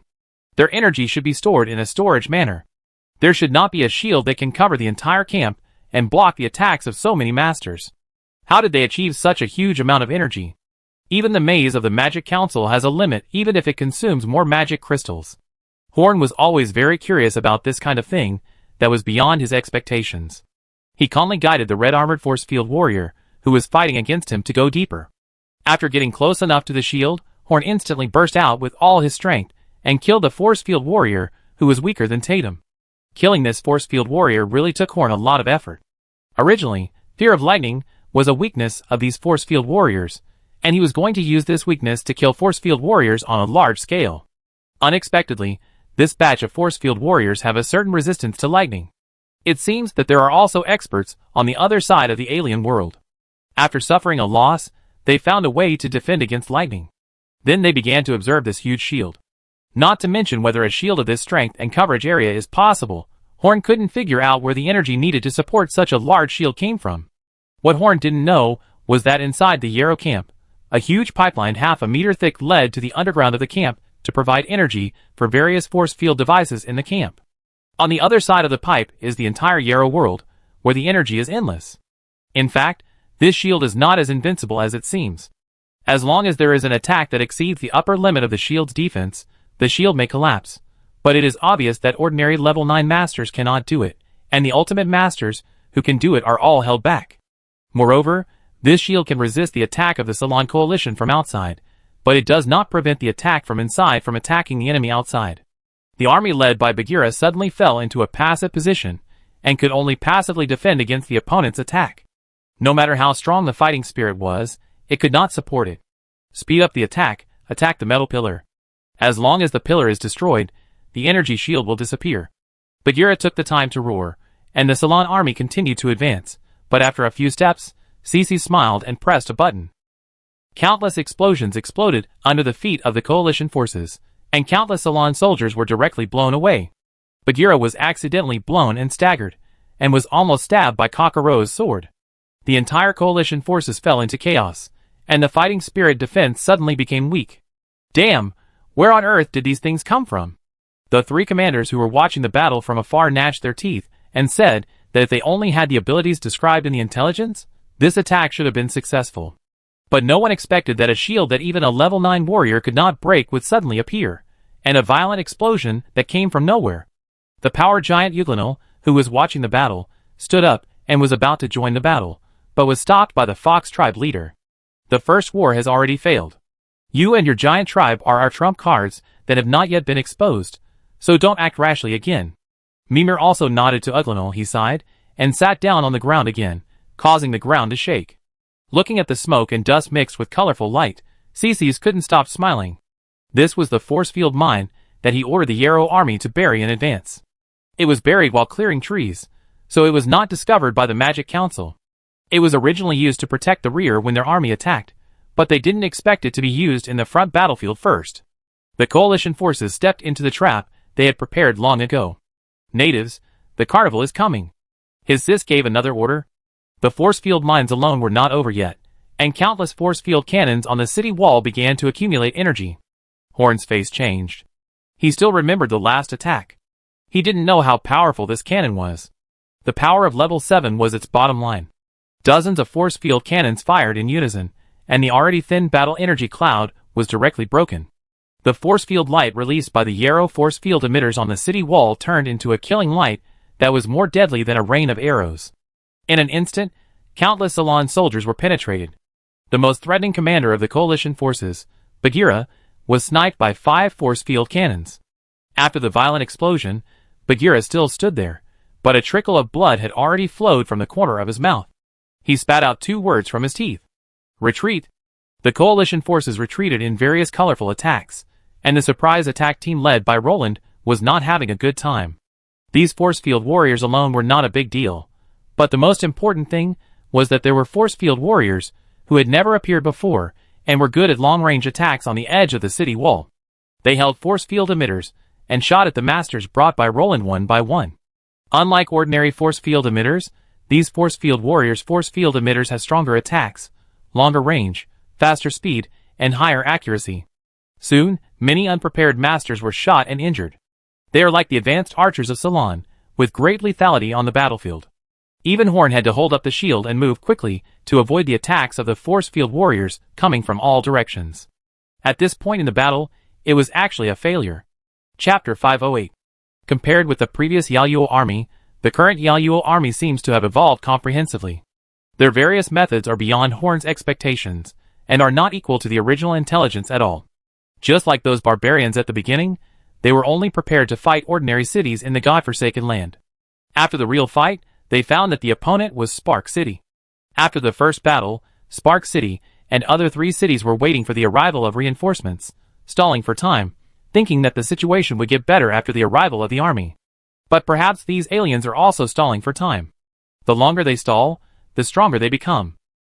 It was just a small fight before, but what is now displayed in front of Horn and his men is the true foundation of a world. Even if Ceylon cannot exert its original strength, it cannot be easily defeated. In a battle of this level, personal bravery has been reduced to the extreme. In the final analysis, the winner depends on whose army is stronger. Even if Roland is as strong as he is, and he enters Bagheera, he cannot change the situation even if he is delayed by masters of the same level as them. Horn was suddenly thankful now. He was thankful that he did not attack directly when there were not many people in the Yaluo camp.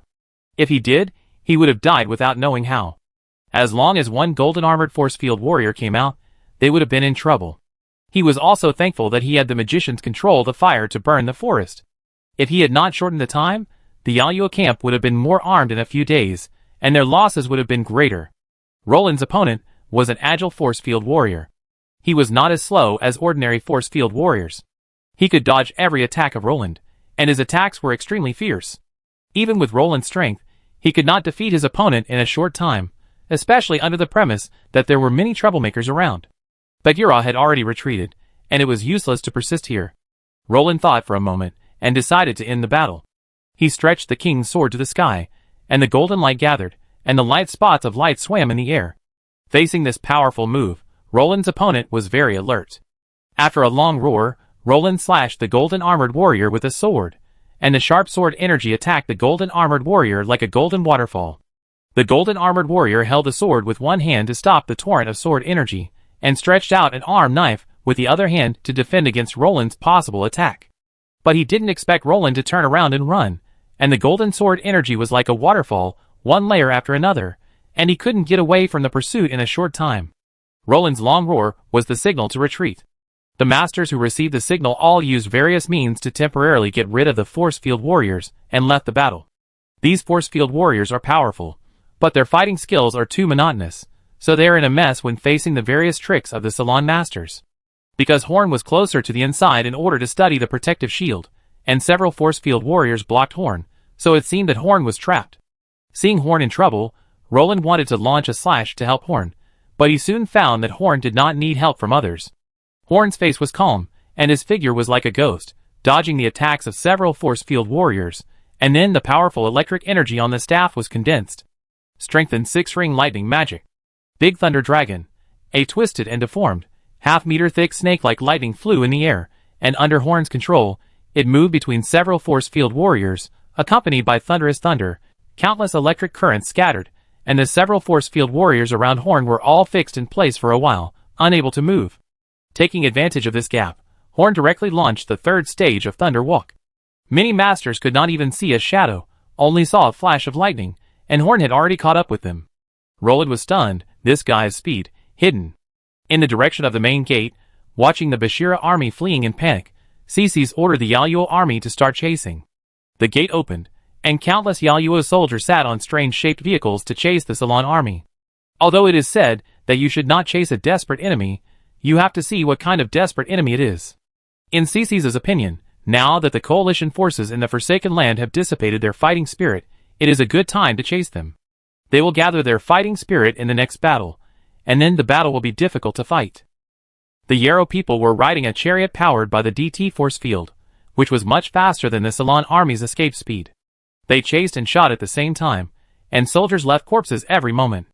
Horn was somewhat glad that the cavalry he gave to the coalition forces were not on the front battlefield, otherwise the loss would be enough to make Horn distressed. Seeing that the Yarrow people were about to catch up, the coalition forces were about to face annihilation. At this critical moment, another variable appeared on the battlefield. In a position invisible to both sides of the battlefield, hundreds of black-clad magicians stood in the shape of a magic circle, and a huge amount of magic power gathered in the air. A muffled sound came from the sky, and a small red dot could be seen getting bigger and bigger. It was a meteorite that was even bigger than the one in the experiment in village number 3.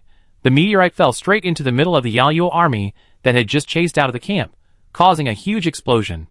The powerful kinetic energy and the flames carried by the meteorite enveloped tens of thousands of Yaluo soldiers. Although it did not fall on the city wall, the huge shockwave also caused ripples on the Yarrow people's shield. A gleam of light flashed in Horn's eyes as he was fleeing. If the meteorite fell on the Yarrow people's shield, could it break it directly? The Yarrow people's shield was impacted, and the Yarrow army at the center of the power was hit by the huge meteorite, and there were countless injured. For a while, the battlefield was full of grief. If Bagheera came back with a large army at this time, he could easily collect a wave of heads, but the soldiers of the coalition had been killed and were scared, and it was impossible for them to come back. Due to the impact of the meteorite, the Yarrow people's pursuit had to be suspended. The Yarrow army was busy repairing the impact of the meteorite, and the Salon army was busy fleeing. No one noticed that a team of magicians disappeared quietly. In the first battle, the coalition forces of the God-forsaken land suffered heavy losses. They suffered a Waterloo in the first battle. More than 100,000 troops in the frontal attack never returned, and the team that attacked with Roland also suffered heavy losses. The remnants of the defeated army returned to the barracks, and Bagheera returned to the Alien Alliance camp alone without saying a word. Then an angry roar came out. The Orc Alliance suffered the most losses in the first war. Because only the Alien Alliance had so many infantry, the Akuan family only brought 50,000 infantry, while the Alien Alliance had 150,000 infantry, and the Giants didn't even have a single injured person. He punched the ground frantically, and every punch shook the ground, and even the camps of other forces could feel it. This was the first time he encountered such a huge defeat. He swore that he would get back at those alien invaders. Chapter 509. The meeting hall, which was originally used for meetings, was very noisy at this time. The various city lords and officials of the three major forces were spitting at each other and constantly shirking responsibility. Suffering such a great defeat in the first battle was a heavy blow to the coalition forces that were already divided. Sitting in his seat, Horn closed his eyes and thought about the reasons for the great changes in the Yalu people. But he soon found that he couldn't think seriously here.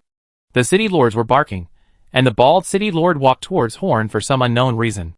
Horn shook his head at the bald city lord and walked out of the meeting hall without saying a word. The bald city lord stopped in front of Horn's actions, feeling very embarrassed. After he restrained his breath, he cast an invisibility spell on himself and came to the forest secretly. Now Horn no longer has much hope for the coalition forces, or he does not expect them to defeat the Yarrow people in a short time. The coalition forces are indeed powerful, but even if they find 3 commanders, these people are still not united, and each has their own little thoughts. It is good enough to play 50% of the 100% strength. Moreover, the Yarrow people changed too quickly. Although Horn had been paying attention to their movements every day these days, he had not expected that they could make such a big scene today. If the coalition failed in the first battle, it would inevitably fall into a protracted war in the future, which was something Horn did not want to see. Horn's destination was a place on the edge of the real Twilight Forest, where there was a camp converted from a cave, which was built in just a few days. The camp was not large, with only 2,000 people, but they were all magicians, and their strength was not weak. When the coalition was defeated, the meteorite that played a key role was released by these magicians. This time Horn came here, and he also had some questions that he wanted to ask in person. In such a war, it is almost impossible for another force to intervene in the battle but not to reveal its whereabouts. But the existence of magic perfectly makes this assumption possible.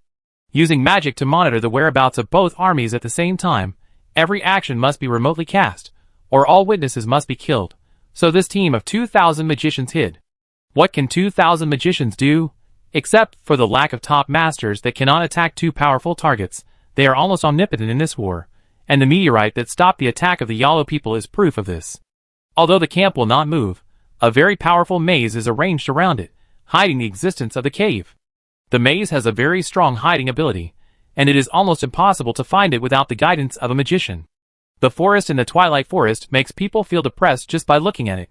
Horn did not want to watch it for long. He quickly stood in front of a hill that looked ordinary. This was the location of the maze. Standing on the periphery of the maze, Horn raised his hand, and a magic circle lit up in the palm of his hand. After a burst of magic light, the entrance of the cave suddenly appeared, and then Horn walked in. After Horn walked in, the cave entrance slowly healed and finally disappeared. This maze is very powerful.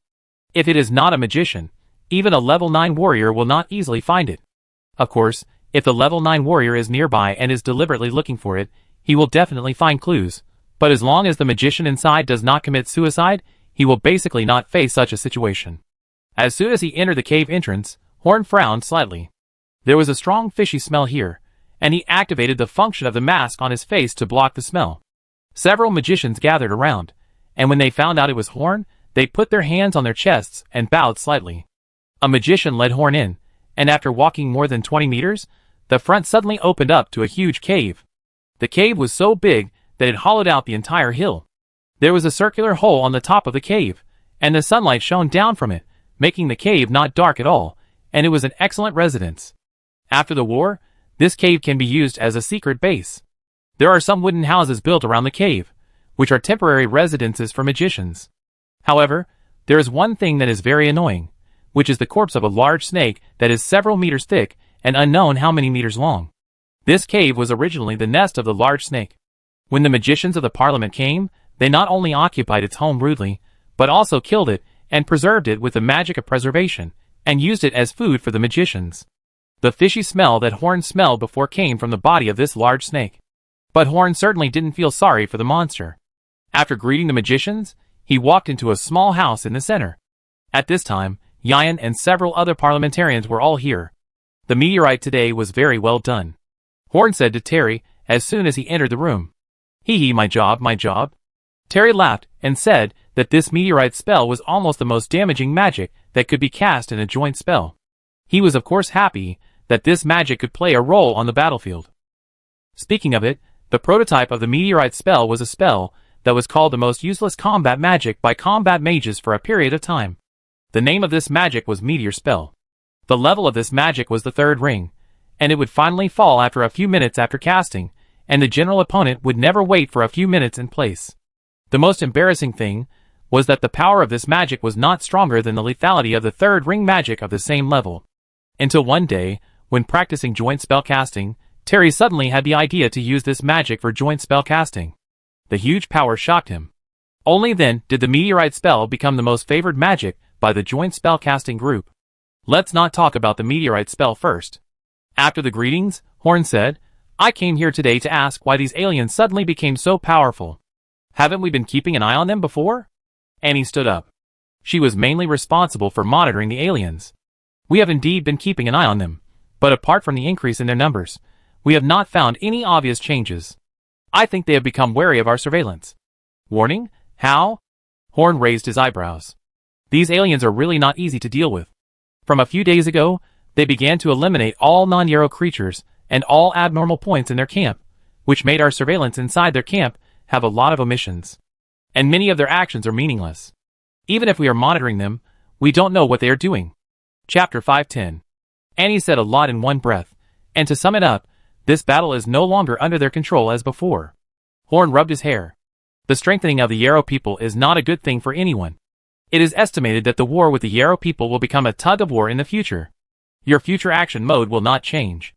Continue to assist the Ceylon army in the dark. Horn thought for a while, and continued, don't let them have an easy time when there is no war.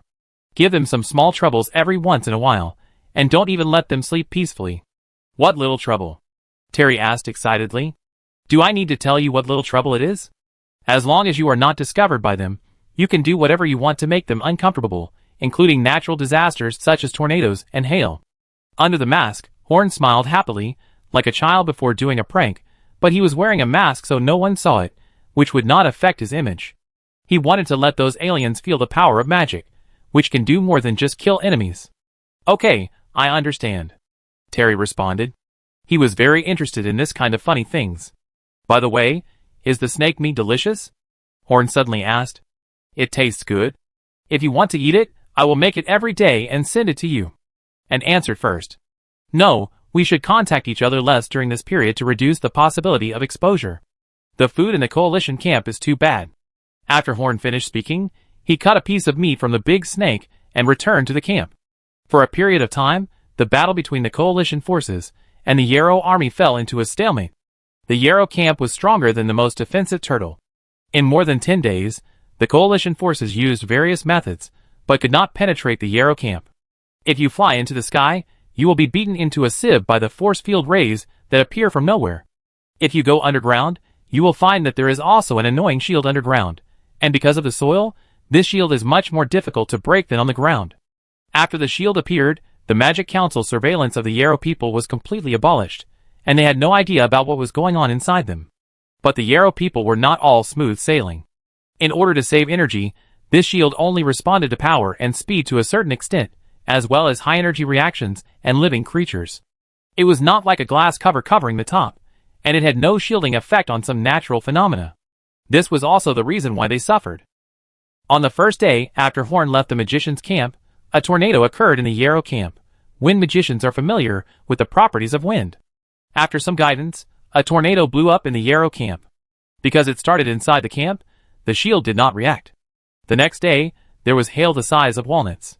Only magicians can make hail in winter. Yarrow experts have specially studied it, and said that it is because the world is different that there are different climate phenomena.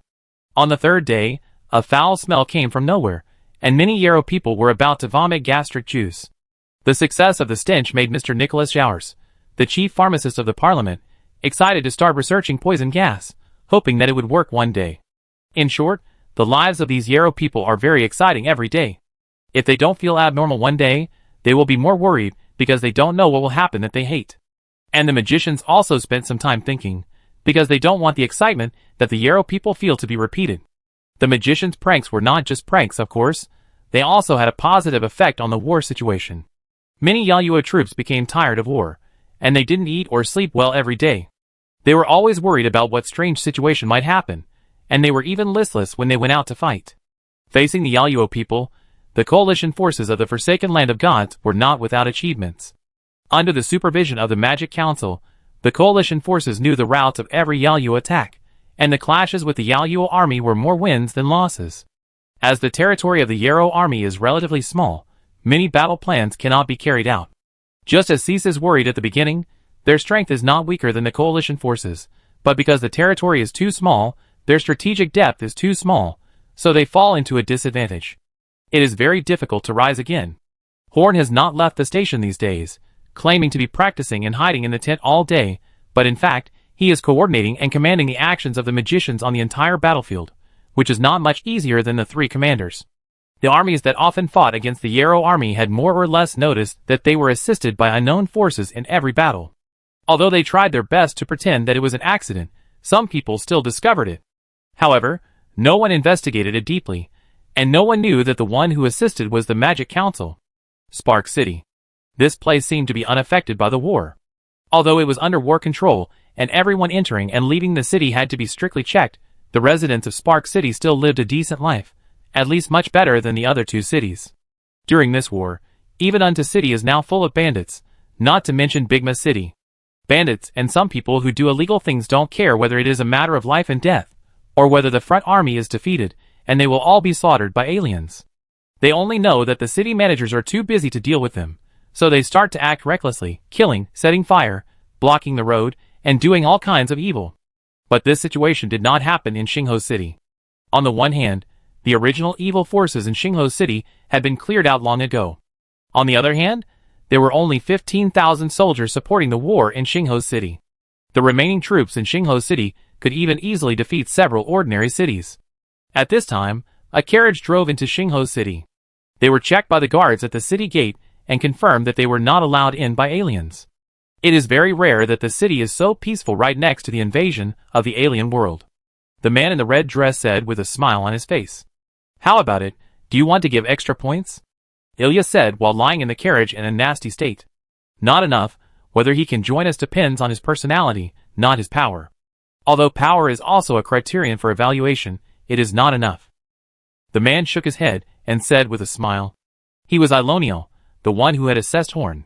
Outside the carriage, a little red-haired girl, who looked like a finely carved porcelain doll, waved a small whip with tears in her eyes to drive the carriage.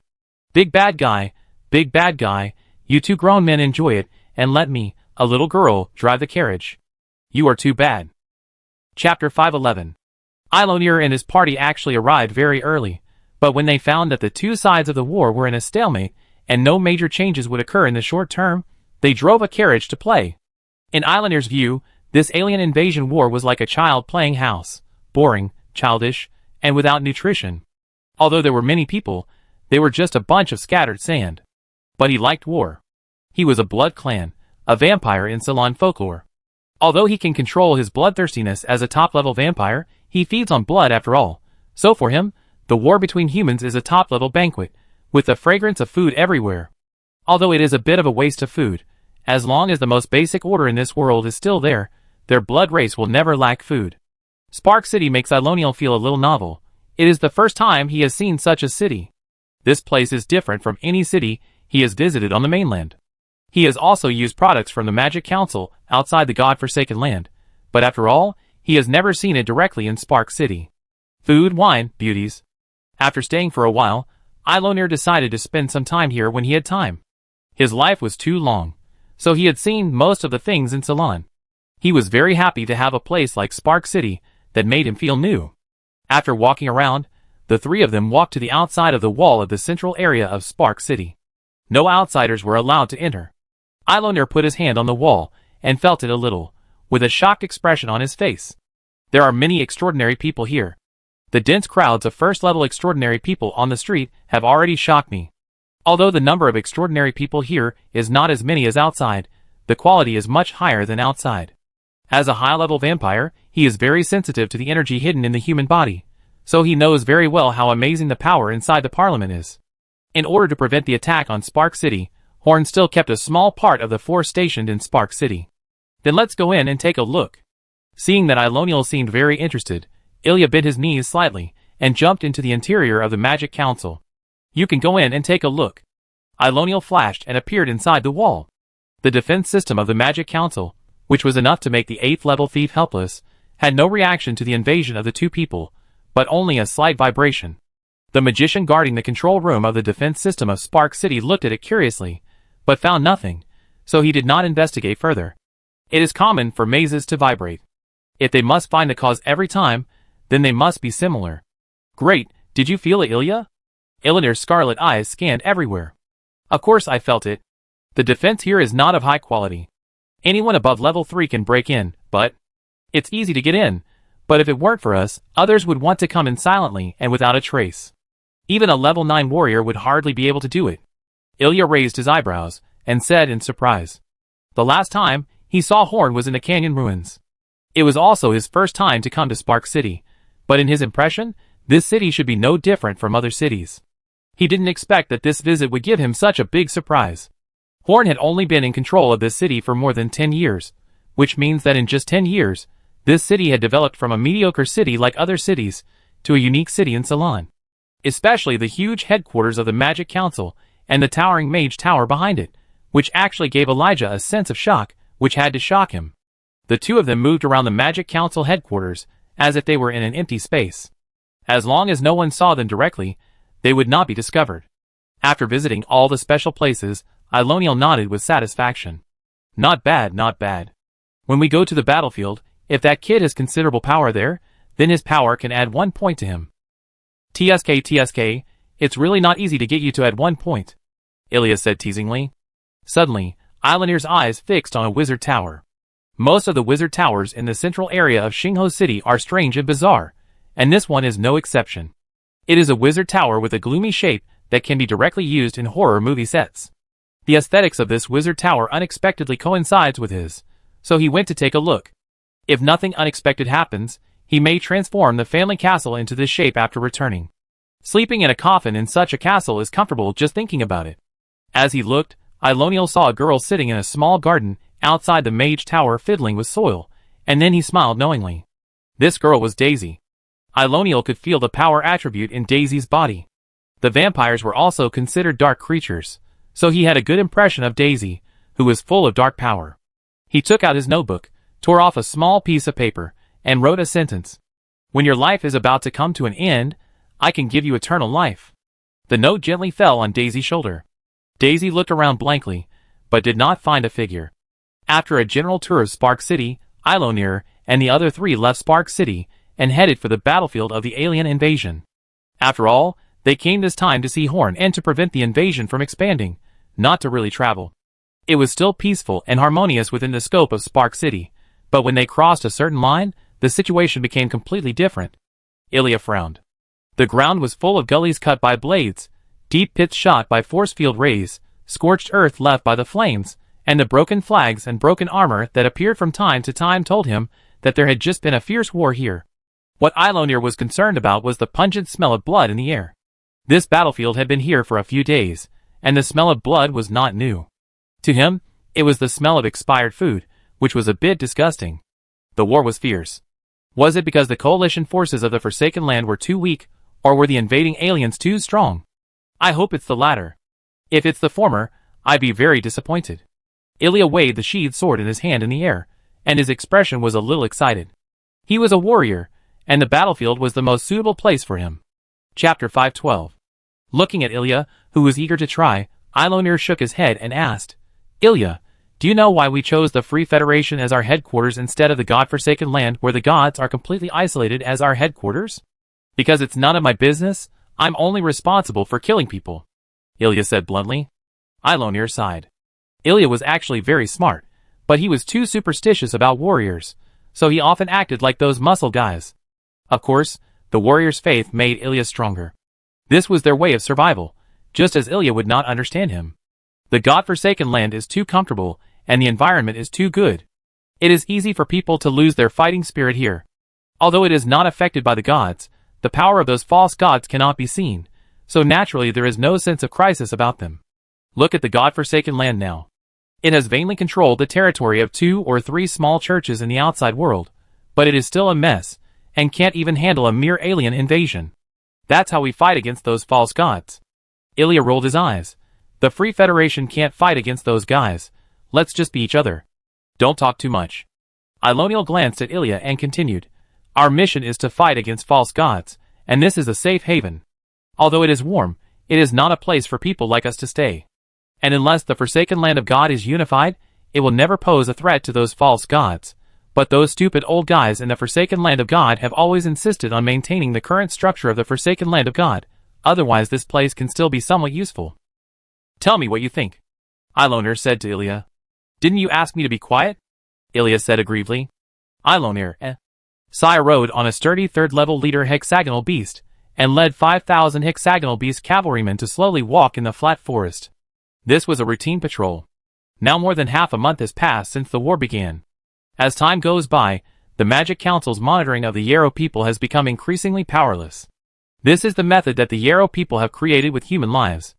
Now the Yarrow people's march will not be easily detected by the Magic Council, and the Yarrow people's marching speed is no longer as slow as before. It is no longer feasible to find out their route, and then attack as before. So from the past few days, cavalry is needed to patrol every day. There is also a 3,000-man wolf cavalry from the Alien Alliance traveling with Sayer. The overall quality of the wolf cavalry is better than that of the Hexagon Knights, but the equipment is slightly worse. The leader of this wolf cavalry is a level 7 werewolf, which makes their cavalry team have sufficient combat effectiveness. Even if they encounter the Yarrow army, they can still fight against it. The two armies were marching, and suddenly there was a buzzing sound in front of them. The ears of the wolf riders stood up, and the hexagons were also slightly agitated. Sayer's face changed slightly. He recognized this sound. It was the sound of the strange vehicle that the Yarrow people rode. When the sound appeared, the Yarrow people were not far away. After a while, a Yarrow army of about 5,000 people appeared. Although the number of people was small, these Yarrow people had no infantry, and all rode on more difficult chariots. The shape of this chariot is like a rubber boat. The 6 big wheels can ensure that the Yarrow people can move freely on this kind of ground. The thick gun barrel in front of the chariot shows that this chariot is definitely more than just a vehicle. Eat them. There is no need to find reinforcements for these people. The wolf cavalry leader, the werewolf, licked his lips with his scarlet tongue and pointed his long sword to the sky. The wolf cavalry behind him all drew their weapons and screamed. The ferocious brown-gray fighting spirit condensed above them, and finally formed a gray giant wolf phantom, which was much more solid than the fighting spirit phantom of the hexagonal beast cavalry regiment. The wolf cavalry moved out, like an ancient giant beast, and rushed towards the Yarrow army. The 5,000 Yarrow people did not blindly shoot at the wolf cavalry. The battle had lasted for some time, and the Yarrow people had a basic understanding of the fighting spirit of the Ceylon army. They knew that they could not defeat the fighting spirit with the power of the force field emitter alone. The small force field cannons on the chariots fired one after another, hitting the gray wolf phantom. If they were given time, the force field cannons on the chariots could easily defeat the wolf cavalry, but the wolf cavalry was so fast that they would never give the Yarrow people time. Sayer followed closely with the hexagonal beast cavalry regiment. If everything went well, they could completely defeat the Yaoyuo cavalry with one charge. But the situation was not as smooth as expected. Something unexpected happened. The charge of the wolf cavalry was actually blocked. At the front of the wolf cavalry, there was a force field warrior wearing golden armor. Under his obstruction, the wolf cavalry actually stopped. The strength of the golden force field warrior is even stronger than that of the average 9th level warrior. If there is no strong man of the same level to restrain them on the battlefield, what they can do is completely beyond the imagination of ordinary people, especially when the fighting spirit does not suppress the force field warrior well. With such a force field warrior, plus the 5,000 Yarrow soldiers, maybe both cavalry regiments can be left behind. After all, ordinary cavalry regiments are not as strong as the King's Wing cavalry regiment. It is very difficult to win against a strong man who exceeds the resistance limit. Despair arises in the two cavalry regiments. Such a strong man is simply not something they can deal with. Sayer wants to retreat, but it is very difficult to turn when charging at high speed. Now even if he wants to stop, he basically can't stop. It seems that these aliens have some skills. If they all have such strength, it is understandable that the battle is deadlocked. Eilenir said while watching the battle from a distance. I'm going to help. After all, they are two excellent cavalry. I can't bear to see them die in front of me. Ilya changed into a set of armor, took up his weapon, and said eagerly. Go, not only in this battle, but also before this war, you have to help the coalition forces of the Forsaken Land of God. It is not convenient for me to show up, so these things depend on you. Eilenir calmly arranged for Elijah to go out. Okay, just wait and see. Elijah made a gesture, and little Arya understood. She turned to the side, and a red dragon more than 20 meters long appeared out of thin air. Elijah skillfully sat on it, and the red dragon roared, and the strong dragon power emanated. At this time, whether it was the soldiers of the God-forsaken land or the Yarrow people on the battlefield, they all felt a certain degree of oppression. The dragon's power has an effect on all creatures whose life rank is not as good as the dragon, and this effect is indiscriminate. Chapter 513. With a strong pressure, the dragon flew in the air and spit out several breaths of dragon in the direction of the Yaoyuo legion, causing great damage. The Yaoyuo force field ray shot on Arya's scales and made a crisp sound, but in fact it was just like tickling her. Then it flew towards the golden armored warrior. The golden armored force field warrior took a few steps back with a solemn expression, and then roared a few times, and the other Yaoyuo people began to retreat. He knew that the knight riding the monster was amazingly powerful, and could not be dealt with easily. Once he was dragged down, the other Yaoyuo soldiers would not be able to beat these two elite cavalry. Dragon Martial Arts. Dragon Flame Thrust. Ilya did not give the Golden Warrior time to think. As Arya dived, a fire tornado several dozen meters long rushed towards the Golden Warrior. The Golden Warrior retreated a long distance to avoid the attack range of the fire tornado, but when he looked closely, he saw a big mouth full of sharp teeth covering him. The dragon's bite force was amazing. When he broke free from the big mouth, one of the force field warrior's hands had been bitten off. The Golden Warrior's face was as black as the bottom of a pot. Where did this guy come from? His strength was too terrible. And the monster he was riding? Are there many monsters like this in this world? What kind of world are we invading? The body of the golden armored warrior was not damaged, but the force field warrior's current state was no longer suitable for fighting. If he continued to fight, he would definitely die in the hands of this guy. He made up his mind, and a colorful light spurted out from the back of the golden armored warrior, like a colorful fart. This colorful fart had a strong impact, and his speed increased sharply. Ilya found that it would be difficult to catch up even if he caught up, so fortunately he stopped chasing. Because of Elijah's appearance, the two cavalry teams did not suffer much loss. Instead, the Yarrow army, which had the upper hand at the beginning, suffered heavy losses, and nearly half of the people stayed here forever. After the battle, the soldiers present began to sort out the bodies of the Yarrow people, and packed them up one by one to take away. Elijah rolled off Arya and asked in confusion, "What do you want these bodies for?"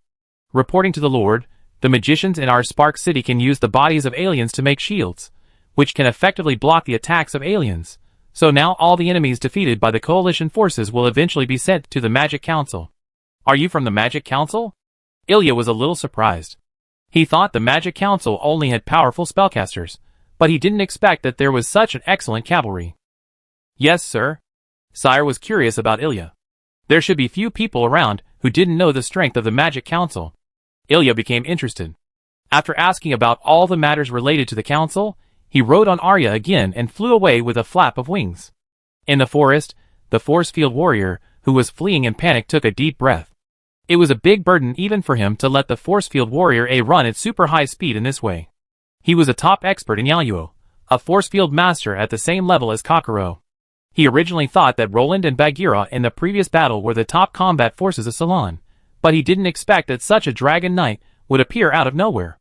Of course, the gap between him and Elijah was not as big as it seemed, at least not to the point of being killed instantly. He lost an arm just because of carelessness. But even if he didn't get hit, he probably wouldn't be Elijah's opponent. This was an intuition. When he watched Bagheera and Kokoro fighting on the wall, although he was not sure of winning Bagheera, he didn't think he would lose. But facing Elijah, he felt that he had no chance of winning. After resting for a while, he stood up and prepared to return to the camp. After repairing his armor, he would be a brave man again. At the same time, he also wanted to use his own experience to tell Kokoro and others not to be too arrogant. There are still masters in this world who are better than them. Oh, are you done resting? I've been waiting for you for a long time. A voice came slowly from above his head, and the golden armored warrior's heart jumped. He was sure that no one could catch up with his speed when he fled, and no one would approach him when he sat down to rest. But where did this voice come from? He looked up and saw a scarlet figure floating in the air above his head. The figure was sitting in the air and looked very leisurely. It was Iloniel, who had separated from Ilya before. Who are you? The golden armored warrior said vigilantly. However, the words of the golden armored warrior were a mess in Iloniel's ears, and he could not understand anything. What a disappointment, we can't speak the same language. I was hoping to get something out of you, but it seems that I was happy for nothing. Ilonir slowly fell from the tree, looking at the golden warrior with a hint of hostility in his eyes. The golden warrior looked at Ilonir vigilantly. He knew that he could hide above him easily without being discovered. His strength must not be underestimated. He might be as strong as the knight riding the monster just now. He must not relax. Since we can't speak the same language, you are of no value to me. Let me taste your blood. Ilonir licked his lips and stretched out his sharp fangs. At this moment, the body of the golden armored warrior was soaked with sweat. He seemed to see a sea of blood and corpses from Ilonir's body. In the coalition camp, Horn was a little uneasy.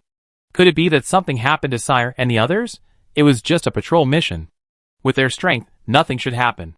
Suddenly, the curtain of his tent was lifted, and Horn's eyelids jumped. He didn't notice anything before he could be shocked, a figure walked in carelessly. It was Ilya. After not seeing each other for more than 10 years, Elijah and Arya both looked the same. Elijah is fine, But how did little Arya keep the same appearance for more than 10 years? But thinking about Arya's race, Horn was relieved. Why should he bother about the age of the dragon? Ha ha ha, brother, we meet again. I said we would meet again. Aaliyah walked up to Horn and patted Horn's shoulder vigorously, making Horn's head buzz. He remembered that this guy's personality was very troublesome. But, looking at the two people, one big and one small, who were touching and looking around in his tent, Horn fell into deep thought. How did the two of them hide from his perception? Chapter 514. This is the third time Horn has thought about this question. The first two times, he could blame it on the huge gap in strength, but this time, Horn's own strength is already strong, so it is a bit unreasonable that he has not sensed it. Even if it is a thief who specializes in hiding, it is impossible to use such careless actions to hide Horn's perception when he is at level 8. So how did Ilya, a warrior, do it? Moreover, dragons have never been a race that is good at hiding, so their ability to hide their breath is definitely weird, very weird. Horn felt uncomfortable if he didn't ask this question. His strength was completely different from before, and he was confident. He didn't need to hide many things anymore. He asked Ilya directly. I've wanted to ask you for a long time. How did you avoid my perception? Horn thought about it, and changed his words. No, you didn't just avoid my perception, you just didn't exist. I can't tell you this for now. If you have the opportunity to join us in the future, you will know. Elijah studied the magic lamp on the table and said, it's fun to turn it on and off. For now, wait until you join. Horn's eyelids twitched. He had a bad feeling. Could this sentence reveal? Is that annoying guy from last time going to do some kind of test again? Ilya froze for a moment, and his hand trembled, almost breaking the magic lamp. He touched his chest and said calmly, you think too much. A guy who fails once will not have the opportunity to take the test a second time. After that, Elijah stopped talking. He almost let something slip just now. Horn looked at Elijah suspiciously. Why did he feel that this guy was hiding something from him? Before he could figure out anything, he heard a plop. A large piece of snake meat that he hung on the top of the tent was pulled down. Horn turned his head, and saw little Arya holding a piece of snake meat that was almost the same size as her body. She looked at Horn with her big watery eyes. Brother Horn, can I eat this? Eat it, eat it. Horn said weakly, you pulled it off and asked me if I could eat it. How do you want me to answer? He pressed his hand on his forehead and rubbed it gently. An evil guest is coming, an evil guest is coming. I'm afraid the days ahead will be difficult. Yarrow Court General Command Center. Master Kokolin is dead. Other soldiers who escaped said that Master Kokolin should have returned before them, but he has been missing. Later, people were sent to look for him and found his body. More than half of the blood in his body was gone. The one who stated the situation was Tatum. The wounds caused by Horn's self-explosion had healed, but most of the fine scales on his body had fallen off, making him look a bit hideous and terrifying. Where's the body? Let me see it, Kokoro said solemnly. He had always been very proud, but today Kokolin's death was like a hammer hitting him. They were not invincible in this world.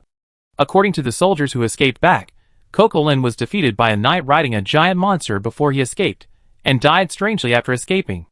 This was enough to prove that Ceylon was quite dangerous even for them, the powerful field masters. After looking at the corpse, Kokoro and other senior force field masters discussed and roughly restored the scene of the previous battle. They probably had already studied the death of Kokolin thoroughly. We can't eat this loss in vain. We have to escape back to these aliens. I decided to organize an attack tonight and make them pay the price. Ceases glanced around and saw the eyes of everyone, and said with a light cough. Several people in the room nodded. Kokolin was a national treasure level force field master. If he died like this, they must escape back to those aliens. No one is allowed to move tonight. A Drake-like voice came from outside the room, and a middle-aged Yarrow man wearing a dress with Yarrow characteristics walked in. Ninasong, as the Minister of Information, why are you not stabilizing public opinion at home, and why are you running here? And you have no right to order us. Hiss pointed at the middle-aged Yarrow man and said to him with a hint of sarcasm. Ninasong covered his mouth and laughed twice, stretched out his orchid finger and pointed at Hiss and said, I am no longer the Minister of Information, I am now the Minister of Foreign Affairs. Minister of Foreign Affairs? Ha ha. Everyone in the room laughed. Cece pointed at Ninasong with disdain and said, Are you stupid? There is no Ministry of Foreign Affairs in Yaluo.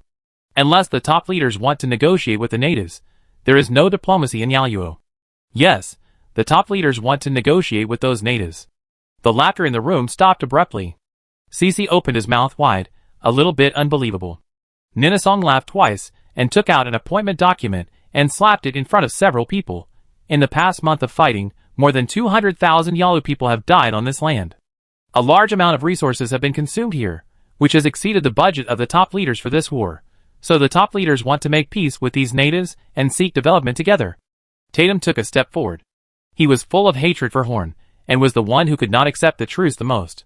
Didn't they say that Yarrow would fall apart if they didn't conquer this world? Didn't they say that Yarrow's development had reached a bottleneck?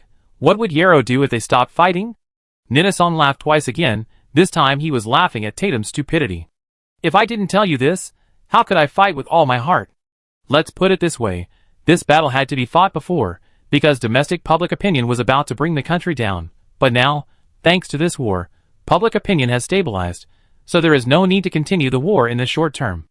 Give us a reason. Just saying there's no need to go on won't convince us. That's not what we were told when we were called here. Kokoro made a fist towards Ninasong, and Ninasong was lifted up, a little out of breath. Master Kokoro, please listen to my explanation. We have made some new discoveries in this world, and Yalua's force field scientists have also found the possibility of further development, so your fight is no longer necessary. If your war is fought more beautifully, with a little bit of results, and a little bit of land conquered, so that the top leaders can see the subsequent benefits, then the top leaders will support you to continue fighting even if they have to sell everything they have. But now you are just wasting national strength, and this consumption will eventually be paid for by the people of Yarrow. After Ninasong finished speaking, Kokoro loosened his hand and let Ninasong go. Zixisai sat down on the chair with a very disappointed expression on his face. Chapter 515. Ceases had never thought that the war he had fought so hard and wanted to win regardless of his life and death was just a trivial farce that could be stopped with just a little loss in the eyes of the top leaders. Now, Ceases was a little disappointed. He stood up solemnly, walked to Ninasong and said, "Give me 15 days. If I have not achieved any results after 15 days, I will let you go to the native camp." Ninasong thought for a while and said, "I can give you 15 days, but you can't suffer too much loss in these 15 days. No." After saying that, Ceases turned around and left the room. He brought Edward a plate of dried fish, and then watched Edward eat and smack his lips in boredom, with a very bad eating manner. Since Ilya came, Horn has not had a good day. These two guys are always hanging around Horn like two parasites, and many things Horn wants to do cannot be done. Seeing Horn's face, Ilya thought for a while, and threw Horn a golden armored arm that was bigger than an adult's thigh. This was part of the armor of the force field warrior who died before. "Come on, stop looking so sad all day long. I know you like new things. Take a look at this thing, and see if it's new enough." Horn's eyes lit up.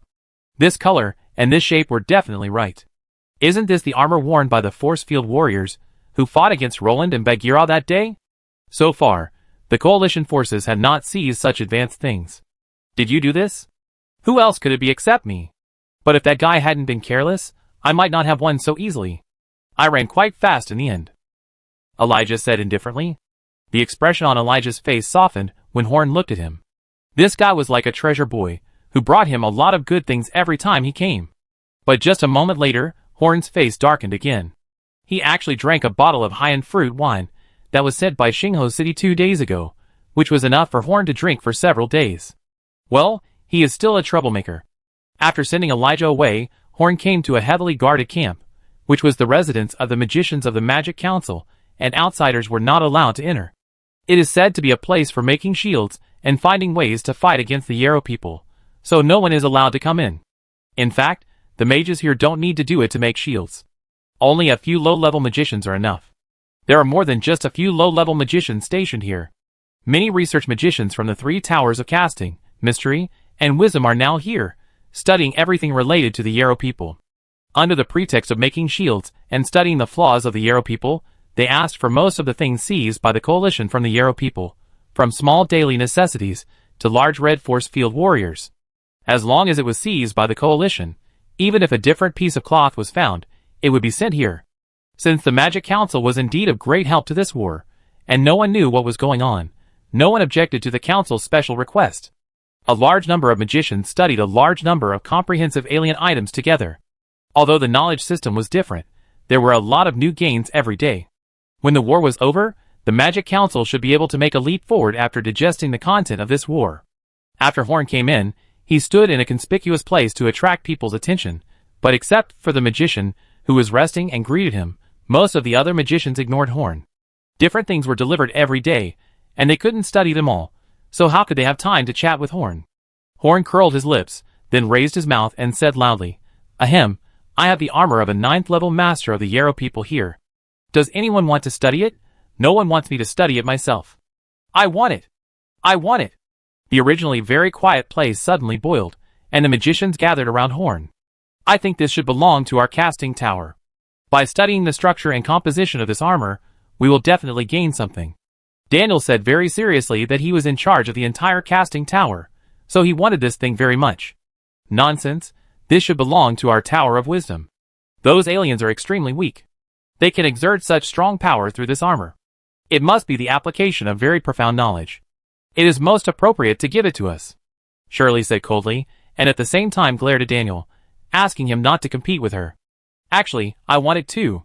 Mrs. Sharon couldn't think of any good ideas, but she also wanted to intervene. Seeing the three people fighting for it, Horn smiled with satisfaction. The speaker came to inspect, but he didn't come to greet him. "Since you all want it so much, it's hard for me to deal with it. How about this?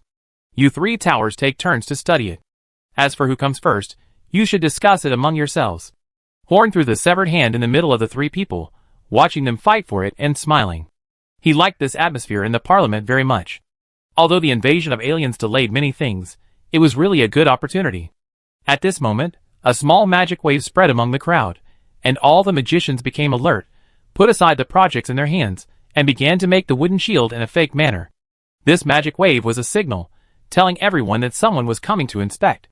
Although this special camp for making wooden shields was off limits to outsiders, it did not prevent some bigwigs of the coalition from coming to inspect. They had the right, and the need to ensure the normal operation of the coalition, especially the top priority of making wooden shields. The one who came to inspect this time was Roland. He just came to see the research of Horn's forces. When he saw Horn here, his eyebrows raised. Obviously, he didn't expect Horn to be here. "What a coincidence you are here too. Come and inspect the situation. This is related to the victory or defeat of this war. I want to make sure they don't slack off," Horn said seriously. Suddenly, Roland's eyes focused, and he saw the golden arm. Looking at Roland's eyes, Horn secretly cried out that it was not good. He had not told the magicians that the arm came from an improper place, so when Roland came in, the magicians did not hide it. He had no way to explain the origin of this arm.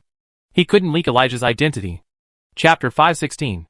I remember that no one in the coalition had ever defeated those aliens wearing golden armor. Only a passing dragon knight broke the arm of a golden armor alien. "So where did you get this arm?" Roland asked calmly while looking at the arm. "The dragon knight didn't take the arm away at that time, so my Hexagon Cavalry Regiment just happened to bring it back to me." Horn concealed that if it was brought back by the Hexagon Cavalry Regiment, then Roland would have no way to say anything. Roland did not ask any more questions, but he looked at Horn with a meaningful look. After Roland left, Horn listened to the magicians report their research results one by one. Most of them were very useful, but only one could be used now. A magician from the Forge Tower showed Horn a force field emitter. This force field emitter was a little different from the original one.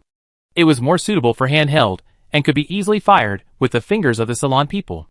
The magician pointed to the newly added part of the force field emitter and said, "Originally, this thing was just a tube with a tiny switch.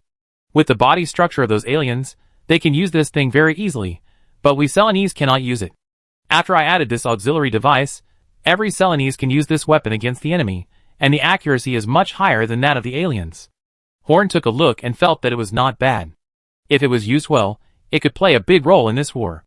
Although a lot of this kind of weapon was seized before, most of them could not be used. The reason why magicians like Horn could use this kind of weapon before was that they could control it with the magician's hand, but for normal Salon soldiers, they used this thing like a fire stick, which was useless. "Are there any disadvantages?" Horn asked. "Yes," the magician answered honestly. "What are the disadvantages? Tell me." "We can't make the energy core of this weapon, nor can we replace it with magic crystal, so when the energy is exhausted, it will be a waste. After use, it will be waste." Horn laughed twice. "Wouldn't waste be better? It is precisely because it is waste that I am willing to give it to them, otherwise I would not dare to circulate such dangerous weapons." Horn took the sample of the force field emitter and found the 3 commanders, and gained some benefits with the improved force field emitter. A few days later, the Yarrow soldiers who fought with the Ceylonese soldiers were horrified to find that not only were there more and more evil shields stained with the corpses of their compatriots, but many Ceylonese people also used the same weapons as them. Zashizi planned several large-scale attacks, and several of them were almost successful, but Ilya suddenly appeared and made their plan fail. For the Yarrow people, this war became more and more difficult to fight. 15 days later, Ninasong looked at Zashizi calmly and said, "The half-month deadline has arrived, and this war is not developing in a good direction, so I can't watch the war continue. Can you give me another chance?" Zixisai said weakly with red eyes. He had thought of many ways in the past 15 days, but he could not save the situation. The fighting methods of the Yarrow people were very strong, but compared with the strange methods of the natives, they seemed much more monotonous. At the beginning, the Yarrow people could still have the upper hand, but now those aliens have countermeasures against their fighting methods, and they have no new tricks. In the end, they were trapped in this small place. Even if they had great war potential, they would be equivalent to nothing if they could not open the battle line. I will go to the camps of the natives tomorrow to communicate with them. If the communication goes smoothly, the war will stop. As long as the passage is still there, we Yaluo people will set foot on this world again one day. Ninasong looked at Zixisai deeply and left. Zixisai held his head and bit his lips until they bled. He was unwilling. Here, he was the marshal of Yaluo, commanding millions of soldiers and reaching the peak of power. But what was he when he returned to Yaluo? He was just a mascot. But what's the use of being unwilling? This is the decision of the Yarrow high-level officials. Even if he is a marshal, he can't resist. No, I can resist, absolutely. There was a trace of terrifying madness in Cece's eyes. The next day, Ninasong led a team of Yarrow people, holding a white flag, and walked directly to the camp without weapons. The envoys did not carry weapons. Everyone knew that these aliens were weak with bare hands, so the Ceylon soldiers on the road did not attack them. After some communication, Ninasong and his party entered the coalition camp smoothly under strict surveillance. Ninasong had never experienced war. He had only seen the Ceylonese in the information. When he saw them, he was only curious. Admittedly, according to their aesthetic sense, the Ceylonese people were ugly, but they liked the orcs. They also kept pets in the Yarrow world. To them, many orcs were like pets that had become spirits. The coalition treated this delegation very grandly. Every city lord in the camp was invited, and Horn was no exception. Basila sat in the first seat, stroking his mane and looking at Ninasong and the others. "Why are you here?" Ninasong, who was still amazed at the amazing size of Yudlanil, quickly came to his senses. "Reporting to the Lord, we are here for peace." "Humph, peace? So you call this kind of silent occupation of land and then preemptive attack peace?" The bald city lord said sarcastically, and Horn found that this person was quite talented in finding faults. "I personally prefer to call the previous behavior a kind of communication. I believe that in the communication, both sides have understood each other's strength. I don't think anyone wants to continue this war." Ninasong was not flustered at all. He smiled and said to the bald city lord that he was very talented in being appointed as the chief diplomat. Several city lords nodded. It was true that they had suffered great losses in this war. They would be happy if the war just ended. "Triumph, interesting. Tell me what your request is," Bagheera asked with a smile. "We Yarrow people will only act in that forest in the future. If we step out of that range, it is equivalent to provoking a war. Ninasong's plan is to develop towards the Twilight Forest in the future. Although it is difficult to survive there, it is enough for the Yarrow people for the time being. This condition is quite tempting, but I think you can make some concessions and give us some compensation." Bagheera scratched his chin with a smile. He still wanted to bargain. A trace of sarcasm flashed in Horn's eyes. He actually planned to agree to the other party's request. Was the leader of the alien alliance scared by the other party? Not an inch of land can be lost. You all withdraw from Ceylon, otherwise the war will continue. Roland knocked the ground with the scabbard of his long sword, interrupted Bagheera's words, and said it directly. There was only indifference in his eyes when he looked at Ninasong. Chapter 517. Why? That is just completely useless land to you. This war will not benefit anyone if it continues. Why don't you just stop? Ninasong said puzzledly. There is no reason. No means no. Roland flicked his nails, and was very determined. You haven't heard about our compensation yet. We can help you develop. I believe you have also discovered that we are much more advanced than you. With our help, you will become stronger, and you can make your people's lives better. You nobles can live a better life, and have more wealth. Isn't this okay? Ninasong was not discouraged and continued to try to persuade Roland. According to Yarrow's experience, in a situation like this where many forces are divided, leaders generally focus on their own interests, and they should not refuse their generous conditions. Hearing this, Horn's eyes lit up. Can the Yarrow people help Ceylon develop? Horn didn't believe they were so kind, but they could capture a Yarrow person who knew Ceylonese to help them study the Yarrow people's items. Maybe many of the reasons that Ceylonese people couldn't figure out were just common sense to the Yarrow people. In the future, we should pay attention to finding some knowledgeable Yarrow people to capture. No! Roland shook his head. His expression did not change at all. Not even a hint of interest appeared. Looking at Roland's expression, Ninasong's heart skipped a beat. This person's attitude was very firm, and it might not be easy to convince him. After realizing that Roland was difficult to conquer, Ninasong looked at Bagheera. Bagheera was sitting in the center, and he should be the most powerful person here. As long as he agreed, it would be easy to talk. Looking at Ninasong's eyes, and thinking about the conditions proposed by Ninasong, Bagheera was slightly moved. After thinking for a while, he said, "If that's the case, it's not impossible to negotiate." "I said no, didn't you hear me? Old lion." Roland's eyes flashed with a cold light. This stupid beast really thinks he is the boss. "Roland, your father doesn't dare to talk to me like this. Do you want to provoke a war?" Bagheera's mane stood up, and the word furious was actually displayed on him. "As the leader of the Alien Alliance, I didn't expect you to be so stupid. It seems that the Alien Alliance should change its master." Roland didn't even turn his head to look at Bagheera, and said sarcastically, You. What do you mean by you? If you want to agree to the peace talks again, I will kill you," Roland said coldly. For more than a month, Roland has been forbearing, but today he can't bear it anymore. If this idiot really agrees to these demands, then these aliens will be able to stay in Ceylon legally in the future, and the consequences will definitely be much more serious than Bagheera can imagine. The Alien Alliance is composed of hundreds of aliens. To become their leader, you only need to be strong, so Bagheera's knowledge cannot be compared with the Akuan family, which has been passed down for thousands of years. In Bagheera's view, they have completed their mission by resisting the invasion of aliens, and they have also suffered considerable losses, so it is enough to end this battle like this, and they can also gain a lot of benefits. Even if these aliens attack again in the future, it will not be the Alien Alliance next to them, and others will definitely suffer first.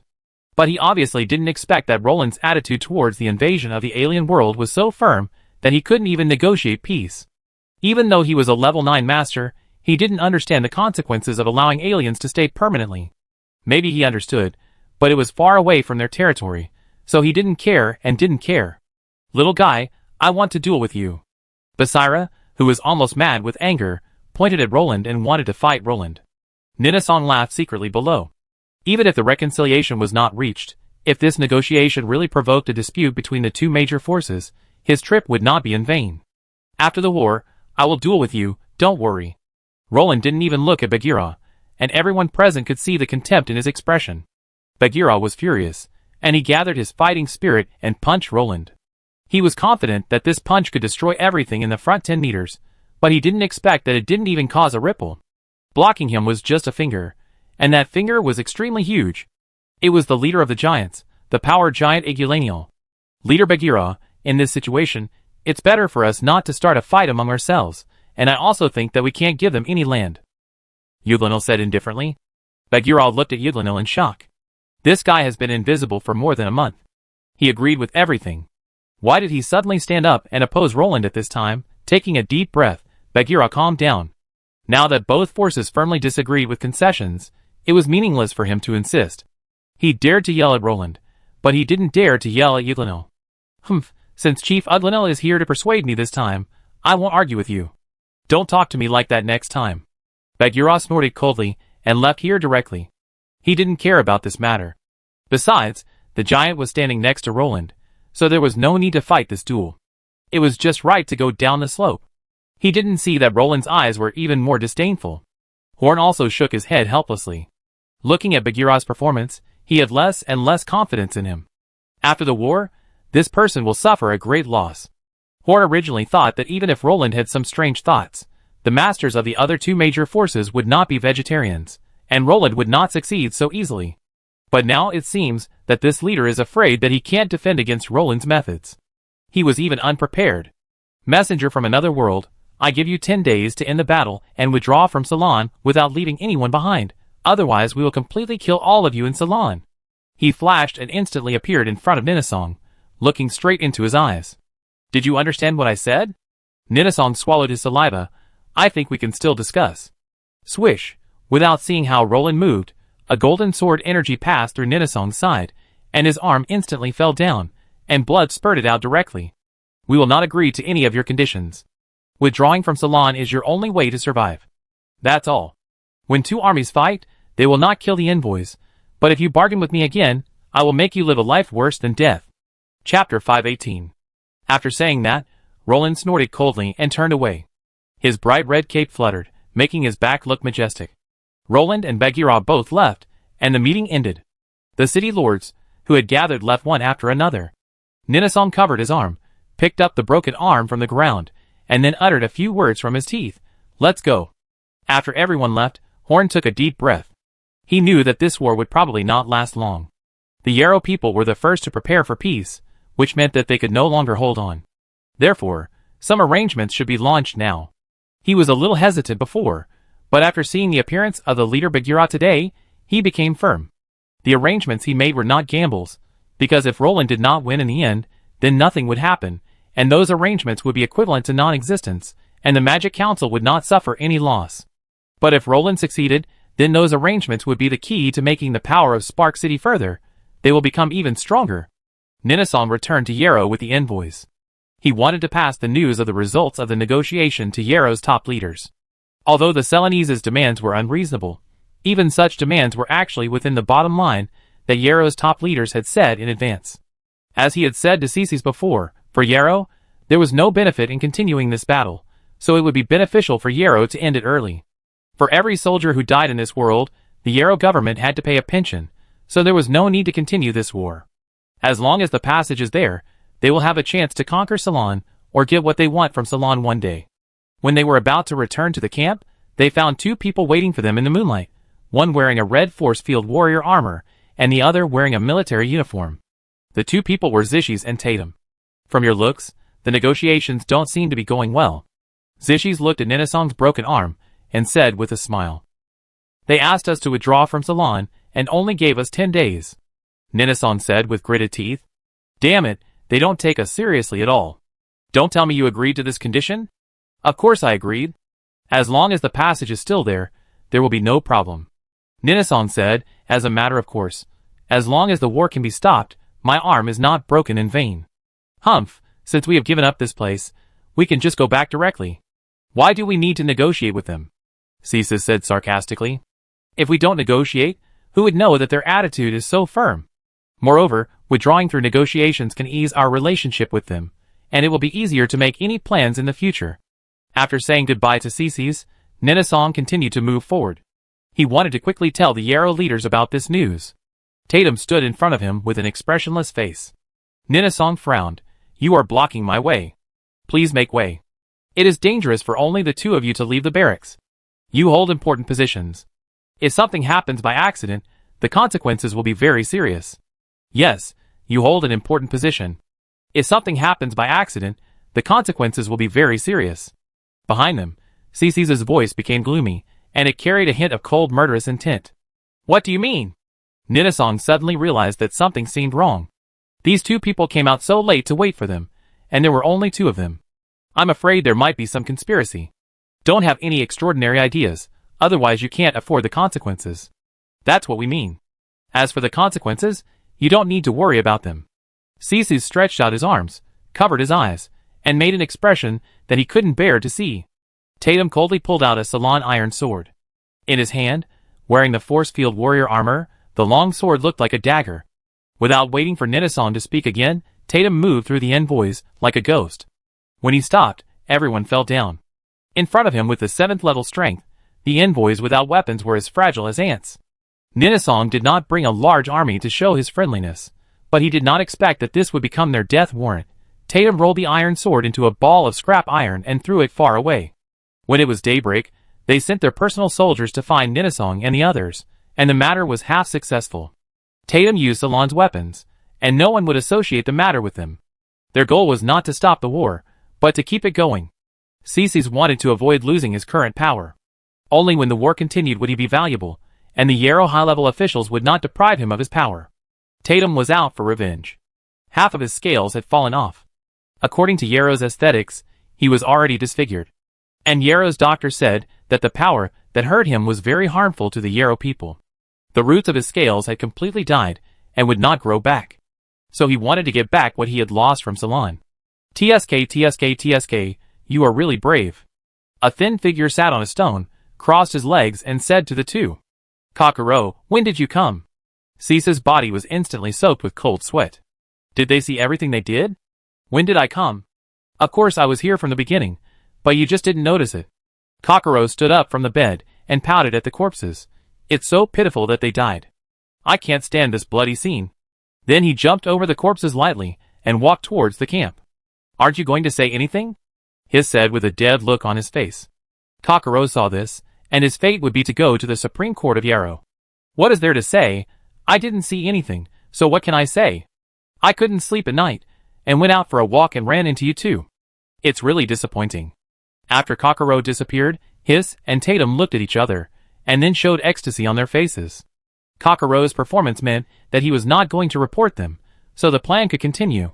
Kokoro stood at the highest point of the military camp, watching the wind. He didn't know why he didn't stop the two men's actions, nor did he plan to report them. Kokolin was his friend, but they were obviously not so close that they would fight each other to death, so he didn't stop the war for revenge for Kokolin. Maybe he just found that there were many masters in the world of Salon, and being able to fight with different masters made him feel comfortable. He just wanted this period of time to be longer, because for him, Yayua was too boring. Chapter 519. Inside the Yayua world, the highest government. 18 corpses were placed in the hall, and dozens of Yayua officials looked at them with sullen faces. These corpses were completely different from before. Their ears were cut off, their clothes on their chests were pulled up, and the scales there were scraped off. This was a very insulting act in Yayua. Everyone, Chief Ninasong was brutally killed by those aliens while negotiating with them. This is a naked contempt for us. I don't think it should be let go. Ceases panted and said indignantly, Marshal Ceases, why do those alien natives use insulting behaviors that only we Yalu people know, instead of using their own insulting behaviors to demonstrate? A senior Yalu official wearing glasses asked in confusion. He was in charge of the public security of the Yalu world. Those natives are very barbaric. They captured many of our people. They knew that this was an insult to us, so they did it. They also have many shields made of the corpses of our compatriots, which can all show the wolfish ambitions of these aliens. Ceases said with spit. It seems that these aliens are too cruel. Let's do this, Ceases. You order all the troops in the alien world to be transferred back. We will temporarily stop the war with them. The old man Yayuo, who was standing in the center and dressed in gorgeous clothes, thought for a while and said, Ceases cursed in his heart. This old waste only knows how to give in. I don't know how he got to this position. Of course, he didn't dare to show any resentment on his face, and handed another animal skin war letter to the old man. The declaration of war was written in Yarrow's script, which was ugly and had many grammatical errors, but it was precisely because of this that the credibility of the declaration of war was increased. Damn it, these stupid barbarians are bullying too much. Ceases, I give you the highest authority, you lead the troops to teach them a lesson, and just tell me if you need any support. Damn inferior race. Ceases lowered his head and retreated, with a smile on his lips. The senior official with glasses wanted to say something, but seeing that the old man had spoken, he couldn't say anything else. This letter of war was written by Ceases on purpose. He wrote down what the supreme leader hated the most, and he also wrote that he wanted to invade Yarrow and turn all the Yarrow people into slaves. If there was only this letter, the Yarrow leader would not lose control, but with the 12 corpses, this was a naked provocation. If these things were spread out, and he did not respond, then his position would definitely not be stable. After returning to Salon, Ceases began to deploy troops. This time, with the approval of the top leaders, he was much more generous in using troops. Now he had about 400,000 soldiers, and he said 200,000 at a time. 20,000 people in a group, divided into 10 groups, rushing out in all directions at the same time. Among these 10 teams, there must be someone who can break out of the encirclement. The main task of the team that breaks out of the encirclement is not to occupy the territory, but to cause destruction.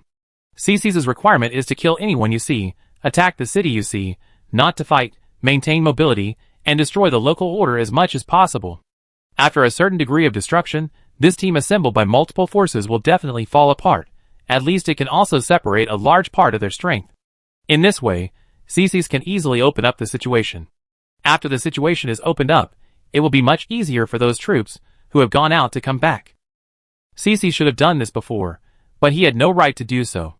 The Yaluo high level would not agree to his plan that was bound to lose a large number of soldiers.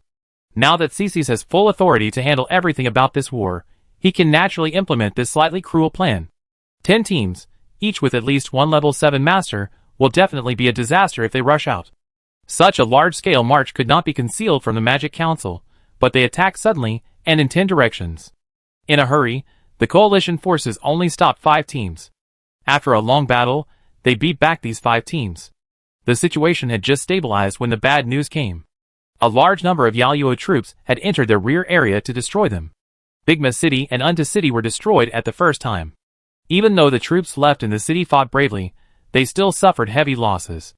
If the Yaluo troops who attacked them had not stayed here for a long time, it is possible that these 2 cities would have perished.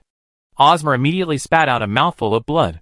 The foundation he had built for so many years was ruined by these Yaluo people. Bigma was also restless. Her Bigma City was not rich, and could even be said to be poor. If these aliens made trouble, how could she rule in the future? Horn did not receive the news that Spark City was attacked, which meant that they had dealt with the attackers of Spark City. He suddenly felt fortunate at this moment. He left a small part of his forces in Spark City, and also made some arrangements on the road leading to Yaluo, so Spark City should not suffer too much loss. But the force field warrior leading the team was a problem, and he didn't know how the parliament solved it. In Spark City, the Yarrow army was advancing rapidly. At this moment, they had entered the scope of Spark City, and Tatum was leading the team.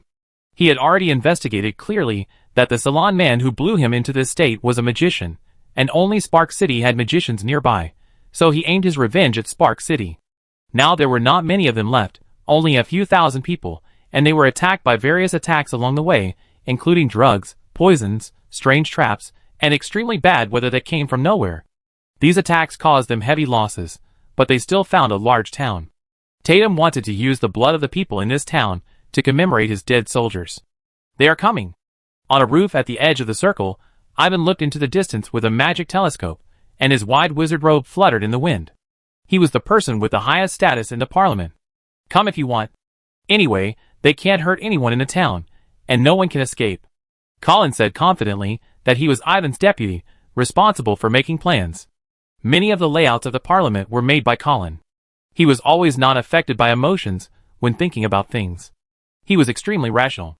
Although he did not have a perfect plan, he was also a top strategist. Senior Abraham, the leader of these people, is a level 7 strongman. It is very troublesome for us to deal with him, so I leave it to you. Ivan said respectfully to a middle-aged man wearing a vest and exposing his arms. With you here, none of these people can escape. Chapter 520. This man is not tall, but has a slender body and well-defined muscles. Only a small mustache on his chin can prove that he is a middle-aged man. His name is Northern Abraham, and he is the father of Luther, who had previously made a big splash in the level 5 warrior competition. At this moment, Luther was also standing next to him. Luther was very moved by Horn's proposal. After returning, he discussed it with Northern, who also thought the proposal was very interesting, so he agreed to let Luther come and take a look. The father and son who had been living in the mountains did not know about the outbreak of the war, so when they came, Horn was not in Spark City, so they kept waiting. After discovering that the aliens had invaded Spark City, Ivan went to lobby them, and they were drafted without knowing it. Luther stood aside, watching the army rushing towards the town, without a trace of fear, but full of fighting spirit. Harrington was also here, and he could not show fear in front of Harrington. Since you have tricked me into coming, I can't help but do my part. Leave the level 7 warrior to me, Nozin said nonchalantly. For him, dealing with a small level 7 warrior alien was too easy. There was no challenge at all. Tatum's team had just moved halfway when they saw a fog coming and covering them all.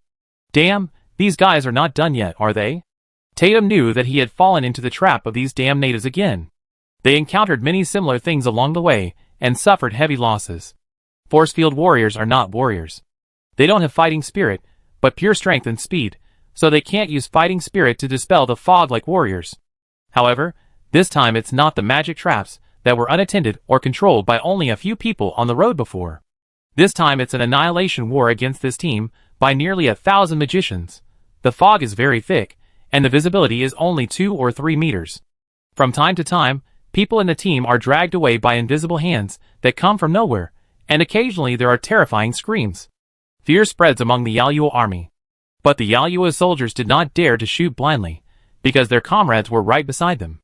If they opened fire rashly, they would more likely hurt their companions. They had suffered losses in this regard before. Tatum stood aside, waving his arms constantly. The airflow generated by his physical strength cleared a small area of vision. At the same time, his eyes kept looking for places where people might be hiding. He also realized that this time was not simple. He was afraid that he would encounter a large army in this city. As a relatively advanced force field warrior, Tatum's strength was extraordinary. There was also an advanced detection device in his warrior armor, and he quickly locked onto a magician who was floating in the air and hiding his body with white mist. Tatum brushed over with the tip of his toes, and the magician was cut in two with a knife. The magician did resist, but he was killed before he could finish reciting the spell. There was no way. The gap between the ranks of ordinary magicians and Tatum was too big. Once they were discovered, they were no match for Tatum. Ivan frowned when he noticed that the magician was killed by Tatum. Sure enough, this kind of maze could not play a big role on the 7th level master. It was too dangerous to let Tatum stay there. He had to lead him out. This fog was only clear to the magician, so he couldn't let Nosan go in, because Nosan might not find the person. Even if he found the person, the two of them might accidentally hurt the magician in the fog, and Nosan's fighting spirit could destroy the fog. After all, although this fog was large in area, it was not of high level. It only worked on the Yarrow people, who had no fighting spirit. Tatum stood in front of the two magicians, his nerves tense. After killing a few, he also confirmed that there were no masters here who could compete with him, so he only needed to concentrate on hunting all the enemies that appeared here to change the situation. Suddenly, a thin, yellow flame like a water snake quietly attacked Tatum's back and suddenly shot towards his back. The best way to attack a force field warrior is to attack the central part of the torso, because the driver and some important parts are here. As long as the damage is deep enough, it can stop him from moving. The fire snake moved very carefully, and there was no abnormal high temperature. Apart from the shape of the fire, there was no trace of the feeling of fire. However, although the fire snake was hidden enough, it still could not be hidden from Tatum. The force field warrior armor on his body had a 360-degree field of vision, and he could detect attacks from any direction. So he easily dodged the attack trajectory of the fire snake, but he did not expect that the fire snake could actually change its direction of movement, turn a corner, and attack him again. Tatum snorted coldly, wrapped a layer of DT force field on his arm, and then waved his hand casually, and the fire snake was directly dispersed. The moment it was dispersed, a terrifying high temperature broke out, and the sticky flame stained Tatum's arm and kept invading the inside. Tatum's face changed, and a ball of light condensed in his hand, forcibly extinguishing the yellow flame. After extinguishing it, he looked at the armor on his arm, which had been burned by the flames. Although the burn was not deep, it also caused some damage to the armor. Ivan sighed. As a 5th-ring magician, it was still difficult for him to deal with this 7th-level alien. The attack just now had exposed Ivan's position. A ray of red light shot out from Tatum's armored head, locking Ivan. He spurted out a stream of gas from his feet and rushed towards Ivan at a high speed. Ivan did not dare to neglect it. He used all his defense methods, and then a pair of flaming wings appeared behind him, and he quickly escaped from the foggy area. Tatum was a little excited. This so-called magician could hurt him. This should be the leader of their ambush this time. As long as he was killed, the ambush could be cracked. The difference in strength between the two was huge. Even though Ivan had many strange tricks, he couldn't make up for the difference in strength. After only a short chase, Ivan was already covered in wounds, and the mist became thinner. Tatum's maximum speed was much higher than Ivan's. Ivan could only barely avoid his attack by constantly changing direction. Suddenly, Ivan flew while aiming at Tatum, his palm flying on the top of the staff, and the bright yellow flame in his hand was like a blooming flower. 5-ring fire magic. Scattering flame. Chapter 521. Dozens of bright yellow flames as thick as fingers flew out, and every target was Tatum. The force field warrior was not very flexible in turning, and the coverage of this magic was a bit wide, so he did not dodge. But it didn't matter if he didn't dodge, this kind of attack was like an itch for him. The red armor was hit by the flames, leaving small pits, but the most basic functions were not affected. He rushed out of the range of the flames and swept the 1.5-meter long arm knife towards Ivan. Ivan had no way to dodge. But Ivan didn't need to hide, because a thin middle-aged man was standing beside him. A strong hand grabbed the root of the arm knife, and no matter how hard Tatum tried, he couldn't watch any longer. "Then this opponent is you, Senior Abraham." Ivan flew into the air and rushed directly into the clouds. There were several tricky characters in it, and it would definitely not be easy for ordinary magicians to deal with them. Although it's not up to standard, it looks pretty strong. It should allow me to move a few more times. Nosan let go of his hand, then folded his hands in front of his chest, and said calmly, "Damn natives, you will pay the price for your arrogance." The joints of the red force field warrior armor began to emit colorful airflows, and the skills of the armor began to improve significantly. "Oh, it's quite fancy, it looks okay." Nosan whistled. Tada used all his strength to hit Nosan's head with a battering ram-like punch. The ground several meters behind him was directly shattered, and a large area of land in front was blown away. The power of this punch can be seen. But this punch did not achieve the desired effect, because it was blocked by a palm that was relatively slender in comparison. The fierce attack just now did not have any effect on Norsun. Norsun at this time was completely different from before. He was now wearing a set of translucent white fighting armor. When Luther used similar armor, he used all his strength, but Norsun just stretched out his hand and completed it. "Good strength, how about taking my move?"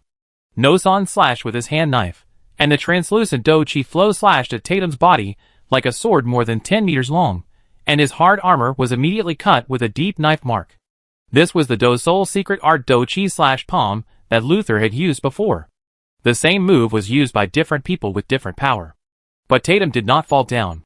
The knife mark was very deep, and the force field warrior armor was also very thick, so it only cut through the oily skin of Tatum inside, and did not cause any substantial damage to him.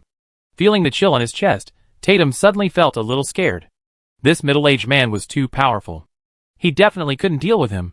This time he hit a wall. "TSK, you haven't fallen yet." "I was right. You can really let me move a few more times." Nosan moved his palms and showed a little interest. Tatum immediately turned around and ran away. Revenge and other things must be survived. If he died here, then everything would be gone. But before he could take a step, a finger touched his back, and a fighting spirit directly penetrated the entire force field warrior armor. This was the fighting spirit's secret technique of lightning-piercing finger. Tatum inside the armor spat out a mouthful of blood. His chest had been pierced, and he could no longer survive.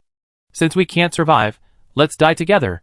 Tatum got angry, and the energy core in the armor immediately emitted a dangerous light. The transparent barrier that wrapped the DT force field cracked and was ready to explode. Since he was disfigured by Horn's self-explosion last time, he asked Yero's force field scientist to add a self-explosion function for him, and he was also ready to use it on others when he died. Nosan raised his eyebrows.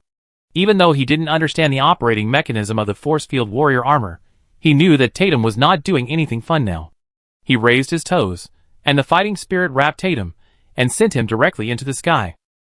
Tatum roared with a ferocious face, "No!" Just after flying a few dozen meters, the force field warrior armor exploded violently. The powerful energy reached the place where Nosan was, and the smoke and dust flew, making his eyes slightly narrowed. After that, Nosan did not make a move again, waiting for the end of the war. After a while, the fog surrounding Yaoyuo's army dissipated, and the ordinary soldiers inside were completely killed, with only dozens of force field warriors left alive. Harrington stood beside Luther and swung his axe at the remaining force field warriors. "Hey kid, are you interested in competing with me again? I'm not satisfied with the result of the last competition.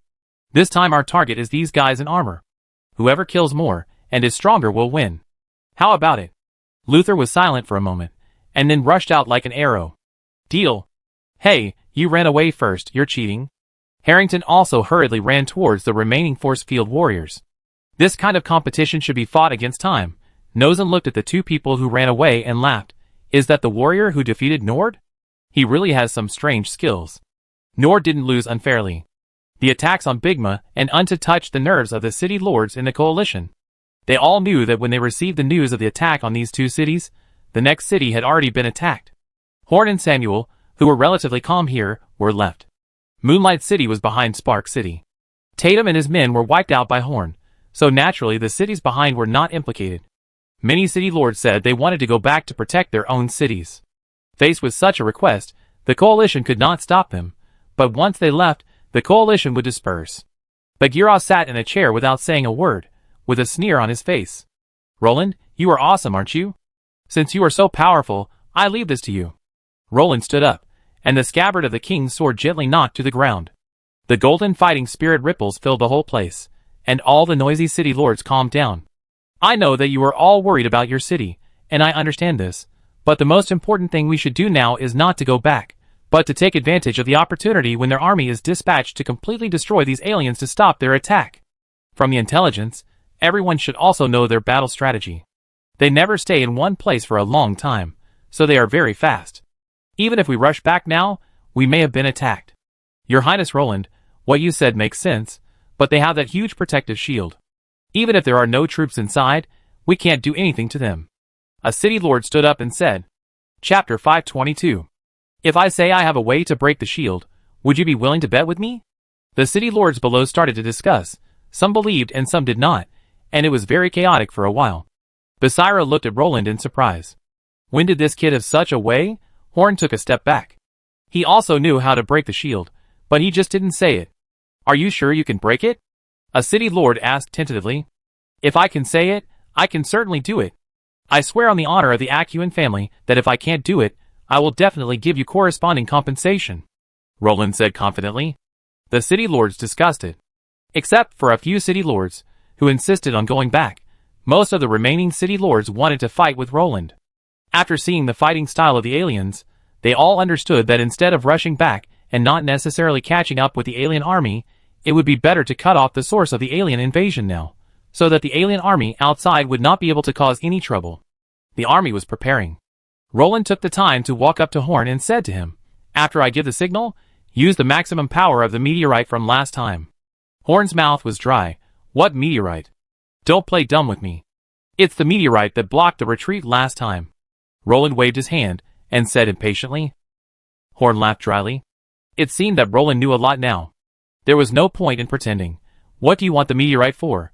According to my military advisor's estimation, after one part of the shield is attacked, the energy from other parts will be filled in, but it takes some time to fill. As long as the shield is attacked beyond its upper limit during that time, the shield will collapse. After it is destroyed, just break the 2 metal guardrails, and the shield will not open again. The military advisor he was talking about should be the sickly middle-aged man. You can't judge a person by his appearance. His opinion is the same as the discussion within the parliament. With your meteorite, plus me and Yuglanil, plus the Dragon Knight, it is very easy for us to destroy this shield together. After Roland finished speaking, he looked at Horn and waited for his reply. Horn smiled and said, That Dragon Knight is elusive. You might as well find Lord Bagheera. I just offended that stupid lion. He may make trouble. When the time comes, remember to notify the Dragon Knight, so that nothing goes wrong. Roland was very sure that Horn knew the Dragon Knight. You are joking. I don't know the Dragon Knight. I can't do anything about the notification even if you ask me to do it. Horn laughed dryly. How come this guy suddenly seemed to know everything? Roland looked at Horn's eyes without saying a word, as if to say, Pretend, you keep pretending, I will watch your performance. After being looked at for a while, Horn suddenly felt frustrated. It seemed that many of his arrangements were seen through by this guy. He didn't know whether it was his fault or that of the middle-aged think tank. Okay, I will definitely not make any mistakes. That's good. I know you are a smart person. I believe you have made up your mind about what to do after the war, so don't play those tricks with me. After Roland left, Horn scratched his head. Now he was more and more sure that Bagheera would not be Roland's opponent. The army has been prepared. The scale of this attack is much larger than the first time, with a full 600,000 troops. On the top of the city, looking at the attacking army, Cece's face was very serious. He knew that this was the dying counterattack of these natives. If they failed to take down the Yalua camp this time, their coalition would fall apart. By then, the situation would be clear, and the Yalua people could begin to occupy the land of this world. The army marched very slowly this time. There were hundreds of magicians at the front of the team, and metal discs were dug out from the ground from time to time. They were Yalua people's force mines. The Yalua people's force mines were buried underground, and magicians could easily find them. Moreover, they were not buried deep, so it was very easy for magicians to get those mines out. Every failure is a lesson learned. The coalition suffered a great loss from the force field mines last time, and they will not fall in the same place again this time. Damn, these natives are really hard to deal with.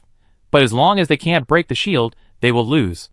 Most of the Ceylon soldiers walking in the front row are holding shields made of the bodies of the Yarrow people, and they are also holding the Yarrow people's own force field emitters, constantly shooting towards the city wall. The shield of the Yarrow camp can allow force field rays to pass through, so the coalition soldiers' attacks can hit the Yarrow people on the city wall. This time the Yarrow people suffered a loss from their own weapons.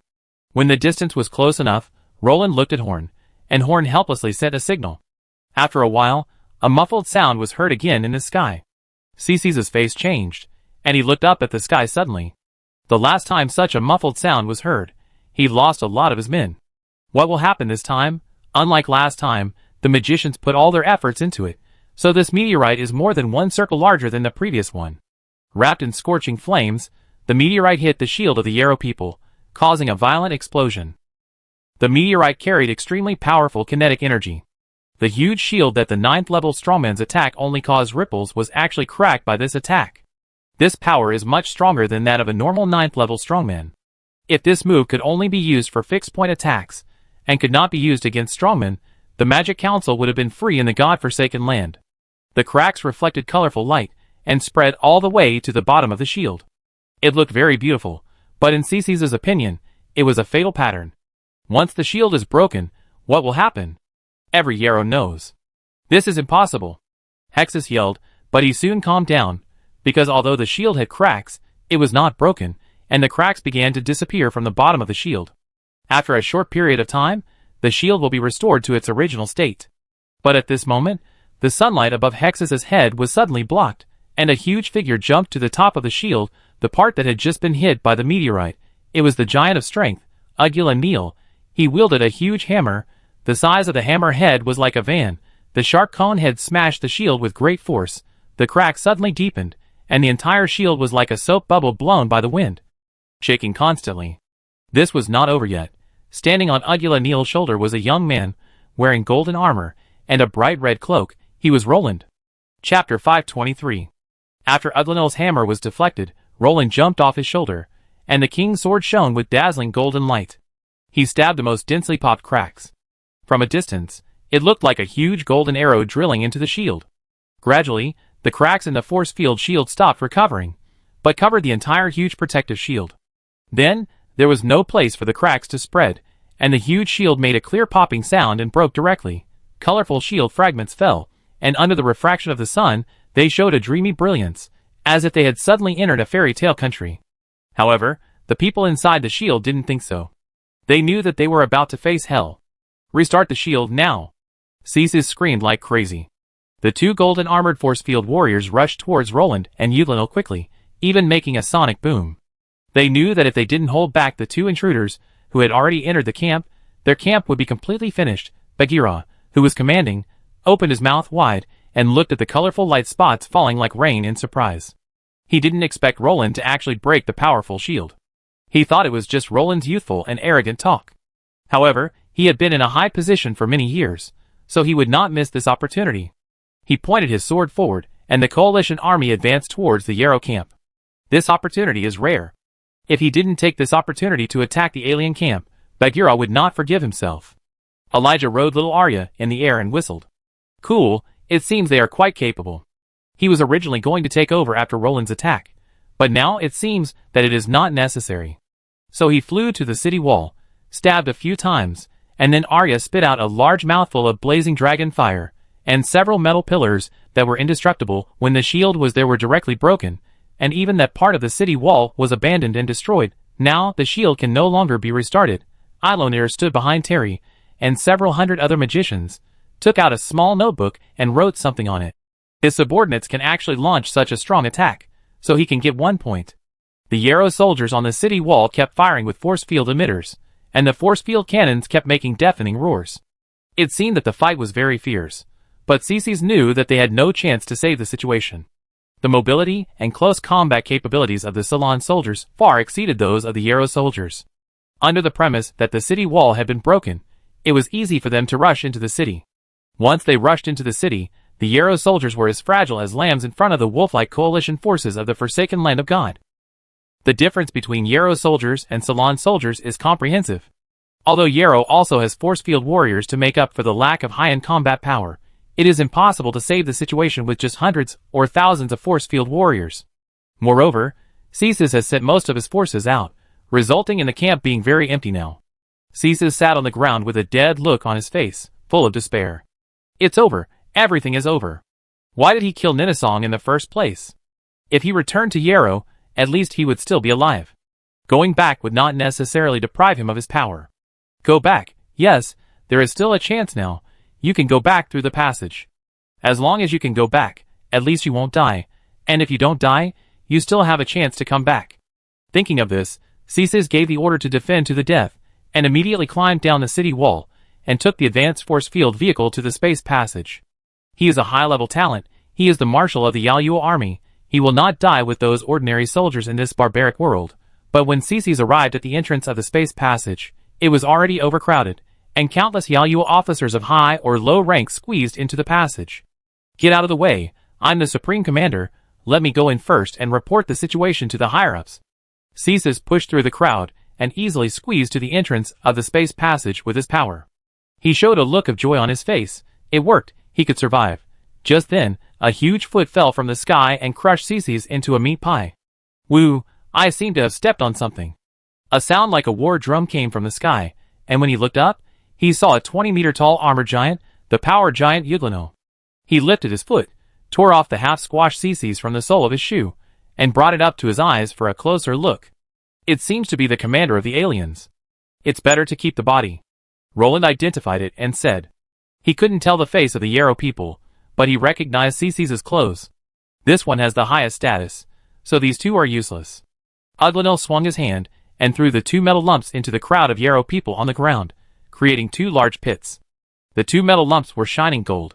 A closer look revealed that they were the golden armored force field warriors, who had tried to stop them. Both Uglanil and Roland were more or less injured. It was obvious that the two force field warriors were not easy to take down.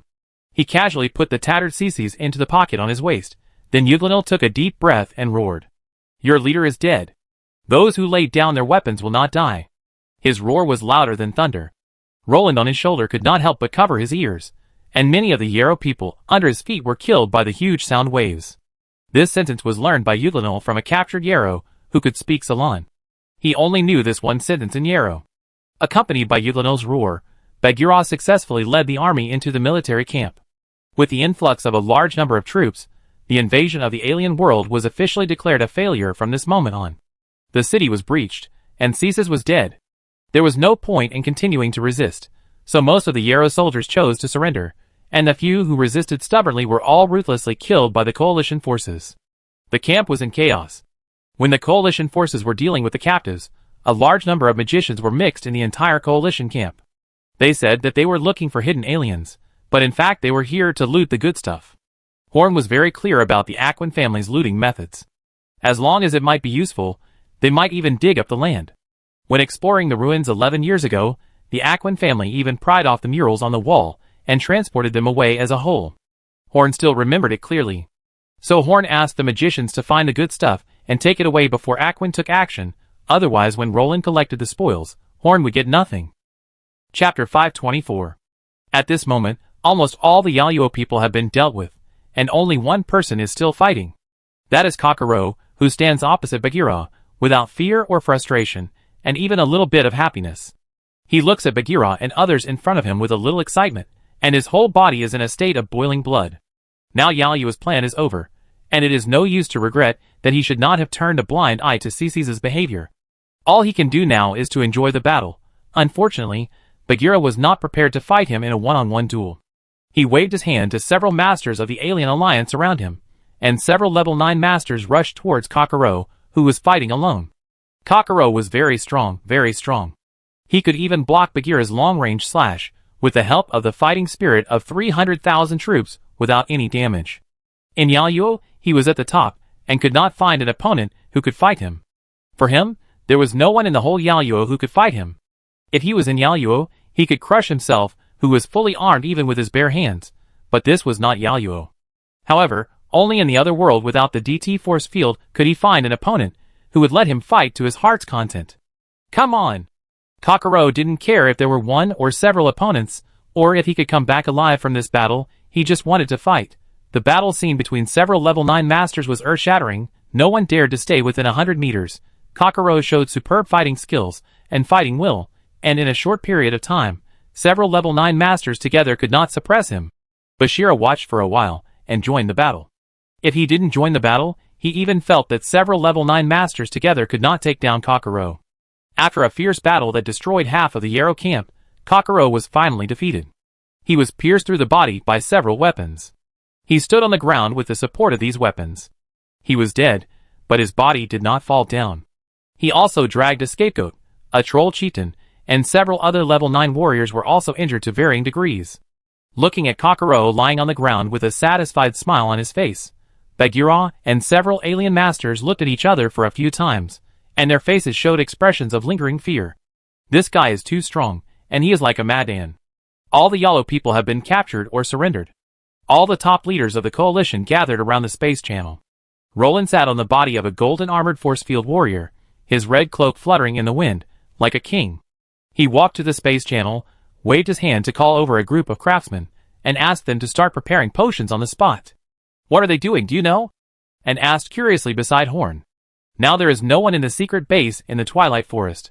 When the alien army began to launch a long-range raid, Horn only left Terry, and several hundred other magicians, who could cast meteor spells, and all other magicians were sent out, and came to Horn to assist him. After all, they couldn't leave no power here. I don't know. Judging from their posture, they should be preparing to close the plane channel. I heard that such large forces usually have methods to close the plane channel. Now they should be closing the plane channel. Horn, who had been a bystander along the way, explained. Yes, they are preparing to close the plane channel. The method is not difficult to say, but it is not simple to say, Ilya said, while holding a piece of Yarrow's food. Horn looked at Ilya in surprise. How did this guy come out? He was really elusive. It is not difficult to close this naturally formed space channel. You just need to put the void stone in it, and then stimulate its properties to fill the channel. There are many ways to stimulate the properties of the void stone. It seems that they chose to use potions to stimulate it. Elijah threw away the food in his hand, picked up another special food and stuffed it into his mouth. Void stone? Horn asked doubtfully. It was the first time he heard of this material. A stone with spatial properties. It can only be produced in places where strong spatial forces have been infiltrated for a long time. It is considered a very rare high-level, or much rarer than fish scale gold. The difficulty of closing the spatial channel lies here, because you may not have the void stone in your hand. And it only has the function of closing the spatial channel, so no one knows about this stone, except for larger forces. Although Elijah usually looks careless, he has a lot of stuff in his stomach. Horn nodded thoughtfully. He planned to tell Shirley about these things when he returned. The knowledge reserve of the Magic Council was one more category. Due to the special nature of the drugs that stimulate the void stone, they could only be prepared on the spot. During the preparation time, Roland asked the city lords present, "What should we do with the Yaoyuo army here now?" Everyone come up with a solution. When Roland asked this, everyone was in trouble. The best way to deal with this kind of prisoners of war from another world is as slaves, but slaves are not popular in the Forsaken Land of God. It seems a bit inappropriate to kill all these people. We said before that they would not be killed if they surrendered. It would be embarrassing to kill them all now, and it would be a bit wasteful. But it feels a bit appropriate to put them back. The passage is so small, and it will take a lot of time to put them all back. During this time, there is a high possibility of facing a counterattack from the alien world. The coalition forces cannot take such a risk. Seeing that everyone seemed to have nothing to say, Horn thought for a while, and stood up and said, "In this case, we can just use them as laborers. Unarmed aliens are not a threat to us, so they are the best low-level laborers. We only need to pay the lowest price to let them do something for us. When they have completed their labor period of 10 or 20 years, we can give them freedom." Horn didn't know if other cities needed it, but his Spark City needed a lot of labor. In 10 years, the Lizardmen tribe had transformed part of the tidal mist swamp into a land suitable for survival, and a lot of people were needed to develop it. Give them freedom? Let them stay in the God-forsaken land and develop a new permanent race. There are already enough races in the God-forsaken land, and I don't want one more. A 9th-level master with a leopard face snorted coldly, looking at Horn with disdain. Lord Chiraka, most of these alien armies are men. There are few female aliens, and when all of them die of old age, they will almost be extinct. Horn said with a smile, He was not worried that these Yarrow people would form a new race. Even if a new Yarrow race was bred by those female Yarrow people, the number would not be too large. Chapter 525. Many city lords were not interested in Horn's proposal.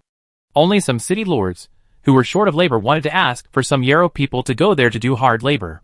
But since there was no other good way at the moment, this was the only way. In this way, Roland adopted Horn's idea and decided the fate of all Yarrow people in Ceylon. After the conversation, the potion to stimulate the void stone was also made. Roland took out a small box, took out a stone slightly larger than a quail egg from the box, and soaked it in the potion. The stone slowly changed color in the potion, and a silver-white light emanated from it. Horn looked at the so-called void stone with a strange expression. The color, the texture, the strange feeling. It was absolutely right. That was the potato-sized stone that Horn had given to Colin to study. It turned out that the stone was the void stone. If Horn had known this earlier, there would not have been such a big scene. When the clone was in the Yaluo camp, Horn was fully capable of shutting down the space channel. But now the result is not too bad. Although the coalition suffered a lot of losses, Horn's concealment of his shortcomings did not affect the Magic Council, which was close at hand. After the stone turned completely silver, Roland used his fighting spirit to control the void stone and placed it in the space channel. A dozen silver-white smokes were released from the void stone, spreading to the edge of the channel, and then wrapped around the channel like a spider web. Then the silver-white spider web suddenly shrank, and the space channel also shrank, as if it was sewn with thread. Finally, the space channel completely disappeared, leaving only a slight distortion in its original place. The moment the space channel closed, everyone present felt a sense of disharmony. The feeling was very strange, but indescribable. The magicians with keen perception felt it the most deeply, and Horn also frowned. Relax, that's a normal phenomenon after the plane channel disappears. The surrounding space is replenishing that space, so you have this feeling, don't worry. Ilya transformed into Ceylon Know-It-All, patting Horn's shoulder and explaining. Sure enough, the sense of disharmony soon faded away, and the place returned to normal. According to normal logic, the war is over now, everyone is happy, everyone should go back to their own homes, and the mayors of each city need to send troops to wipe out the 4 Yaluo troops wandering outside. But things didn't go that way. Roland rubbed his hands, took a white glove from the servant beside him, stained it with blood from his wound, and then threw the white glove at Bagheera's face as he was about to leave. Under the effect of fighting spirit, this time it hit the target and was thrown very accurately. Leader of the Alien Alliance, chief of the Lion tribe, angry and roaring Bagheera, I, Roland Acuin, challenge you. Roland drew his sword and pointed at Bagheera, saying word by word. Roland, what are you doing? The war is over. I don't have time to play with a junior like you. Bagheera became furious. Throwing gloves to duel is an ancient duel etiquette, and gloves stained with blood mean a fight to the death. This etiquette is almost non-existent outside the god-forsaken land, but the ancient noble Acuin still adheres to the tradition. Isn't it obvious what I'm doing? I'm challenging you. Why don't you dare to accept it? Roland raised the corner of his mouth and said sarcastically to Bagheera. Bagheera's face darkened. He found that Roland was serious. He adjusted his armor and walked in front of Roland and looked at him seriously. I accept your challenge, but you have to tell me why. When you challenged me before, I told you that you and I would fight, but not now. Acuin will not avoid a duel, so now is the time for us to fight, and this battle is related to the future fate of your alien alliance. You can't be careless. Roland put down the sword and explained to Bagheera. It's about the future fate of the alien alliance. You have to explain it to me clearly. Bagheera heard something different in Roland's words. His eyes widened, his hair and beard stood up, and he glared at Roland. It's okay to tell you now. When the war was going on here, the army of the Acuin family had already launched an all-round attack on the territory of your alien alliance. Impossible, I left a lot of power in the alliance, and the remaining power of your Acuin is not enough to capture the alien alliance. Bagheera sneered at Roland's words. Roland chuckled. You left a few big families who didn't want to fight. Most of them had sworn allegiance to me before this war. Every word Roland said hit Bagheera's heart like a hammer. If what Roland said was true, wouldn't it mean that the alien alliance had fallen apart? Impossible. The situation in the god-forsaken land has lasted for thousands of years. It is impossible for a young boy like you to simply break it.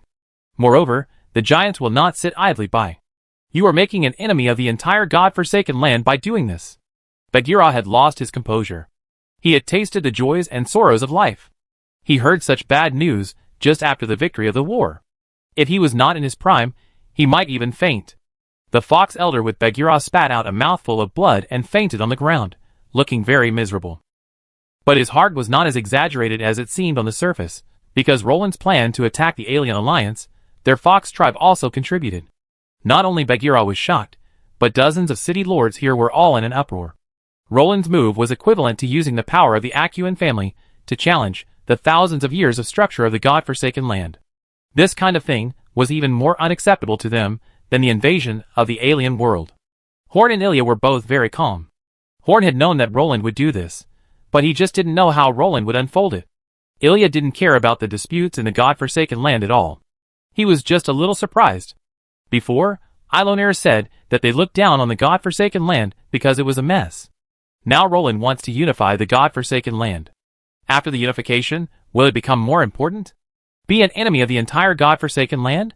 No, it's just you and a small part of the forces. Roland laughed and raised his right hand. The giant Uglano bowed slightly to Roland. On behalf of the giants, I support the Acuan family to become the master of the God-forsaken land. Then Uglano stopped talking. Chapter 526. Uglano's statement caused an uproar among the crowd. If the giants obeyed Acuan's orders, then Acuan's power would expand to an extremely terrifying level. I'm afraid no one in the entire God-forsaken land could contend with it. Bashira was a little flustered and full of anger, with a very complicated expression on his face. Roland ignored Bagheera's expression and walked lightly. Of course, things are not as bad as you think. I won't slaughter the people of the Alien Alliance. What I want is the unification of the entire God-forsaken land, not that only my Acuan family will be left in the God-forsaken land. Also, you may not have lost everything now.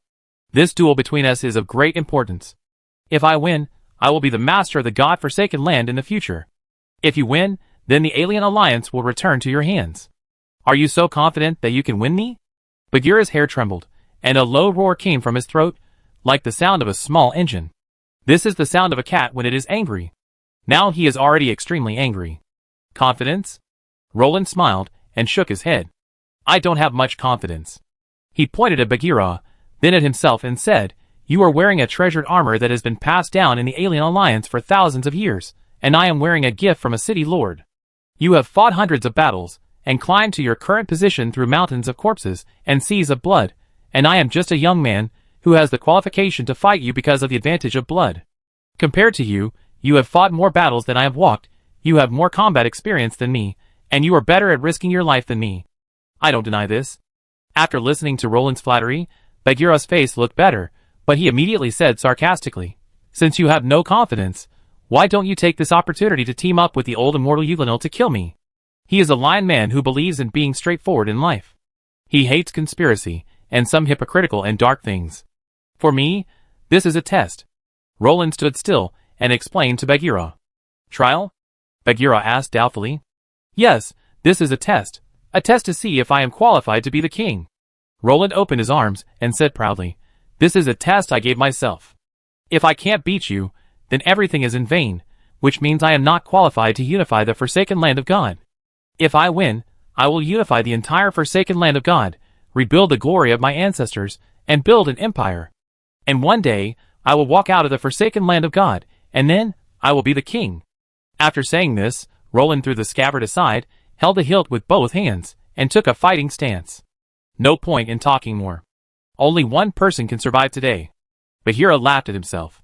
He was the leader of the Alien Alliance, but he was just a test tool for the guy on the other side. Well, let me see what you can do as a young boy. Bagheera turned his wrist, and the lines on the bright sword were gradually filled with red light. Then he chopped it casually, and a red blade energy broke away from the sword and flew directly to Roland. For them, this battle was fair. He was injured, and Roland was also injured. He had a set of extraordinary equipment, and Roland also had a powerful sword of the king. So under fair conditions, accompanied by that red blade, this battle that determines the future of the entire God-forsaken land, unfolded in the military camp of the aliens who had just failed. The red blade did not have much momentum. It was just a twisted red arc of light. Even a warrior who had just learned to release his fighting spirit could release an attack more gorgeous than this blade. But this ordinary arc of light made the faces of most people present change color, because the full power of Bagheera's attack was concentrated in this narrow blade, without a trace of leakage, and few of them could block this blade. Facing the opening blade, Roland was not in a hurry. A golden light appeared on his sword, and golden ancient characters appeared on the sword body. He suddenly slashed at the arc of light that was rushing towards him. In an instant after the collision, the twisted red light covered the entire 5-meter radius around Roland. Horn's attention was not on the result of this collision, because this knife could not explain anything. What attracted his attention was the ancient characters on Roland's sword. He could sense that those characters contained a strange power. Although the meaning was unclear, they could attract Horn's attention. In Horn's opinion, those characters might be some special runes, which might be more powerful than the existing runes of the Magic Council. However, runes are not something that can be mastered by just looking at them from a distance. If you cannot fully understand their meaning, even if you copy them, they will not be very powerful. So Horn plans to find an opportunity to study Roland's King's sword in the future.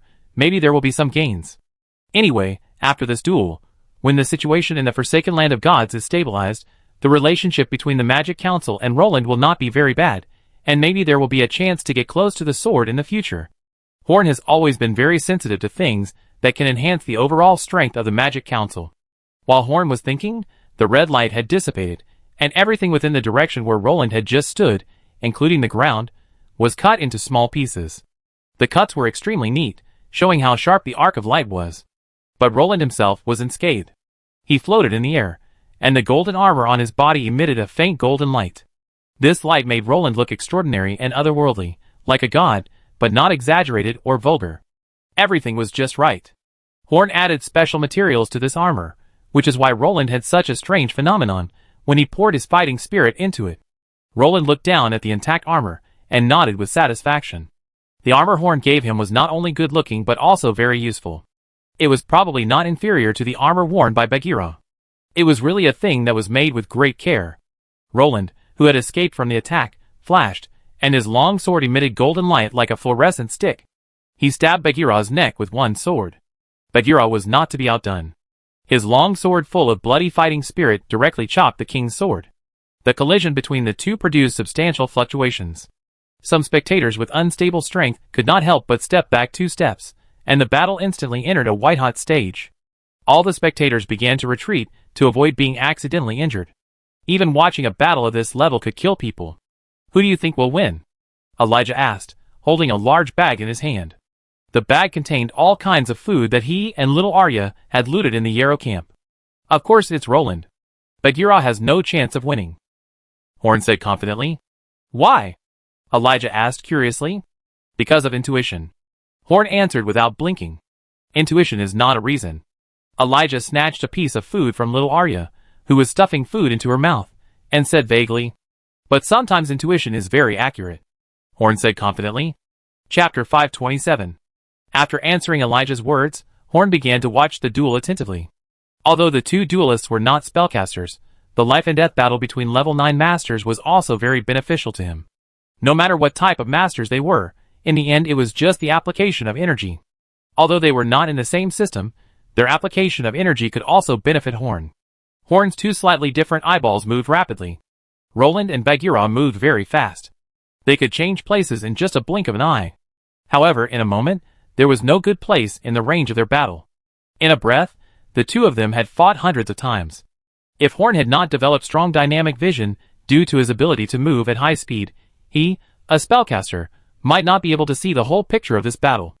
The battle between the two was like a traditional fairy tale of a brave man fighting a demon king. Roland was covered in golden light and looked handsome, while his opponent was a beast covered in red light. As the battle progressed, red smoke kept appearing around Bagheera's body. The smoke became more and more, and Bagheera was dyed blood red, like a monster stained with blood. The sword energy he slashed became more and more powerful as the smoke increased. Normal warriors will become more tired the more they fight, but Bagheera is just the opposite.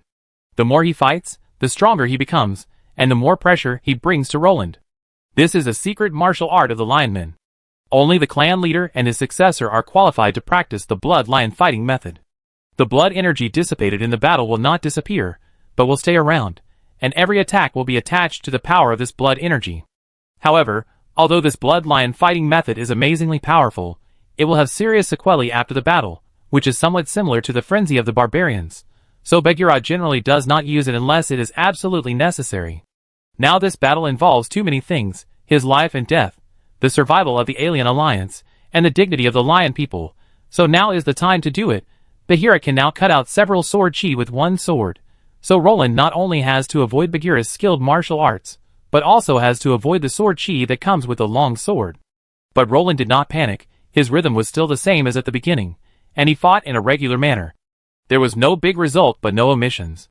However, no change is the biggest change, because although Bagheera is getting stronger and stronger, Roland can still hold it steady, which means that if the blood lion fighting method is not applied, Bagheera may not be Roland's opponent.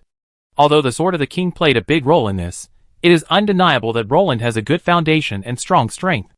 Roland's fighting style reminded Horn of the White Knight, Randall, he met on the way to the Forsaken Land of the Gods. Randall relied on his level 4 strength to kill the level 5 ogre with his wounded body, and Roland's fighting talent seemed to be much stronger than Randall's. Horn fumbled with the origin ring in his hand, and his heart was boiling with blood. If Roland didn't have the Sword of Kings and Horn didn't have the Ring of Origin, then Horn wouldn't necessarily be that much worse than Roland. If the Ring of Origin, which had been accumulated for 10 years, was fully released once, what amazing results would there be? Horn was looking forward to it, and even had the urge to attack Bagheera now. The mist outside Bagheera's body became thicker and thicker, and each of his attacks became stronger and stronger. The terrifying sword energy was fired at a speed faster than the continuous crossbow arrows, and from time to time a few arrows flew out of the battlefield, causing a bloody storm. Without strength, even just watching the battle is a very dangerous thing. Finally, the red blood mist could no longer spread, and Bagheera reached a critical point. His arm suddenly swelled up, and he roared and swung a knife at Roland. The roar shook the sky, and the knife light was everywhere, so dense that there was no room to hide. This time, no matter how Roland resisted, he would not be unscathed.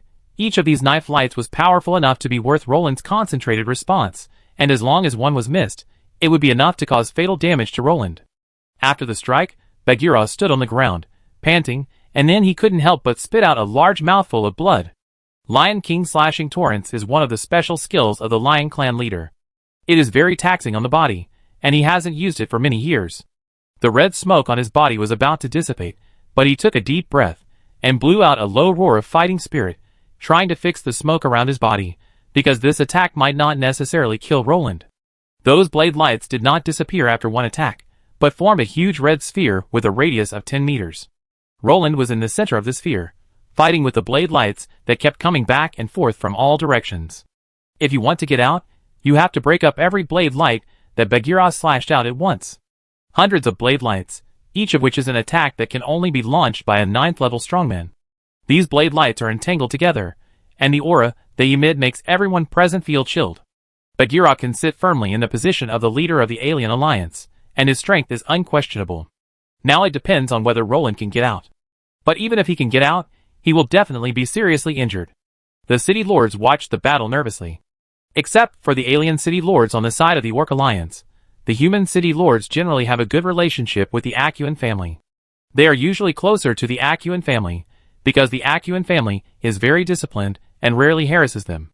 If Bagheera wins, the power of the alien alliance will inevitably expand, and then their life will inevitably become difficult, because the alien alliance's style of doing things is very annoying, which can be seen from the fact that they do not bring supplies and rely on the city lords on the road to collect. But to be honest, most of the city lords now do not want Roland to come out of the sword light, because even if the alien alliance expands their power and makes their life difficult in the future, it is better than Roland unifying the entire God-forsaken land and making their life miserable.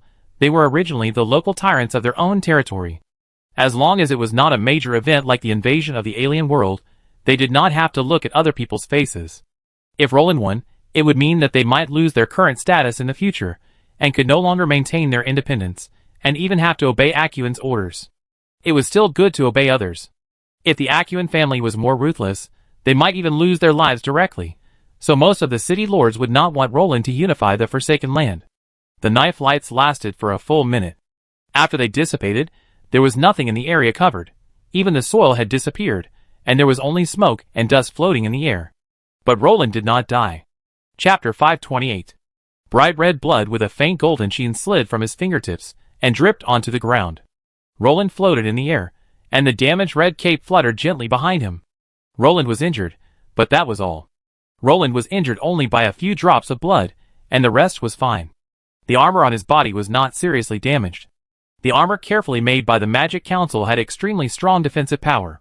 The countless runes on it combined with Roland's fighting spirit formed an extremely powerful effect. Of course, even powerful magic items would not be unscathed by Bagheera's attack. The reason why Roland was not seriously injured was not just because of Horn's armor. His appearance now was very different from before. Most of his body was covered with fine golden dragon scales, his eyes became golden vertical pupils, and his originally handsome face became fierce. A golden little dragon lay on Roland's shoulder, forming a wonderful connection with Roland. Roland's energy aura became much weaker than before, which should be consumed when resisting the previous attack, but the feeling of strength to Bagheera was that it did not increase but decreased. He opened his arms, and moved his wrists slightly, and the dark gold armor on his body automatically fell off, and fell to the ground. His upper body was bare, and he only wore armor on the lower body. Then he exhaled comfortably, and 2 2-meter-long dragon wings instantly stretched out behind him, making Roland look like a half-man, half-dragon monster instead of a human.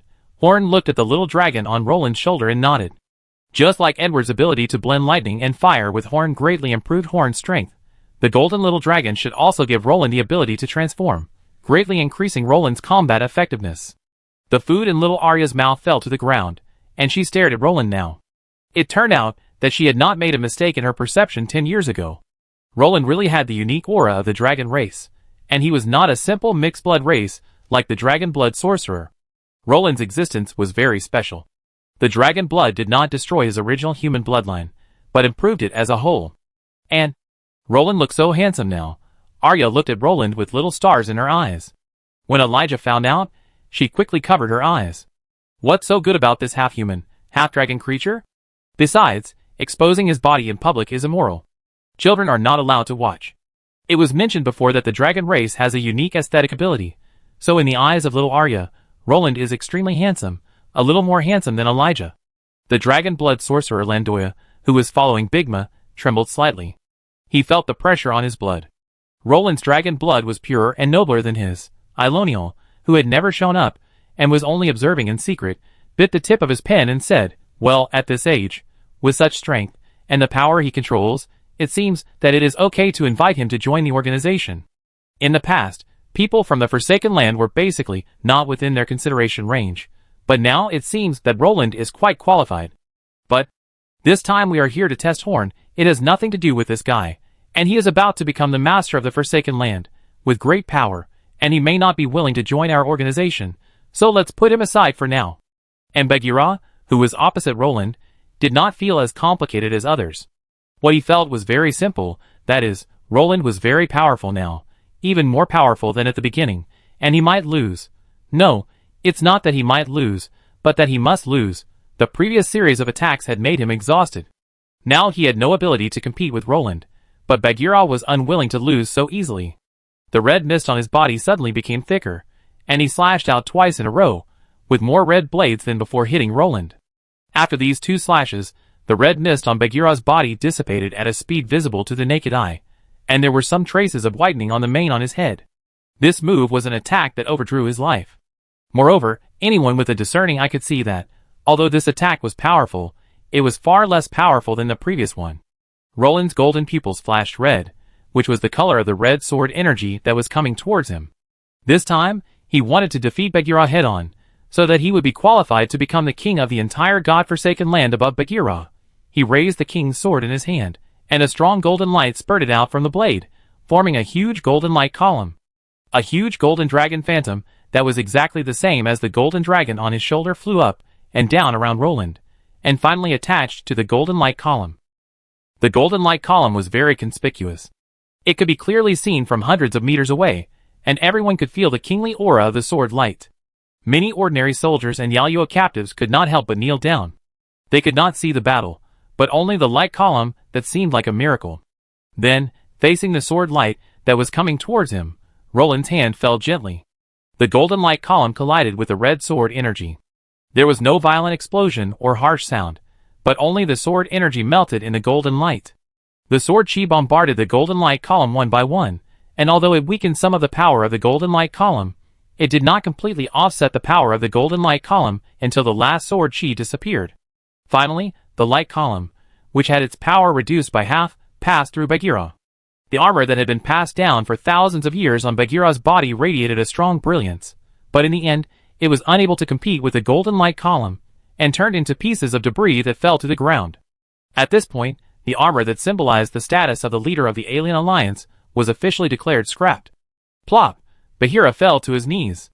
The once domineering Lion Man chieftain had a head full of white hair. There were faint traces of golden power flowing under his skin, and blood slowly flowed from his eyes, ears, mouth, and nose. Now most of Roland's sword energy had entered his body. He was still alive because he was just holding on. When his last bit of strength disappeared, he would die.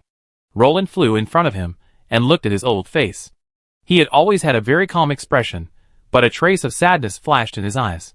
He was sad that a strong man like Bagheera died in the eternal strife of the God-forsaken land, and he was sad that the alien alliance with a 1,000-year history officially disappeared.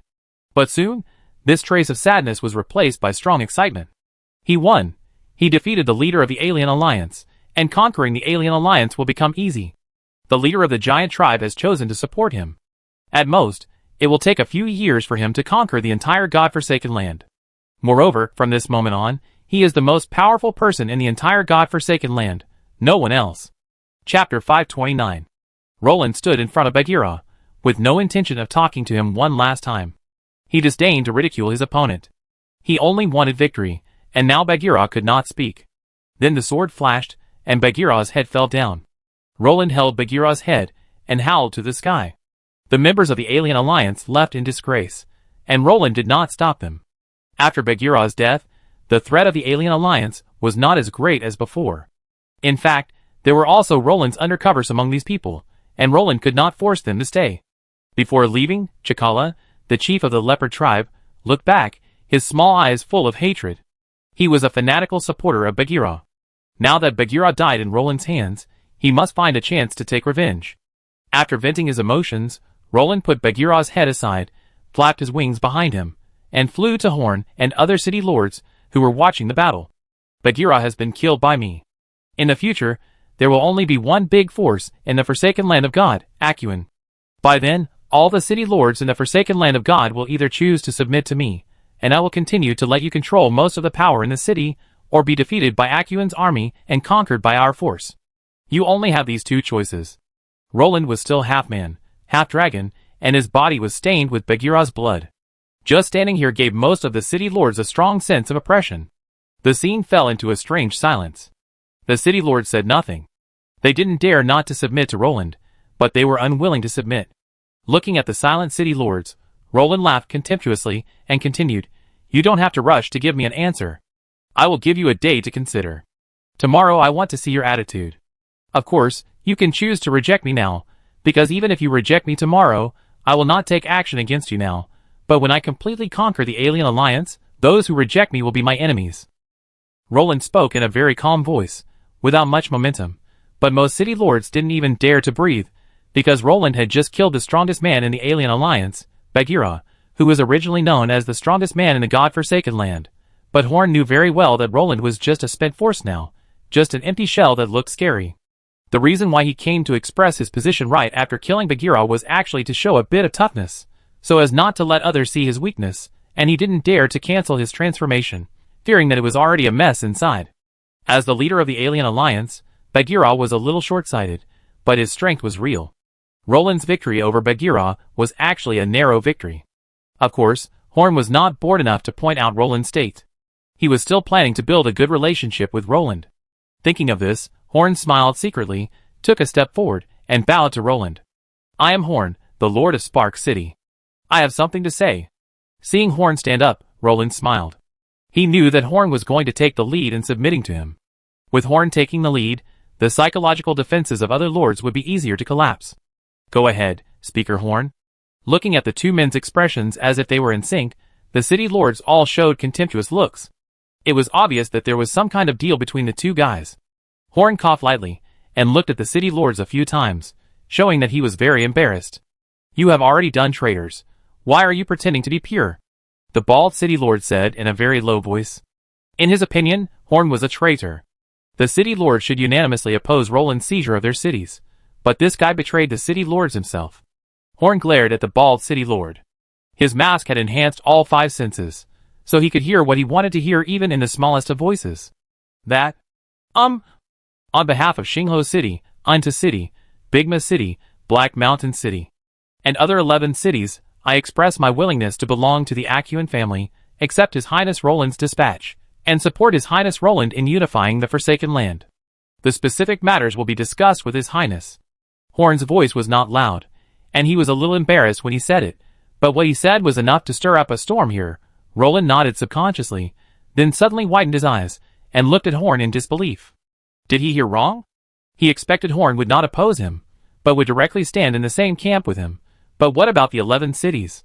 Did Horn contact the other 10 city lords in advance? Black Mountain City is mine. Why do you represent us to surrender? The bald city lord pointed at Horn and sneered, saying that this person not only wanted to be a traitor himself, but also wanted to take them to be traitors together. He was really more annoying than himself, a chatterbox. Chairman Horn, what do you mean? Osmer asked with a frown. He had a bad feeling in his heart.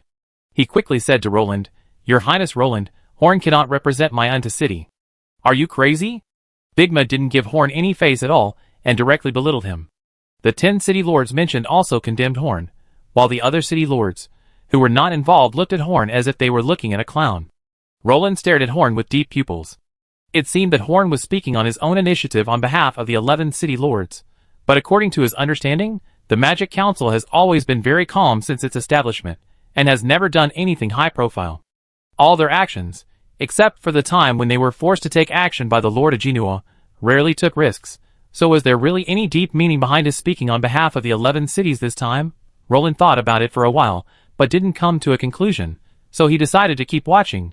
The result would always be revealed anyway. Chairman Horn, the other city lords didn't agree to let you represent. So what do you mean by this? You are not making fun of me, are you? Roland pretended to be angry and questioned Horn. Horn bowed again, and the corners of his mouth curled up under the mask. After more than a month of planning, it was finally time to reveal it. He was faintly excited. Their opinions are relevant, as long as I agree. Haha, this is the funniest joke I have heard this year.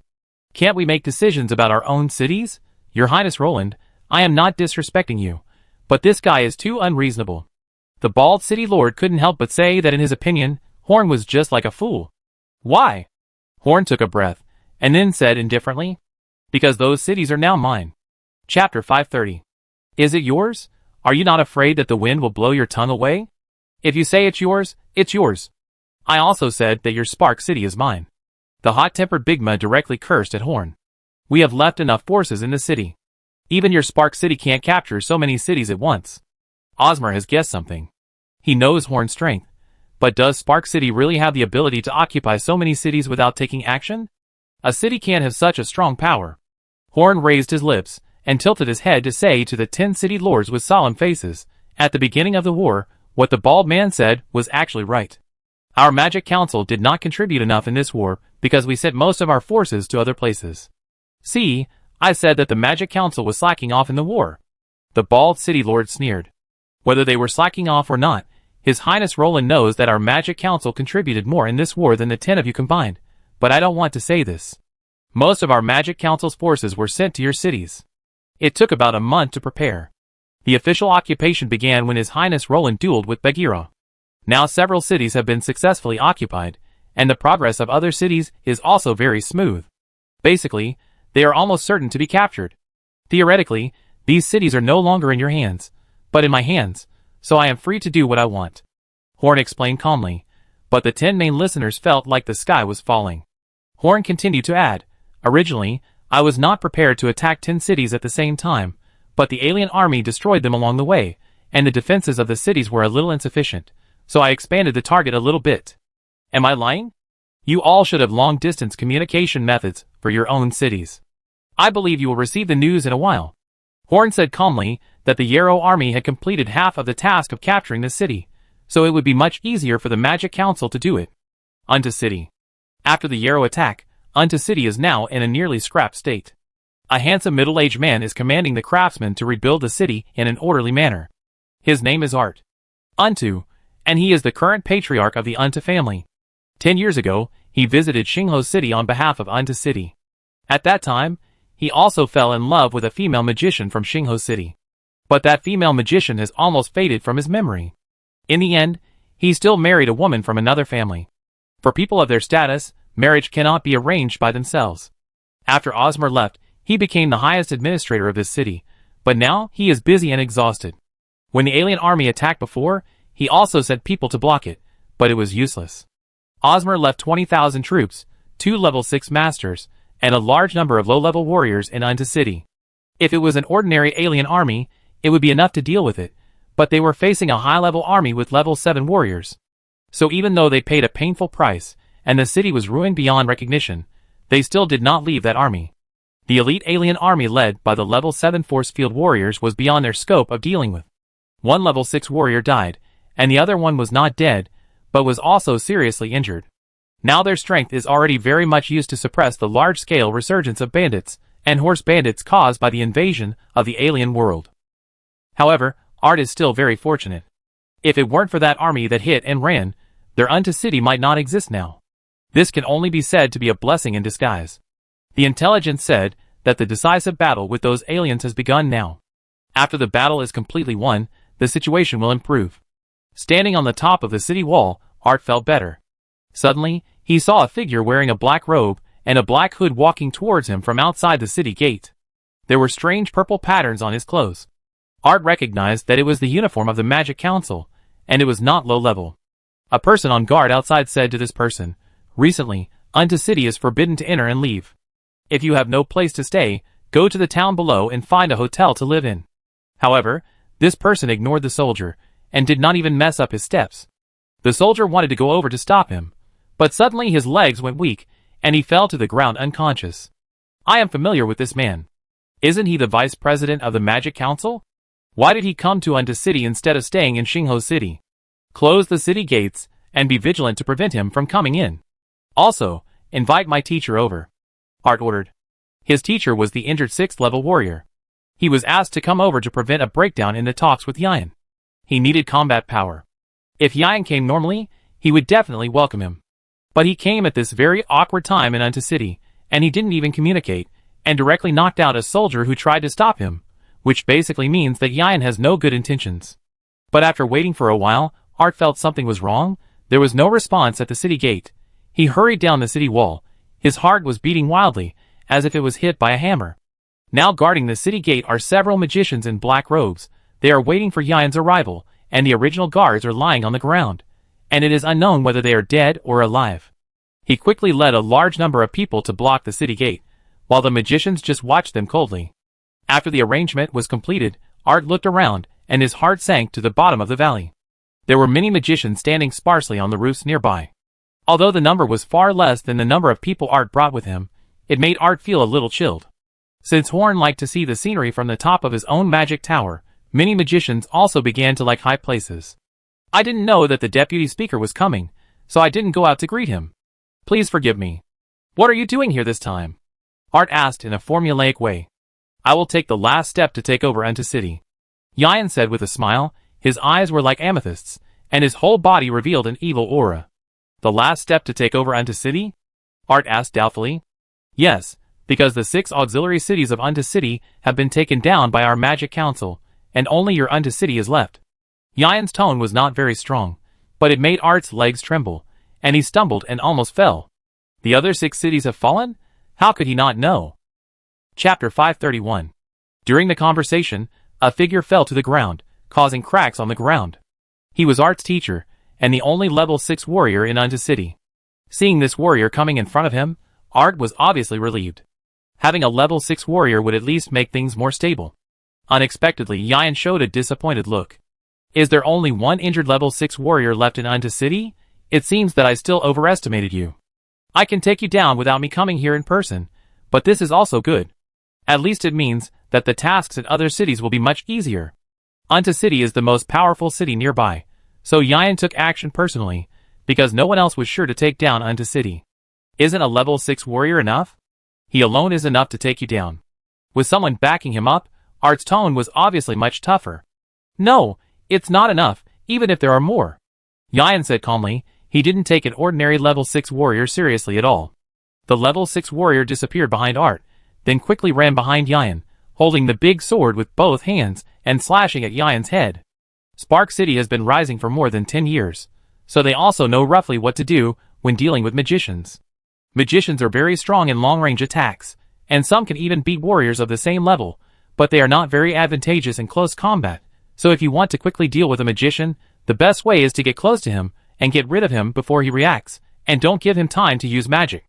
Art's eyebrows flashed with a hint of joy. The distance is so close, as long as this sword is chopped, it will be done. But the sword stopped halfway through the swing, and the level 6 warrior bled from all 7 orifices, and fell to the ground with his head tilted. He was not dead, but he would definitely not wake up in a short time. Yan's eyes flashed with a strange light, and his mental attack solved the level 6 warrior without much effort. The gap between the two could not be made up by close combat. They were not opponents of the same level at all. The fall of the level 6 warrior was a signal to start the war. Hundreds of parliamentary magicians with the mark of the Magic Council appeared in every important corner of the city at the same time, completely controlling Unto City without even spending too much effort. And there are thousands of ordinary magicians, some in black robes and some in gray robes, who have completely taken over the entire Unto City. Except for the insiders of the Magic Council, no one knows how powerful the Magic Council is now. There are more than 8,000 relatively excellent council mages, and tens of thousands of ordinary magicians, who are not in the council. In addition, there are more than 100,000 ordinary wild witches, who have not become magicians. 10 years is enough for the Magic Council to attract most of the wild witches in the entire godforsaken land to the Spark City. And such a Magic Council, in this alien invasion, only dispatched less than 2,000 council mages. Except for some magicians led by Ivan to carry out necessary defense of Spark City and the council, Horn sent all the remaining forces to occupy the surrounding cities. At the beginning, it was only Horn, a 5-ring magician, more than 100 council mages, and 2,000 wild witches, who conquered the powerful Boulder City. Now the number of magicians assigned by Horn to conquer other cities is much larger than that of Horn and his team at the beginning, and the strength of each magician is much stronger. Not to mention, the main forces of the surrounding cities are now on the battlefield of the alien invasion, and the forces defending the cities have all been destroyed by the aliens. So it is not difficult for the Magic Council to conquer 10 such cities at the same time, and it can even be said to be very simple. In the center of Unto City, a loyal servant of the Unto family helped a message on the leg of a strange bird. After letting the strange bird fly away, he breathed a sigh of relief. At least the message was delivered. He turned his head and collapsed to the ground, because behind him stood several magicians with dim eyes. A magician pointed his staff at the strange bird, but was held down by Yan. It doesn't matter. Let the message pass on. Anyway, the battlefield should be ready now. Yan looked into the distance and sighed. They used to be trembling in fear when facing the stone city, but now they can easily take down a city of this level. They have really become stronger in recent years. I hope that this sudden defection to other cities can bring a good development opportunity to the Magic Council. No, it will definitely. In Bigma City, Biggs half knelt on the ground, unable to move, looking at the man in front of him, who didn't even look at him, gritting his teeth. He was left to defend the city, and originally thought that at most he could defend against those aliens. Unexpectedly, after they had struggled to protect the city from those aliens, they were actually occupied by their neighbors. Biggs knew the man who came to attack Bigma City. He was Carp, the 5th level champion of the magic competition. Originally, he thought that as a top 3 warrior in the 5th level competition, he could at least keep the city from being taken away by this man, not to mention defeating him. But he didn't expect that he was defeated at the beginning of the battle, and was controlled by an invisible force, and couldn't move. Now this person is concentrating on watching a force field warrior's half-disassembled arm, as if he didn't take him seriously at all. Is the gap really that big? After watching for a while, Carp put away the mechanical arm, and said to Biggs embarrassedly, "I'm really sorry, it's a critical moment just now, so I can't be distracted. From now on, Bigma City is officially occupied by my Spark City. You don't mind, right?" Biggs laughed at himself. If he said he disagreed now, would it be useful? In Black Mountain City, Enoch and Vivian followed a person to visit the city. The person in front of him, who excitedly introduced the whole city to Enoch, was the person in charge of guarding the city left by the bald city lord. Now he acted as a guide, introducing all the important arrangements in Black Mountain City to Enoch, and even took them to visit the vault of Black Mountain City. If you look closely, you will find that the eyes of this level 5 warrior are a little distracted. What he experienced physically, and what he thought in his mind are actually completely different things. He had long been in an illusion. What he saw was not the magicians occupying the city, but the bald city lord returning victoriously to inspect everything in the city. In the center of Ely City, a huge tree soared into the sky, and countless people were caught by the vines spreading from the tree and hung on the tree. In Guhing City, a man was frozen in a piece of ice the size of a house. He was the person in charge of the city, and surely was commanding the magicians to completely control the city. In Ali City, a bound level 6 warrior stared at the old woman in front of him with wide eyes. He was unwilling to accept the defeat. He was obviously stronger than the other party, but the old woman had too many tricks, so many that he was dazzled. Lightning and fireballs, vibration sound waves. Fighting her alone was like fighting against several spellcasters. Chapter 532. What Horn said seemed to be true, but the city lords were still skeptical. Even though what Horn said was very feasible, did Spark City really have this ability? At this moment, a small bird with a strange appearance flew directly here and landed on Ozmer's shoulder. This is a first-level magic beast called a messenger bird. In fact, it is a bit of a stretch to call it a first-level magic beast, because its function is only to transmit information. Using pigeons to send letters is very popular among the people of Ceylon, but pigeons are ordinary birds, and are not suitable for most occasions, so some powerful people generally raise messenger birds to transmit information. The messenger bird that suddenly flew in attracted everyone's attention. Just when Horn had said that the message might be delivered soon, a bird came. Was it carrying the message Horn had said? The messenger bird was splashed with blood. Ozmer's face turned ugly, and he was a little afraid to open the letter on the messenger bird's leg. But he finally opened it. This kind of thing could not be solved by escaping. When he opened it, and saw the first line of words, his body trembled violently. His already aging face looked like he was terminally ill. Everyone can see what Ozmer's performance means. It means that just as Horn said, unto city has fallen, and the strongest unto city has fallen, can their city be spared? Bigma, and the bald city lord and other 9 named city lords were so angry that they wanted to eat Horn's flesh alive. The other city lords looked at Horn with unfriendly eyes, but to be honest, there was more fear in their eyes. Horn. Mimhalen, I have already surrendered to you. Why do you still want to attack my unto city? Ozmy said tremblingly, and even a trace of saliva appeared at the corner of his mouth because of excitement. The strong fighting spirit in his body was on the verge of bursting, and it seemed that he might rush over to fight with Horn at any time. The other city lords were also ready to make a move. If they killed Horn here, their cities might be spared. But Ozmy did not act rashly in the end. He knew Horn's strength, and Roland was right next to Horn. Even if he had 10 courage, he would not dare to attack Horn now. It seems that the city lords have understood what happened, so I will not explain it any further. Everything in the world is constantly changing, so the reason why you are facing the current predicament is that you are not strong enough. If you were stronger, I would have no room to show my bad intentions. Horn turned around and looked at the city lords, who had murderous eyes, and laughed. He laughed very easily, not nervous at all because of their murderous intentions. You have violated the rules of the God-forsaken land for thousands of years by occupying other cities. You won't be happy for long. You will be attacked by everyone. The bald city lord gnashed his teeth and said. Horn almost laughed out loud. You don't think that after His Highness Roland killed Bagheera, the God-forsaken land will still abide by the original rules? It's so naive that I want to laugh. The bald city lord gnashed his teeth and shrank back. Seeing him being humiliated, Horn was very happy. But you don't have to worry. My people only controlled your cities, and didn't kill people. So if you also choose to submit to His Highness Roland, then I think His Highness Roland will still give you certain powers, right? Roland nodded. He was so happy that he could conquer 11 cities without any troops. What was a little power? Besides, he didn't plan to clear all the cities. He just wanted all the forces in the God-forsaken land to obey his rule, not to carry out a thorough cleansing. After getting Roland's guarantee, Ozmer and the other 10 city lords breathed a sigh of relief. At least they could return to their cities in the future, although their power would be greatly weakened. Of course, choosing to surrender does not mean giving up their hatred for Horn. It is this guy who is driving them to the fire, forcing them to make a choice immediately. Blocking someone's financial path is like killing their parents.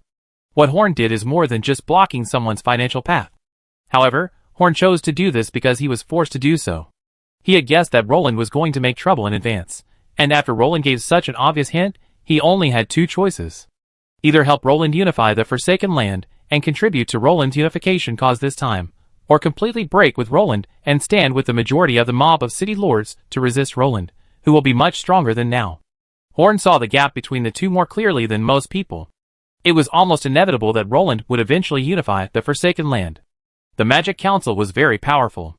If it could unite with all the independent cities, it might be able to fight Roland, who had expanded greatly, and both sides would suffer losses. However, that did not conform to the development strategy of the Magic Council, and it was actually a foolish dream to expect these cities, each of which had evil intentions, to unite. So instead of surrendering when they were beaten to their doorstep, it was better to surrender now.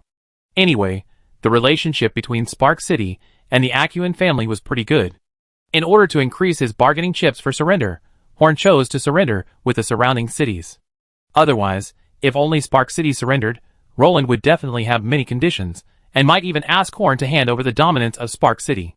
If he gave Roland more cities, Horn could bargain with Roland, and even allow the Magic Council to develop under better conditions than before.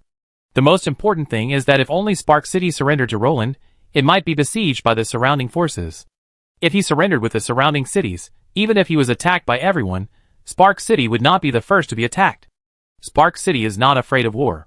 In the Forsaken Land of God, as long as the forces are not of the same level as the three major forces, no matter how many councils come, they can deal with it. However, if they can choose to develop peacefully, Horn will never choose to let the Magic Council fall into the flames of war. So in order to make life more stable in the future, Horn had to use the surrounding cities as bargaining chips. Although this is not very authentic, as long as the Magic Council can develop better, Horn is very willing to sacrifice his neighbors. What's more, Spark City and the surrounding cities are not friendly neighbors, so Horn has no psychological barriers to using them as gifts to please Roland. Chapter 533. Did you secretly send people to conquer the other 10 cities during this war? I have a new respect for you. I will give you one more point. Eilonir, who had been watching the battle but no one noticed, wrote and drew on the notebook. The next step is your strength. I hope you will give me a surprise when the time comes. After watching Horn's performance, Roland coughed and said, Mr. Osmer, Ms. Bigma, the conditions are the same as theirs. I will give you a day to think about it. If you agree to submit to me, then I will grant you the title, and take part of your original city as your territory, and give you the right to manage part of the city. If you still disagree, or if you do anything special during this day, then you will lose everything. After giving Osmer and the others a day to think, he hurried back to the Acuin family's tent. He was almost exhausted, and it would be very dangerous to stay outside. After Roland left, 10 city lords came to Horn with unfriendly expressions. Now that Roland was no longer with them, they should be able to kill Horn here with their current strength. But Roland said before that if they act rashly, they will lose everything. So, including Osmer, no one dared to take action. Because if they fail to kill Horn, they will not have a good ending. With just one word from Roland, these city lords, who were once so majestic and high, dared not act rashly. Looking at the city lords, who were afraid to act rashly, Horn smiled contemptuously. They were so timid before Roland completely took control of the situation. Even if he was not there, these guys would choose to surrender when Roland's troops arrived at the city. Maybe my actions have won them better conditions. Although they dared not to take action, they still looked at Horn fiercely, so Annie stood beside Horn and stared at these guys vigilantly. Her spells were ready. Once the battle started, she would summon many powerful summoned beasts. She could at least hold back 2 city lords by herself. Although she was only a 5th ring magician now, once all her summoned beasts were deployed, they were no longer in the category of 5th level extraordinary people. 100 meters away, a yellow-black shadow stared at this place. After waiting for Roland to leave far enough, he narrowed his eyes, and disappeared with a sound of swoosh. Osmer and others did not want to give way. Horn looked helplessly at Ilya, who was watching from a distance, and cast a look for help. However, Ilya shook his head playfully, indicating that he could not help. He had been here for a while. Although he had not figured out the specific strength of these guys, it should not be a problem for Horn to deal with them, so he just watched it as a good show.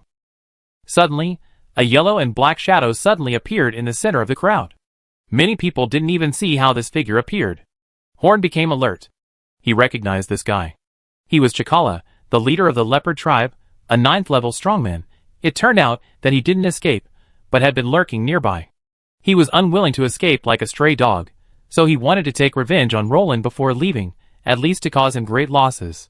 He happened to see Horn swaggering and surrendering to Roland with 11 cities, so he took advantage of Roland's departure to attack Horn. Roland would definitely feel distressed if he killed Horn, who had just made great contributions to him. He didn't dare to make a move when Roland was nearby, because he had already been scared by Roland. He was at the bottom of the pyramid of 9th level masters, and it would be very easy for Roland, who could kill Bagheera, to kill him. The moment Chakra appeared, Elijah stood up, but he sat down again when he looked in Horn's direction, because he saw Eilonir floating in the air nearby, and shook his head gently at him. This meant that he should not make a move. Roland, who had just returned to the camp, spat out a mouthful of blood. The scales on his body gradually faded, and then blood spurted out, and he instantly became a bloody man. How could he kill Bagheera without paying a price? Several doctors came over to bandage Roland's wound. Without recuperation for a while, he would not be able to fight at full strength. Suddenly his face changed, and he hurriedly said to a level 9 warrior who was protecting him, "Go to the place where Bagheera died before. Don't let the speaker of the Magic Council die." The warrior rushed out quickly, and Roland breathed a sigh of relief. With the speed Horn showed last time, he should not be killed by Chakra in a short time. Damn leopard, I shouldn't have let you go back before. You, the speaker of the Magic Council, surrendered to Roland, damn it. Chakra did not wait for Horn to reply. Sharp claws grew on his fingers, and a long blue fighting spirit light extended from each claw, and then swept towards Horn. He was a speed-type warrior. He had to deal with Horn before Roland came, and then escape from here. Annie instantly released several summoned beasts that had been prepared long ago, and then blocked Horn. Horn's reaction was not slow either. His left eye suddenly burst out a foot-long blue light, and the third stage of the Thunder Walk technique was activated. Before Annie could react, he directly hugged her and disappeared on the spot. Unfortunately, facing the attack of the 9th level master, both Annie, who was well prepared, and Horn, who reacted quickly, were a step slower. When Horn stopped, his wizard robe was torn, and 3 bloody wounds were scratched on his waist. Annie looked even more miserable, with her entire lower body covered in blood. Because she stood in front of Horn, she was almost cut in half. The summoned beasts summoned by Annie were all killed the moment they appeared. The speed is okay, but you can dodge the first time, but not the second time. Chakra was amazed at Horn's speed, and then chased after him again with a ferocious look. The 10 city lords all looked like they were watching a good show. They wished Horn would die in Chakra's hands, so that many problems would be solved. It seemed that the Alien Alliance was not so annoying. Looking at Annie's wound, Horn was a little overwhelmed. If she was not treated immediately, she might not survive. But Chakra could not give him time to treat Annie. Although Horn could guarantee his undefeated status in a short time, he definitely could not spare his hands to treat Annie's wound. Taking a deep breath, Horn's eyes became fierce, staring at the leopard tribe leader who was rushing over. He had to kill him in a short time. Only in this way, Annie would not die. Chapter 534. It's been a long time since I felt such a strong killing intent from a weak person against a strong one. You satisfied me. Eilonir looked forward to closing the little notebook. Now there was no need to record it. As long as Horn's strength was not too bad, he would absorb Horn into the organization. Look at your eyes, you are ready to fight to the death. However, the opponent is a level 9 strongman. Will it be useful even if you fight to the death? Let me see. He still chose to stand by and watch. He wanted to see what Horn could do, and what was the difference from 10 years ago. In Horn's tent, a beautiful little wildcat wanted to get close to Edward, but Edward pushed it away with disdain. Ever since he became the sacred animal of the cat clan, there have always been such charming and crazy cats who come to him. Suddenly, Edward's eyes widened, and he fell backwards to the ground. His 2 bird legs stiffly kicked up to the sky, and he died on the spot, scaring the little wildcat so much that its fur stood up. Then Edward's body instantly disappeared into the air, and the wildcat looked around in confusion, then meowed and left. Next to Horn, Edward's body began to rapidly complete the process of reorganization from death, and then looked at Horn in confusion.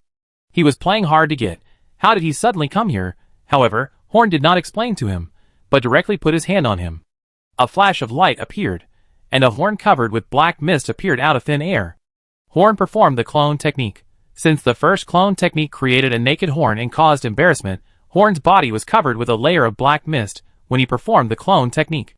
Horn had to use his clone to deal with a leopard man Chakra. If he wanted to kill this 9th level strongman in a short time, he couldn't do it without going all out. The clone created with Edward's body only had 5 minutes to exert its full strength. This time was very short, but Horn didn't need 5 minutes at all. Chakra had already caught up, with the dazzling blue light still on his hand. A pair of flaming wings ignited behind Horn's clone, and he rushed towards Chakra with a surging aura, and a dark and powerful energy ball was condensed in his hand. Chakra sneered. Although the clone's ability was beyond his expectation, The original body was not as strong as him. What role could a clone play? He flashed and pinched the clone's neck with one hand. Just as he was about to strangle the clone to death, he found something wrong. The clone had a strange smile on his face. There was something wrong with the clone. Chakra immediately realized that something was wrong. But he realized it a little too late. The energy ball in the clone's hand spread into a ball of black mucus, covering the clone's entire body, and then the clone hugged Chakra. The viscosity of this black mucus is very strong. It is a kind of magic that can be used in construction. The construction of the Magic Council headquarters is due to this magic. So Horn wants to use this magic to fix the clone and Chakra together. This mucus cannot control Chakra. It can only prevent him from getting rid of the clone for a short time, but a short time is enough. After the fixation is completed, red and blue lines light up on Horn's clone, and terrifying energy fluctuations are transmitted from the inside of the body. This is what the clone has done many times, self-destruction. Without giving Chakra time to deal with the clone exploded directly. The explosion created a huge thunder and fire cloud, and the area of more than 10 meters was completely covered by blazing flames. Countless lightning bolts as thick as arms shuttled through the flames, and a lightning bolt thicker than a human body twisted wildly in the center of the flames. The faces of the city lords, who were watching the battle from afar, changed. They didn't see clearly what happened, but with such a strong energy fluctuation really emitted from the battle between Horn and Chakra, they all knew that Chakra was a warrior, so this terrifying explosion was definitely caused by Horn. Unconsciously, except for the special city lords, like the Sword King City Lord, who was known as the Sword Saint, all the city lords had a little fear of Horn. Feeling the power from the thunder and fire cloud, it was not inferior to the attack of a 9th level strongman at all.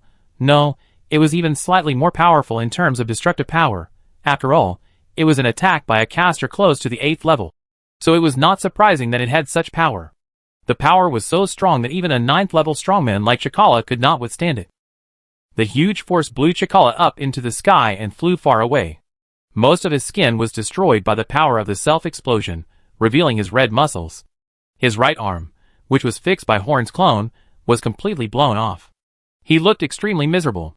From his appearance alone, he could not be seen as a leopard man. Chakra used his powerful fighting spirit to protect his whole body as soon as he found something wrong, but he still suffered serious injuries. As the last resort of a magician in battle, self-explosion usually allows the magician to die together, so it is not surprising that it has such power. While floating in the air, Chakra gritted his teeth. His eyes were extremely fierce. A mere human, the mayor of a small city on the edge, actually hurt me. Damn it. Chakra's fierce face was exposed, and the expression on his face was almost crazy. He wanted to tear Horn alive, tear off his flesh and blood piece by piece, and let him die after enduring unbearable pain. Even after such serious injuries, Chakra still had the confidence to kill Horn. He was careless before. Now, as long as he was given some breathing time, he could easily kill Horn. He thought a lot, but time only passed in a flash. He was still floating in the sky, pushed by the shock wave of the explosion, and was about to land. When he was about to land, Chakra was shocked to find that Horn was waiting for him at the place where he was about to land. Horn was now wrapped in electric light, and his hair was fluttering strangely due to the stimulation of the electric current. He clenched his right fist towards Chakra, and held his left hand on his right arm to fix it. On Horn's right hand, there was a ring inlaid with colored crystals, and at this time, the colorful ring was flashing with dangerous colorful light. The light had an inexplicable aura, which made Chakra, a 9th level warrior, feel palpitations. Although this light was also colorful, it was different from the chaotic color matching of the Yarrow people's DT force field. This was an extremely regular and evenly distributed 5 colors, and there was a strange charm in it. The light became stronger and stronger, and finally ejected an incredibly strong flame. The moment the flame shot out, Horn's entire arm robe turned into flying pieces, his arm instantly turned red, and the ground under him was pressed into a large pit with a diameter of several meters. Origin Ring, full power, activate. Chapter 535. Even with Horn's strength close to level 8, he was injured by the simple recoil of the flame, not to mention Chakra, who was facing the flame head-on. The flame was a thick crimson color. When it came out of Horn's ring, it was only half a meter thick. When it spread to Chakra, it was a huge pillar of fire several meters wide. As a level 9 warrior, he could even survive in the magma for a short time if he had enough fighting spirit, but facing the flame, Chakra felt a huge fear. He will die, absolutely. He has no way to dodge. He was knocked off balance by the explosion just now. He has no way to move at high speed without adjustment. Although this adjustment only takes a breath of time, Horn is not prepared to give him any time. Before the flames came, he recalled everything he had experienced since birth. What led him to this deadly situation? If he could start over, would he still have a chance? No matter how fast his mind worked before death, he was eventually engulfed by the flames. His powerful fighting spirit was burned out, his blood was burned dry, and his entire body turned into a wisp of green smoke and disappeared into the air. The leader of the leopard tribe, the 9th-level strongman Chikala, fell in Horn's hands. In order to ensure that Chikala was killed, Horn used the maximum power of the origin ring that he had never used before. The powerful power was beyond Horn's expectation. The 9th-level strongman Chikala did not even leave a trace, and was completely turned into ashes. The power of this pillar of fire was not just as simple as killing Chikala. After killing Chikala, it spread to the sky for hundreds of meters, dyeing the nearby sky red. The terrifying power could be felt by everyone in the camp. Moreover, although Horn used the maximum power, he did not actually consume too much energy in the ring. At most, it was just the magic power he had input for more than a month. The energy he had continuously transferred to the origin magic ring for 10 years was not in vain. The city lords such as Osmer, who were watching the battle from afar, trembled slightly. If Horn was in front of them now, they might be scared to kneel down. In the hearts of the 10 city lords such as Bigma, their hatred for Horn because of the loss of the city was weakened in their hearts at the same time, and the weakening was very synchronous. Although the hatred is still there, the degree of hatred has decreased. At least people no longer think about how to kill Horn all the time, but start to think about how to get the most benefits from Horn who occupies the city. Just like if you have 200 yuan in your wallet, and your neighbor cheats you out of 100 yuan, you will be resentful. But if a robber points a gun at you, but only takes 100 yuan, most people will probably be very lucky, and even glorify the robber in their hearts, wondering if he has other difficulties. Roland smiled in the tent.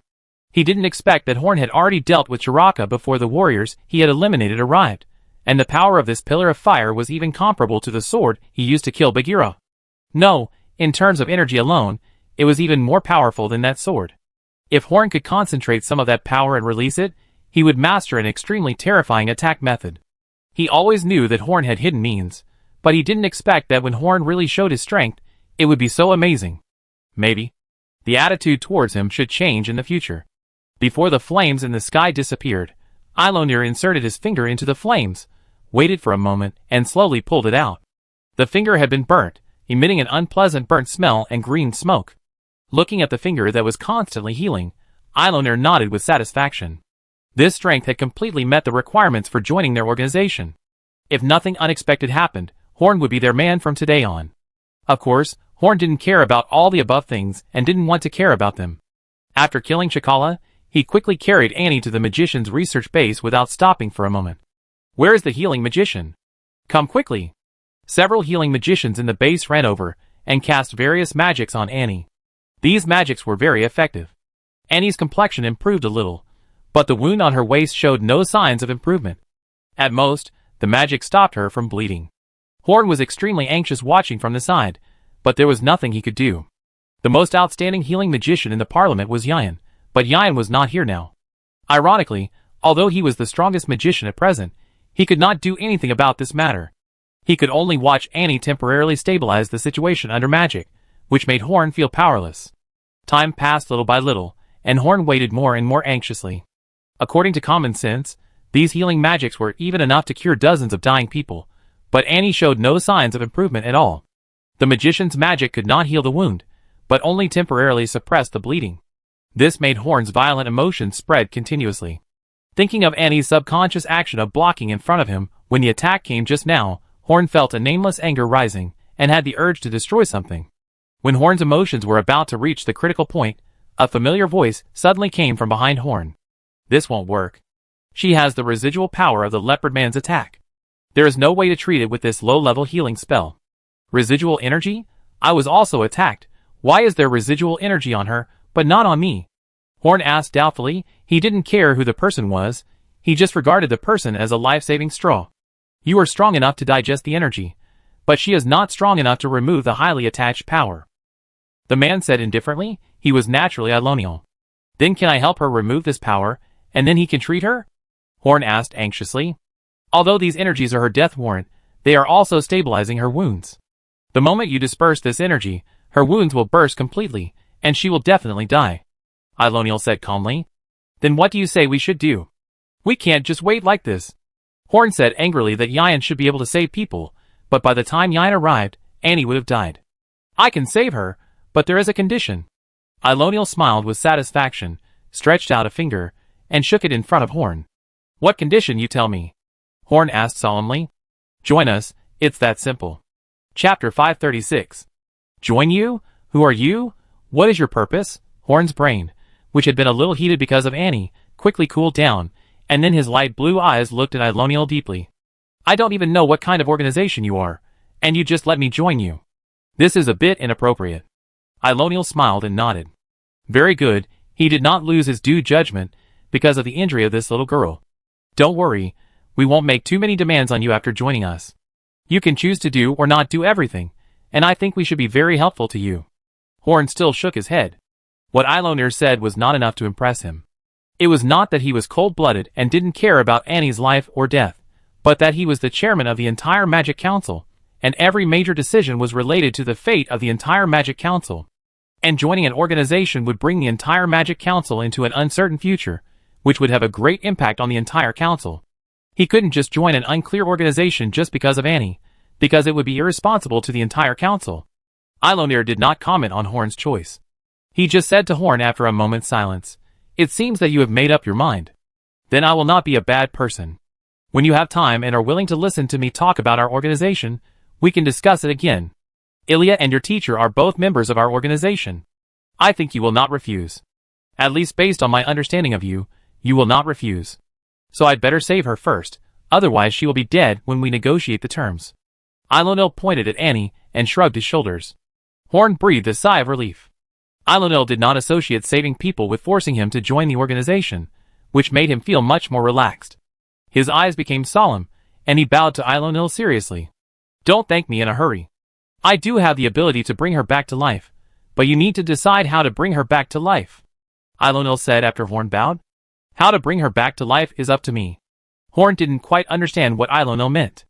If he had a way, would he still need Eiloniel to save people? Eiloniel opened his mouth, revealing long and sharp canine teeth, which are the characteristics of vampires. Horn seemed to be able to feel the wailing of countless lives lost from those two teeth. I am a vampire, so the way I save people is not to restore her to her original state as you imagine, but to turn her into one of my kind, a vampire. At that time, with the self-healing ability of the vampires, it will be easy to save her. Becoming a vampire. Horn was silent. The vampires are the vampires in folk legends. They are afraid of sunlight and positive energy, and feed on blood. People bitten by vampires may become vampires, or they may become low-level monsters without reason and just bloodthirsty. The information of the Magic Council is similar to folklore. Because the blood race is very mysterious, the Council has only legends. The only way to save Annie is to turn her into a vampire, which makes Horn a little unacceptable.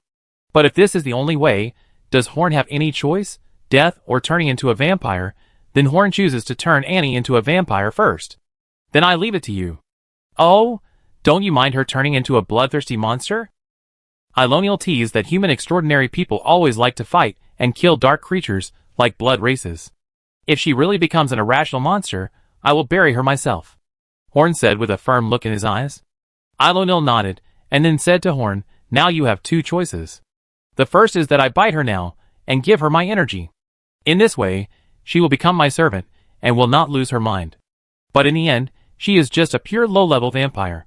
She needs to rely on blood to maintain her life, is afraid of sunlight, and her emotions will be unstable. What about the second choice? Horn continued to ask before Eiloniel finished.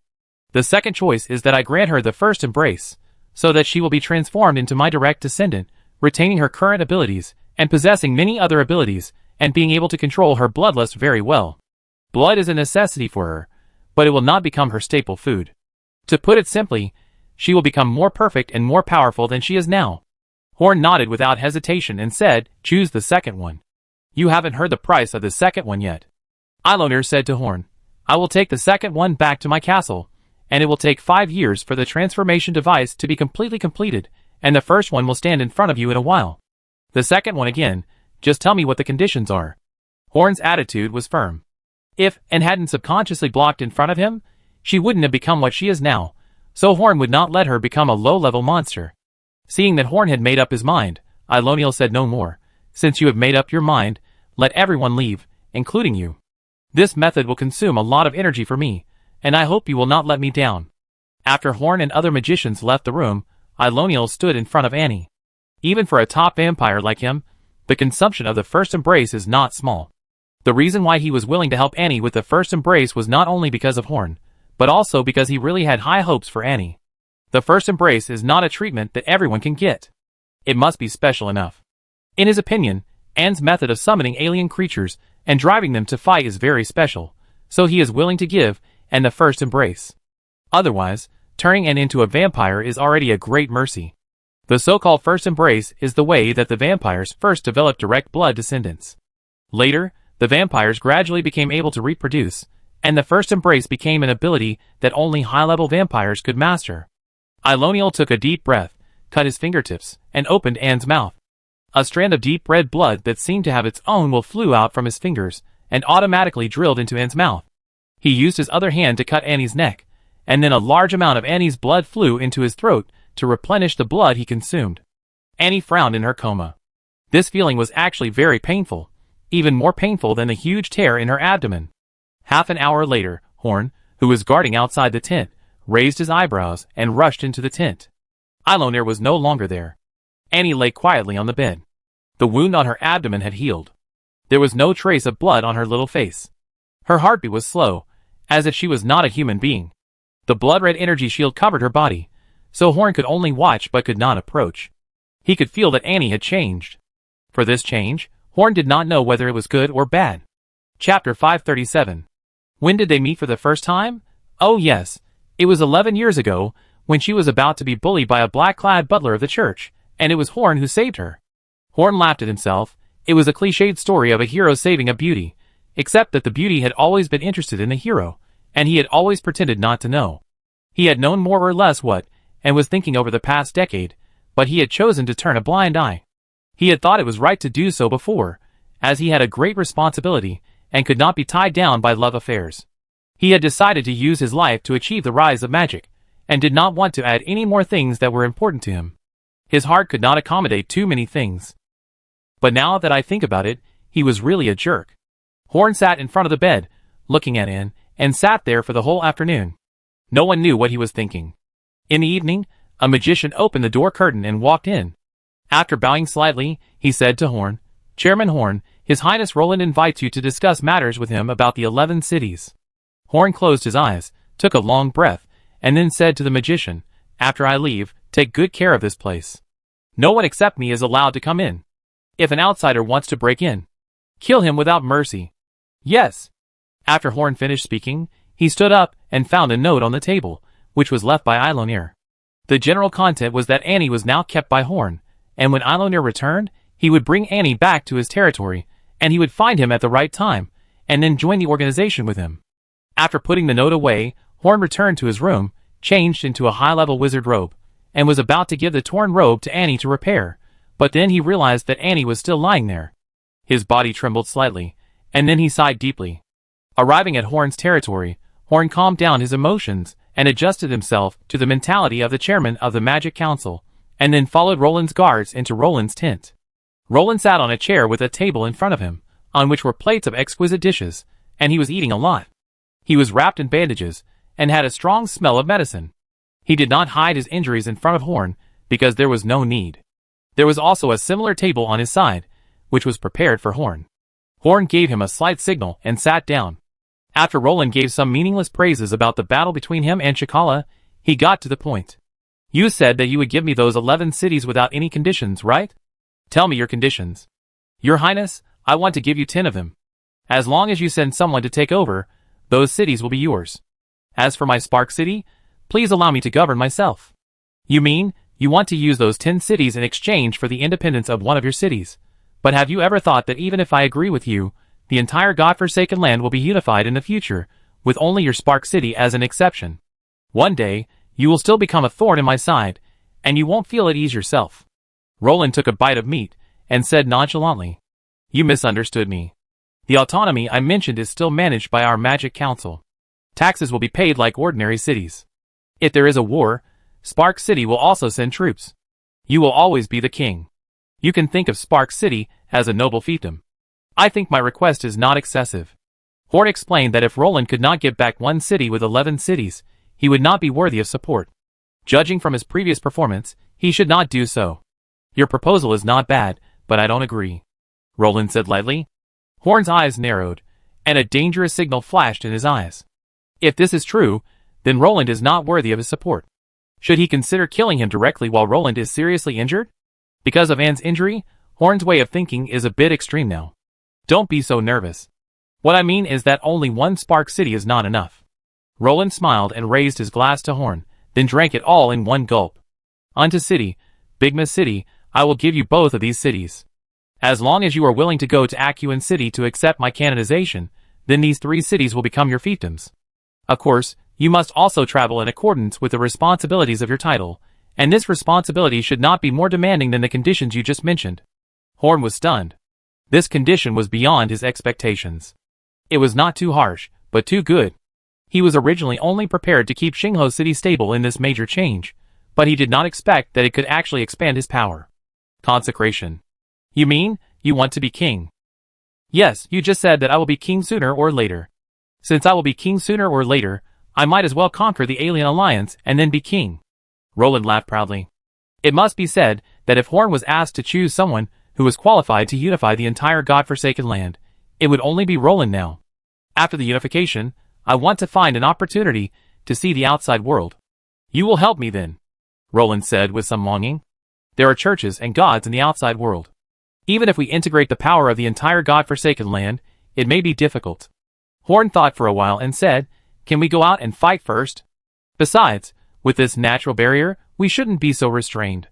Roland laughed. Horn said seriously that if one day Roland really wants to fight out of the godforsaken land, it may not be a bad thing for the Magic Council. If one day, the accumulation of power is enough, and you really want to take action against the Church, then the Magic Council will definitely not stand idly by. No. The Magic Council will definitely go all out. The two looked at each other and laughed. They both knew that what they said was serious. By the way, I have another thing to trouble you with. Roland clapped his hands, and 2 waiters carried a set of dark gold armor into the tent. This armor doesn't fit me. Do you want to remake it? Horn asked doubtfully. Roland shook his head quickly. It's not necessary to remake it. I still like this armor very much. What about you? It's like this. You can see that when I transform, a pair of wings will grow behind me, so I can't wear this armor when I transform. So I want you to find a way to modify this armor, so that it can be used when I transform. Listening to Roland's request, Horn thought for a while, and then said, no problem, it's easy to do. Chapter 538. Walking out of Roland's tent, Horn still felt a little unbelievable. The conditions Roland gave him were too generous to be true. But Horn thought about it, and thought that such good conditions might be obtained because of the strength shown in the previous killing of Chiraka and the potential shown by the Magic Council in the war, not because Roland had a brain seizure or sympathized with him. At Roland's level, he rarely made decisions on impulse, so his actions must have their reasons. After returning to the Magic Council, Colin and others should analyze it based on the intelligence they had found. They should not be complacent because of the benefits they had obtained. Only by being careful can they be safe. One day, Horn will not have to worry about these miscellaneous things. He can rest assured with the strength of the Parliament. Then it will be time for the Parliament to focus on dealing with the Church. After walking a few steps, Horn found a figure waiting for him in front of him, a humanoid race with an earthy face, a cave dweller who is a follower of the giants. As a powerful race that can almost be compared with dragons, the giants also have followers, but there are not many of them, and they have no fighting power at all. They are only responsible for serving the giants' daily life. The wisdom of the cave dwellers is not as high as that of humans, but it is much stronger than that of the dog-headed people. At least, they can communicate normally.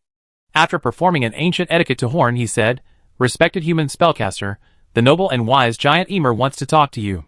It turned out that he was the servant of the wise giant Emer. Horn only knew that Emer was a wise man of the giants and enjoyed a great reputation in the entire god-forsaken land, but Horn's understanding of him was limited to this. There was no intersection between them, so Horn didn't know why Emer was looking for him. Such a big giant sent someone to find him, which made Horn more alert. Of course, Emer's invitation was very important, and Horn couldn't refuse it, so he hesitated for a moment and followed the caveman to the giant's residence. After walking for a while, Horn arrived at the giant's camp. He had only seen giants on the battlefield, and this was the first time he saw a giant's residence. Although there were only more than 100 giants in this camp, the impact on Horn was still huge. Looking at the giants walking and stopping, Horn felt like a child's toy, looking extremely small in front of these behemoths. The temporary huts where the giants lived were made of giant trees. Of course, they were just huts for them, but for Horn, their huts were too majestic, because each railing was a towering tree. Under the guidance of the caveman, Horn entered Ymir's exclusive hut. The caveman respectfully withdrew, and only left Horn here. "You are here. I remember your name. It is Horn, right?" A buzzing sound came from above. It was the voice of the giant Ymir. "Yes, Lord Ymir." Horn stood in front of a huge fire, and opposite the fire was a giant more than 10 meters tall. "I heard that you created a spellcasting organization called the Magic Council?" Ymir moved a little closer to Horn, putting a lot of pressure on him. "Yes, I created the Magic Council." Horn was a little confused about his question.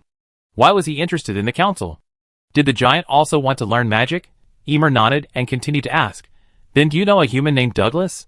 "Douglas, isn't this his teacher's name?" Horn's mood suddenly became uneasy. Does this giant know his teacher? Do they have a grudge or a friendship? If they have a friendship, that would be a good thing. If they have a grudge, Horn was really worried that he would not be able to get out of the giant camp.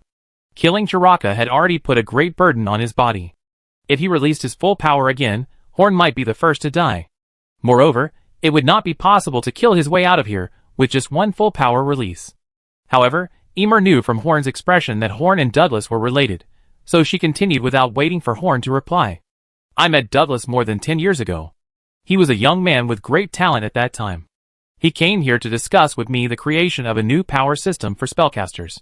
At that time, I thought he was whimsical, but I didn't expect him to actually create it," Ymir said nostalgically. For the giants, 20 years actually passed very quickly, so he still remembered Douglas clearly. Horn breathed a sigh of relief. It was good that there was no hatred. He could just ask Ymir what kind of person his former teacher was. "Lord Ymir, can you tell me about my teacher's past?" Ymir nodded. This was exactly why he called Horn over. He was a very proud young man. I don't even know where his pride came from. It was as if he thought from the bottom of his heart that he was better than everything in the world. Of course, this is true. I have never seen anyone who can create a new power system by himself. From this point of view, he is undoubtedly qualified to be proud. Ymir's tone was full of emotion. Even a wise man like him was shocked by Douglas at that time. Horn had a different feeling when he heard it. Proud? He had never seen Douglas's proud side. The teacher he knew was a humble, forbearing old man in seclusion. But it was also interesting to know this. Just like many people are interested in their parents' love history, Horn was also very interested in Douglas' past. "Can you continue to talk about what happened?" "Of course." Ymir took a deep look and said in a low voice, "He is talented, but many things don't go smoothly. Although he successfully created a framework for a power system, his research hit a bottleneck when it should have developed at the highest speed." Horn listened with a straight face. He heard the change in Ymir's tone, and knew that the key to the matter was coming. "I have never seen such a weird thing." He handed over the framework he studied to many wild witch scholars, and also found many wild witches to practice the knowledge he created. He wanted to use these people's ideas and cultivation results as a reference to perfect the prototype of this power system. Ymir's voice sank, and the next step was the highlight. But at this step, that should be the easiest to succeed, he failed. Chapter 539. All failed? Does this mean that the teacher has tried to spread magic? Then why has Horn never seen a magician except Douglas? Ymir sat cross-legged and adjusted his posture. Horn even felt the bumps on the ground. The 27 wild witch scholars, who accepted his inheritance, all encountered strange things within a year. Some died of old age, some had accidents, and some disappeared. In short, they all had accidents within a year. Those wild witches, who practiced directly, either achieved nothing or died. In short, no one except Douglas himself successfully practiced the power system he created. Ymir's voice was very peaceful, but Horn felt cold all over when he heard it. No one successfully practiced the power system created by the teacher, which means that no one except the teacher had successfully practiced magic before. He suddenly understood why the teacher was willing to be a carpenter. If Horn himself could not train a magician, then Horn would probably be desperate. From his own experience, Horn knew that Douglas's magic prototype was very feasible. Even if it was not perfected at the beginning, it should not have been unsuccessful. And Horn thought of the Gitch house, the evil version of the magician. Perhaps the magic studied by the teacher before was not undistributed, and there were people who could learn it, but some people were affected by some irresistible force, which eventually led to all those who came into contact with magic being unable to learn magic smoothly. It was like there was an invisible big hand blocking Douglas from spraying magic to anyone in Ceylon, and this big hand might also be the behind-the-scenes hand that pushed Horn to spread magic. Seeing Horn was shocked, Emer gave him some time to think and continued, "At first, I thought the power system he created was just self-consistent. Although there was nothing wrong with it, it was only suitable for him. But after seeing you, I found that it was not the case. The power flowing in you is the same as his, so he could succeed at first." Emer paused and continued, "That's why I called you over, because I want to know what is so special about you that you can accomplish what he can't do." Yes, what is so special about him? Horn wanted to know the answer to everything that happened to him more than anyone else. "So what do you think is special about me?" Horn asked Emer in a hoarse voice after a moment of silence. "There must be something different about you, but I can't see it," Emer said bluntly. Horn was stunned for a moment, and said in disbelief, "You are called the wise giant, and you say you don't know it?" Emer curled her lips and said to Horn, "If you don't know, you don't know. It's really stupid to pretend to know when you don't know. Wisdom is what's here." He pointed to his big head that could fit several horns. "Not what's here." Then he pointed to his big mouth that could swallow Horn completely. Horn laughed in silence. Emer was right. He took it for granted. "So you've seen it. Do you have any advice?" "I don't have anything to say. You will be in a high position in the future. There are many things that you won't change your mind even if I tell you. I just want to say that it is good to have a goal, but it is not good to have a goal that is too big, because it will drag you into a situation of no return." After hearing this, Horn bowed deeply to Emer and left. He bowed not because of his status, but because of his wisdom. As for the situation of no return, it depends on whether the Magic Council enters first or the churches outside enter first. Horn meditated in the tent where Annie was placed for a night, and when the next morning came, he went to the center of the Yarrow camp. The Acuin family is still there, and the giants have not left, but more than half of the city lords have left. Many city lords did not want to submit to Roland, but they did not dare to refuse Roland in person, so most of them left overnight last night. Most of the city lords standing here now have decided to submit to Roland. The city lords of 10 cities including Osmegma have all stayed. Their foundations have been cut off by Horn, so naturally they have no other choice. Roland stood on the high platform with his arms open, and everyone below the stage put their right hands on their chests and bowed deeply, which was a gesture of submission. In Ceylon, except for extremely different statuses, such as between slaves and masters, between commoners and lords, between believers and bishops, most people do not need to kneel down. So the posture of the people below the stage is equivalent to acknowledging that Roland is superior to them, that is, recognizing that Roland can become the master of the god-forsaken land. Roland closed his eyes, and enjoyed the feeling of standing at the pinnacle of power for a while, then left a small part of the army, and a 9th-level warrior to protect his counselor, the skinny middle-aged counselor, and then left with most of the army. How these city lords will be treated in the future, and how the cities will be handled after they surrender will all be handled by Niels. Now that the Acuin family has officially broken with the Alien Alliance, Roland will take his army to deal with the Alien Alliance. Although the Alien Alliance has been greatly weakened, it is after all the force with the largest population and the largest territory in the god-forsaken land. Even if it is showing signs of decline now, it cannot be conquered overnight. It must be said that Horn's move opened up the situation in this area for Roland. If it weren't for Horn's leadership, many nearby city owners would not have chosen to surrender at all. They might have chosen to wait until the army arrived before surrendering. In addition to the 11 cities led by Horn, there were more than 10 cities that chose to surrender, most of which were cities around these 10 cities. When arranging the cities, most of those who surrendered spontaneously were still managed by themselves in their original cities, but they had to pay taxes to the Acuin family and fulfill their obligations to the Acuin family, and they could not shirk their responsibilities when Acuin called for conscription. As for cities like Osmer, they were in an awkward situation. Their cities were no longer in their hands, so they had no initiative. The condition given to them by Niels was that if they could conquer a new city before Roland conquered the entire Forsaken Land, then this new city would be their territory. If they could not conquer it, then after everything was over, they would get a territory equivalent to half of their current city. As for the quality of the territory given to them, it was unknown. Chapter 540. 3 days later, Horn returned to Spark City with all the members of the Magic Council. All the personnel of Spark City and other cities were withdrawn back to the city. Those cities have been taken over by the people of the Akuan family, and only personnel were left in Unta City and Bigma City for supervision. The original 10 city lords have returned to their respective cities, but they are now living under someone else's control, and it is unknown how long they can live there. Only by using their original strength to occupy a new city can they get rid of their current predicament. This made them look a little pitiful, but Horn had no other choice. If he didn't do this, Spark City might end up in the same situation one day. Now Unta City and Bigma City are already subordinate cities of Spark City, but Horn is not in a hurry to take them over, nor does he want to force Ozmer and his men to leave quickly, letting them stay in their original home until they conquer a new city, or until Roland unifies the Forsaken Land of Gods. This is considered as Horn's best interest. Anyway, Ozmer and his men have signed the agreement, and Roland has made a promise. Sooner or later, these two cities will belong to Spark City. Wait for a while, let the Parliament ease the impetuous atmosphere brought by the war for more than a month, and it will be safer to accept it then. A large amount of Yarrow spoils were sent back to the Magic Council. Most of the magicians in the entire council began to study Yarrow products. The council made rapid progress in many aspects. 100,000 Yarrow prisoners of war were placed in the burned forest. This place is now also under the jurisdiction of Spark City, so Horn arranged these prisoners to live here. These prisoners of war were fought for by Horn.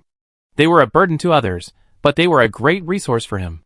Even though the population was growing, the Magic Council's demand for cheap labor had not decreased. The commodities sold by the Magic Council were no longer the same as the initial ones. The council only produced the key parts of a large number of civilian products, and the other parts still needed a large number of ordinary workers to make them. In addition, the collection of magic crystals and other tasks required a large number of ordinary people to carry out, so the Magic Council needed these Yarrow laborers. Moreover, Horn did not need to send a large number of people to look after them, only a small team was needed. After the weapons were confiscated, the Yarrow soldiers were just ordinary people, and their individual combat power was not even as good as that of the vegetable-selling ant in Ceylon, so they were easier to manage. In addition, falling into Horn's hands was actually a fortunate thing for these Yarrow people. At least the Magic Council would not exploit their labor too much. In other people's eyes, these aliens would probably live no better than animals. Moreover, Horn gave them the hope to survive. Although they had to work for Spark City, this kind of work was paid. Only under the protection of Spark City could they have this kind of life. This forest was burned very thoroughly, and not even the roots of the trees were left. So Horn settled the Yarrow people here, and asked them to open up the forest, and turn it into a large granary for Spark City. After doing what he should do, Horn sent Anne's body to his own magic tower to settle down. The next step was to wait for Eilonir and his men to come to the door. Horn had always been curious about this organization. It was obviously very powerful, but not well known, and even more secretive than the Thieves' Guild. And Douglas should have joined this organization before, and Elijah had helped Horn many times, so he was quite fond of this organization. Just as Horn was thinking about this organization, there was a knock on the door outside. In his perception, there was nothing outside, but there was indeed someone knocking on the door.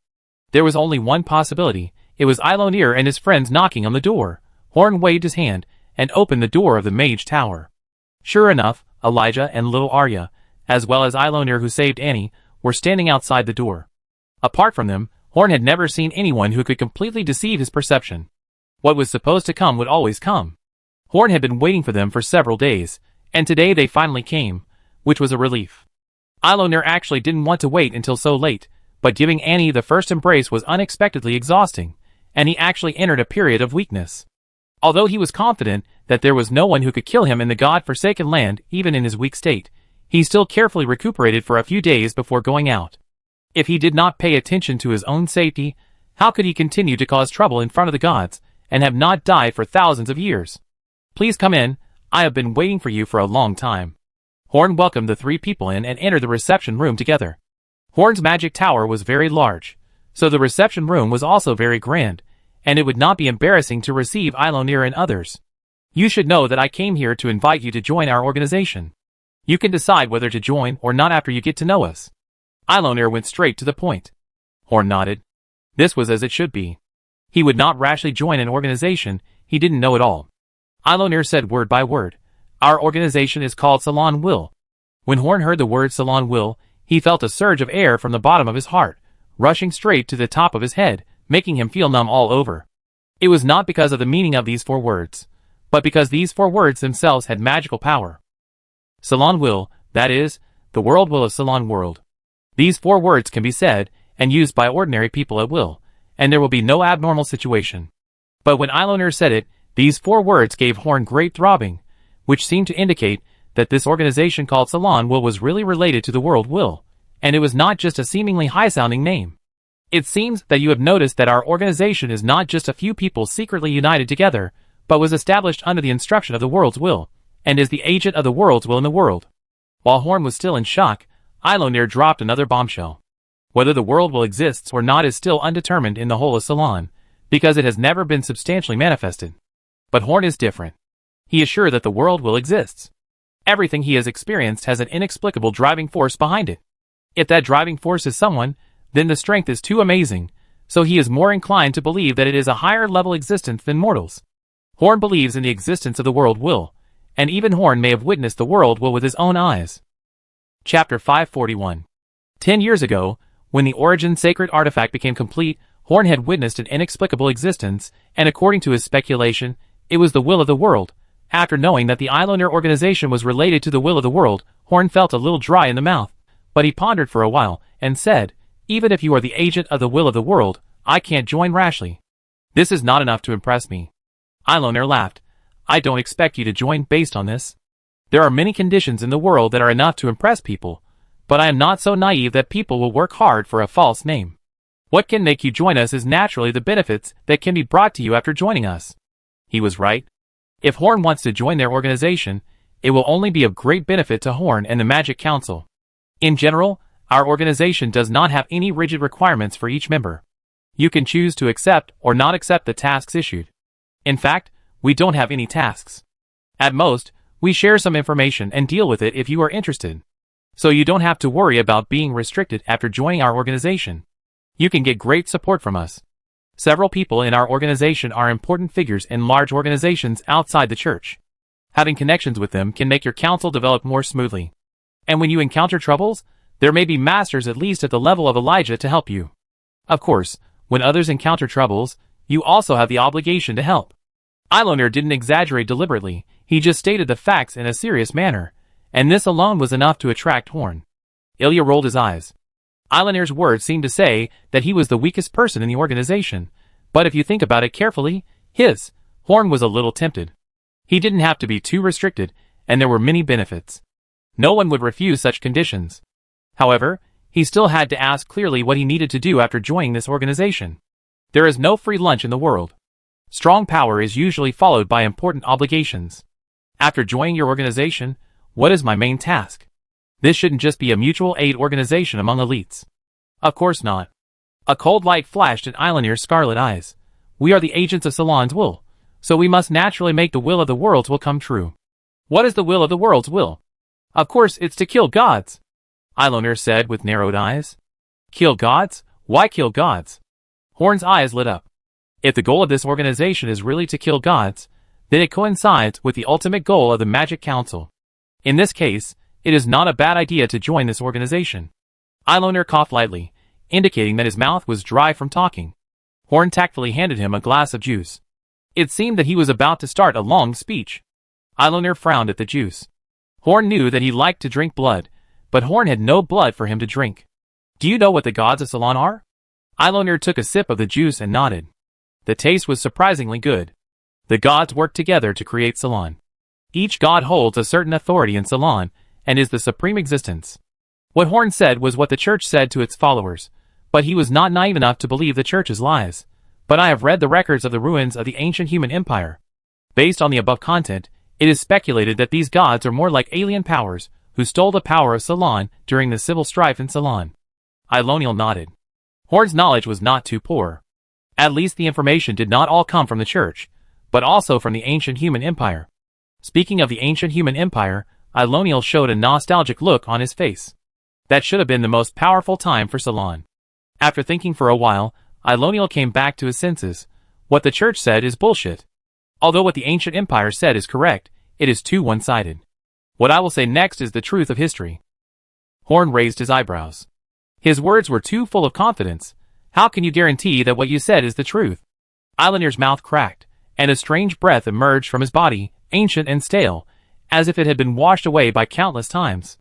Horn had only felt this breath from the black-haired young man who had read his memory. My confidence in what I said comes from my understanding of the will of the world and what I saw with my own eyes, because I was born before the gods came. Born before the gods came. Horn almost lost his seat, and he quickly looked at Ilya for confirmation. According to the records of the ancient human empire, the gods came at least 5,000 years ago. Is this guy in front of him more than 5,000 years old? Ilya nodded to Horn, indicating that what Eilonir said was indeed correct, which meant that Eilonir was indeed an antique that existed before the gods came. Vampires are indeed immortal, but a lifespan of more than 5,000 years is too outrageous. Even the Elf King is only more than 1,000 years old. What I'm telling you is the truth I've seen. It may be different from the facts, but it's more true than what's spread outside, Eilonir said, retracting his breath. This time Horn didn't rush to refute. No one has a say in history more than those who have walked out of history alive. More than 5,000 years ago, the demons of the Abyss invaded. Due to the special plane rules of the Abyss, Salon's world could not play a big role, and could only rely on Salon's internal power to resist the invasion. At that time, a foreign god named Holy Light expressed his willingness to help Salon. The world had no choice but to let the foreign god into Salon. With his help, Salon successfully repelled the Abyss. But the foreign god refused to leave, and wanted to make Salon his kingdom of God, driving away the tiger and the wolf, but the tiger became malicious towards people. Horn nodded, which was not much different from what was recorded in the mural. So in order to drive away the god, the world consumed a lot of world origin and directly created hundreds of legendary local gods. Then, under the suppression of the world will, the hundreds of local gods successfully drove the holy light out of Salon. Legendary level, local gods? Horn asked doubtfully. He had never heard of these two terms. Eilonir explained, when you break through the shackles of the 9th level, your life will enter another level, and that level is the legendary realm. Chapter 542.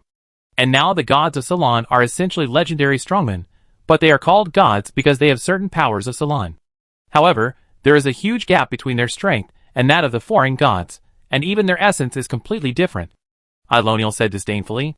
In his opinion, the gods of Salon are completely false gods. Hearing this, Horn felt that he had gained a lot. Eilonir's words opened his eyes. This was the first time he heard of a realm above the 9th level, and it was also the first time he had a clear understanding of his enemies, the gods. So if you have a strength above level 9, you can reach the realm of those gods? After Horn digested it, Eilonir continued, but the realm of the Holy Light God is completely different from all the gods of Salon. His strength and the realm he can reach are simply incomprehensible to the gods of Salon. He can even create legendary beings with his own power, so the world will pay a great price to expel him. And in the end, the god used some unknown means to cut off the connection between the created gods and the world will, and then began to resist the world will and wanted to replace the world will. Don't invade, then let the wolf in, and then be betrayed by your own creation. Horn curled his lips, and finally couldn't help but interrupt and said, is the world will stupid? Don't be disrespectful. Eilonir immediately scolded, but after a while he whispered, but at that time, Salon was a new main material plane and the world was indeed not mature, so it was taken advantage of. Well, it seems that the world was still a little kid at the time, so it was deceived. In fact, even with the wisdom of a child, Salon's world is already strong enough. Among all the worlds, Salon is the top world. Worlds weaker than Salon cannot produce independent thinking world at all. It is just an ignorant concept. In worlds as powerful as Salon, the world is either not visible or simply becomes the existence of the supreme god of the creator god in the plane. So the world of Salon is a rare existence in the entire world vortex. Of course, there are similar ones, and they are very famous. For example, the will of the Abyss. Afterwards, the legendary warriors of Salon fought against those false gods with the support of the world will, but they were eventually defeated and slaughtered.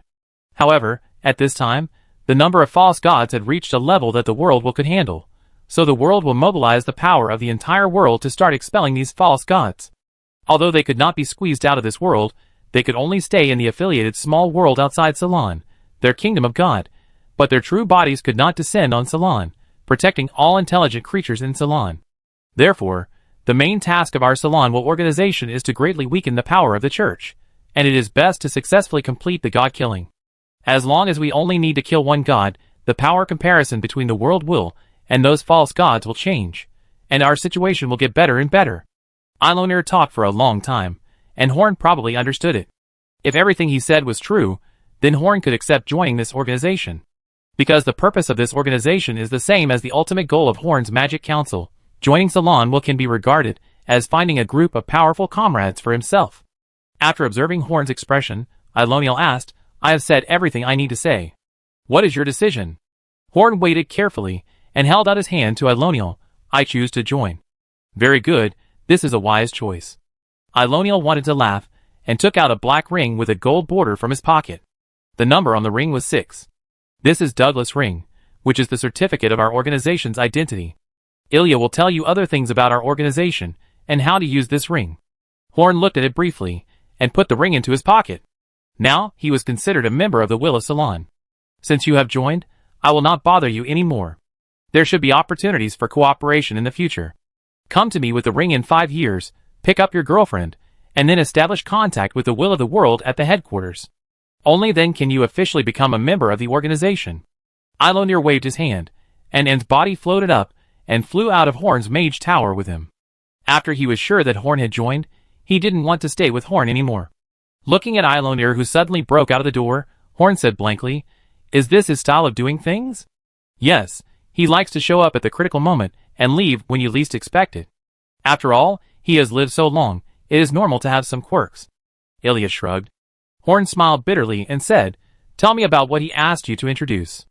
I can tell you, but we are hungry. Ilya said mischievously. Horn looked at little Arya, who was standing beside Ilya, with the same expression as him. The movements of these two people were perfectly synchronized. It was really fate that they could get together. In the evening, in Horn's wizard tower, a whole table of delicious food was set up. Ilya and Arya kept stuffing food into their mouths, while Horn sat on the other side and helplessly looked at the two guys in front of him who were eating like starving ghosts. There was still a lot Horn wanted to know about the organization of Salon Will. Eilonir seemed to have said a lot, but in fact there was nothing specific, so Horn had to find a breakthrough from Ilya. And it was the first time Horn saw such a hasty way to join the organization. He agreed and then gave a ring to become a member of the organization. This was really strange. New magicians have to take an oath to join the council. Don't just eat, tell me. Horn couldn't help but say, as he watched them eat for a long time. Your cook is great, Ilya said with a puffy mouth. Horn, The two of them ate more than a dozen servings of food. Now Arya is still eating, and Ilya is full. He held his stomach with one hand and picked his teeth while saying, It's been a long time since there have been new people. As a senior, I would like to congratulate you first. It's been a long time since there have been new people. I'd like to ask, how many people are there in our organization? Horn asked tentatively. Ilya counted on his fingers and said, I remember it's 9, including you. Horn, Chapter 543. Horn curled his lips, feeling like he was on a pirate ship. The organization of only 9 people was not as large as the number of wild witches he led at the beginning. What? Do you dislike the small number of people? Ilya smiled after seeing Horn's expression. A little? Horn nodded. Ilya smacked his lips and said, You are the weakest one in the organization, and you still dislike the small number of people in the organization. Except for you. Everyone who joins the organization is a big shot. You are also a big shot. Why don't I believe it? Horn said suspiciously. TSK, let's not talk about anything else. Just talk about the person next to me. Elijah pointed at little Arya. Alicia Bahamut, one of the 3 existing dragon gods of the dragon clan, the daughter of Bahamut, the fire dragon god. Daughter of the dragon god? Horn looked at little Arya stuffing food into her mouth and fell into deep thought. If you look at it from this perspective, maybe Elijah is really a big shot. If all 9 people have a background at least equal to Elijah, even if there are only 9 people, it is a strong enough organization, even powerful enough to be scary. Eilonir has lived for thousands of years, so what is his strength? Horn asked after a moment of silence. Of course he is still level 9. Ilya replied. Is it so difficult to break through from level 9 to legend? It takes thousands of years to complete the promotion. Horn thought Eilonir was already a legend before, but he didn't expect that he was also level 9. Talking about Eilonir, Ilya looked around and made sure that there was no one around before he said to Horn like a thief. The difficulty of breaking through is of course extremely difficult. Most level 9 masters will never be able to reach the line of promotion to legend in their lifetime, But Eilonir's failure to advance has nothing to do with his strength. What does that have to do with anything? Horn moved closer to Elijah, and now he felt like he was listening to some secret. According to gossip, since the advent of the gods, no Salon strongman has been able to advance to the legendary realm. Ilya whispered. No one has successfully advanced? Horn was stunned. If no one could advance, then what could he use to resist the gods? That's right, no one. Ilya stretched out a finger and waved it in front of Horn. One of the major conditions for advancing to the legendary level is to condense the source of legend, and the source of legend requires the help of the world's will to condense successfully. However, Salon's world will is suppressing those gods and cannot spare any power to help the 9th level strongman advance. Therefore, in the past few thousand years, no one has been able to successfully advance to the legendary level. What is the source of legend? Another new term. Horn heard more new things today than in the past year. It's hard to explain this thing. It's the same as the divine fire of the gods. In short, without the source of legend, you can't advance to legendary strength. Ilya scratched his head and explained that he was still a long way from the legendary level, so he hadn't learned about this thing yet, and didn't understand what it was. He continued, Eilonir's purpose of wanting to kill the gods is not that simple. Now the world will is suppressing the gods, so he can't successfully advance. As long as one god falls, he may immediately become a legendary strongman, so he is so active, and most of the other people in the organization also have their own goals. Horn nodded to show his understanding. Just as he thought at first, without tangible benefits, so many strong people would not want to destroy the most powerful force in the world for the sake of the world will that has no influence. So, what is the current strength of Eilonir, who is at the top of level 9? Can you explain it in detail? Ilya scratched his chin and said to Horn, You are still at level 6, right? The gap between you and a normal level 6 expert is as big as the gap between Eilonir and an ordinary level 9 expert. Is the gap so big? Horn's eyes widened. This is completely 2 levels, right? Is it still not considered a legend? Of course it is so big. Ilya said, as a matter of course, what do you think a legend is? Once you enter the legend, you are fundamentally different from other lives. Once you are promoted to legend, you and I, the so-called Salon Masters, are just mortals. Legend. Legend. Horn walked to the window and looked at the sky through the glass window. It was completely dark, and the stars were shining. If he wants to deal with those gods, he must advance to the legendary level, but to advance to the legendary level, he must complete the killing of gods, which seems to be trapped in a dead circle. No wonder Eilonir has not succeeded for thousands of years, but no matter how difficult it is, Horn will continue to move forward towards this goal. By the way, you must keep the ring that Eilonir gave you before. Looking at Horn in a daze at the window, Ilya suddenly said, What is this ring for? Horn took out the black stone ring and fumbled with it. He already had several pieces of jewelry on his hand. If he wanted to wear this ring without affecting his movements, he would have to take off the rings he was wearing. The other rings also had a significant bonus to his strength. Ilya laughed and said, I remember you asked me before how I managed to hide without any breath. Yes, I have always been curious. Your hiding ability has exceeded the normal range. Horn was shocked. This question that has troubled him for a long time, is Ilya finally going to reveal the answer to it? We can hide our breath because of this ring. There are 12 rings in this set. They are passed down for thousands of years by the Salon Will organization. They are related to the world will. The holder can perfectly hide his breath. It also has many other functions. Although it is not as good as your origin sacred artifact, it is also a very powerful item. Ilya said in front of Horn in a show-off manner. After hearing this, Horn decisively took off a ring with magic effect and put the black stone ring on his hand. You should have met the people of the Thieves Guild. Their hiding skills were created based on the ability of this ring, so you should know how powerful this ring is. Is the source of the Thieves Guild's stealth ability in this ring? Does this mean? Among the current 9 members is the founder of the Thieves. Horn said in shock. Yes and no. The founder died a long time ago. The one in the organization now is the president of the Thieves Guild. Ilya corrected. Horn was still digesting what Ilya said, and Ilya continued, There is still a lot you need to know about the Will of Salon. Let me tell you bit by bit. Chapter 544. Ilya left after playing in Spark City for 2 days. He explained everything Horn needed to know about the organization of Salon Will. Horn also had a preliminary understanding of this organization. Joining this organization did not seem to have any impact on his life. Except for going out after 5 years, there were no requirements for Horn. But it was better to be more relaxed. Horn did not want to run around for an organization he had just joined. After the war, Spark City got back on track earlier than other cities, and the entire Spark City returned to normal. The scholar competition and craftsman competition, which had been interrupted by the war, were also held smoothly, but because many places were still in a state of war, these two competitions did not achieve the expected results. However, Spark City also took this opportunity to absorb a lot of talents, so it was not a loss. Every few days, Horn would come to Anne's mage tower. He would stand at the door, neither close nor far away, just watching without any movement. Anne's disappearance did not bring any changes to the Magic Council. Except for Horn, no one else felt that something was missing, nor did they feel sad. Because everyone knew that Senator Anne was not dead, she just went to another place to recuperate, and it would take 5 years for her to come back. On the contrary, Horn looked a little strange now, and he became a little sentimental. Missing can beautify a person. When Anne was by his side, Horn had a heart of stone, but when Anne was leaving for 5 years, he always thought of her involuntarily.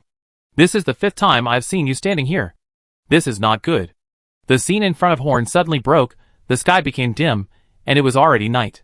The wizard tower in front of him turned into a shabby but clean and tidy courtyard, with weeds growing outside, empty streets, a crooked tree on the side of the road, and a skinny orange cat under the tree. Horn remembered this place very clearly, all the details matched, even the air had the unique smell of Leon City, where he first taught Annie magic, Enoch's home in Leon City. He looked up at the sky, where a blue crescent moon hung. Horn's ears moved slightly, and his figure disappeared into the air. There was a sound of footsteps behind him. A young man wrapped in a black robe, and with a green face looked around, and then sneaked into the yard. That familiar face, familiar clothes, Horn recognized it. This was himself 11 years ago. A strange light flashed in his eyes, and he followed himself 11 years ago into the yard, watching the young Horn prepare for a long time before knocking on the door. The wooden door creaked open, and Horn saw Anne, who was only 16 or 17 years old 11 years ago, and was still a young girl. He was slightly stunned. And at that time was really beautiful. Neither the young Horn nor the young Anne saw Horn, because Horn subconsciously used the invisibility spell and the black stone ring, although he knew that even if he did not hide, the two people would not be able to find him. After Horn 11 years ago entered the house, he did not waste time and started to teach and magic directly. The young man acted stern, but he was a little nervous. His hands were tightly clenched under his robe. He occasionally stole a few glances at Anne's face, and then looked away immediately. He was just a serious teacher, so he didn't see Anne's slightly rosy face. Horn watched for a long time, and couldn't tell what he felt until the young man finished teaching magic and left. The picture froze here. "Is this interesting?" Horn said. "You know whether it's interesting or not, otherwise you wouldn't watch it for so long." Enoch's voice came from behind Horn. The voice was still very immature. He was wearing black cloth, and he looked like he did 11 years ago. "You once told me that the moon is blue in the illusion without murderous intent, and scarlet in the illusion with murderous intent, so I know this is an illusion." Horn was silent for a while, and said, what he meant was that he had been watching for so long because he knew this was Enoch's illusion. Enoch sighed. At this time, Horn still refused to face his true self.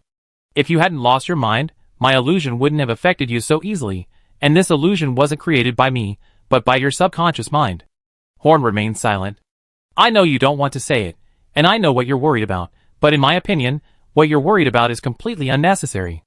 Enoch counseled Horn.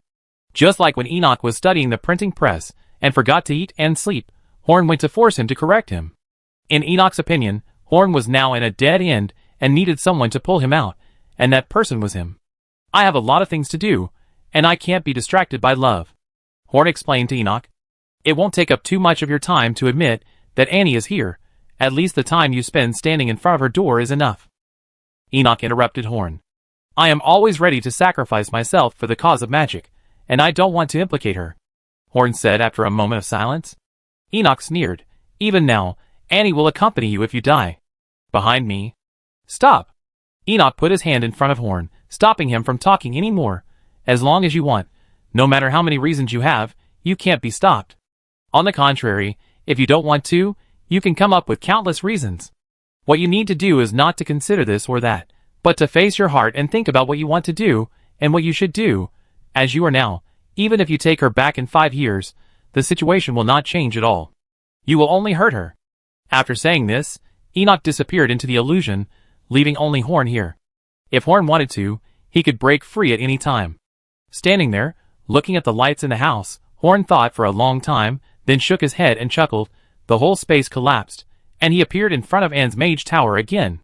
He did not notice that in the frozen illusion, the equally young Enoch was also lying outside the courtyard wall, looking at the lights inside. I'm afraid Enoch himself might not remember it clearly. Coming out of the illusion, Horn's mentality has changed, and his eyes are no longer so confused, as if he has seen through something. He took one last look at the mage tower, then turned and left. After that, except for passing by occasionally, he never came again. Chapter 545. In the following year, the Magic Council was developing rapidly. There were constant wars in the outside world, but it had no impact on the Council, because all the cities around the Council had surrendered to Roland under the leadership of the Council, so the war did not affect Spark City, which was the farthest city from the conflict. Although no one attacked Spark City, the Magic Council fought several wars between cities, but this time it was not a counterattack after being invaded, but the Magic Council took the initiative to attack. According to Niels's request, Osmer and other city lords, whose cities were occupied by Horn, could only avoid a tragic end in the future by conquering a city that refused to submit to Roland. So they only took a month to prepare for the expedition, but they were already a remnant of defeated troops.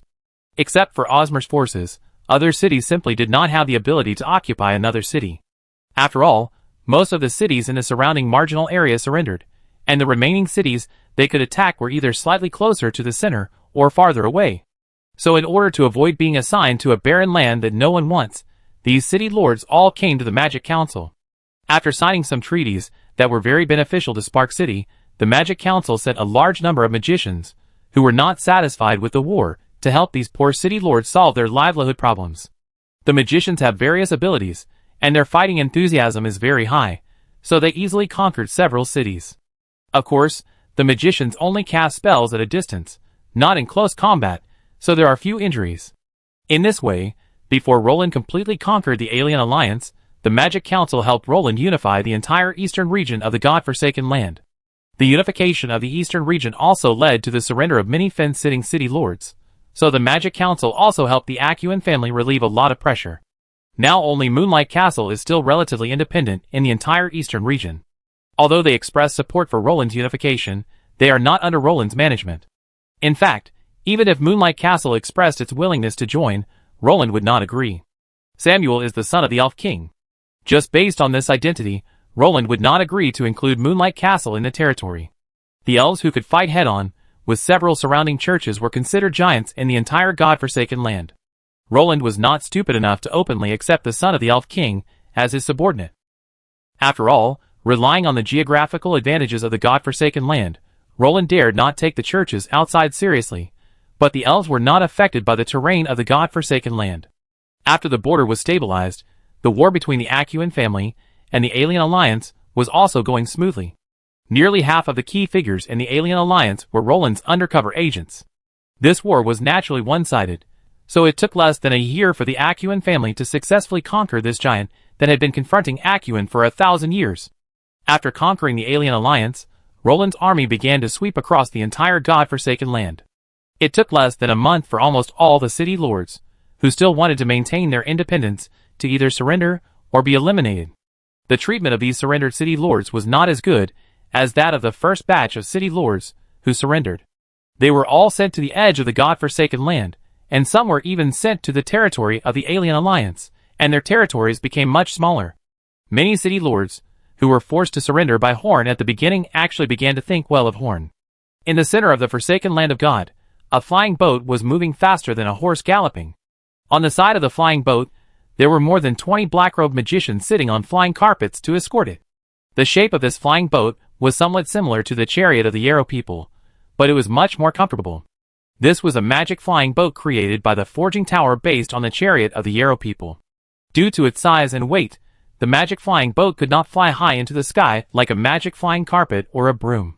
It could only fly at a low altitude, and its speed was just the same as that of a flying carpet, and it could not be compared with a magic broom at all. However, the magic flying boat has a good-looking shape, is comfortable to sit on, and can keep out the cold and heat. It has a certain degree of defense, which is more impressive than the other two flying props. It is deeply loved by magicians, especially Horn. So now the Forge Tower is vigorously transforming this flying boat, striving to make a flying prop with superior performance. At this moment, Horn is sitting in this flying boat, and a wild which is controlling the direction in it, while Horn just needs to do his own thing. This time Horn is going to Acuin City. Now the entire God-forsaken land has been unified. In a few days, Roland will ascend the throne and become king. As the leader of the largest force in the east of the Forsaken Land, Horn naturally had to come here to participate in the ceremony, and this time, he had to be canonized. In name, Horn would officially become the owner of Unta City and Bigma City. Speaking of taking over the cities, Xingho City had already taken over the two cities half a year ago. The residents of Unta City complained after Osma and others left, and Horn even sent a lot of people to maintain order to prevent them from wanting to rebel. The situation in Bigma City was completely different. After the people from Xingho City went there, the residents of Bigma City even lined the streets to welcome them, as if they were welcoming the royal army. Because the residents of Unta City had a high standard of living, and had a strong sense of identity with the Unta family, the people here would be sad for a while after they were driven away. The residents of Bigma City had been struggling to make ends meet before, and they were of course very happy to have a rich and generous lord. Because when Osmer and others left, they took away most of the key officials and elite troops in the city, their families, and the big chambers of commerce that were willing to go with them, so the two cities seemed a little chaotic at first. However, it is precisely because of this that after the initial chaos, the two cities have become much easier to manage. Without the original power groups interfering, the Magic Council can take over the two cities more easily. Today, half a year later, the two cities have stabilized and have selected governors according to the rules of Spark City. Spark City has also selected a new governor, and the original Spark City governor Garfield has now become the Grand Governor who dominates the three cities, with much greater power than before. Garfield, who has obtained a higher position, works more diligently. With his efforts, the residents of the two cities now have a higher sense of identity with Spark City and the Magic Council. Now everything is moving in a better direction. Chapter 546. It is foreseeable that the Forsaken Land will remain peaceful for a long time in the future, and the Magic Council can develop very stably. In fact, compared with the previous scattered state, Horn still prefers the unified Forsaken Land. Although he was the boss in his own territory, there were too many things to be vigilant and worry about. Now in a unified country, there is no need to consider too many things. As long as there is no conflict with Roland, they can develop with peace of mind. After all, the development strategy that Horn had set for the Parliament was not to fight and kill, but to accumulate strength continuously until the day when they surpassed the church. Horn was a little distracted in the flying boat. After he came to his senses, he finally saw the outline of Acuin City from the transparent glass window of the flying boat. Acuin City is in the center of the God-forsaken land, occupying the most fertile land in the God-forsaken land. The elites of the entire God-forsaken land are gathering in the center, so the city is also very majestic. The overall architecture is all in the style of the ancient human empire thousands of years ago. The buildings are tall and simple, with a unique historical charm. However, Horn was not surprised. Compared with the main city of the Church of the God of Wealth, Memen City, the Elf King's Court, and even the 1,000 Towers of Spark City, this city seemed a bit ordinary. After all, it takes more than just a strong force to create a different city. Speaking of which, he has been in the Forsaken Land for more than 10 years. Horn has only been to the small area around Spark City, and has not really been around. The Magic Council team stopped at the gate. There was a team of officials dressed in gorgeous clothes at the gate. They were sent by Roland to welcome Horn. Regardless of the strength of Horn and the Magic Council, with the help of the Council, Acuin conquered the entire east of the God-forsaken land more easily, and Horn killed the chief of the leopard tribe instantly. It was destined that Horn's Spark City would have a pivotal position in this new kingdom. So before the founding ceremony, Roland sent people to welcome Horn's team. After a simple inspection, the parliamentary team entered the city of Acuin. Along the way, they attracted a lot of attention. There was no way Horn and his team acted in a way that was too unique. Just like others drive cars, you drive a spaceship, Horn and his team naturally have the qualifications to attract attention. The city of Acuin was decorated with lights and colors. In a few days, Roland would ascend the throne. The people in the city were all excited because they would be citizens of the capital in a few days. This mentality made them proud, and Horn could understand it very well. It was actually very similar to the mentality of the residents of Spark City. For many ordinary residents, just living in a different place was enough to make them feel superior. After being welcomed into the embassy, Horn and his party had just settled down when he received a summons from Roland in the evening. Taking this opportunity, Horn also sent over the dark gold armor that Roland had commissioned to modify. Roland stroked the armor, showing that he couldn't let it go. The two had dinner together. Roland kept asking about Horn's well-being and became very intimate. He had a false smile on his face, trying to make Horn feel at home. However, his actions were a little awkward. A month ago, he was still an invincible warrior on the battlefield, but now, he was deliberately transforming himself into a king. "Your Majesty, I have something to say." After eating for a while, Horn suddenly said. Roland was stunned for a moment, and said to Horn, "Go ahead. I don't think you need to act like a king. If you feel uncomfortable, I will feel uncomfortable too. You are you. You are the king. You don't need to be like others." Horn stood up and bowed. Roland suddenly stopped moving. After a while, the stereotyped smile on his face disappeared, and he became much more relaxed. "Do you feel uncomfortable too?" But according to records, kings in ancient times were like this, and the old scholars in the family also asked me to do the same. Roland rubbed his face, and he felt his face was a little stiff because he had kept the same expression. The human kingdom has not had a king for thousands of years. You will be the first human king in thousands of years. You should be the king you are, not the king you should be. Horn finished speaking in one breath. Roland's appearance made him feel a little uncomfortable, so he wanted to correct him. Roland's expression relaxed a lot, and his temperament changed. Horn laughed, and then relaxed.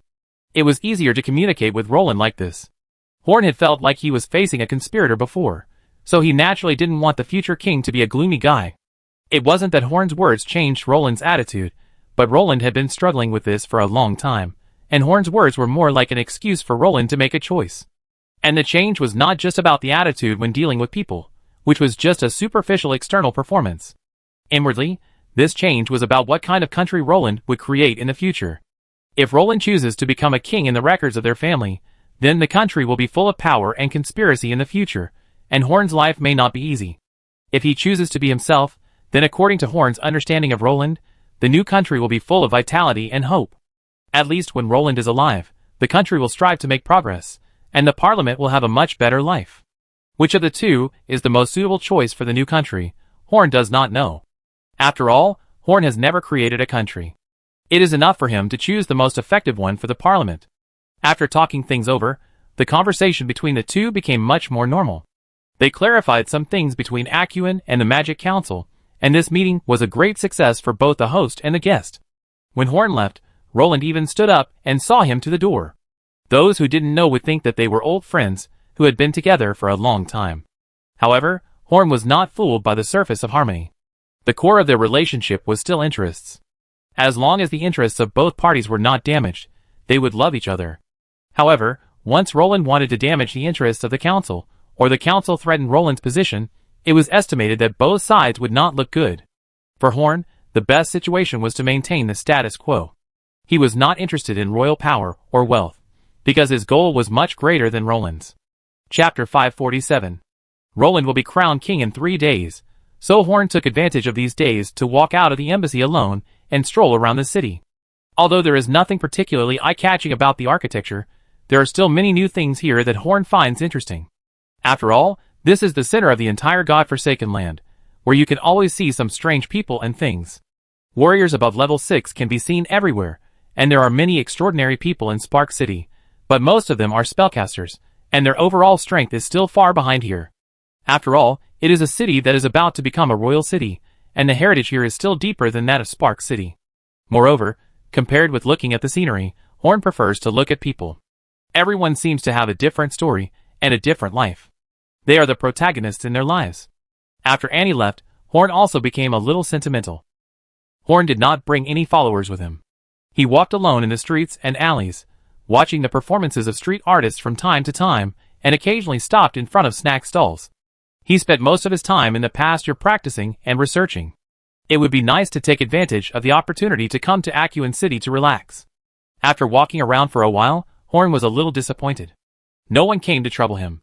The story of a big man walking on the street and being provoked by a small character who didn't know the real man didn't happen to Horn. Every city has its own dark side, but this dark side didn't dare to do anything to Horn. Who made Horn wear a mask and a luxurious robe when he went out, giving people a feeling that he was not easy to provoke. Anyone who was not blind would not easily provoke Horn. If Horn could use illusion, he could dress himself up a little sloppily, but the effect of Horn's illusion was really embarrassing. But Horn came out to relieve his boredom. It was nice to be in harmony. Although it was a little dull, it was rare to feel at ease. As he walked, Horn fully expanded his mental power, so that he could gain a lot of different information. Maybe he could find something that could relieve his boredom. Suddenly, Horn raised his eyebrows. He seemed to sense an old acquaintance. Following the familiar smell, Horn found a bar in a remote corner, the Valley Bar. From outside the door, it can be sensed that there are many people inside, so the business of this bar should be pretty good. Horn pushed open the door of the bar, and the cold winter wind poured into the bar, and many people inside shivered. The strange-looking Horn attracted the attention of most people in the bar, whether it was the guys who were wiping the table or the drunkards who were drinking. The black and red wizard robe had been stored in a box by Horn, and would be repaired after Annie came back. Now she was wearing a pure white wizard robe with blue and red runes and magic circles on the right half. The asymmetry did not make the wizard robe lose its color, but gave it a strange beauty. The mask on his face was also different from before. It was black overall with silvery white patches on it, and its shape kept changing with Horn's mood. This patch of color actually had no function, but it made Horn's image more profound and weird. The bar was quiet for a while, and then a clerk said weakly, "Sir, can you close the door?" Ahem, yes. Horn said awkwardly that the cold had no effect on him, so he forgot to close the door, and his aura was too strong, so those standing at the door did not dare to remind him to close the door. After Horn closed the door, a warm light flashed on his hand, and the whole bar instantly became warm like spring, which was a compensation for forgetting to close the door. Then he went straight to the corner of the bar, next to a man drinking alone. The man had beautiful blonde hair and a scarred face that was somewhat similar to Roland. He had a large gift bag on his side, and it was obvious that he had just arrived in this city. He was full of decadence, like a frustrated young man who had suffered a major blow. "It's been about 10 years since we last met," Horn said in a familiar way. "Almost 10 years. When we last met, I was confident that I could beat you. Now I feel that you are unfathomable." The young man looked up and said with a little surprise. He was Randall, and his iconic white armor was all in the big package. 11 years ago, you and I were both level 4 extraordinary people. Now I am a 6-ring magician, and you are a level 7 warrior. From this point of view, you are more powerful," Horn said modestly. "Don't say these polite words. You and I both know that strength cannot be simply judged by level," Randall said self-deprecatingly. Horn frowned. He found that Randall's current state was a little wrong, a little too decadent. If the origin ring was not used, Horn and Randall's current strength should be on par. According to the original Randall's character, he should not be so self-deprecating. He must have suffered a blow to become what he is now. "It's fate that we meet here. Do you mind telling me about it?" As his strength increased, Horn was no longer blindly wary of Randall. After all, there was no conflict between them, and they still had a relationship. Randall drank another bottle of wine, without using his fighting spirit to resist the alcohol, and even deliberately accelerated the process of getting drunk. After his eyes blurred, he looked at Horn for a long time before continuing. "I thought I didn't care." "Don't care about what?" Horn asked doubtfully. "I don't care about the coronation ceremony in a few days. I don't care about the Acuin family, and I don't care about everything that happened in the God-forsaken land," Randall said as he drank wine. Horn looked at Randall for a while, thought for a while, and after matching various characteristics, he suddenly exclaimed, "You are also from the Acuin family." The other guests were attracted by Horn's exclamation. Horn waved his hand, and a barrier separated him from Randall's table. "Why, don't I look like him?" Randall said drunkenly. Horn had not connected him with Acuin before because Randall wore a white helmet most of the time. Now that he had confirmed that the two were related, Horn saw that Randall and Roland looked like they were made from the same mold. Randall was desperate. He couldn't find anyone to talk to except Horn, so he just went crazy this time under the influence of alcohol. "My name is Randall Acuin, the former first heir of the Acuin family, and the older brother of His Majesty Roland in a few days." Chapter 548. Afterwards, Randall, under the influence of alcohol, talked a lot with Horn, pouring out all the negative emotions he had accumulated for many days. He and Roland were brothers. He was born a year earlier, and was trained by the legitimate heir until he was 10 years old. Until he was 10 years old, he and Roland went to the family secret place together, where a golden long sword, the origin holy weapon, the sword of the king, was enshrined. Every newborn in the Acuin family would try to pull out the sword at about the same age, but no one had been able to pull out the sword for hundreds or thousands of years. But this time was different. Roland and Randall both pulled out the king's sword. The Acuin family cheered first. They knew that the time for Acuin to rise had come, and those who could be recognized by the king's sword were definitely talented and had the potential to become the king. However, after the cheers, the Acuin family suddenly became dark and terrifying. Because according to the tradition of the Acuin family, the king's sword can only have one owner. So Randall had to fight with his younger brother Roland.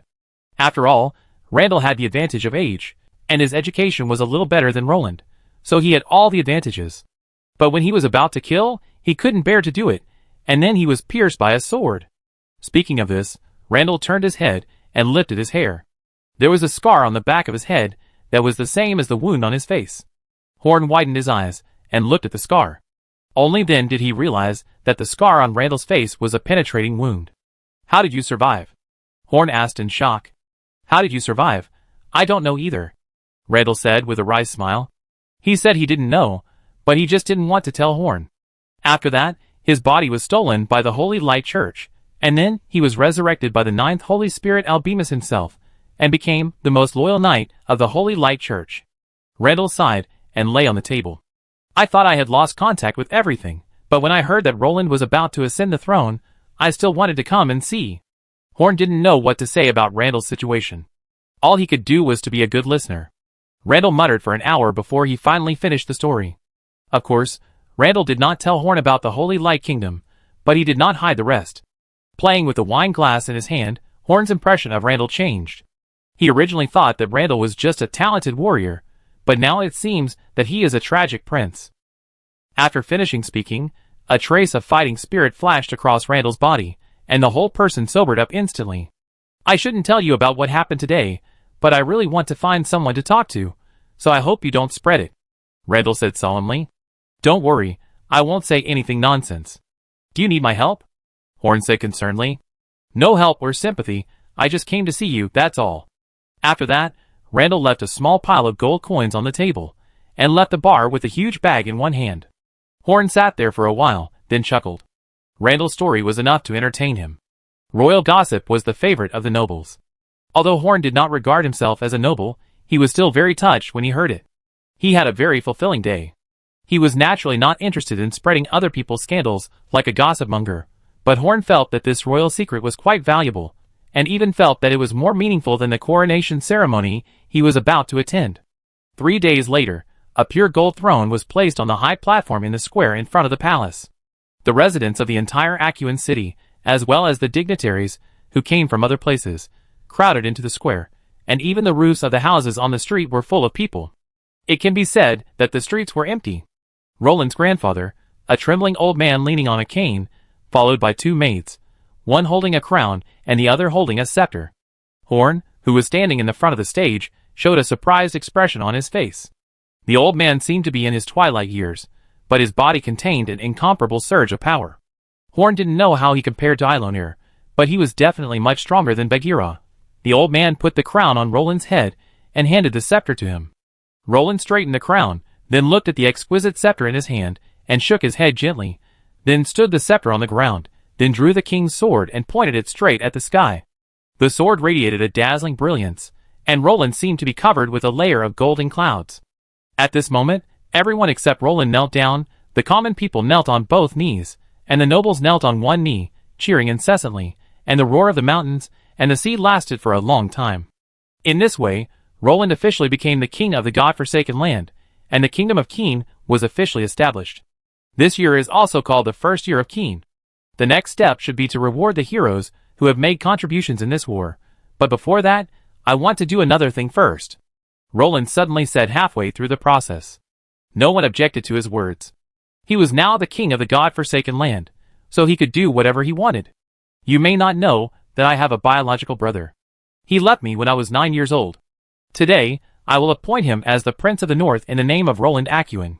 The 5 northernmost cities of the Keen Kingdom are his fiefdoms.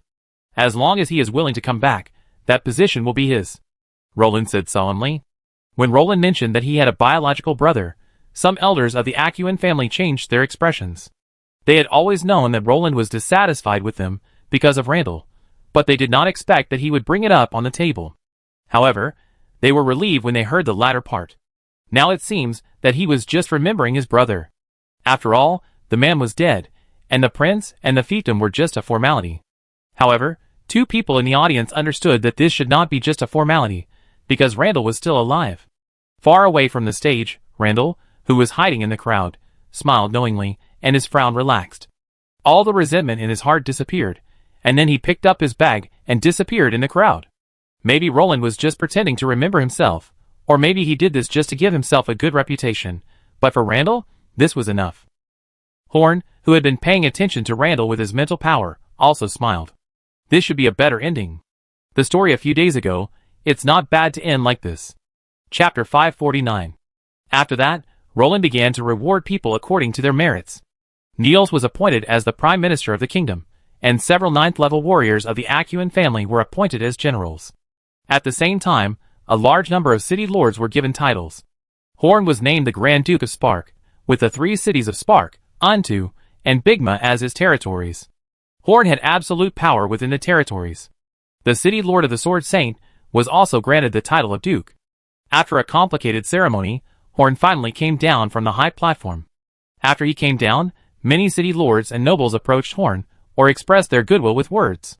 In short, in Horn's eyes, their flattery was a bit disgusting. To them, Horn is now a hot commodity, and everyone wants to get on good terms with him to gain some benefits. The ceremony lasted a whole day, and Horn stood from morning to afternoon, and his initial novelty turned into boredom. In the end, he simply stood there, his brain running at high speed, and began to analyze several magic models. This ceremony was long and complicated, and civilians might enjoy watching it, but for him it was a pure waste of time. After the ceremony, a grand banquet was held in the newly built palace. The palace is very large, and the Acuin people of all generations have repaired and expanded it, but only Roland actually lived in the palace. Therefore, as the only one in thousands of years, Roland has a strong influence in the Acuin family. During the banquet, many people Horn didn't know came to get close to him. At first, Horn could still be patient and pretend to be nice to them, but later he lost interest. As a powerful magician, Horn can keenly perceive the emotions of others when they speak. Although he can't fully perceive the other person's thoughts like Yin, he can still perceive whether the other person's purpose of talking is pure or not. He was naturally capable of chatting and laughing with these people, and building good relationships with them, but Horn felt it was unnecessary. His status had made him no longer have to be patient and pretend to have a good conversation with some annoying guys. He still preferred the way of communicating with magicians, which was simple and direct, without so many twists and turns. This banquet was simply torture for Horn. This atmosphere did not belong to him. Maybe it belonged to Horn, the Duke of Spark City, but not to Horn, the Speaker of the Magic Council. He was like an outsider who was out of tune with this scene. So on the second day of the banquet, he went to the palace to ask for his resignation from Roland. Roland tried his best to keep him for a few more days, but Horn still insisted on going back early, claiming that he had important matters to deal with in Spark City. Roland also saw his discomfort, so he let him go. The journey from Acuin City was very fast. Horn did not stay anywhere. He had just been out for a few days, and he already missed everything about the Magic Council. Perhaps it was because of the ceremony and the banquet, but now Horn fully understood the beauty of the Magic Council. When he was about to enter the territory, Horn stopped because he saw a scene he had not seen when he set out. This place is outside Unto City, not within Horn's territory. There are densely packed tents in a wasteland. Tents are not rare, but they are orc-style tents, and the scale is too large, with at least more than 100,000 people. In these tents, there are many extraordinary people's auras, but generally they are not very strong, and even if they come together, they will not pose a threat to the Magic Council. Now that the Alien Alliance has been destroyed, many aliens have been displaced, so it is not surprising that there is an alien here, so Horn did not investigate further. As long as they are not in his territory, these aliens will be left to fend for themselves. After returning to the Parliament, Horn said hello to Yin and returned to his mage. He felt a little relieved in his heart. He was indeed a home-loving man. He was not as comfortable outside as in his home. But when he just arrived at the door, he found that there was an unexpected person waiting for him. Meredith was sitting at the door holding Edward, her ears drooping, looking listless. Seeing Meredith, Horn was in a trance for a moment. When he was young and naive, he had a slight crush on this girl, but that was just the simplest feeling that she was pretty, without any other feelings. After more than 10 years, he no longer had the initial feeling for Meredith. Some feelings become stronger and longer with time, but it is clear that Horn's feelings for Meredith were not of this kind. "Why are you here? I remember that your cat people are far away from here." It must be very difficult to come here. Horn asked doubtfully. Meow, I came here to seek refuge with you, meow. Meredith's ears stood up when she saw Horn, and she said to Horn excitedly, Seek refuge? Horn's mind was a little confused. Meredith explained, Yes, meow, the Alliance is gone, and our home over there has been destroyed, so we can only come here to seek refuge with you, meow. Horn rubbed his forehead. It seemed that those tents outside his territory belonged to the cat people. He had originally wanted to find someone to investigate after he came back, but now it seemed unnecessary. You just moved your whole tribe here. Are you sure I will take you in? Horn pretended to be stern. So our tribe leader wants to negotiate with you and asked me to deliver the invitation, Meredith said a little stiffly. Horn sighed secretly. With the improvement of his status, the little cat who dared to show his teeth to him became estranged. Not only her, but many people have different attitudes towards Horn. Just like Sammy, the warrior leader of Gino, who was initially hostile to Horn and only patrolled the city to deal with things that were not good for the city. But now, he has already accepted the position of Chief Sheriff of Spark City, and is doing his job very conscientiously. The relationship between him and Horn has become a pure relationship between superiors and subordinates, no longer tit-for-tat like before. Then tell your clan leader to come to me tomorrow morning. Have you decided to take us in? Meredith said in surprise. We see what happens when the time comes. After that, Horn waved and walked into the mage tower. Meredith fiddled with Edward's face, made various expressions, and then skipped back to find his chief. After resting in his own mage tower for a night, the chief of the Catman tribe came to visit Horn early the next morning. Horn met him in his own mage tower. The chief of the Catman tribe was an old catman with white hair and beard, and he was trembling with a cane. After seeing Horn, he bowed deeply with the help of Meredith. Seeing his appearance, Horn even worried that he would die suddenly during the bowing, so he quickly asked him to sit down. I heard from Meredith that your entire tribe migrated here and wanted to find a place to rest and recuperate within my territory, right? Horn asked softly. Yes, after the war, the place where the Alien Alliance was established is no longer suitable for us to live. Originally, with the constraints of the Alliance, weak races like our cat people could survive. Now there is chaos there, and we can't protect ourselves. We can only come to you to seek a place of refuge, the old catman said respectfully. Horn leaned forward slightly, looked into the old catman's eyes, and said, I can take you in, but I want to know what you can bring me. Chapter 550. Even though he has some friendship with Meredith, Horn still needs to make some things clear. This is not a small tribe of a few thousand people, but the entire cat people group of hundreds of thousands, or even more than 200,000 people. The Magic Council does lack labor, but what it needs is labor that can bring benefits to Spark City, not a group of uncles who are self-governing in his territory. The Pig People tribe, that was once taken in by a certain Boulder City lord, is an example. We cat people can grow and collect some herbs, and we can also make some woven things. The old patriarch said with a little bit of uncertainty that the cat people did not have any special skills. Horn scratched his chin. For the Alien Alliance, these abilities of the cat people seemed useless, but for Horn, anyone with a decent IQ could find a use for them. It seemed that these cat people were still useful. Seeing Horn thinking silently, the old patriarch sweated in his hands. They had migrated here from a long distance, so he must not send them back. Lord Edward is the sacred beast of our cat people. We will try to bring some gifts to Lord Edward in the future, the old patriarch said tentatively. Horn recovered. The old man was saying in disguise that Edward was their sacred beast. Since he was a sacred beast, he should protect their people. He turned his eyes to Edward, who was biting his wings on the table, and felt a little headache. Horn originally thought that it was cool to make him the sacred beast of the cat people. Now it seems that not only did he not get any benefits, but he also got a big burden. However, after thinking for a while, Horn decided to accept these cat people. Now that Xingho City is in a state of sparse population, it is a good thing to have a group of cat people. Anyway, just give them a piece of Suba land. I have decided to accept your group and give you enough land to recuperate, but I have a few conditions. Horn said. You say. First, I have some work here. When the time comes, we will choose the work suitable for your cat people and give it to you. I need you to complete them. You can choose what you like to do, but you can't not do it. The old patriarch wanted to ask, but was stopped by Horn. Don't worry, these jobs are paid enough to improve your lives, and the workload will not be too large for you to complete. Then Horn stretched out a second finger. Second, I allow you to build a town within my territory, but this town must abide by the rules of my Spark City. The taxes in the first few years can be exempted, but the taxes in the future cannot be reduced. The instructions issued by Spark City are equally effective for you. You have no privileges within the scope of my Spark City. You can keep some customs, but I do not allow your town to exclude other people from entering, only the cat people. To put it simply, I ask you to be residents of Spark City, not a self-governing cat tribe. Without waiting for the old patriarch to speak. Third, since I ask you to be residents of my Spark City, I will naturally treat you as normal residents. Your safety will be the responsibility of Spark City, and you will also enjoy the rights of ordinary residents, such as elections and military service, as well as some municipal facilities and welfare benefits.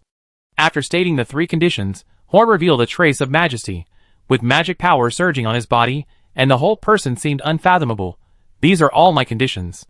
If you agree, I will allow you to live within the scope of Spark City. If you do not agree to my conditions, the lizard men have opened up a relatively safe area near the Tidal Mist Swamp, and you can live there, but I guess you will not be able to adapt to it. I think about it. The old patriarch was a little hesitant to make a decision. Horn's conditions were simple and very tempting, but agreeing to Horn's conditions meant that they had to give up their traditions and live like humans. It doesn't matter. The conditions I gave are all valid for a long time. After sending these cat people away, Horn sat in a chair and turned around. The conditions he gave the cat people were generous, but he didn't know if they could accept it if he asked them to give up their original way of life. Horn made such a condition because the blood of several subhuman races such as the cat people are very similar to humans, and there is even no reproductive isolation between the two. In addition, they are actually similar to humans in various talents.